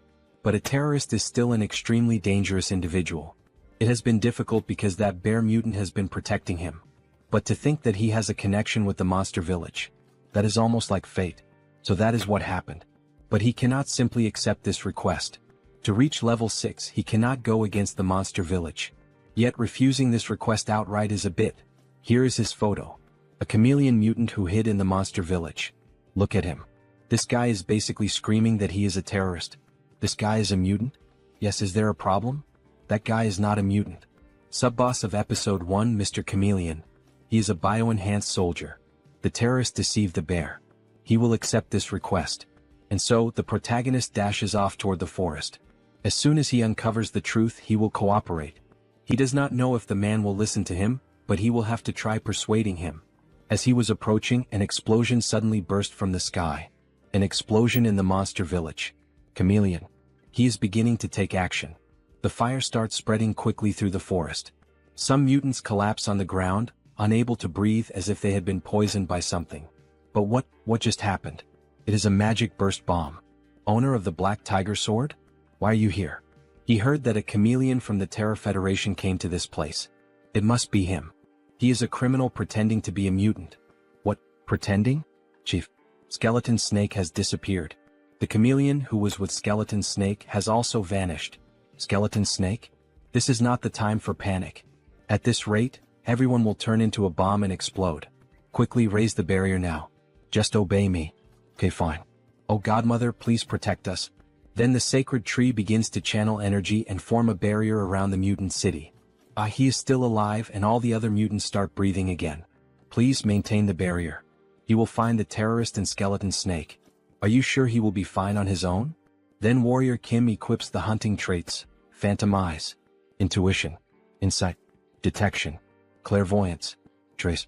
He will find them quickly and return. Kim arrives at a cave and around it there is something strange in the air. He knows they must be somewhere around here. Master. Baeksoren? Why are you here? You called me saying you needed her help. Did I do that? Alright. He sees that she has come to help. He ends up collapsing. Teacher, are you alright? Yes, everything should be fine. That is strange. Why does his body feel so exhausted? She thinks he needs to rest for a while. She will continue searching from here on. HM, are you sure you can handle that? Of course. Leave the rest to me and take a break. Give me a break forever? Don't make me laugh.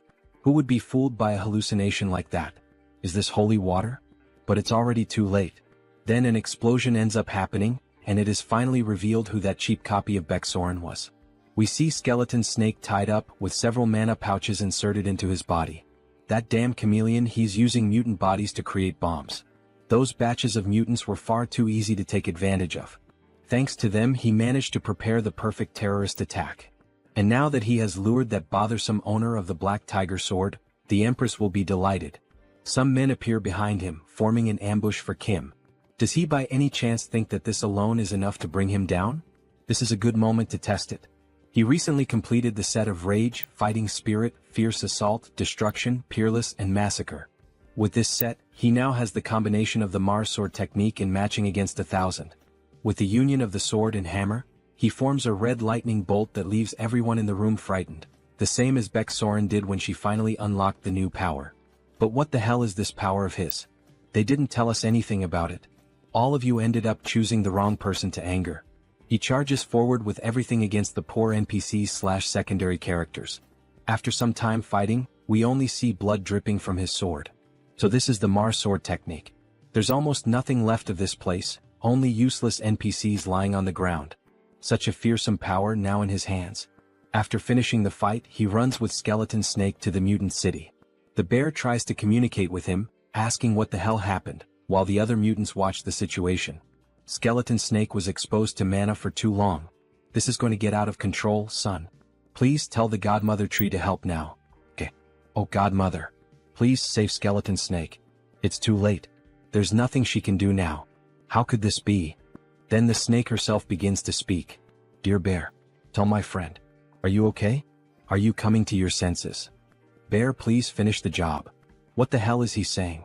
Is he by any chance asking to have the job finished? That might be the best option. If his mana core gets out of control, the explosion could sweep the entire monster village. He can't do that.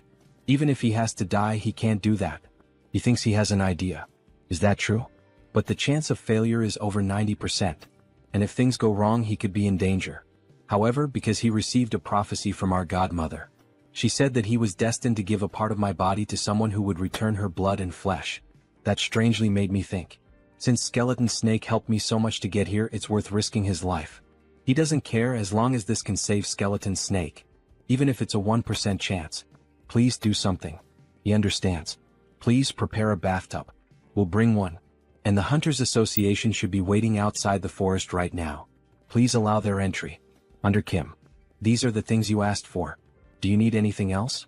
President, no, every reinforced soldier here, he needs you to extract the mana cores and the lubricants from their prosthetic arms. How much do you need? Everything. He needs every last part of it. The only way to save the Skeleton Snake is to obtain a human body. Arg arg. In other words, he has to mutate the mutant. This method only appears after the episode of the nuclear war, but it's worth trying. Godmother. Let him ask for a portion of your blood to save the Skeleton Snake. It is only possible with the sacrifice of someone who has ascended to divinity. The Godmother's blood. Yes, take this. Good. Give a sip of this to Skeleton Snake. And a sip to me. Then he receives new traits. Divine power. Holy light. Radiance. Briefly combine divinity with these 3 traits and enter the space with the Godmother's permission. Kim begins to ascend. This is the Godmother's space. And the 2 beings she invited. 2 gods. His existence is far too insignificant to face the 2 of them, but their items are responding. Blessing of Thor. Blessing of Gaia. Blessing of the Godmother tree. With the help of these 3 deities, he can even pierce through this probability system and ascend to the heavens. In the middle of the forest, something strange is happening in the sky. 3 different forces in the form of lightning went directly to the bathtub with skeleton snake. A lightning bolt struck the skeleton snake. What is happening right now? Kim is radiating divine power. Until finally a huge explosion happened as if a miracle were occurring right there. Smoke is coming out of the bathtub. Kim speaks in a deeper voice as if it weren't him at the moment. Skeleton snake. It's time to wake up. Then a human hand begins to emerge from the bathtub, and a little later we see a beautiful girl coming out of it, with very green eyes like a snake's. She finally looks up at the sky, seeing that beautiful view. No words leave her mouth. Kim approaches from behind with a piece of clothing. After all, he is a gentleman. Congratulations on acquiring a new body. Ah, thank you. This honestly feels like a dream, the sensation of the wind enveloping me, the smell of the grass and even the humidity. It's been so long since she felt any of this that it feels unreal. She really has a body now. However, she begins to feel unwell and cough a lot. Hey Snake, are you okay? Owner of the Black Tiger Sword, did something go wrong? This is very strange. He is sure it was successful. In the end she ends up vomiting a ring. Wait, that's the treasure you receive after finishing Skeleton Snake's personal quest, the SSR Ring of the Prophet. So that's where it came from. So that was what the Godmother's prophecy was about. The prophecy? What was it again? To someone who would return her blood and flesh, she was destined to give a part of her body. That was very cute. Could it be that the protagonist will finally have a girl? The Prophet's Ring. Just as the name suggests, it is a device that provides all the game's information in advance. For example, it can show the reward inside a treasure chest or reveal the map of a randomly generated dungeon. We see illustrations of what this stolen item would look like. He did not expect this reward at all. What a lucky prize. And take this as well. This is a mana core, isn't it? Even if she is no longer a mutant, she will still need it. No, it's alright. For you to become level 6, the tree seems to be smiling as one of its leaves falls. He needs her mana core. That's what she told me. Is that so? The Godmother granted us a level 6 plant. According to what is written here, you will also need mana cores from other mutants. Mana cores?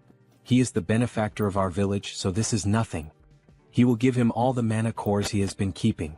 Yes, you can take mine as well. You can have the mana cores of our kind. Me too, me too. Take ours too.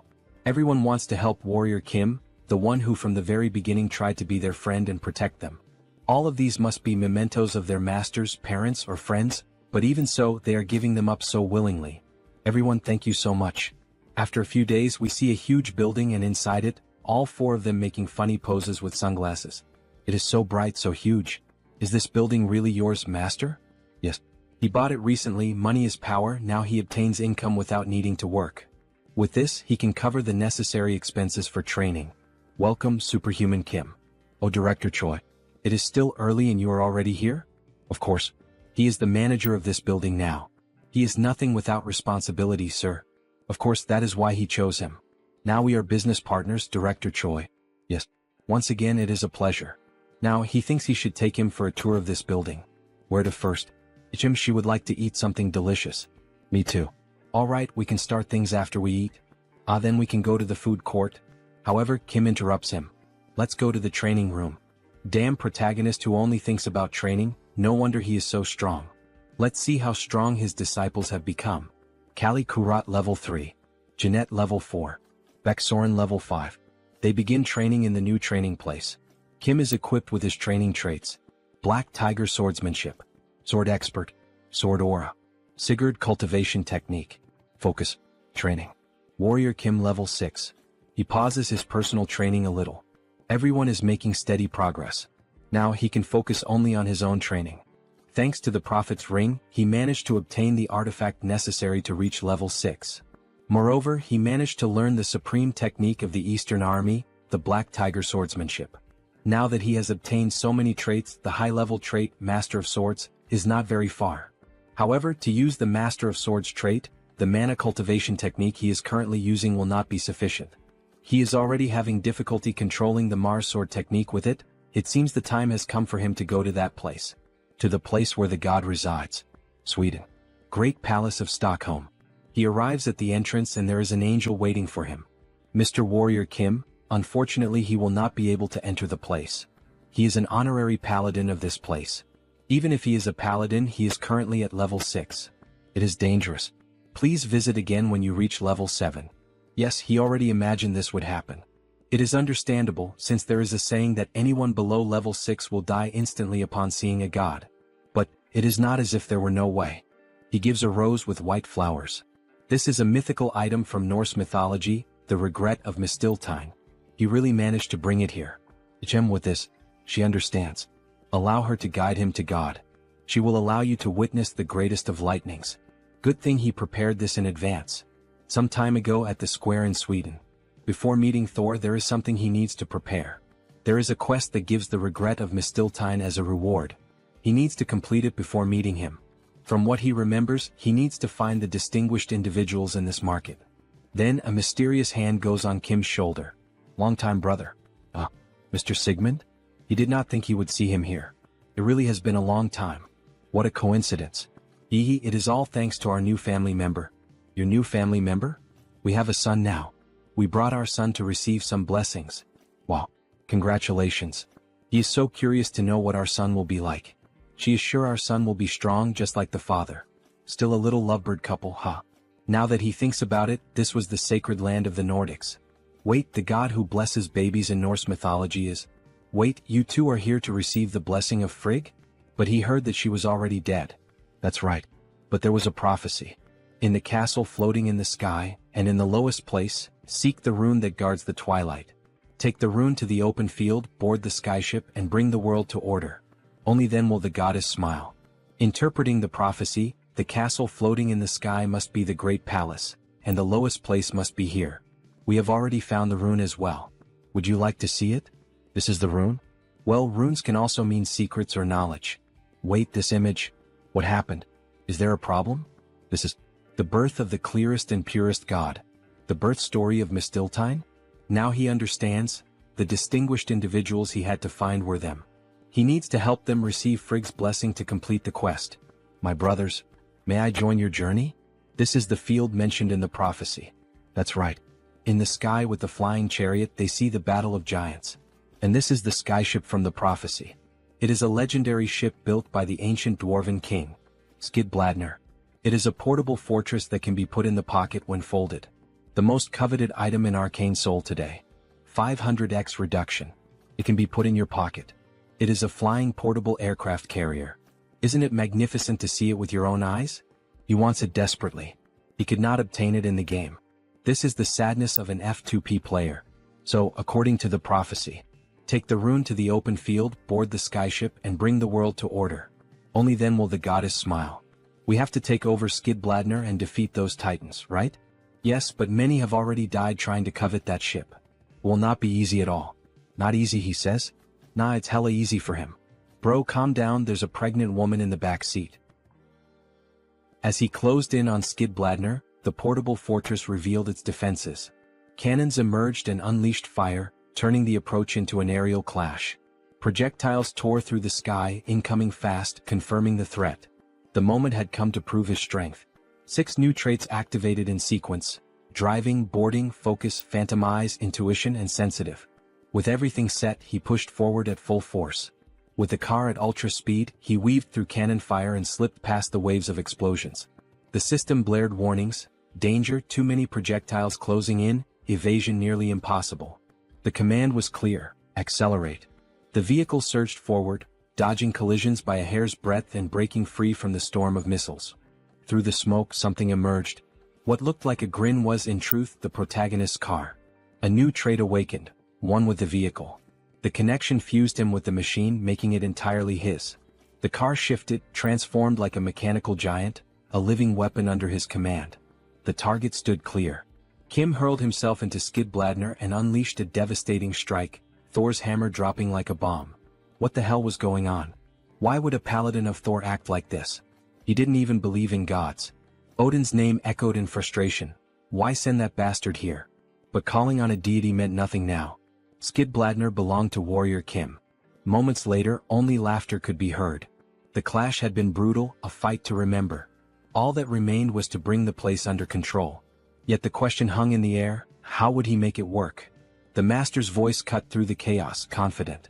He believed he could take command. Once linked with Skidbladnir, the car came fully under his command. power output surged and a virtual map unfolded before him. To claim Frigg's blessing, Fenrir had to be located within this place. Confidence followed. Kim could handle it. He deployed the fortress's arsenal, unleashing a storm of fire on the titans below, bullets raining down in relentless waves. The prophecy finally seemed within reach. Gratitude spilled out. This debt would never be forgotten. And now the path forward was clear. The map lit up, glowing brighter until a colossal figure emerged. A woman, the goddess Frigg herself. With delicate care, she placed her hand upon the pregnant belly, granting the long-awaited blessing. Gratitude echoed deeply. This divine gift would never be forgotten. The mission reached its end. As a reward, he received his prize, Regret of Mistiltine, God-slaying Mistiltine. Consumables of near-mythical rarity, with only a 1% chance of appearing in the game, now rested in his possession. Armed with these, he was finally prepared to face a god. At the steps of Stockholm's Grand Palace, Kim felt the weight immediately. Each step forward was stifling, the very air pressing down like a god's hand. He activated the Regret of Mistiltine, a one-use relic that allowed him to endure divine pressure despite lacking the proper class. At last he stood face to face with Thor, the god of thunder, a being from beyond his own world. Thor recognized him instantly. His eyes pierced through every layer of disguise, seeing Kim's true origin. The implication was clear. If Thor could perceive it, perhaps all gods could. Still, Kim pressed on, asking what had brought him here and whether Thor knew who had summoned him across worlds. If there truly existed a power strong enough to drag him into another reality, surely the god of thunder might know.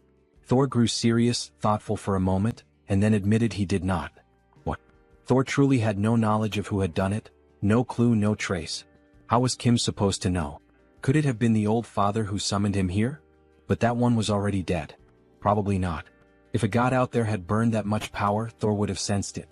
The answer became clear. The gods weren't responsible. If not the old father, then who? His mind drifted, and a flashback surfaced. His conversation with the mad saint, her cryptic words still echoing like a curse. That he should become stronger than ever, that was her decree. A vessel worthy of holding the magnificence of a great soul had to be forged, a soul destined to become the light and salvation of their order. But why him? Why try to mold him into a vessel of rebirth? Was his soul? Its rank was impossibly high. Was it because of his ability to swap traits? The power to learn anything and exchange it at will? Only an omnipotent could wield such a gift. In the East he believed they called it the Celestial Star. This was called the Celestial Star. Celestial Star, he had heard that name before. Had there ever been an omnipotent like him? Yes, one known as the Celestial Demon.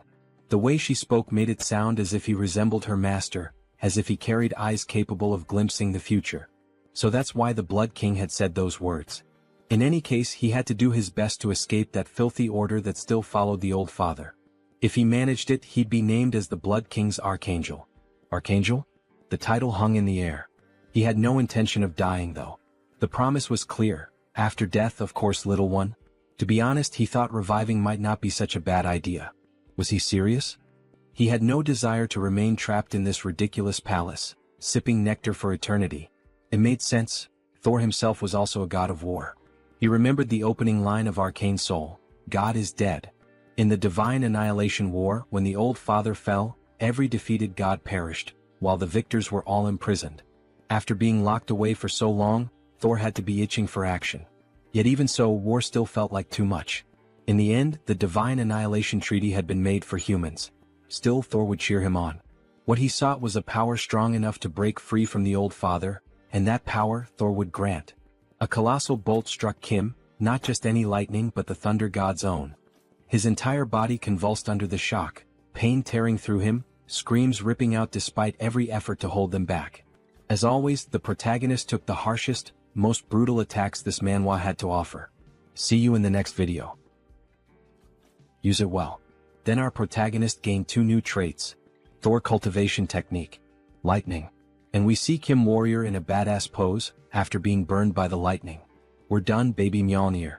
Thank you, God of Thunder, you may go now, omnipotent outsider. Kim is in the city sky, looking at the buildings as if he were truly someone important. The journey was long but it was worth it.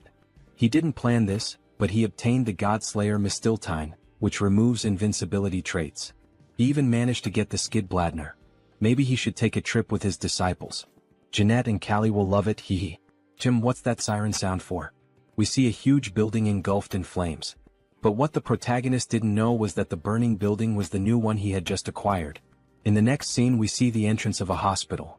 Please don't run in the hospital corridor. Director Choi. Sir, you finally arrived. The director growled. Which bastard did something like this? We're currently investigating, but it's very likely it was the Terror Federation. The Terror Federation. They've gone too far. Director Choi, he's not just a business partner. He's much more than that. In the cruel and selfish society of Arcane Seoul, he was the first to show kindness. He's his right hand. Damn it. All of this happened because he asked him to manage the building. Superhuman Kim. Director Choi. He woke up. He's fine. But there's something more important here. This is his blood. Please take it. Why are you giving me this? Because he injected nanomachines into his own blood some time ago. And he spread his blood onto those terrorists. With this, he should be able to track them. Thank you for staying alive, Director Choi. We will use every medical technique available to heal you. And this time he will make sure everyone is eradicated. In the next scene we see a city that looks like a slum. Gyro Stronghold. Sir, they tracked Director Choi's nanomachines. This is the result. This is where they went to hide. Their traces end right here, you say? Yes. Should we just demolish this place? Demolish, you say? Yes, most of the people who live here are either homeless or criminals. His Iron Fist gang will take care of it. That's the right choice. This time he plans to defeat the leader of the Terror Federation, the Slaughter Empress. At any cost. But the Terror Federation began as the Federation of Rights. It was an organization founded to claim the rights of the marginalized. Until they made contact with the Order of the Old Father. If he decides to destroy this place casually without much thought, that could ultimately strengthen their justice. Violence is not always the answer to everything. It can harm the lives of innocent people.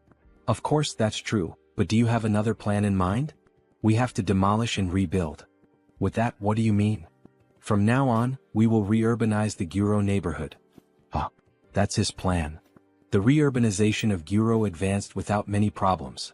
This was thanks to the president who promptly approved the revitalization of a district with public order collapsing, and to investments from several prominent figures. And he finally found the terrorists' main base on the outskirts of Daerim. We see a door with a very strong seal on it, however that seal is quickly broken. It's been unlocked, Professor. Hehe, as expected from the number one in security. Great. He's not only good at security but also at bypassing it. But don't you think this might be a little dangerous? I mean, Warrior Kim is about to face the infamous Slaughter Empress. Of course it would be dangerous. This won't be an easy task at all. And that's exactly why he asked for their help. He gathered the entire gang. Relax, Captain, you made the right decision. Iron Fist Kim. Level 5 Magic Kim. Level 5. Priest Kim. Level 5. Beck Soren. Level 5. Callie. Level 3. Jeanette. Level 4. Let's go, her heart is pounding. They've all grown well, Warrior Kim. Level 6. Co Woojin. Level 6. As expected from those with extraordinary talents. Their growth speed is much faster than average. Not to mention that Woojin is already at his level. You worked hard, man. You guys should be more than strong enough for this place, except for the Slaughter Empress herself. So there's no need to worry. Leave it to us, Professor. She's not scared at all. Me too. He will also do his best as a level 6 superhuman just like you. Yup, but there's no need to overdo it. So reliable. Now then. Upon opening the gate, a green aura seeps out as if it were something poisonous. Everyone is astonished by this intense air. A subdimension. Professor, are you sure we will be alright? I'm a little scared right now. Me too. Have I ever been wrong before? Let's go in. To finish the Slaughter Empress. Poor things. They walked into their own grave. Now that it has come to this, she should help them find the proper burial site. In the next scene, the entrance to the subdimension is revealed. 3 houses stand in the middle of nowhere, each with a distinct aesthetic. This place is... He thought it would be dark since it's underground. What is it for? The platform they are standing on can be seen, along with paths leading to each of the 3 houses. This place was known among players as the Hell of Minigames. They must complete 3 types of minigames to remove the buff applied to the Slaughter Empress. In truth, it wasn't that difficult back then since it was just a side-scrolling game. But now, it seems extremely hard to get through this place. After all, this is reality, and any mistake leads to a disastrous outcome. However, he brought his disciples in preparation for a situation like this. They will split into 3 groups to cross this area. With Seo Woojin as the leader, Mage Kim, Priest Kim and Iron Fist Kim will form one team. And with Baek Soren as the leader, Jeanette and Callie will form another team. But what about the last group? He will be in a team by himself. Because he is a professional whose name once appeared on the leaderboard. Seo Woojin's team will take on the first mini-game. They must destroy the falling blocks and reach the finish line. Why are they so difficult? It doesn't seem easy, but since they have Mage Kim who can sense mana, this way, it won't be hard for them to find the block that needs to be destroyed. Great. Let's get out of here quickly. Yes. However, Woojin seems to be bothered by all this. Baek Soren's team will take on the second mini-game. They must find a solid cloud platform to cross the sky and reach the finish line. If they follow a specific rule, they can complete it in no time. Callie, how far are we from the finish line? And they have the board game maniac Callie. Only 10 more cloud platforms left. And finally, he'll do just fine on his own, so they don't need to worry. But all of this will be a bit complicated, so it will take him some time to finish everything. If they reach the finish line before him, they must not open the door and should wait for him. Then he wishes good luck to everyone. Finally, the first group reaches the finish line. Priest Kim thinks they were the first to arrive. It was all thanks to that guy. He did a great job finding the right block. He's glad he could help. The priest's dispel was also important. He could rely on you. It was nothing really. However, once again Woojin seems dissatisfied. Shortly after, the other team arrives. We did it. Our Callie is so smart. Both of them were amazing. I'm so proud of you. That was easy. She handled all the traps that flew toward us. While everyone celebrates, Woojin stands alone. He wanted to show his master how much he had grown. What is he doing now? He simply can't keep going like this. He's the only level 6 warrior here. He'll face the Slaughter Empress himself. Surin realizes what he was about to do, prove himself and become today's protagonist. What are you doing? Come back here right now. You can't go in. Warrior Kim hasn't arrived yet. It's fine everyone. He's a level 6 superhuman, so he should be able to face her. Then, before he could do anything, the same mist from before appears, leaving everyone in shock. What is this crushing pressure? He can't move an inch. That's the difference between him and a level 7. You idiot. The master said to wait. What? How are they enduring this curse? He tried to be the protagonist, but in the end he's just a beta. The 3 of them attacked the Slaughter Empress. They must have a death wish. Very well, as you wish. With a single strike she injures our girls. Damn it. Resisting the curse isn't enough to defeat her. She's not someone we could have faced from the start. Run, Baek Soren. Goodbye, little girl. Before she could finish the blow, the hero, the true protagonist, the Jigachad, finally arrived in time. Hey, Slaughter Empress. Been a while, huh? It's been a month, he thinks? Teacher? She never expected you to come here in person. There's no need to waste time. She'll kill all of you. No. Even our teacher can't withstand that attack. But fortunately there's nothing left for the beta. After all, our protagonist stands as her equal. He's on equal footing with the Slaughter Empress? Yeah. She swears she'll kill him. He was wrong. The protagonist of this battle is... Kim draws the tiger sword. Wrong. The one who will die today is you. The protagonist is Warrior Kim, our master. With all that light around him, he looks almost like a scion warrior. You think you can stop me with something like this? It doesn't matter how many times you fire that. He already knows that. During the Soul Terror incident, he painfully experienced firsthand the power of the Slaughter Empress's broken passive, invincibility. Damn it. Because of her overpowered passive, invincibility, he couldn't inflict any damage at all. Now during this duel he holds the gift of God. He's grown so much in such a short time. She'll have to be careful, especially when fighting against a sword master who has completed the title swordsmanship. Annihilation of heaven and earth. Damn. That move is terrifying no matter how many times he sees it. It's time to end this. Bearer of the Black Tiger Sword. Her blade pierces through the shield, however before she realizes it, a branch has already pierced her body. God-slaying Mistiltine. Effect. Nullifies the opponent's invincibility effect. Now that this item's in effect, she's done for. She becomes confused about what's happening. But what the hell is that? The God-slaying Mistiltine nullifies invincibility. The reason he had been playing defensively was... And with a quick movement he makes a precise cut like a sushi master, leaving her bewildered by what just happened. Then to finish it off with a badass stance he launches a point-blank attack. Inferno. a massive black beam to pulverize her. He had waited all this time to get this opportunity. Even after that attack, she tries to resist. This is nothing. It's just an attack from a mere level 6. Even if she dies here, she'll take him with her. Before she could speak, he makes the same cut on her other arm. Everyone watching the fight is astonished by what's happening. After all, a level 6 is dominating a battle against a level 7. And in this world it's very clear, the one with the higher level is stronger. Do you feel that?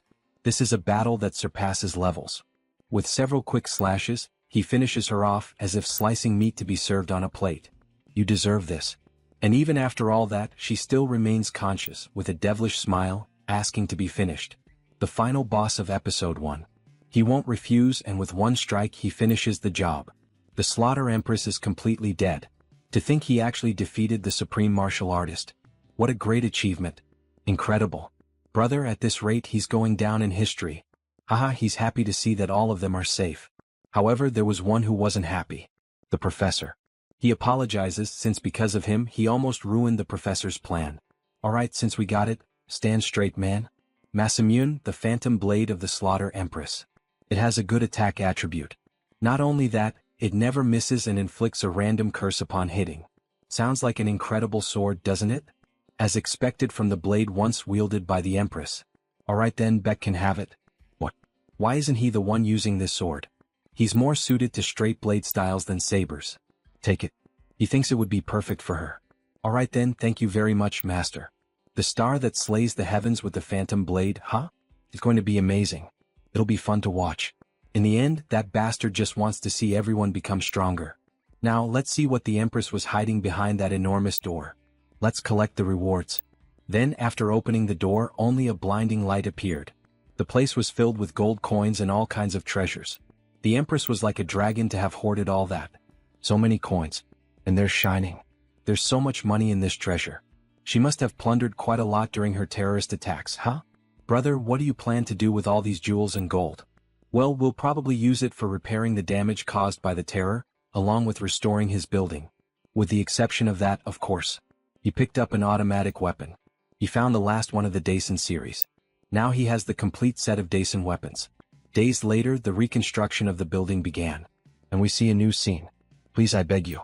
Allow me to become your official disciple. Aha. So suddenly. Honestly, he had been very confident during the recent operation because he thought he was a genius. But in reality he couldn't do anything. He couldn't even swing his sword once. So that's why he looked so down back then. He realized that leveling up doesn't solve everything. Of course, the teachers he has in the clan area are also amazing. But they lack an essential factor. I also want to become a warrior. The instincts of a weed that fights to survive in the wild. If that's what you wish to learn, then fine, he'll accept you. Really? Yes, but don't ask to quit later, alright? Yeah, congratulations and welcome. He promises that will never happen. Thank you so much, master. Then, suddenly, someone pats him on the back. Welcome, rookie. Looking forward to working with you. Rookie, my ass. He met him before you did. She's the junior here. What do you mean? We've got to follow the order in which we joined. Don't you agree, Disciple Seo? The boomer side of her is showing again. Hey, don't make fun of your senior. Stop right there. Then all of a sudden she hits someone. Jeanette. Her eyes tremble. There you are. She has no idea how much trouble he went through to find her. Let's go now. I'll wait. However, our hero stops the stranger. What brings you here? We came to reclaim our property. Your property? Surely he's not talking about Jeanette. That's exactly what we mean. As you can see in this contract, this girl is ours. So we'll be taking her back. Then he realizes who these men are, the same ones who murdered Jeanette's parents and sold her, left alone, into human trafficking. The mages of the Ilyang Magic Tower. He guesses it's time for Jeanette's personal quest to begin. She is his disciple. You cannot take her. What are you saying? This girl is our asset. Take a look at this contract. Ridiculous. Where's her consent on that damn piece of paper, huh? If you really want, he's willing to send Jeanette to your magic tower. However, he will be accompanying her. With this mission, the sword of the Nephilim will finally be inherited. Shortly after, Guachin. Ilyang Magic Tower. They stormed the place. Ugh, what the hell are these things? The site of Magitech biological experimentation. A place where the disgusting greed of humans is laid bare. Master, do you think she'll be able to become strong enough to stop all the horrible biological experiments in the world? Jeanette girl. Yes, but only when she obtains the sword of Nephilim. Then we Seoul go right away. But there is something you must do before that. Avenging your parents. Oh, I see. I almost forgot something she shouldn't have. Let's go teach her. Then the attack on the Iliang magic tower begins. We see Jeanette destroying the whole place. Sorry. Please spare me. Your parents. Master of the tower of the Iliang magic tower? Do you dare mention her parents? She doesn't even want to speak to him. Die. With a quick strike, she finishes the fight. However, of course that would be a traumatic scene. After all, Jeanette is still a child. Our protagonist is insane. He made her taste blood like that just to become stronger. She breaks down in tears after realizing that it's all over. Baek Soren tries to console her. After all, it was the revenge she had so long desired. Are you okay? Good job. That must have been hard. But Jeanette's mission does not end with revenge alone. Magitech biological experiments are being carried out secretly throughout Arcane Seoul. Among them, the best result to emerge from the Magitech experiments was found. The human-angel hybrid, the Nephilim. We need to kill it. To do that, we need to find out his true name. Jeanette, let's go down to the basement to grab the Nephilim's sword. So this is a Nephilim. Were they researching something like this? Good job, everyone. You are no match for him, so stay back. Are you fighting alone? Isn't that too dangerous? He's not wrong. Normally it's a raid boss that requires at least 4 level 7s. But Nephilims don't have free will. They can't use tricks and strategies like superhumans. So, if we follow his plan we have a chance. Rise, Anik. Then that demon, who in fact is an angel, is awakened. The ground around begins to collapse and the capsule he was trapped in doesn't hold for long. Upon breaking free he already starts using his aura to intimidate. A strong pulse that applies the fear status effect and at the same time lowers the attributes. However, Kim quickly uses the trait, Air Raid, and approaches the monster. That movement was already expected. He becomes strong and switches traits. Giant S Strength, Mana Soul, Sword Expert, Mars Sword Technique, Thor Cultivation Technique, Moon Slash. Unleash the strongest blow he can deliver. By striking its leg he finishes by throwing the hammer with full force, opening a hole. Penetration. The creature screams in pain and tries to counterattack. However, Kim dodges easily. Seriously? He hits the legs on purpose but they are completely intact. He is simply going to hit him until it works. After all, Kim knows all his patterns. He also poured giant blood over his sword. Giant blood causes damage over time. Against giants. If this damage is applied consistently during its duration, his damage scales infinitely. The creature even kneels. However, the desire to fight remains. But he needs to be careful with the Nephilim's sword. A black cloud comes toward Kim. He tries to dodge all the strikes, although some still hit and injure him, making his students worried. This won't do. Now is not the time to panic. Hold on. Master, we will fight as well. Wait. The highlight begins now. Radiance. Kim becomes completely white. He cannot miss the final strike. The continuous dark attribute damage that blooms into a white flower. He sees it. Its weak point. He mercilessly strikes the creature, causing it to release energy. And finally, the phase of the struggle. A massive amount of sword aura is pouring out. Everything is going according to plan. Now return to death, Anik. The creature is split in half. However, before losing consciousness, it speaks its first words. I have been wronged. Everyone is surprised. The Nephilim's sword. The place that still exudes mana is right here. With a strong strike of the hammer, he breaks the shell of the sword, transforming it into the true Nephilim sword. SSR Pitch Black Sword. He finally obtained the completely black sword. What an amazing battle. We really learned a lot. But what if he had gotten hurt? Ah, Jeanette. Try holding this sword. The sword? All right. Only Jeanette, who was used in experiments, can draw out the sword's full potential. It is an essential step to completing this mission. When she holds the sword, the black mana begins to surround her. Master, what is happening? Do not worry, just go along with what it tells you. The sword. Her eyes turn completely black. Right as commanded. She points the sword at herself and completes what was requested. Soren asks Kim to stop Jeanette, however, he tells her to stay calm. Everything will begin soon. The trait, Natural Born Energy, is activated. The pitch black sword reacts with Jeanette's innate energy trait. And finally, a whirlpool of black and white energy begins, symbolizing the start of a new era. One of the strongest in Arcane Seoul. The completely black energy was completed. Sword of Nephilim. In the following days we see Kim's apartment restored. Now with more improvements inside. All damaged facilities were repaired. And we even got new training installations. This is perfect for training. But teacher. Yes. This sword of Nephilim. She doesn't know how to pass it on to him. Of course she doesn't. Because the sword only reacts to her, the one who possesses the innate energy trait. It only reacts to me? Then what should I do? There's no need to worry. You will simply obtain the same trait. Then you will naturally understand how to pass it on to me. Is he planning to learn that trait by any chance? But how is he going to do that? He will learn cultivated energy. First, he plans to learn Wujin's along with the sword. He has seen it enough times to imitate it easily with his body, copying the traits of others. He has heard of such a feat before but never seen it with his own eyes. He can't wait to see it. Alright, now we must start training in the new shooting room. Jeanette and Wujin start shooting at him and they're really trying to hit him. Teacher, how long do we have to do this? Not for long. Keep going. He's going to die at this rate. The shock bullet hits me and the death attribute cuts me, but even so he is tracing the raw flow of it. Finally the energy surrounded me. You have obtained a trait. One with the sword. But this still isn't the end. Now that he has obtained the final piece, finally, the official trait of the best warrior class. Hey, that's an aura blade. Trait, Sword Master. You have obtained a high-level trait. This marks the emergence of the extraordinary level 6 swordsman. Now then, before he starts truly learning it, Jeanette, what do you think Ki is? Ki is? It's the light of your soul. The light of your soul? Yes. Unlike sword aura, it isn't just crystallized mana. It takes mana as the body and the soul as the mind. It's basically another me. In other words, it's your avatar. Avatar, you say? Yes. That's why, even among high-level superhumans, only the warrior class can wield Ki. But that's just what I think. Look at this girl, huh? She really put effort into it, didn't she?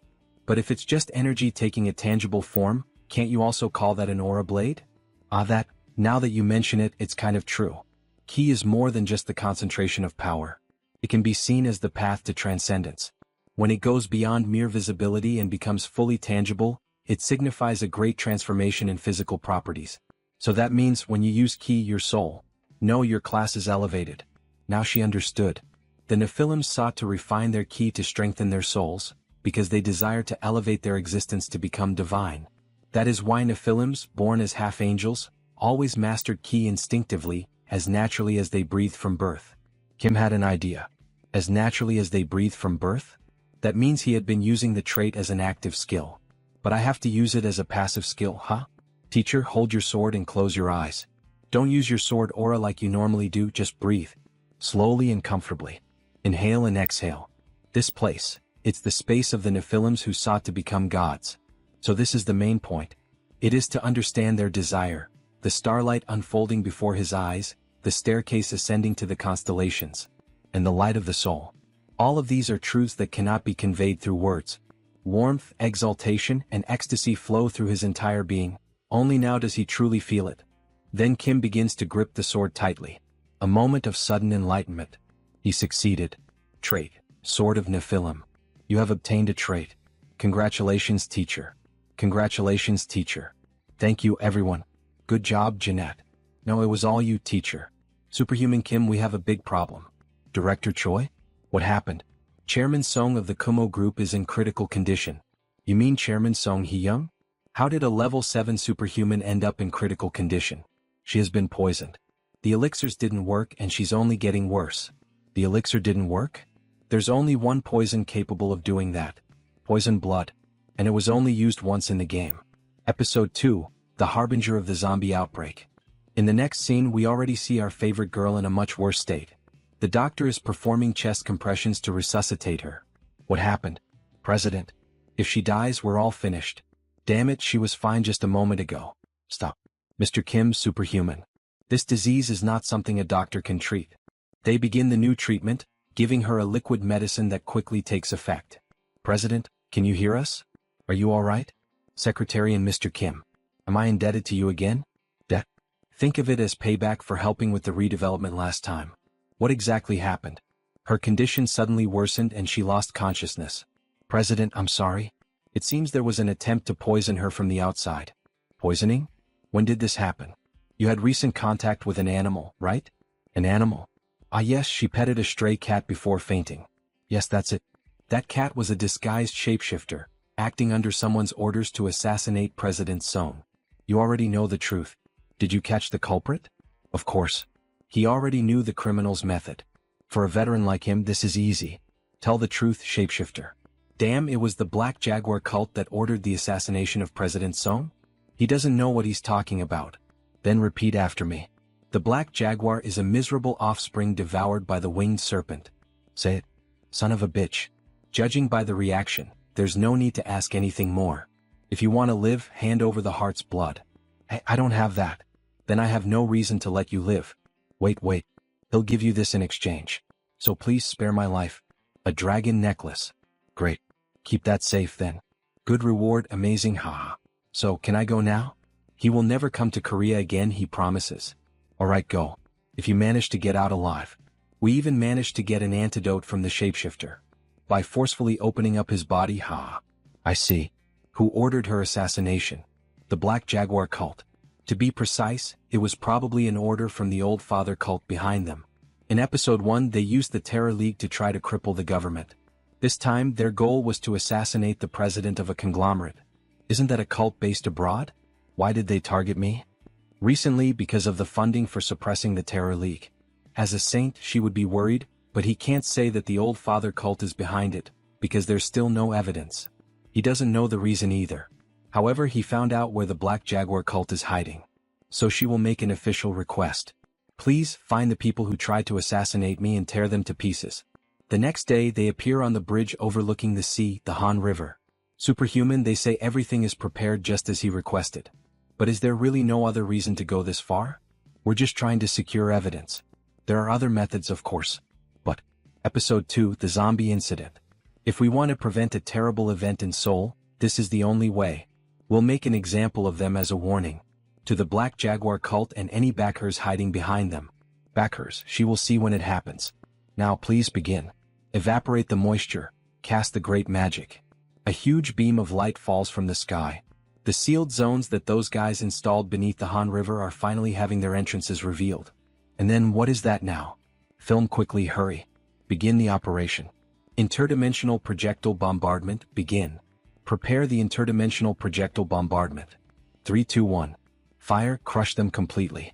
Simply, our protagonist possesses a war machine. He begins to attack the base and along the way he acquires some traits. Command. Order. Leadership. It seems like he's playing Battlefield 6. Defense barrier detected on the target. Stop the bombardment. Then they finally showed their faces. Black executors. Black blood mages and seers, even priests. Master. What will you do? He was eager to go after them. He equips the war traits and he will deal with them personally. He jumps in, landing while firing a powerful strike against the magic barrier. Jaguars. They begin to fight. How impatient. Superhuman, she will help too. What a beautiful woman in her angelic form. Don't you agree she's the most gorgeous woman in this manhwa so far? Suddenly, a monster attacks her. Although it's a simple strike, she gets nervous. After all, the creature is filled with dark magic. There's no way she can handle that power. And in the blink of an eye, the creature is defeated. She's shocked, unable to understand what just happened, but upon looking more closely, all the monsters are being swiftly taken down. That's an aura blade. And with just one strike, Kim slices the last of them to pieces. And so, he truly became a level 6 sword master. She came down to help, but instead, ended up being the one who needed help. It was nothing. They've been neutralized, so let's head inside now. The enemy's secret base within the sealed zone, we must find it here without fail. Proof of the financiers who backed the Black Jaguar cult. They then finally enter, and it looks like a city inside that dimensional portal. No one is here. Yes, their real base is in Brazil. We need to find the main culprit who caused the disturbance in Korea. By culprit, he means the mastermind he mentioned. There seems to be evidence behind this. Black flame covering the entire wall. He will take care of this. Then Kim, with his bare hands, tries to force open that wall of pure flames, which no one would even dare to touch. The president is once again surprised to witness something like this, and then an enormous warehouse is revealed to us. A place like this inside the sealed zone. Jewels, magical equipment, diamonds, all kinds of expensive items are inside. It seems this was the payment for the assassination of President Song. Well, she is worth quite a lot. He thinks we found the evidence of the mastermind behind this. Everything is written in an encoded language. It will take time to decode this. We will need specialists. Damn, they really covered their tracks well. Cult of the Old Father. Leave this to our Jumo security team, we will decode it as fast as possible. Yes, please do that. It's unfortunate, but for now we can only settle for gaining the Jumo group as an ally. Thank you again for your help. Sword Saint. Sword Saint. You didn't know? The news about you spread everywhere quickly. Everyone already calls you the Sword Saint. The Dark Tiger Sword Lord, now called Sword Saint. The headlines are really something. 23-year-old Sword Master highlight.gif. This is how you use an aura blade. Easy, right? Kim Warrior rolls out aura blades. And this is a gift. Or golf bag. He always used one, so she got a high-quality one for him. Heavens, she didn't need to. He feels as if he received too much. She is really very generous with rewards. That much is an obvious gift. He saved her life.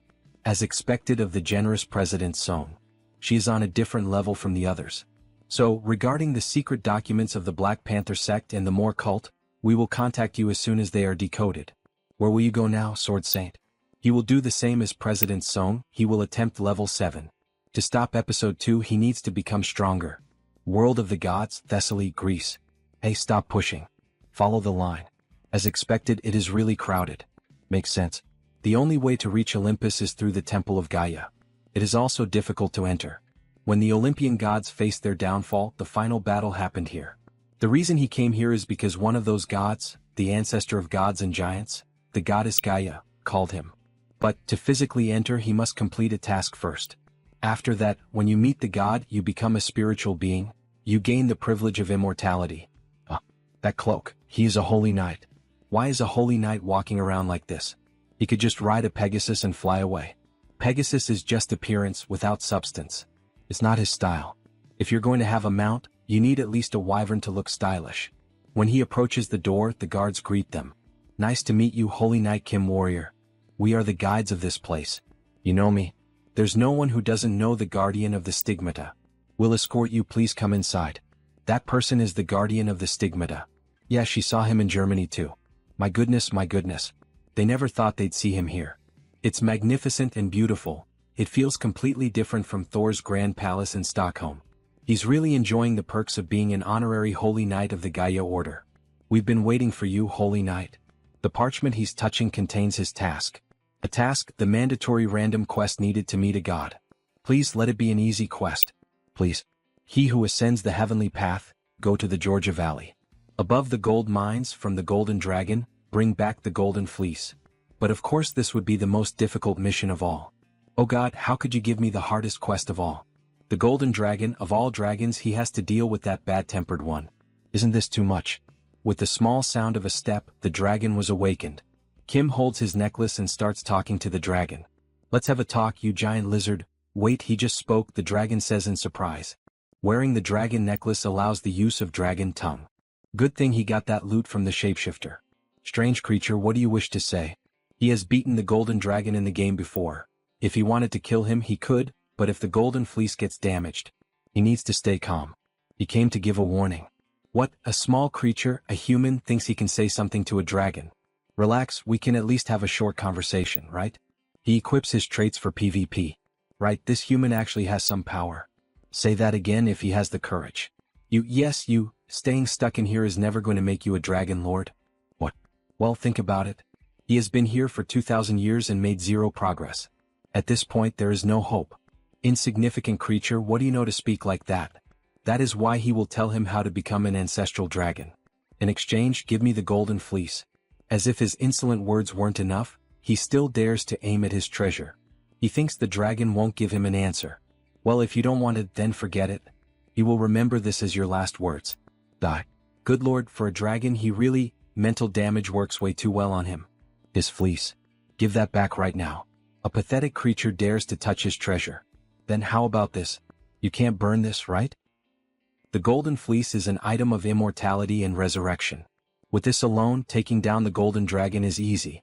If he is planning to finish this, he is not going to refuse. Then we have a flashback of when he spoke with the god of thunder. Use this well. Together with that brat, Senir. The god of thunder helped you. He told me to annihilate you. Spare me. Please stop. This will not do. The byproducts of a dragon are quite profitable. Exactly, he told him that we could do this the easy way.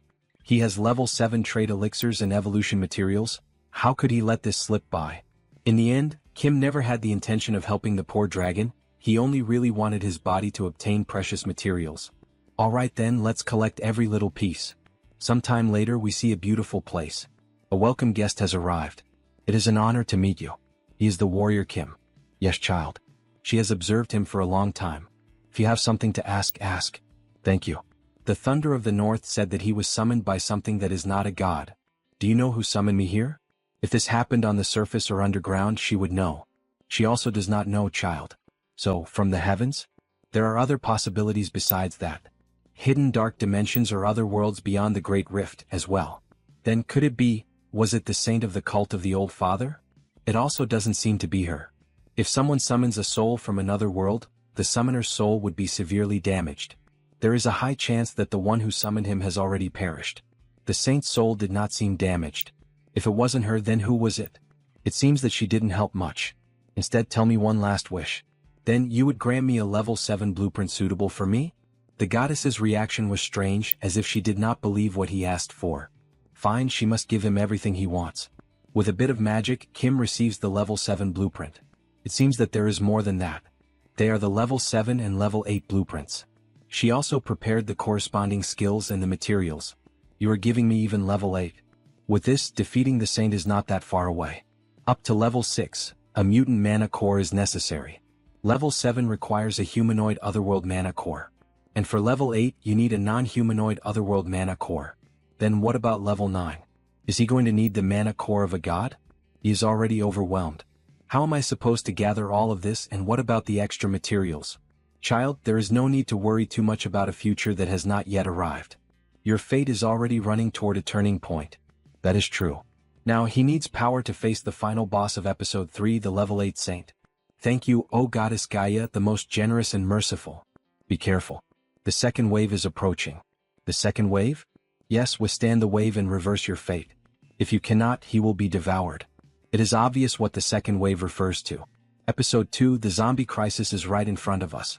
He already crushed the core of the zombie event, the Black Panther cult. But will they give up? No way they will. At this point, the final boss of episode 2, they are probably creating the corpse dragon. Defeating that thing alone is impossible, but Master, you are here. There is a way to solve this, using Kali's personal mission. Did you meet the god he said you would meet? Yes, and the golden dragon he went away with. We finished dismantling it, Master. We also stored everything safely. Oh good, they turned into butchers. But hey Woojin, yes, Master. What did you do to Skid Bladner while he was gone? It looks a little different. He modified it a bit. He is a kind of specialist in these things, that is all right, but why is the dragon's head on display? When you look at it closely, it is not normal. Our youngest really has talent in this area. Seriously? He told you not to call me the youngest. This turned out much better. It is like a mobile hotel, he thinks. Thank you, everyone, good work. My boys ended up doing really well. Anyway, all of them became much stronger. Soren reached level 6. As expected, he realized it again. Master, what about me? Jeanette will reach level 6 with just a little more. And Kali, she started with 4 traits and now she also has psychic powers. Now she will reach level 5 just by drinking nectar. Luckily, Kali is ready to begin her personal mission. So, where are we going now? Go to the west. We are going to the Grand Canyon. The Grand Canyon, don't tell me the Great Rift. Kali, today we are going to use the nectar to reach level 5. Then in the Great Rift we can engrave the Kalarata tree onto you. But, since you have to find your grandmother, this can be emotionally difficult. Can you do this? Yes, from the moment she became his student, she had already prepared herself emotionally. She can do this, please trust her. Kali's personal quest. Kill her grandmother, who became an otherworld species, and obtain the Kalarata tree. That is the only way for someone with the goddess's blood to escape their suffering. While we are there, getting the level 7 elixir materials would also be efficient. So, Kali, let's begin the training. It is hell training until we go to America. Yes, sir. Master. Grand Canyon, the Great Rift. We finally arrived. 6 cents. At the Great Rift branch of the Black Panther cult. The cult sure looks scary from here. All of you follow Kali. You remember where we will meet again, right? Yes, the Conch Tower. And you, Master? He is going to lure the corpse dragon outside, here on the outside. What, isn't that dangerous? Jeanette, at this point, just accept it. It's not like the Master has ever cared about his own body. He has the Kimâ body after all. Kimâ body. Seeing you all talk so much, he is less worried. Suddenly, something happens to Callie. Her head starts to hurt a lot. Callie, what is wrong? Then finally this reaction began. It must be responding and calling because Callie has arrived. A sound, she hears something. Not the corpse dragon but the other master of this place. The star descendant. Black Panther Fortress, Great Rift Branch. Ugh, time really isn't passing. How much longer do we still have to keep doing this crap? Damn persistence, how many years have already passed now? Around 20 years, he thinks. But finally we are seeing the end. If we can just pour enough mana into the corpse dragon to make it our servant, that day will be the day our cult rises. Jim, what was that? Didn't you hear something just now? And suddenly, his partner was already on the ground. But what the hell happened? And then we see Kim infiltrated, taking down the 2 guards. Using the traits. Suppress. Combat technique. Giant strength. Stealth.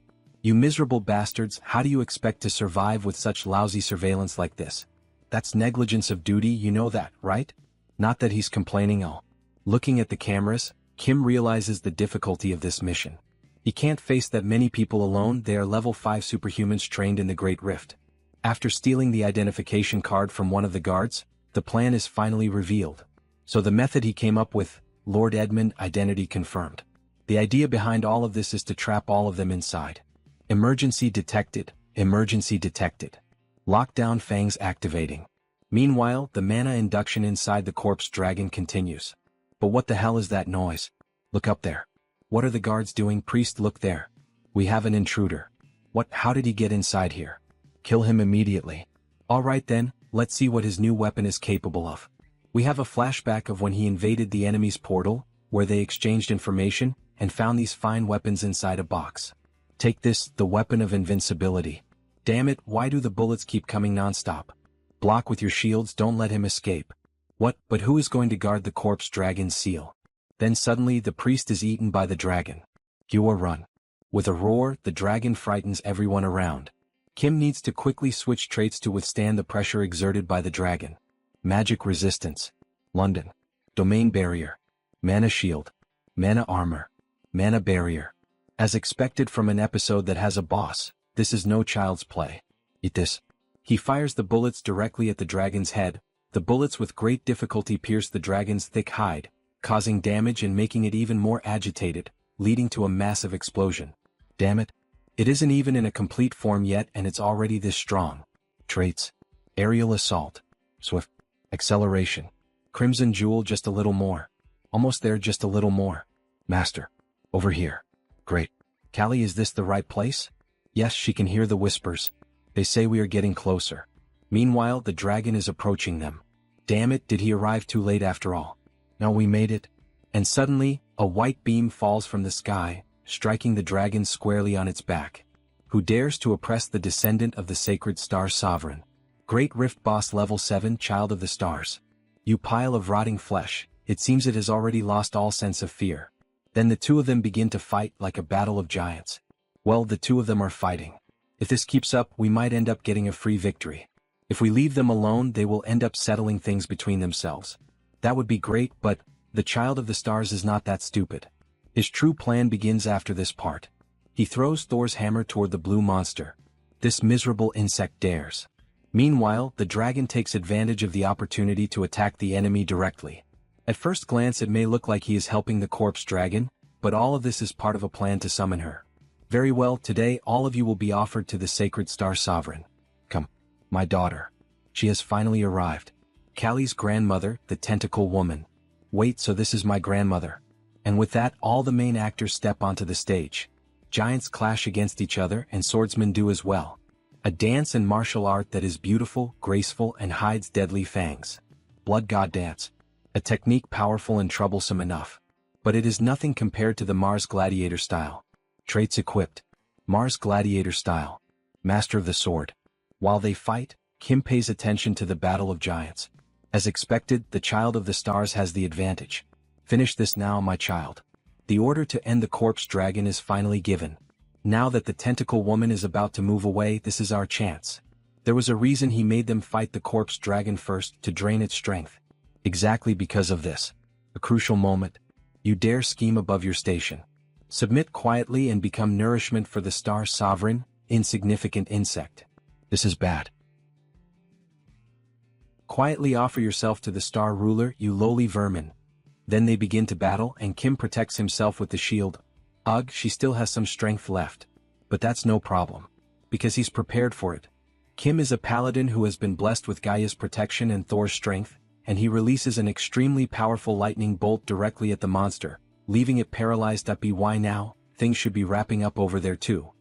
Now then, it's time to end this. Impossible. With a single attack he defeats the giant worm and also manages to defeat the dragon. Operation success, and it was perfect, haha. That woman who had been controlled by the star descendant will now finally regain her sanity, but her lifespan will soon reach its end. Another Kali, one who shares the same name as the goddess Kali. Grandma. Kali's grandmother. The holy water will extend her life by a little bit, and she will regain her original appearance during that time. She must have been at that age when she became an alien species. Grandma? Kali, she has grown so much. Do you recognize me? Of course. She's my last descendant, so how could I not? She endured the mental attacks from the alien species by thinking about her, my dear. You thought about me? You and I are the only two descendants of the goddess. So, if she didn't give you the Kalaratri, she would die. How is Amit doing? Dad's doing fine. She has been worried about him all this time. She's relieved. I miss my son. Grandma, let's go to Seoul to meet Dad.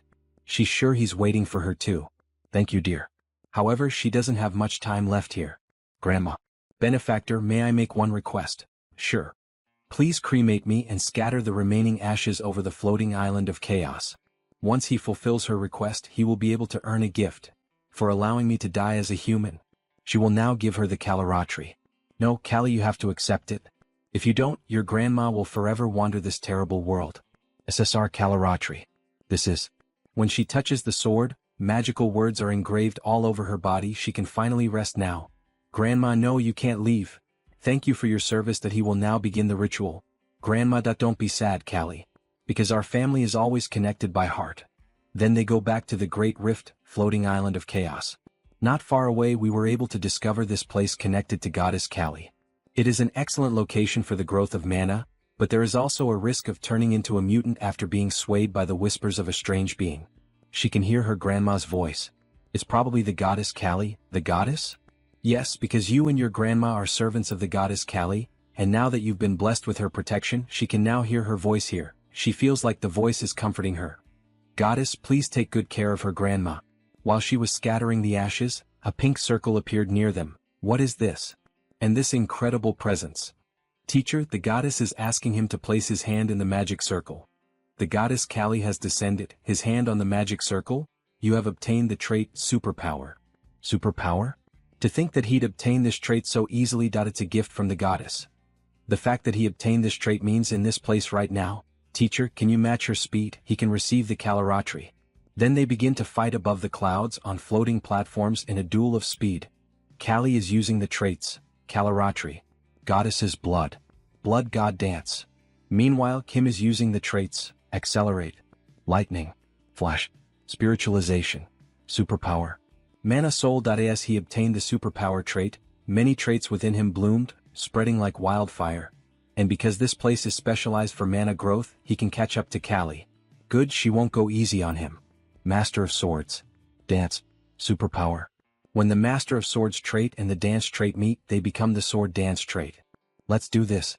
They continue fighting in a very aggressive manner. She's fast. Is this the power of the goddess? Kali, Kali, Kali, Kali. She take into her heart all 108 of Kali's sword strikes. When his phantom eyes and his intuition read all of her trajectories, it instantly forms. Yes, my own sword dance. It is different from the Bloody Shadow or Kalaratri, for he has newly reinterpreted and adapted it to his own style, the Blashing Kalaratri. He has finally completed it. The top 3 sword techniques of Arcane Seoul. And all he has to do is come up with a build that synergizes with them. Doesn't matter if it's the heavenly demon, the saintess, or even the father above. He'll cut them all down. That was too much, teacher. Oops. You're misunderstanding here. That just now wasn't actually Kali. He almost died too. You all say that too, right? She was hopping everywhere as if she had become someone else. She doesn't want to hear any excuses. What we really want is to spar with you too. All of them are in battle mode using all 6 traits at maximum. Jeanette. Natural born energy. Mana Soul. Diamond body. Shield expert. Sword of Nephilim. Kali, Kalaratri. Goddess's blood. Blood god dance. Shadow step. Time manipulation. Clone. Surin. Mars sword technique. Practical combat. Air raid. Giant strength. Diamond body. Immortal. How that you've become stronger. Fine. Warrior Kimâ. Mars sword technique. Sword of Nephilim. Kalaratri. Master of swords. Mana soul. Diamond body. Come at me all at once. Then they begin to battle. Lightning descends from the sky, but in the end, only Warrior Kimâ remains standing. Even Wu Jin doesn't know why he got beaten so badly. We almost died there. Are you okay, teacher? Of course he's fine. Teacher, he's bleeding from his mouth. What in the world did you do back there? Don't tell me you used all 3 sword techniques at once. As expected, that takes a lot of mana. Yeah, he did. Teacher, he's so ruthless. She was wondering why it hurt so much. Then you should have gone a bit easier on us. Drink some advanced potions and get back to training, everyone. The monsters in the Great Rift shouldn't be too hard at your level. He has to leave because he has some business to deal with. Make sure you come back as strong as possible. Because something huge is going to happen in Seoul soon. Something huge, you say? Yes, just like the terror attack last time. It will be serious enough to paralyze Seoul. Then after some time we see Kim in the laboratory. Congratulations, Master. You have reached level 7. In Arcane Seoul, he is considered socially privileged if you reach level 5. Then how about level 7, which is considered the limit of superhumans, the ultimate realm? He's considered a walking disaster. To compare it to a modern weapon, he's at the level of an aircraft carrier. With this, he now has the strength to deal with episode 2. However, it's still not enough, considering that there's still more to come. He needs a stronger alliance. The Tower Master is also a good choice. Yes, Tower Master. Have you been well? Oh, Superhuman Kim. He called him today because he wanted to brag. To brag? Could it be? It's completed. He called him today because he wanted to brag. Wouldn't a warrior's approach be different from that of a mage? Who knows, maybe his ultimate flame might be better. Interesting. Then would he likes to make a bet? The deadline is 2 years from now. Yours or the magic towers? Let's see whose ultimate flame is better. Like he promised, the ultimate flame of the sun magic tower. Then Kim runs toward the tower. After all, it was the perfect opportunity. He didn't think we'd achieve the magic tower's long-cherished goal this quickly. Congratulations on completing the ultimate flame. A bet is a bet. If he loses here, sound fun. What will we be betting? If he wins, the tower will grant you one thing he wants. But if he wins, Warrior Kimâ will join our magic tower security team. He will be a wage slave for the rest of his life. If he sees it with his own eyes, he will have to admit his defeat. Tower Master, he has to remember that we made a bet to see whose ultimate flame was better. What, then have you also? Yes. Sorry, but... Now let's compare whose ultimate flame is better, shall we? He has come fully prepared too. A mere warrior completed the ultimate flame. He probably brought some dumb magic from somewhere. He doesn't know why the Tower Master is even bothering with him. That man is the one who opened up an entire new perspective on our tower's flame magic techniques. He's not just bluffing. He is different. Is that your ultimate flame? Strictly speaking, it is not. He went in a different direction. It seems so. Such a small ember wouldn't be the ultimate flame. That's right, because this is the supreme flame he created in his own way. Before he came here, Kim combined the 6 hard-earned materials he had gathered. The black flame, which he obtained as he became level 2. The solar flare, which he obtained as a reward for helping Magic Kim. The inferno, which he obtained as a reward for teaching how to get rid of stigmas. The flame of the Dragon King, which he obtained in the battle against the Gold Dragon. The heavenly flame, which the goddess Guy bestowed upon him. And the chaos flame, which he obtained in the battle against the corpse dragon. And so, he has created a flame that can devour even the black gold baptism flame of the Saintess. From what he remembers, your ultimate flame is something that has surpassed even the solar flare, pursuing destructive power and casting speed suited to practical combat, correct? Yes, that's right. However, his supreme flame is different. He gave up on its destructive power and reduced its mana usage to the minimum. So, the power of the supreme flame increases when he invests more mana into it, and if that happens, this little flame can match your ultimate flame. Well, we'll see about that. Take a good look. This is the Sun Magic Tower's ultimate flame. This might be too difficult to endure for a superhuman, so he suggests he give up. Wait, what's that? That's impossible. How can such a thin line of flame do that? Stop, you can stop now. Before he destroyed the machine, he stopped. Then we have the points of each of the flames. The tower made a total of 441 points. Kim made 800 points. Bah. This is his supreme flame. That's impossible, a score of 800. Truly unbelievable, he has created such an amazing flame. How did you even create something like that? He just copied it, huh? He can tell you the method if he'd like. With that, the ultimate flame of the Sun Magic Tower can become more complete. Really, thank you so much, Superhuman Kim. But before that, since he won the bet, the Tower Master will give to grant his request. Fine, go ahead, what is it? His request is, he needs people to fight against the Old Father's order with him. To form a blood alliance with the Sun Magic Tower. While he was returning from the tower, in the middle of a storm, he thinks about the current situation. Good. With this, he now has two forces that will fight against the Old Father with him. Everything is going according to his plan. But at the same time it's going a bit too well. You have received a file from Song Hee-young of the Kumo Group. Would you like to open it? From Chairperson Song. Did she finally find out who's behind the Black Jaguar Order? Top Seeker File, Black Jaguar Order. What the hell is this? Dear Corps Commander Kyujigam. The Eastern Army was sponsoring the Black Jaguar Order's black magic research. Why is the name of the Eastern Corps Commander written here? It's probably not the Corps Commander. He's not someone who would stoop that low. Then who dares commit such a brazen affront? Corps Commander, he is an outsider, so he would prefer not to get involved in the internal affairs of the army.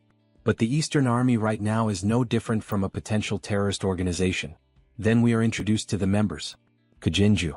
2nd Division Commander. Kuhyungju. 3rd Division Commander. Kujungju. 2nd Division Commander.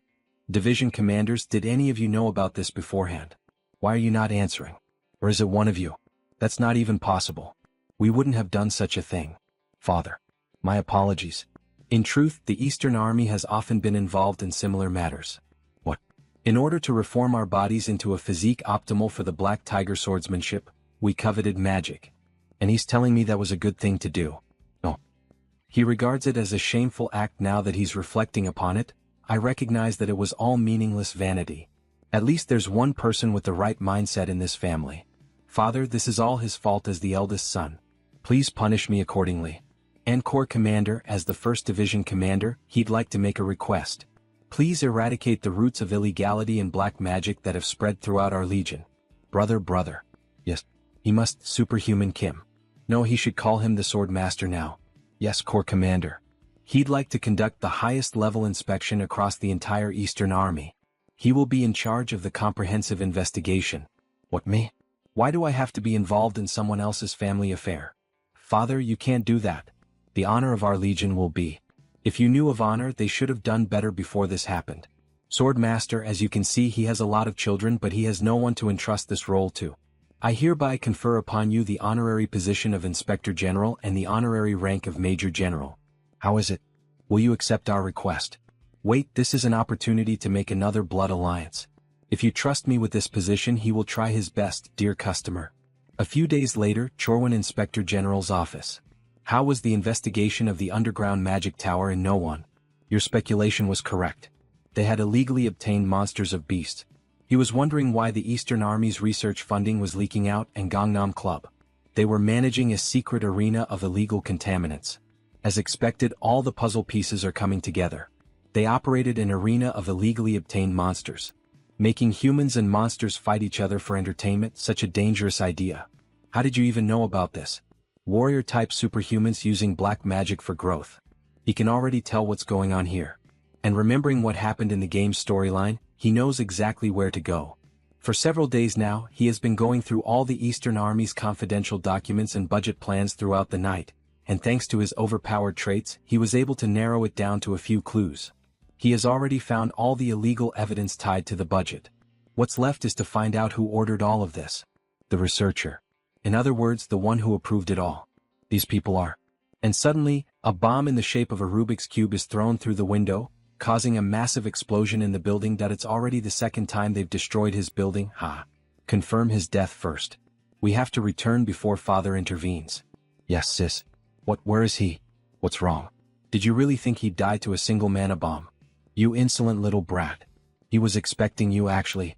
He bet you got scared when the Black Jaguar Order's secret base got destroyed. 3rd Division Commander.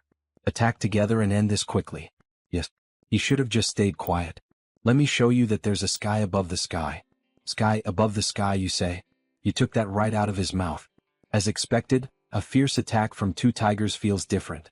The two masters of the white tiger sword are aiming for vital points. Especially Kijinju. He's extremely vicious and brutal. Like a demon. Although Kim manages to defend himself against the bloodthirsty attacks. Chase him down. Yes sis. Vicious tiger charge. Two white tigers, huh? Did you really think that was enough? It's just a bluff, he's only level 7. But suddenly, Kim's aura changes completely, leaving even the old woman speechless. What the fuck? Only level 7, they are right. However, he's not just any level 7 superhuman. He is Warrior Kimâ. Destroying all the evidence will cost you a lot. A thunderous boom erupts in succession. Sword energy is the purest crystallization of force, the soul of a transcendent superhuman who has broken all their limits. A violent shock is transmitted through the blade. Normally, this recoil should cause the sword's momentum to hesitate. But the Mars sword technique, it uses even the explosion and the recoil.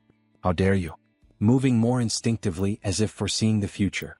With a godlike attack, his strike will cleave the battlefield apart. Oh sweet slaughtering carnage. Then the old woman's wound is touched and she becomes irritated. That brat, she will kill him. Has she thrown away the dignity she once valued so highly? An insolent child, Kim is nothing but a worm. She will show him the power she obtained through the black magic wounds from fighting a monster. With this, the culprit is certain. No further evidence is needed. This is her black tiger swordsmanship. And the two test their strength. However, the old woman cannot endure the pressure. Impossible? How can someone like Warrior Kimâ display such perfect black tiger swordsmanship? What he means is, isn't it obvious? Because he is the true master of the black tiger sword. Equipped with the 6 traits of the black tiger sword, he finishes off the old woman without difficulty. He has done a great job. Thanks to him, we were able to restore discipline in the Eastern Army. What happened to those who participated in illegal activities? He punished them himself, but what would he likes to do? They are your people, so he is being careful when he says this, but he believes they should be strictly punished by military law. For ambushing him at night and for trying to destroy the evidence. He wishes he had a son like him. He couldn't even manage his own children. Life is truly fleeting. Feels like he has lived in vain. That is not true, Corps Commander. Without you, sir, South Korea would have disappeared in the Second World War. In the game, the country was defended solely through resistance, not through the victory of the Allied nations. And not to mention that the Eastern Corps Commander also made huge contributions in the Korean War. Please do not forget that we live under his legacy. Oh, he is just sucking up to me, so he gives him his rewards, aren't he? Oh, did it look like that? Haha. Fine. Close your eyes and stay still. He wonders what he is going to give to him. What the Corps Commander is about to give him is all of me, the Eastern Army. Upon touching the protagonist's chest, shadows begin to fly around him and enter directly into his body. Wait, could this be the strongest trait of Arcane Seoul, which contains the Corps Commander's entire life hero? Such strong and fierce mana, it feels like it was injected into his body. It seems like the transfer went well. Corps Commander, why would he go to this farm for him? He wanted to give it to someone eventually. However, he will not be able to use it right away. He will only be able to awaken the power once he reaches level 8. Thank you, sincerely. He doesn't even know how he can repay him for this. His only condition is that you become a constellation. From what he heard, they call it the strongest on Earth nowadays. Reach level 9. That will be enough to justify his sacrifice. The Corps Commander was supposed to die within a few years. But because he transferred his mana to him, that timing will be brought forward. Will he be able to reach level 9 within a year? Then the car system alerts him to an incoming call. Yes, Chairperson Song. He was able to deal with the Eastern Army problem thanks to you. Did you see the news, Swordmaster? The news? Breaking news. A zombie outbreak has occurred in many places in Brazil. Hundreds have been reported wounded so far. Meanwhile, the Brazilian government is responding. A zombie outbreak. Kim thought he had taken care of that by taking out the Black Jaguar order.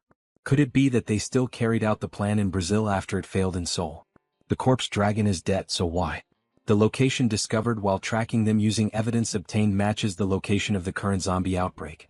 And where is that? Sao Paulo. The largest city in Brazil. Does anything come to mind? Yes, he will fly there right now and find out. Sao Paulo, that is where Black Jaguar's lost divinity lies, and where the sage god Poca resides. They intend to steal the divine seed of the god Poca by resurrecting the spectral army. Then he finally arrives at his destination. Brazil, Great Sao Paulo Temple. The reason why the Black Jaguar Order caused a zombie outbreak in Seoul was to create a large number of corpses. If the Manhwa Order does not respond quickly, the divinity of the god Poka will be taken away, and the Black Jaguar will be revived. He cannot let things flow as the Saintess intended. It is an honor to meet you, Grand Patriarch. Greetings. It is an honor to meet you too, Sword Master. He did hear that you visited the Great Rift last time. The brothers of the Great Rift branch said they witnessed it. Yes. He should have greeted the Manhwa Order, which fights at the forefront of the Great Rift. Kim was late because he was too busy. My apologies. It is fine. We are simply doing what is right as servants of the moon. If the Great Rift overflows, the Manhwa Order dispatches a sage god to hold back the otherworldly species. Just like how the Guardians League guards the Great Labyrinth of Ahen. But what brings someone as busy as you here? He has something urgent to tell him. It's about the Black Jaguar Order. Black Jaguar Order, of course he would be surprised. They've been threatening the god Poka for a long time now. He recently obtained some information. Is it related to the zombie outbreak currently happening? Correct. He speculates that they are trying to descend the Spectre King in this place. Pardon, what kind of nonsense is that? This is the city where the god resides. How can a mere undead? Take a look at this. It will help him understand what he is saying. Even so, this is... He will take a look, but he can't trust everything an outsider says. Even so, he asks that you reconsider it once more. Why do I have to beg to help a country he doesn't even live in? Of course, it's not easy to believe in their position. The god here, Poka, has yet to mature, so they are unable to detect any threats yet. Kim understands that what he is saying might sound unfamiliar, but... Sorry, but the priest doesn't think he can take part in something that disturbs his god. He hopes your way home will be safe. This is doomed. It will be difficult to find the location of the Spectre King without the help of the Manhwa Order. Does he have to wait until another zombie outbreak happens? He can't think of a proper plan.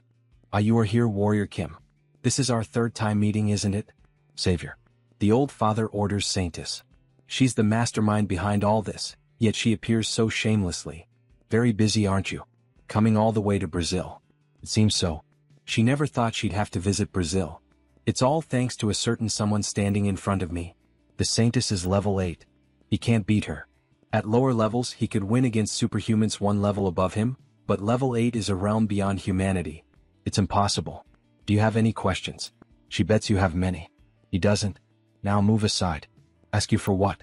He's going to find out on his own anyway. Then let me ask you one. She slams the car door shut. Savior, he is from another world, isn't he? That's unexpected. He thought the Savior came from the same world as me, so she performed the ritual. You performed a ritual. He didn't know. She summoned him, Savior. She thought the ritual failed, but maybe it was a huge success. What kind of nonsense are you telling? The god said that if someone succeeded in summoning him, the summoner wouldn't still be alive. Flashbacks. Summoning a soul from another world would badly damage the priest's soul. There's a high chance the one who summoned him already vanished. Then the first question. What did she sacrifice? Was something else offered in exchange to summon him? If that's possible, then don't tell me. Did you offer your own future as the price? As expected of the Savior? Yes. She sacrificed everything in her future. Even her soul. She's completely insane. If you do that, she won't even be able to reincarnate.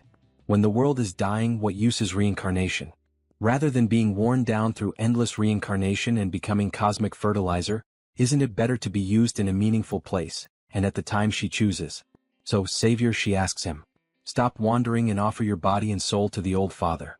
Why go this far? The old father can no longer be perfectly resurrected. She knows. But all plans change depending on circumstances. A small sword suits a small god, don't you think? Don't tell me she means a sage god. Ding dong, correct. This saintless is a kind of cute, right? The old father will descend as a sage god, reincarnating generation after generation to protect this world. Then all the foretold disasters will be erased. If he gains power by taking the fate of an otherworlder, the old father will rule this world. What does he say? Together with her, offer that single body, and that single soul and save the world. Our great and holy Savior. Get out of here. What? Save the world through self-sacrifice. In this world where he had no family or friends, he did end up with people he wants to protect. Of course he'd willingly risk his life to fight for them. Screw that. He is not a sucker to have no reason to sacrifice himself one-sidedly. She's disappointed. Abandoning the greater cause just to protect yourself. Well, to me, a world dying from disaster or a world turned into a human farm under a transcendent being both look like the same hell. What a shame. If instead of memories from this world, you had your original memories intact, we might have understood each other. What, original memories? What? Then until we meet again, farewell. Hey, wait a second. May the old father's blessing fully descend upon the savior. Changgang, what kind of bullshit did she spout before disappearing again? Emergency. All units assemble. Protect Lord Poka. What's going on? Are you civilian? Evacuate immediately. Zombie soldiers are overrunning the town. It's the Wraith King. So he finally appeared. At this point, the Wraith King isn't level 9 yet. Which means it's worth fighting. So it's you. The human the Dark Jaguar spoke of. Perfect. If he shapes your body and devour his soul, his power will fully return. You guys, seriously, does he really look that easy? Offer your neck, then he won't torture his soul. Go on, try it. He activates giant strength. Pathetic. The Wraith King is a being that is a warrior, a mage, and a priest. Even without full power, he's above level 7.5. Even a Mars build made as a trinity can't match the Wraith King's physical power. Should he try that old tiger method? No, using something incomplete that he haven't mastered could be dangerous. He will clear this the proper way. Equip traits. Divini Power. Holy Light. Radiance. Hand of Healing. Divini Miracle. Oriole. On top of his existing traits, the Hand of Healing from Gaia and Divine Miracle from Kali, and adding Oriole, the best possible attack against the undead. He dominates Wraith power with Divine Force. Trait. Crown Paladin. They begin to fight on equal footing, exchanging repeated blows. Truly impressive. But all of it is meaningless to him. Debuff activated. Equipped traits are being removed. Divine Power has been removed. Holy Light has been removed. Radiance, Hand of Healing, Divine Miracle. This is the Wraith King's unique trait, Reverse Heaven. Well, it's fine. The fact that he used Reverse Heaven means he took enough damage from Holy Power. Good. Now, to finish Phase 1, the next traits are Giant Strength, Mana Spirit, Practical Combat, Crown Paladin, Lightning Strike, Resonance, and Omnipotent. Indeed. He's worthy of becoming his prey. I borrow your name. When he plunges his sword into the ground, the necromantic aura affects all the zombies and he begins to pray. O Dark Jaguar, hear me. An area of effect spell that sacrificed the zombie army. It hurts, but it's a pattern he has to endure to defeat the Wraith King. If he doesn't deal with the zombies now, he'll fully heal them later with recovery magic. Self-healing like that crosses the line. What wraps up Phase 1? He will finish this before the Wraith King's Reverse Haven cooldown comes back. Equipping even the traits gained from battles traded for Life Rage and Frenzy, a triple-stacked Berserker build. Now the fight truly begins. After all, our protagonist is in Berserk mode. They exchange heavy sword blows, leaving Kim with the advantage. He's doing something interesting. Let's see how long you can hold out. Not a chance. Once he's caught, there's nothing he can, but he breaks free using a mana barrier.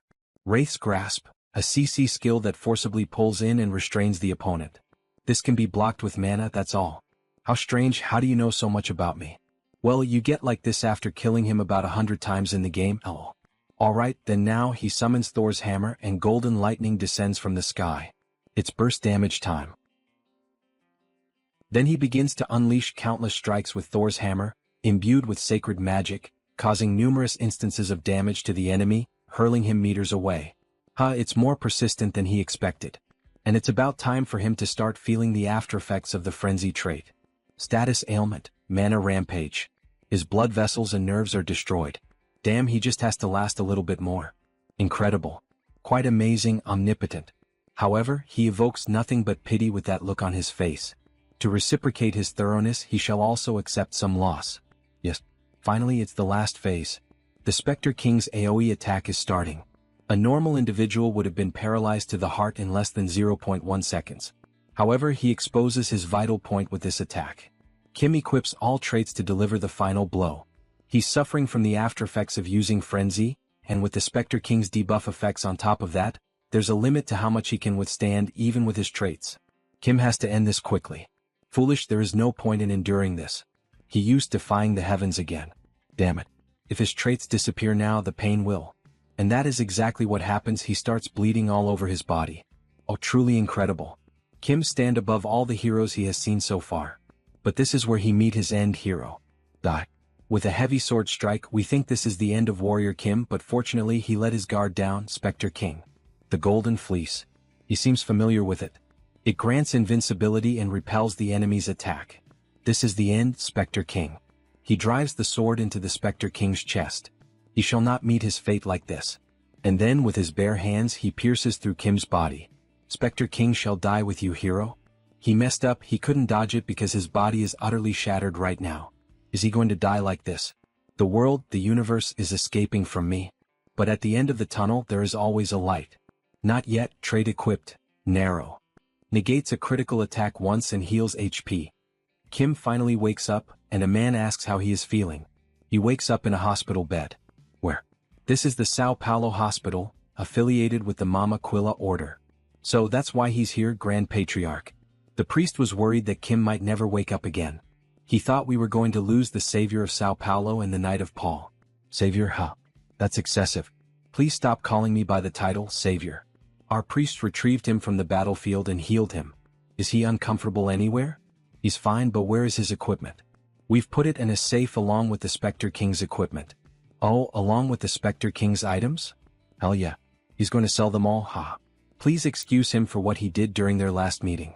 It was foolish of me to ignore Kim's warning. Don't worry about it. The Spectre King showed up much earlier than he expected. It would have been very difficult even if he was ready to handle the situation. Thank you, this isn't much, but it's to show his appreciation. Oh Nectar. It really isn't much, huh? He saved their god, huh? And this. We've confirmed the file he has given us and found the source of the zombie outbreak. We obtained it after raiding and taking down the Black Jaguar Order's Sao Paulo branch. Whether you like it or not, he hopes it helps you a lot. If they subjugated the Black Jaguar Order's main branch, there should definitely be some evidence leading to the Old Father's order in this chip. Episode 2 is finally coming to an end. By the way, Swordmaster. Could him please visit the Great Temple once he's completely healed back up? His Holiness would like to see you. Hello, nice to meet you. I am Poca, the living god of Brazil. Hello. I am Warrior Kimâ, a level 7 superhuman. He must have been greatly worried by this incident. Yes, but it's okay now. Because he successfully avoided death. Avoided death. He was fated to die. Poca was destined to be abducted and tortured to death by the Black Jaguar Order, and those you already know. How did you? Wasn't he too young to see the future? His godhood is still lacking, but he can see a blurry future of himself. Destiny was altered the moment Kim struck his sword into the Spectre King's heart. He is the Knight of Paul. The Sword Master of East Asia. Yes, not only have you saved Sao Paulo, you have saved a god too. Ooh. He didn't know he'd saved a god. Kim can feel a strange disconnection between the game and this world. This must be the butterfly effect. He has high expectations for you. Sometimes, a being powerful enough to twist the fate of godhood is born within this world. They are commonly called heaven destroyers or heaven defiers. Otherworlder, he is a special being even among them. Thank you for your consideration. It's nothing. We, the Mama Quilla Order, will always be with you from now on, Swordmaster. So, he'd like you to become an honorary paladin, and the paladin captain of our order. For real, this one's huge. It's authority without any responsibility. Thank you. He will act carefully, believing you entrusted this to him in good faith. There's no reason to refuse it. But what he needs the most right now is Poca. He has something to request. Yes, go ahead. Kim require your blood as the god of volcanoes, and the blood of your sibling, the god of Wenihikidal. To reach level 8. May I receive your blood? Yes, with pleasure. Changing scenes, a supersonic airplane. Oh, he already gave him a gift. He didn't have to prepare this. That was a gift from me. This one's a gift from the order, so please. Wow, an average plane would cost billions, but he's giving him the Sky Harpy. The Mama Quilla Order sure is rich, haha. Look at the color. This is like his dream jet. Let's fly at full speed, shall we? You've set the maximum speed Mach 4. Would you like to activate the magic airstrip? Is that a question? Hell yeah. 5,000 kilometers per hour. This is insane. It's so much faster than the Red Cooper. With this jet, he should reach the next destination in no time. Let's go to the North Pole. He has got the evidence along with an alliance. It's time to prepare for the final battle against the Saintis. And for that, he has to hunt down some non-humanoid otherworldly creatures. A blizzard can't stop him. Kim can go anywhere with this. Ah, how lucky. There are a lot of things he needs to acquire to reach level 8. Episode 2 is completely over now, but there is one last episode related to the Saintis. That is when the war against the Old Father's order breaks out. He does have some reliable allies, but he's still not sure if Kim can defeat the Saintess, who is level 8. He must become stronger than I am now. Reaching level 7 with the mana core he obtained from the Star Descendant was the easy part. Reaching level 8 requires an extreme amount of effort and luck. Level 9 was easier than this. He remembers the time when it was just a game. Trash game F2P, always slow. But who is he? Kim is the guy who had to go through that process dozens of times already. He has already optimized the route for that. And this is the first destination of that route. We see a huge ice castle in the middle of the mountains. Castle of the Unfathomable. When he arrives, some guards stop him. Warrior from afar, what brings him here? We see the name of the guard captain. Sileria. Winter Elf, she's a guard captain of this place, but in the future she will become an SSR unit, the Winter Queen. The reason he's here is simple. Kim is going to hunt, so he needs supplies. But she doesn't think there are any monsters you cannot hunt by himself. There is. The one he's after is the ruler of the North Pole. The great monster, the Arctic Emperor. Do you have any idea what the Arctic Emperor is, kind? Its ferocity froze the entire Dragon Legion. It's not something he can easily hunt down. Of course he knows. It was a level 9 boss in the game. However, the Arctic Emperor is only level 8 right now. Yes, so he'd like to join your fight. But with some help, he has a winning chance. Kim will free the Frozen Dragon Legion. This is an offer she cannot refuse. Because the Knight Captain of the Dragon Legion, which was captured by the Arctic Emperor, is her older brother. Does he really think that's possible? The Arctic Emperor is watching, so how would him? In the game, they'd get freed anyway with the appearance of the evil dragon at a later point. It's a very gluttonous monster. So, he has a method to wake it up earlier. He will use these as bait. Kim will inject a very strong special sedative in these so the Arctic Emperor will fall asleep. How did you even get these dragons? He got the corpse dragon from the Great Rift, and the gold dragon from Greece. The light of life and death and the color of darkness. These should be sufficient to bring out a reaction from the monster. That's right. He will defeat the Arctic Emperor with the Dragon Masters. However, he has to realize that the Dragon Legion was caught by the Arctic Emperor because they lost to it. Even for him, this will be very difficult. That's right. The Arctic Emperor is practically a natural enemy of the dragons. Especially the Arctic Storm, which the Arctic Emperor uses in dangerous situations. Is a very strong skill that heals itself while freezing everything around it. But that can also be an opportunity. Just like what happened during the fight against the Spectre King. Don't worry. When the Arctic Emperor is using the storm, that is when it shows its weakness. So that's the Arctic Emperor. Is it asleep right now? No. It's simply enjoying the sunlight. He will be detected once Kim gets too close. Taking a sunbath, huh? How comfortable. This bird still doesn't know what is going to happen. Alright, let's go. He stealthily approaches the Emperor. He has combined the stealth trait with the effect of the invisible cloak. Not only that, but he has also blocked his mana, so there's no way it'd notice me. Then Kim approaches and places the 2 dragon heads near him. But at that moment, the Emperor woke up, frightening everyone. Kim uses the trait, Feigning Death. That surprised him. The Feigning Death trait deactivates all kinds of aggro. With this, it's no longer after me. As expected of an otherworldly monster, it's very sensitive. Dumb birdhead, you should be questioning why the food suddenly appeared. It's like DoorDash. He guesses it makes sense since it must have been decades since it tasted dragon meat. But while the bird keeps eating, it starts to feel tired until he finally fell asleep. It worked. He just wishes there was a way to kill this thing right now. It's fine now. Please gather up. She sees her brother. Please take a step back for a moment. You will wake them up right away. Supreme Flame. He starts melting the huge block of ice as if it were global warming itself, haha.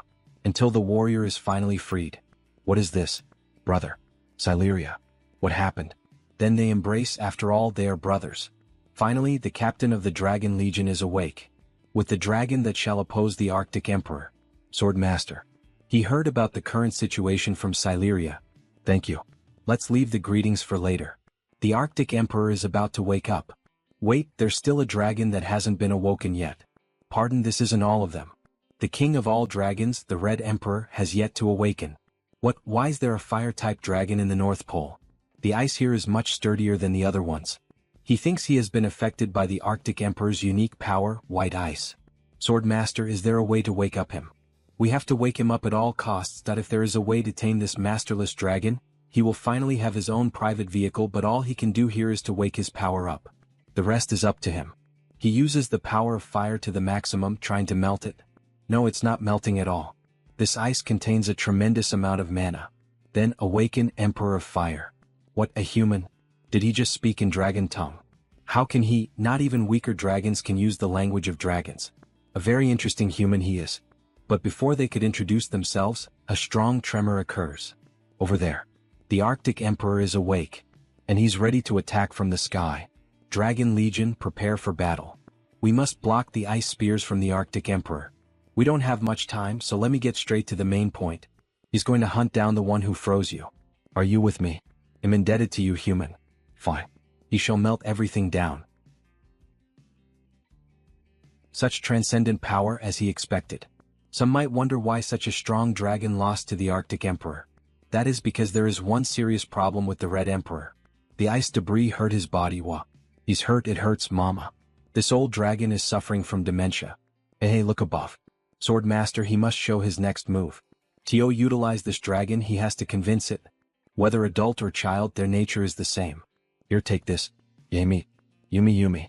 It's delish. Does he like it that much? Yes, he loves meat, give him more. Alright, Kim can give him more, but in return the dragon has to help to defeat the big bird.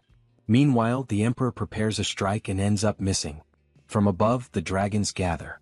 Yo, Birdhead. Time for sweet revenge. Kim gains a new trait. Dragon Knight.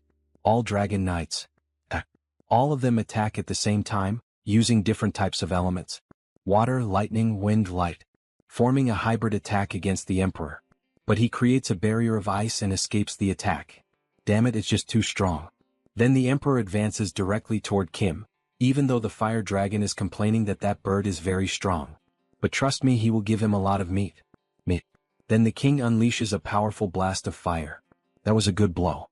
Telekinesis and a great magic spell, icicles. Don't worry. He can slash them all away. Is it too much for me to block all of them with these specs? He has obtained a new trait. Fortification. Good, with this is the strongest defensive trait of Arcane Seoul, Heaven's Wall.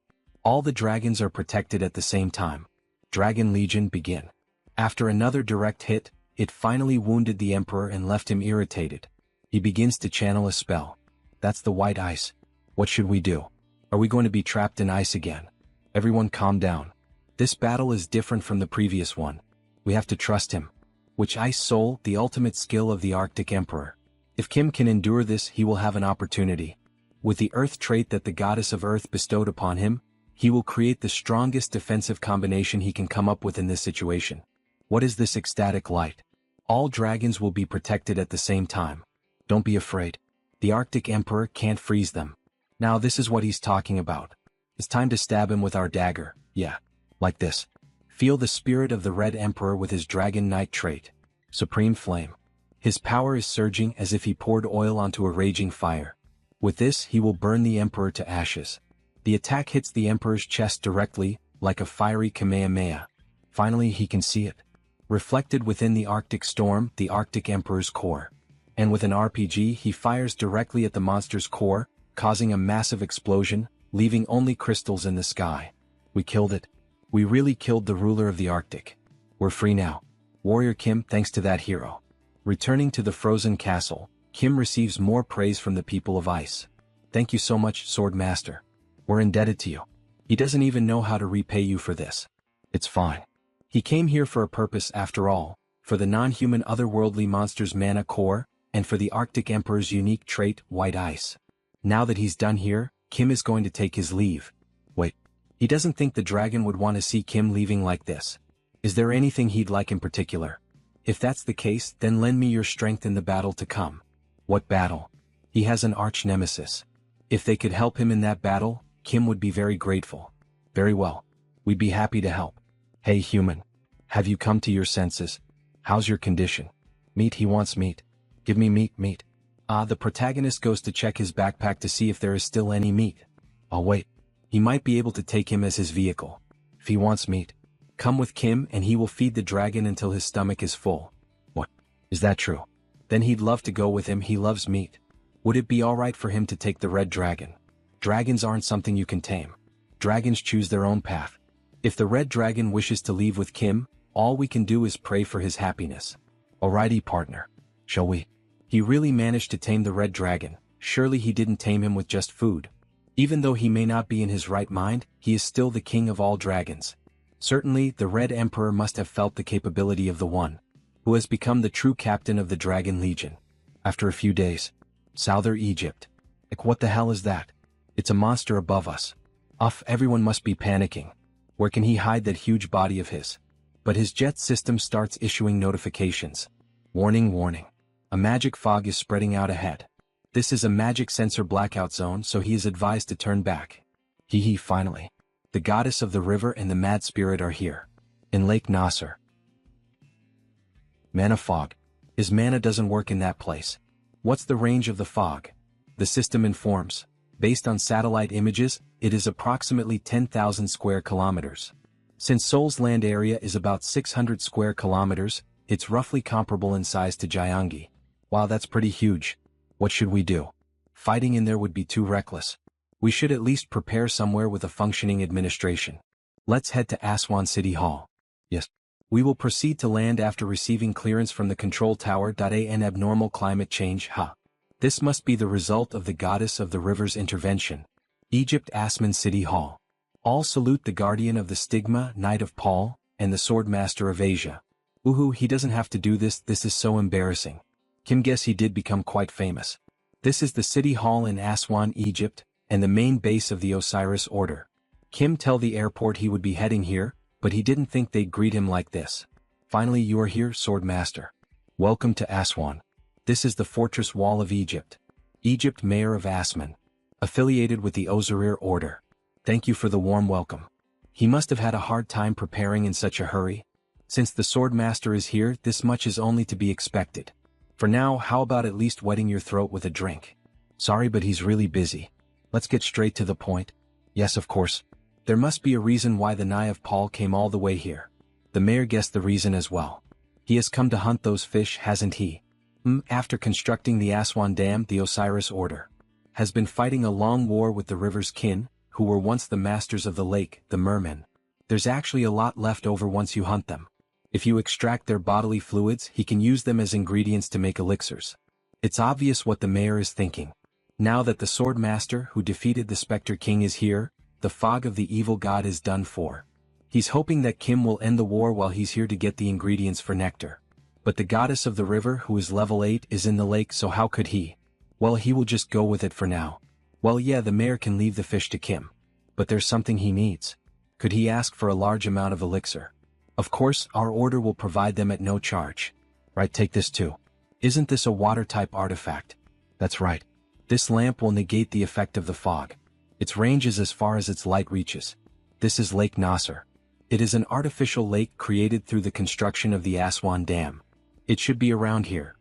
Because of the goddess of the river has gone mad, the government of Egypt and the Osiris Order declared this area as a danger zone.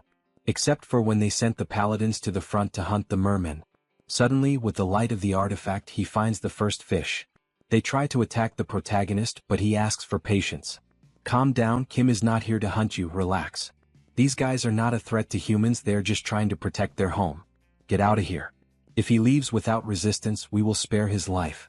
They are probably saying this. Right now we cannot communicate. But with this they are telling me to screw off. Hold on for a moment. He has something to say. Then he begins to write letters using fire magic. Hello. He is sure you guys can understand letters, right? It is a consideration meant to facilitate communication with the mermen, whose oral structures are different. He gets a reply from the lake. It looks like they are also having fun.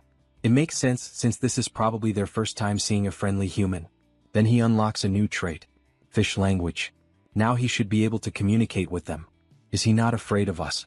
Kim takes a close look at the merman. Well, you guys look a bit ugly. Good, he's a funny one. Why did he come to find us? Ti's nothing special, he is just here to obtain a drop of blood from the goddess. Wait, what? You dare covet the goddess's blood? He's also one of those wicked humans. Kim understand their hostility. Paladins often come to attack the mermen. But this is not the time for this. Kim quickly dodges and grabs the fishman's weapon. Calm down and listen to what he has to say. How can a human possess this much strength? He is not here to request a drop of blood empty-handed. He can help your goddess come back to her senses. It has already been 100 years since this damned concrete wall was built due to the betrayal of Osiris. We have already tried everything in those 100 years. So how can a mere human accomplish such a task? Well, it's hard to put into words, but he's going to beat her up until she comes back to her senses. The protagonist is crazy. Smiling and showing his fists, he simply comments with a grin that he is going to beat the queen of the fish, right in front of the fish. Is he out of his mind, human? Listen. The goddess was born a river spirit. She gained divinity through receiving worship, right? Which means that the essence of the goddess of the river is a spirit. And spirits who have gone mad usually come back to their senses when they are on the verge of death. Does he understand his method now? Fine, he will trust you for now. Well then, could you let go? But before Kim could finish the sentence, the fishman unleashes a massive jet of water straight into his face. Yuji, he could have said something before he shot it. He expected it, but this feels worse than he thought. But still, he has received the river affinity from the merman. River affinity is an authority that allows the user to breathe freely underwater. With this, underwater battles shouldn't be a problem. He doesn't have any swimming traits, but Kim didn't expect air raid to work underwater. We have arrived, human. This is the goddess's altar. Thank you for guiding him here. Now then, time to get ready. Before you do anything, you need to promise, human. He will turn the goddess back to normal. Yes, if you guys can cooperate with me. And he has enough elixirs for recovery. That's the elixir made from us, no. With this, the goddess will recover quickly. That takes care of all the preliminary checks, right? Alright then, here he goes. He equips the 6 traits to create a vortex of fire underwater, causing strong air currents to form, as if they were whirlpools as well. In this way she finally shows herself. The Mad Grand Spirit. Then she is finally revealed, the Queen of the Sea. A mermaid with a body made entirely of water and red eyes. She is not getting out of this. He uses the trait Air Raid and quickly jumps out of the lake. The mermaid tries to pursue the protagonist, but just in time the dragon appears. Great timing, Red Dragon. Did he do it right? He's the best man. Kim will throw a meat party once this is done. The mermaid summons more water tornadoes, even shaping them like dragons, and tries to strike the protagonist. However, the red dragon is faster and manages to easily dodge all the attacks. Phase 1, the water spray shells. They pursue the target relentlessly like guided missiles. It's truly indiscriminate carpet bombing. Until finally one of them hits the red dragon. Oh, it hurts. Focus, there's more. If these attacks are unavoidable, Supreme Flame. He will just evaporate them all. Then he combines the traits. Supreme Flame and Dragon Knight. Become one with the energy of the red dragon. To exhale the breath of the Supreme Flame. Only steam remained, the water abilities were stopped. With this, he has survived the first pattern of Phase 1. Then he equips the 6 traits. Ice White, Mana Soul, Thor Cultivation Technique, Phantom Eyes, Dragon Knight, and Aim. He grabs his RPG and says it's his turn now. With a precise shot, Kim hits the Queen of the Lake directly. How do you like that, huh? This is the Hailstorm. When an attribute is granted, this weapon, Mountain Echo, fires projectiles of that very attribute. First, freeze the goddess with the Big Bang of the Arctic Emperor, a perfect crystal of frost. And then, he changes the traits again to unleash the Supreme Flame. It ends up hitting the left arm, almost at the heart. By any chance is the protagonist trying to kill her?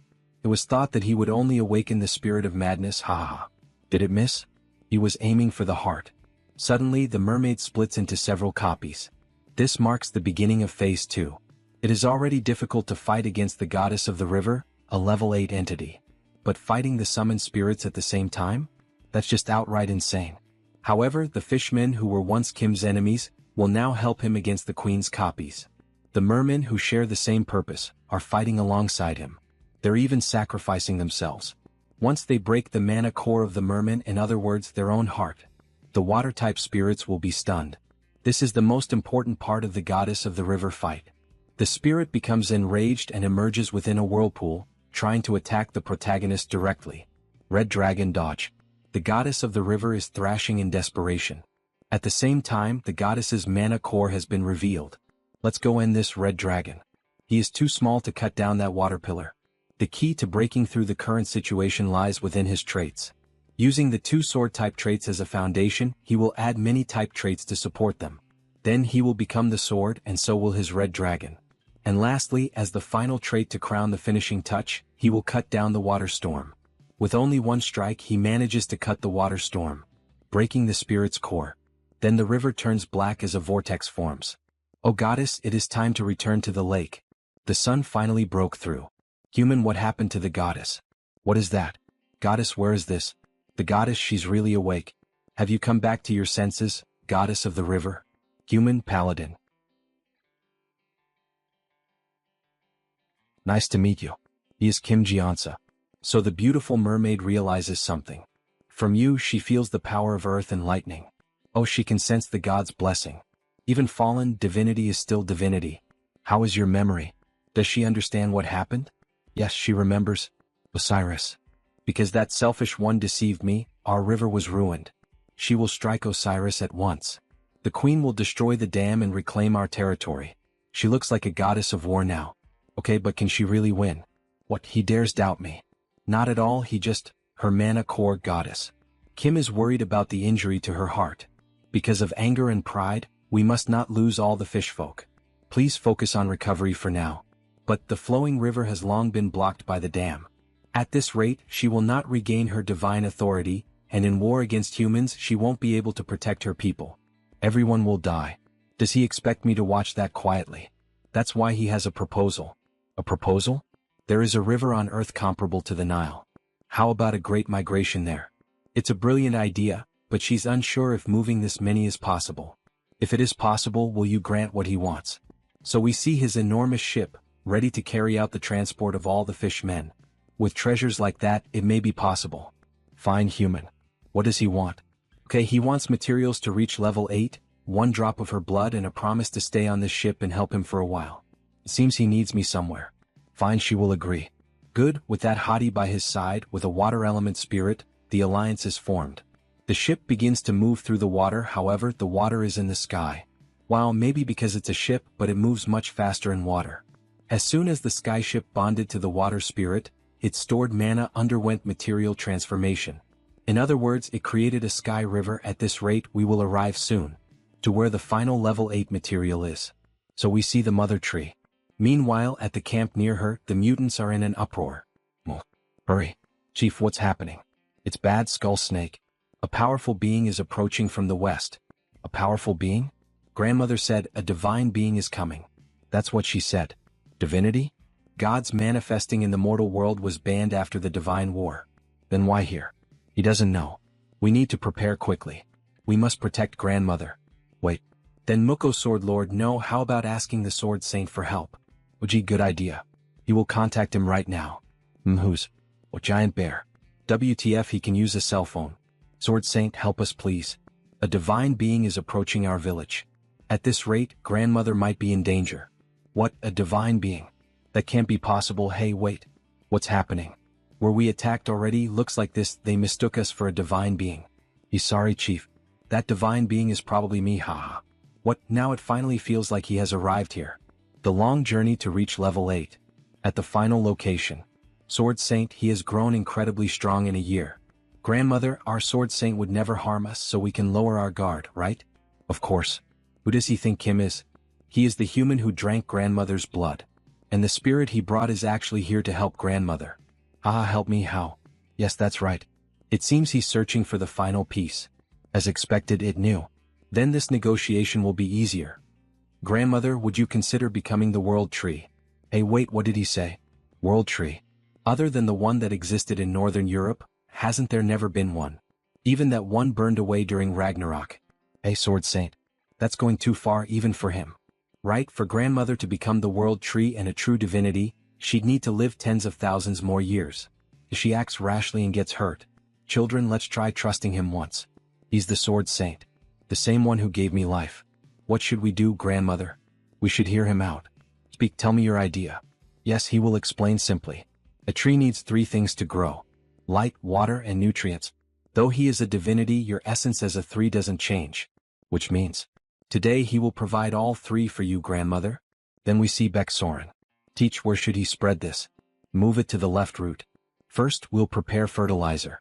The flesh and blood of high-ranked golden and corpse dragons, and Arctic Emperor's scales and scraps as lubricant. Nutrients are complete. Next is water.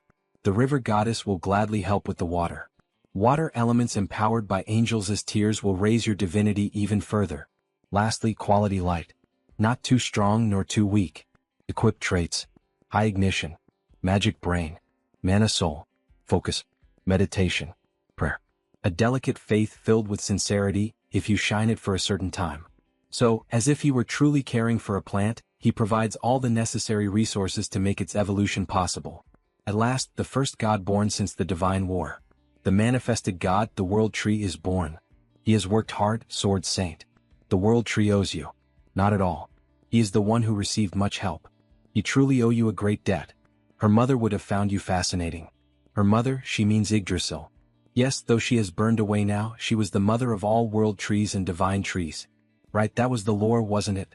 Then she should give him his reward. Oh really, he didn't do it expecting a reward. There's no such thing as free in this world. Here it is. To reach level 8, the final piece. He receives the drop. An overwhelming sense of exhilaration rising high. This vast feeling of liberation spreading wide. The world granted by the world tree expands. But something happened. Why did it fail? According to the blueprint given by the goddess Gate, it should have. Then the tree explains what happened. That's because you, Sword Saint, are not yet ready. Not ready after coming this far. Then what about everything he gathered for level 8 until now? From level 8 onward, he is halfway stepping into divine rank. That's why it's called the Transcendent Realm. A divine status beyond a superhuman. He must define it himself. How does he find that? His body is already prepared. His soul, as an omnipotent being, has opened the path toward divinity. Then let me ask him a question. Everything points beyond humanity to divinity. Why does he think Kim is stuck? Divine rank, it definitely existed in the game settings. All characters can reach level 9. Which divine rank a character has is decided at level 8. Level 9.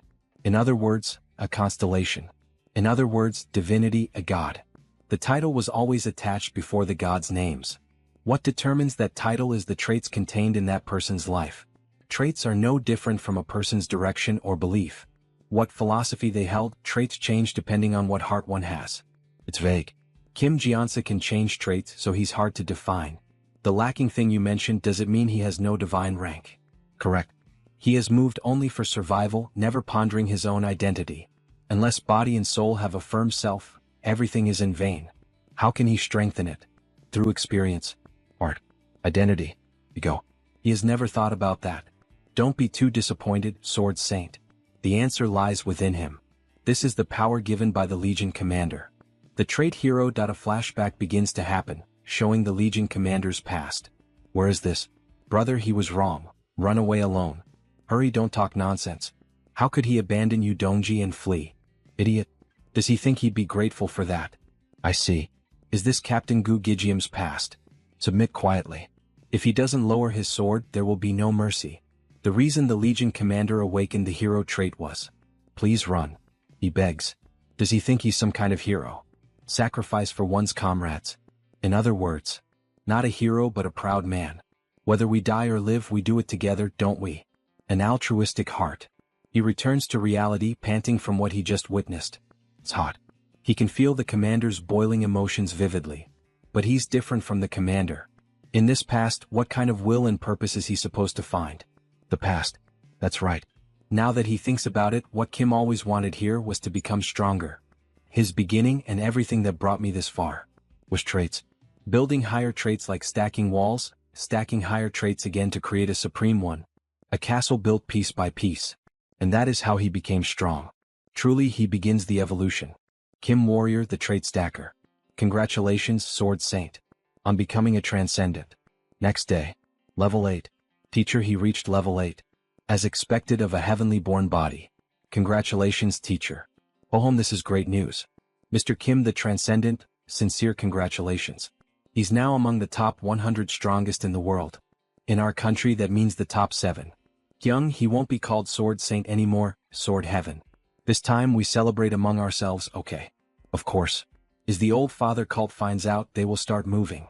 Recently, he told everyone about his connection to the old father cult. From the data obtained from the Mamakula Order, the mastermind behind the terror incidents in episodes 1 and 2, was proven to be the saintess of the old father cult. But soon they will find out that he has reached level 8. Before that, he must make everyone stronger somehow. Baek Soren level 7. Seo Woojin level 7. Janet level 6. Kali level 6. Kim Priest level 6. Kim Mage level 6. Kim Iron Fist level 6. Their 6 trait slots are full, so we will strengthen them instead. We've gained many allies, but without a single mistake in the plan, we must win the war against the Saints.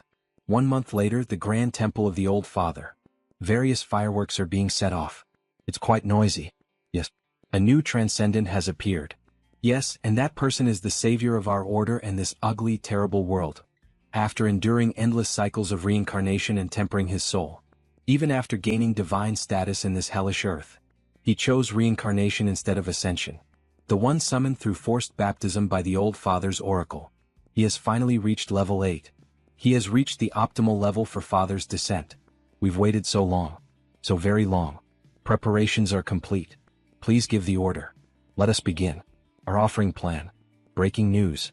The entire Old Father cult has gone missing. Members across the world, including those in the Grand Temple, have all disappeared. The Old Father cult has recently been suspected of involvement in nationwide terror incidents. Shit, episode 3 has begun. Hurry and gather mana, Savior, oh Savior. Please end this sea of suffering. Save the earth from hell. Oh Savior. Before the disciples reach the protagonist, they are trapped by magic threads. All of you freeze. Move and he will fire immediately. While the police arrived. Heavenly Sword, it's all right. Even the President of the Republic of Korea, the Supreme Commander of the Armed Forces, is here. He has been keeping his eyes on me ever since the Seoul terror attack incident. Seems like he grasped what was going on quickly and came here. The President must be very busy. How was it possible that he arrived here? He's here to protect Kim. The Old Father's order has been moving quite ominously lately. Heavenly Sword, he suspects that they might be trying to descend their god in his body, with how they are calling you their savior. Yeah, something like that. But before they try to help their god descend, they will try to secure a huge amount of mana first. What does securing mana have to do with the order going into hiding? They might be trying to operate that method. The Old Father has used that to secure mana since ancient times. Human sacrifice. Wait, he's saying the disappeared members are volunteering to serve as offerings. However, that shouldn't even be close to enough. But how about 1 million? Pardon. Does he think that's possible? What if they sacrifice an entire metropolitan city? How much mana does he think will be generated from that? The scene changes. Moments ago, Gwangju SI of Gyeonggi-do was sealed by a massive barrier. All requests for communication have been denied. They are also forcibly blocking the forces trying to enter the city. At the meeting table, one of the greatest commanders begins to get worked up. Corps Commander of the Eastern Army. Kyujigam. It's obvious what they are trying to do. Even during the Japanese colonial period, they were just expanding their own cult's influence. They are clearly planning to sacrifice the citizens of Gwangju to carry out a grand ritual. Another commander, until then unknown, appears. Corps Commander of the Western Army. Cha Yonjang. That can't be, they wouldn't do something so horrible.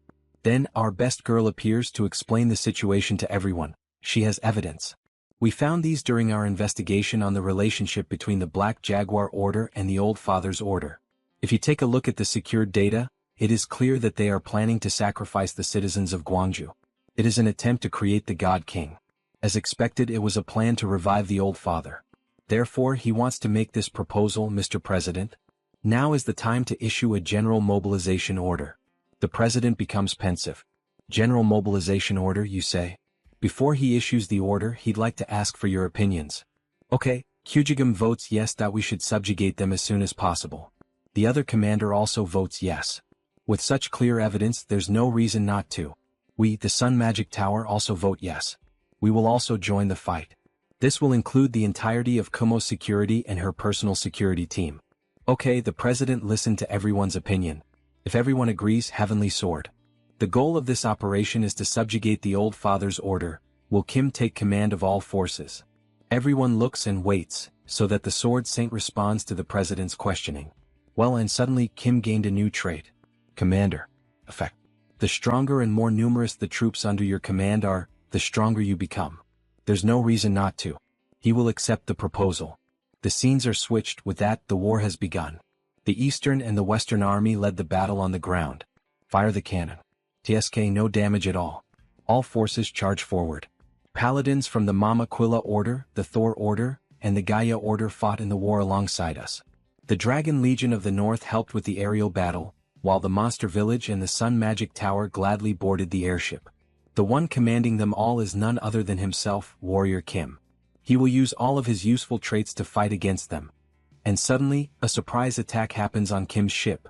Brother Warrior, look up. You've finally shown yourself, the core factor of this war. With 8 semi-bosses on board the airship of the Saintus. He has to eliminate that thing first. Tower Master, can you land a strike on that thing? Interesting. This is exactly when a mage is needed.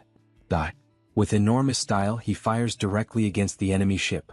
How does the strongest magic in the world, Ultimate Flame, taste like? Thank you, Tower Master. We will take care of the rest. Magic and Priest. Yes, the Supreme Flame Cannon is ready to fire. Fire again. A powerful beam of fire, in the shape of a dragon, is directed directly at the enemy ship. The shield on the port side of the airship has been lost. Goddess of the river. Please call the Skidbladner to the port side. Sure, my knight. Now is the chance. Boost the mana output to the maximum. Kim's employee sets it to maximum power. The Supreme Flame Cannon is charged up again. We can fire at your signal. There's no time to waste. Fire again. Meanwhile, the enemies on the ship are in shock from the sudden attacks. What the hell is that? The ship is going to fall at this rate. Do not cause a commotion, Captain. We are the ones who serve the greatest god of all, the Old Father. There is nothing we fear. Old Father, please have mercy upon your servants. Bestow us with your power. But before he could finish his catchphrases, an explosion hit directly near his location. Landing complete. It's the Savior. The Savior has come with his own feet. He expected as much, but there are too many soldiers. Kill him. Rush him down. For the Old Father. But suddenly Kim's new pet dragon appeared, and without wasting time, already looked directly at the captain. And without pity the boss was devoured. Fear not. The enemy is alone. With the blessing of the Old Father we should be able to. And a female voice appears. Who said he was alone? Teacher, she hopes he's not trying to have all the fun by yourself.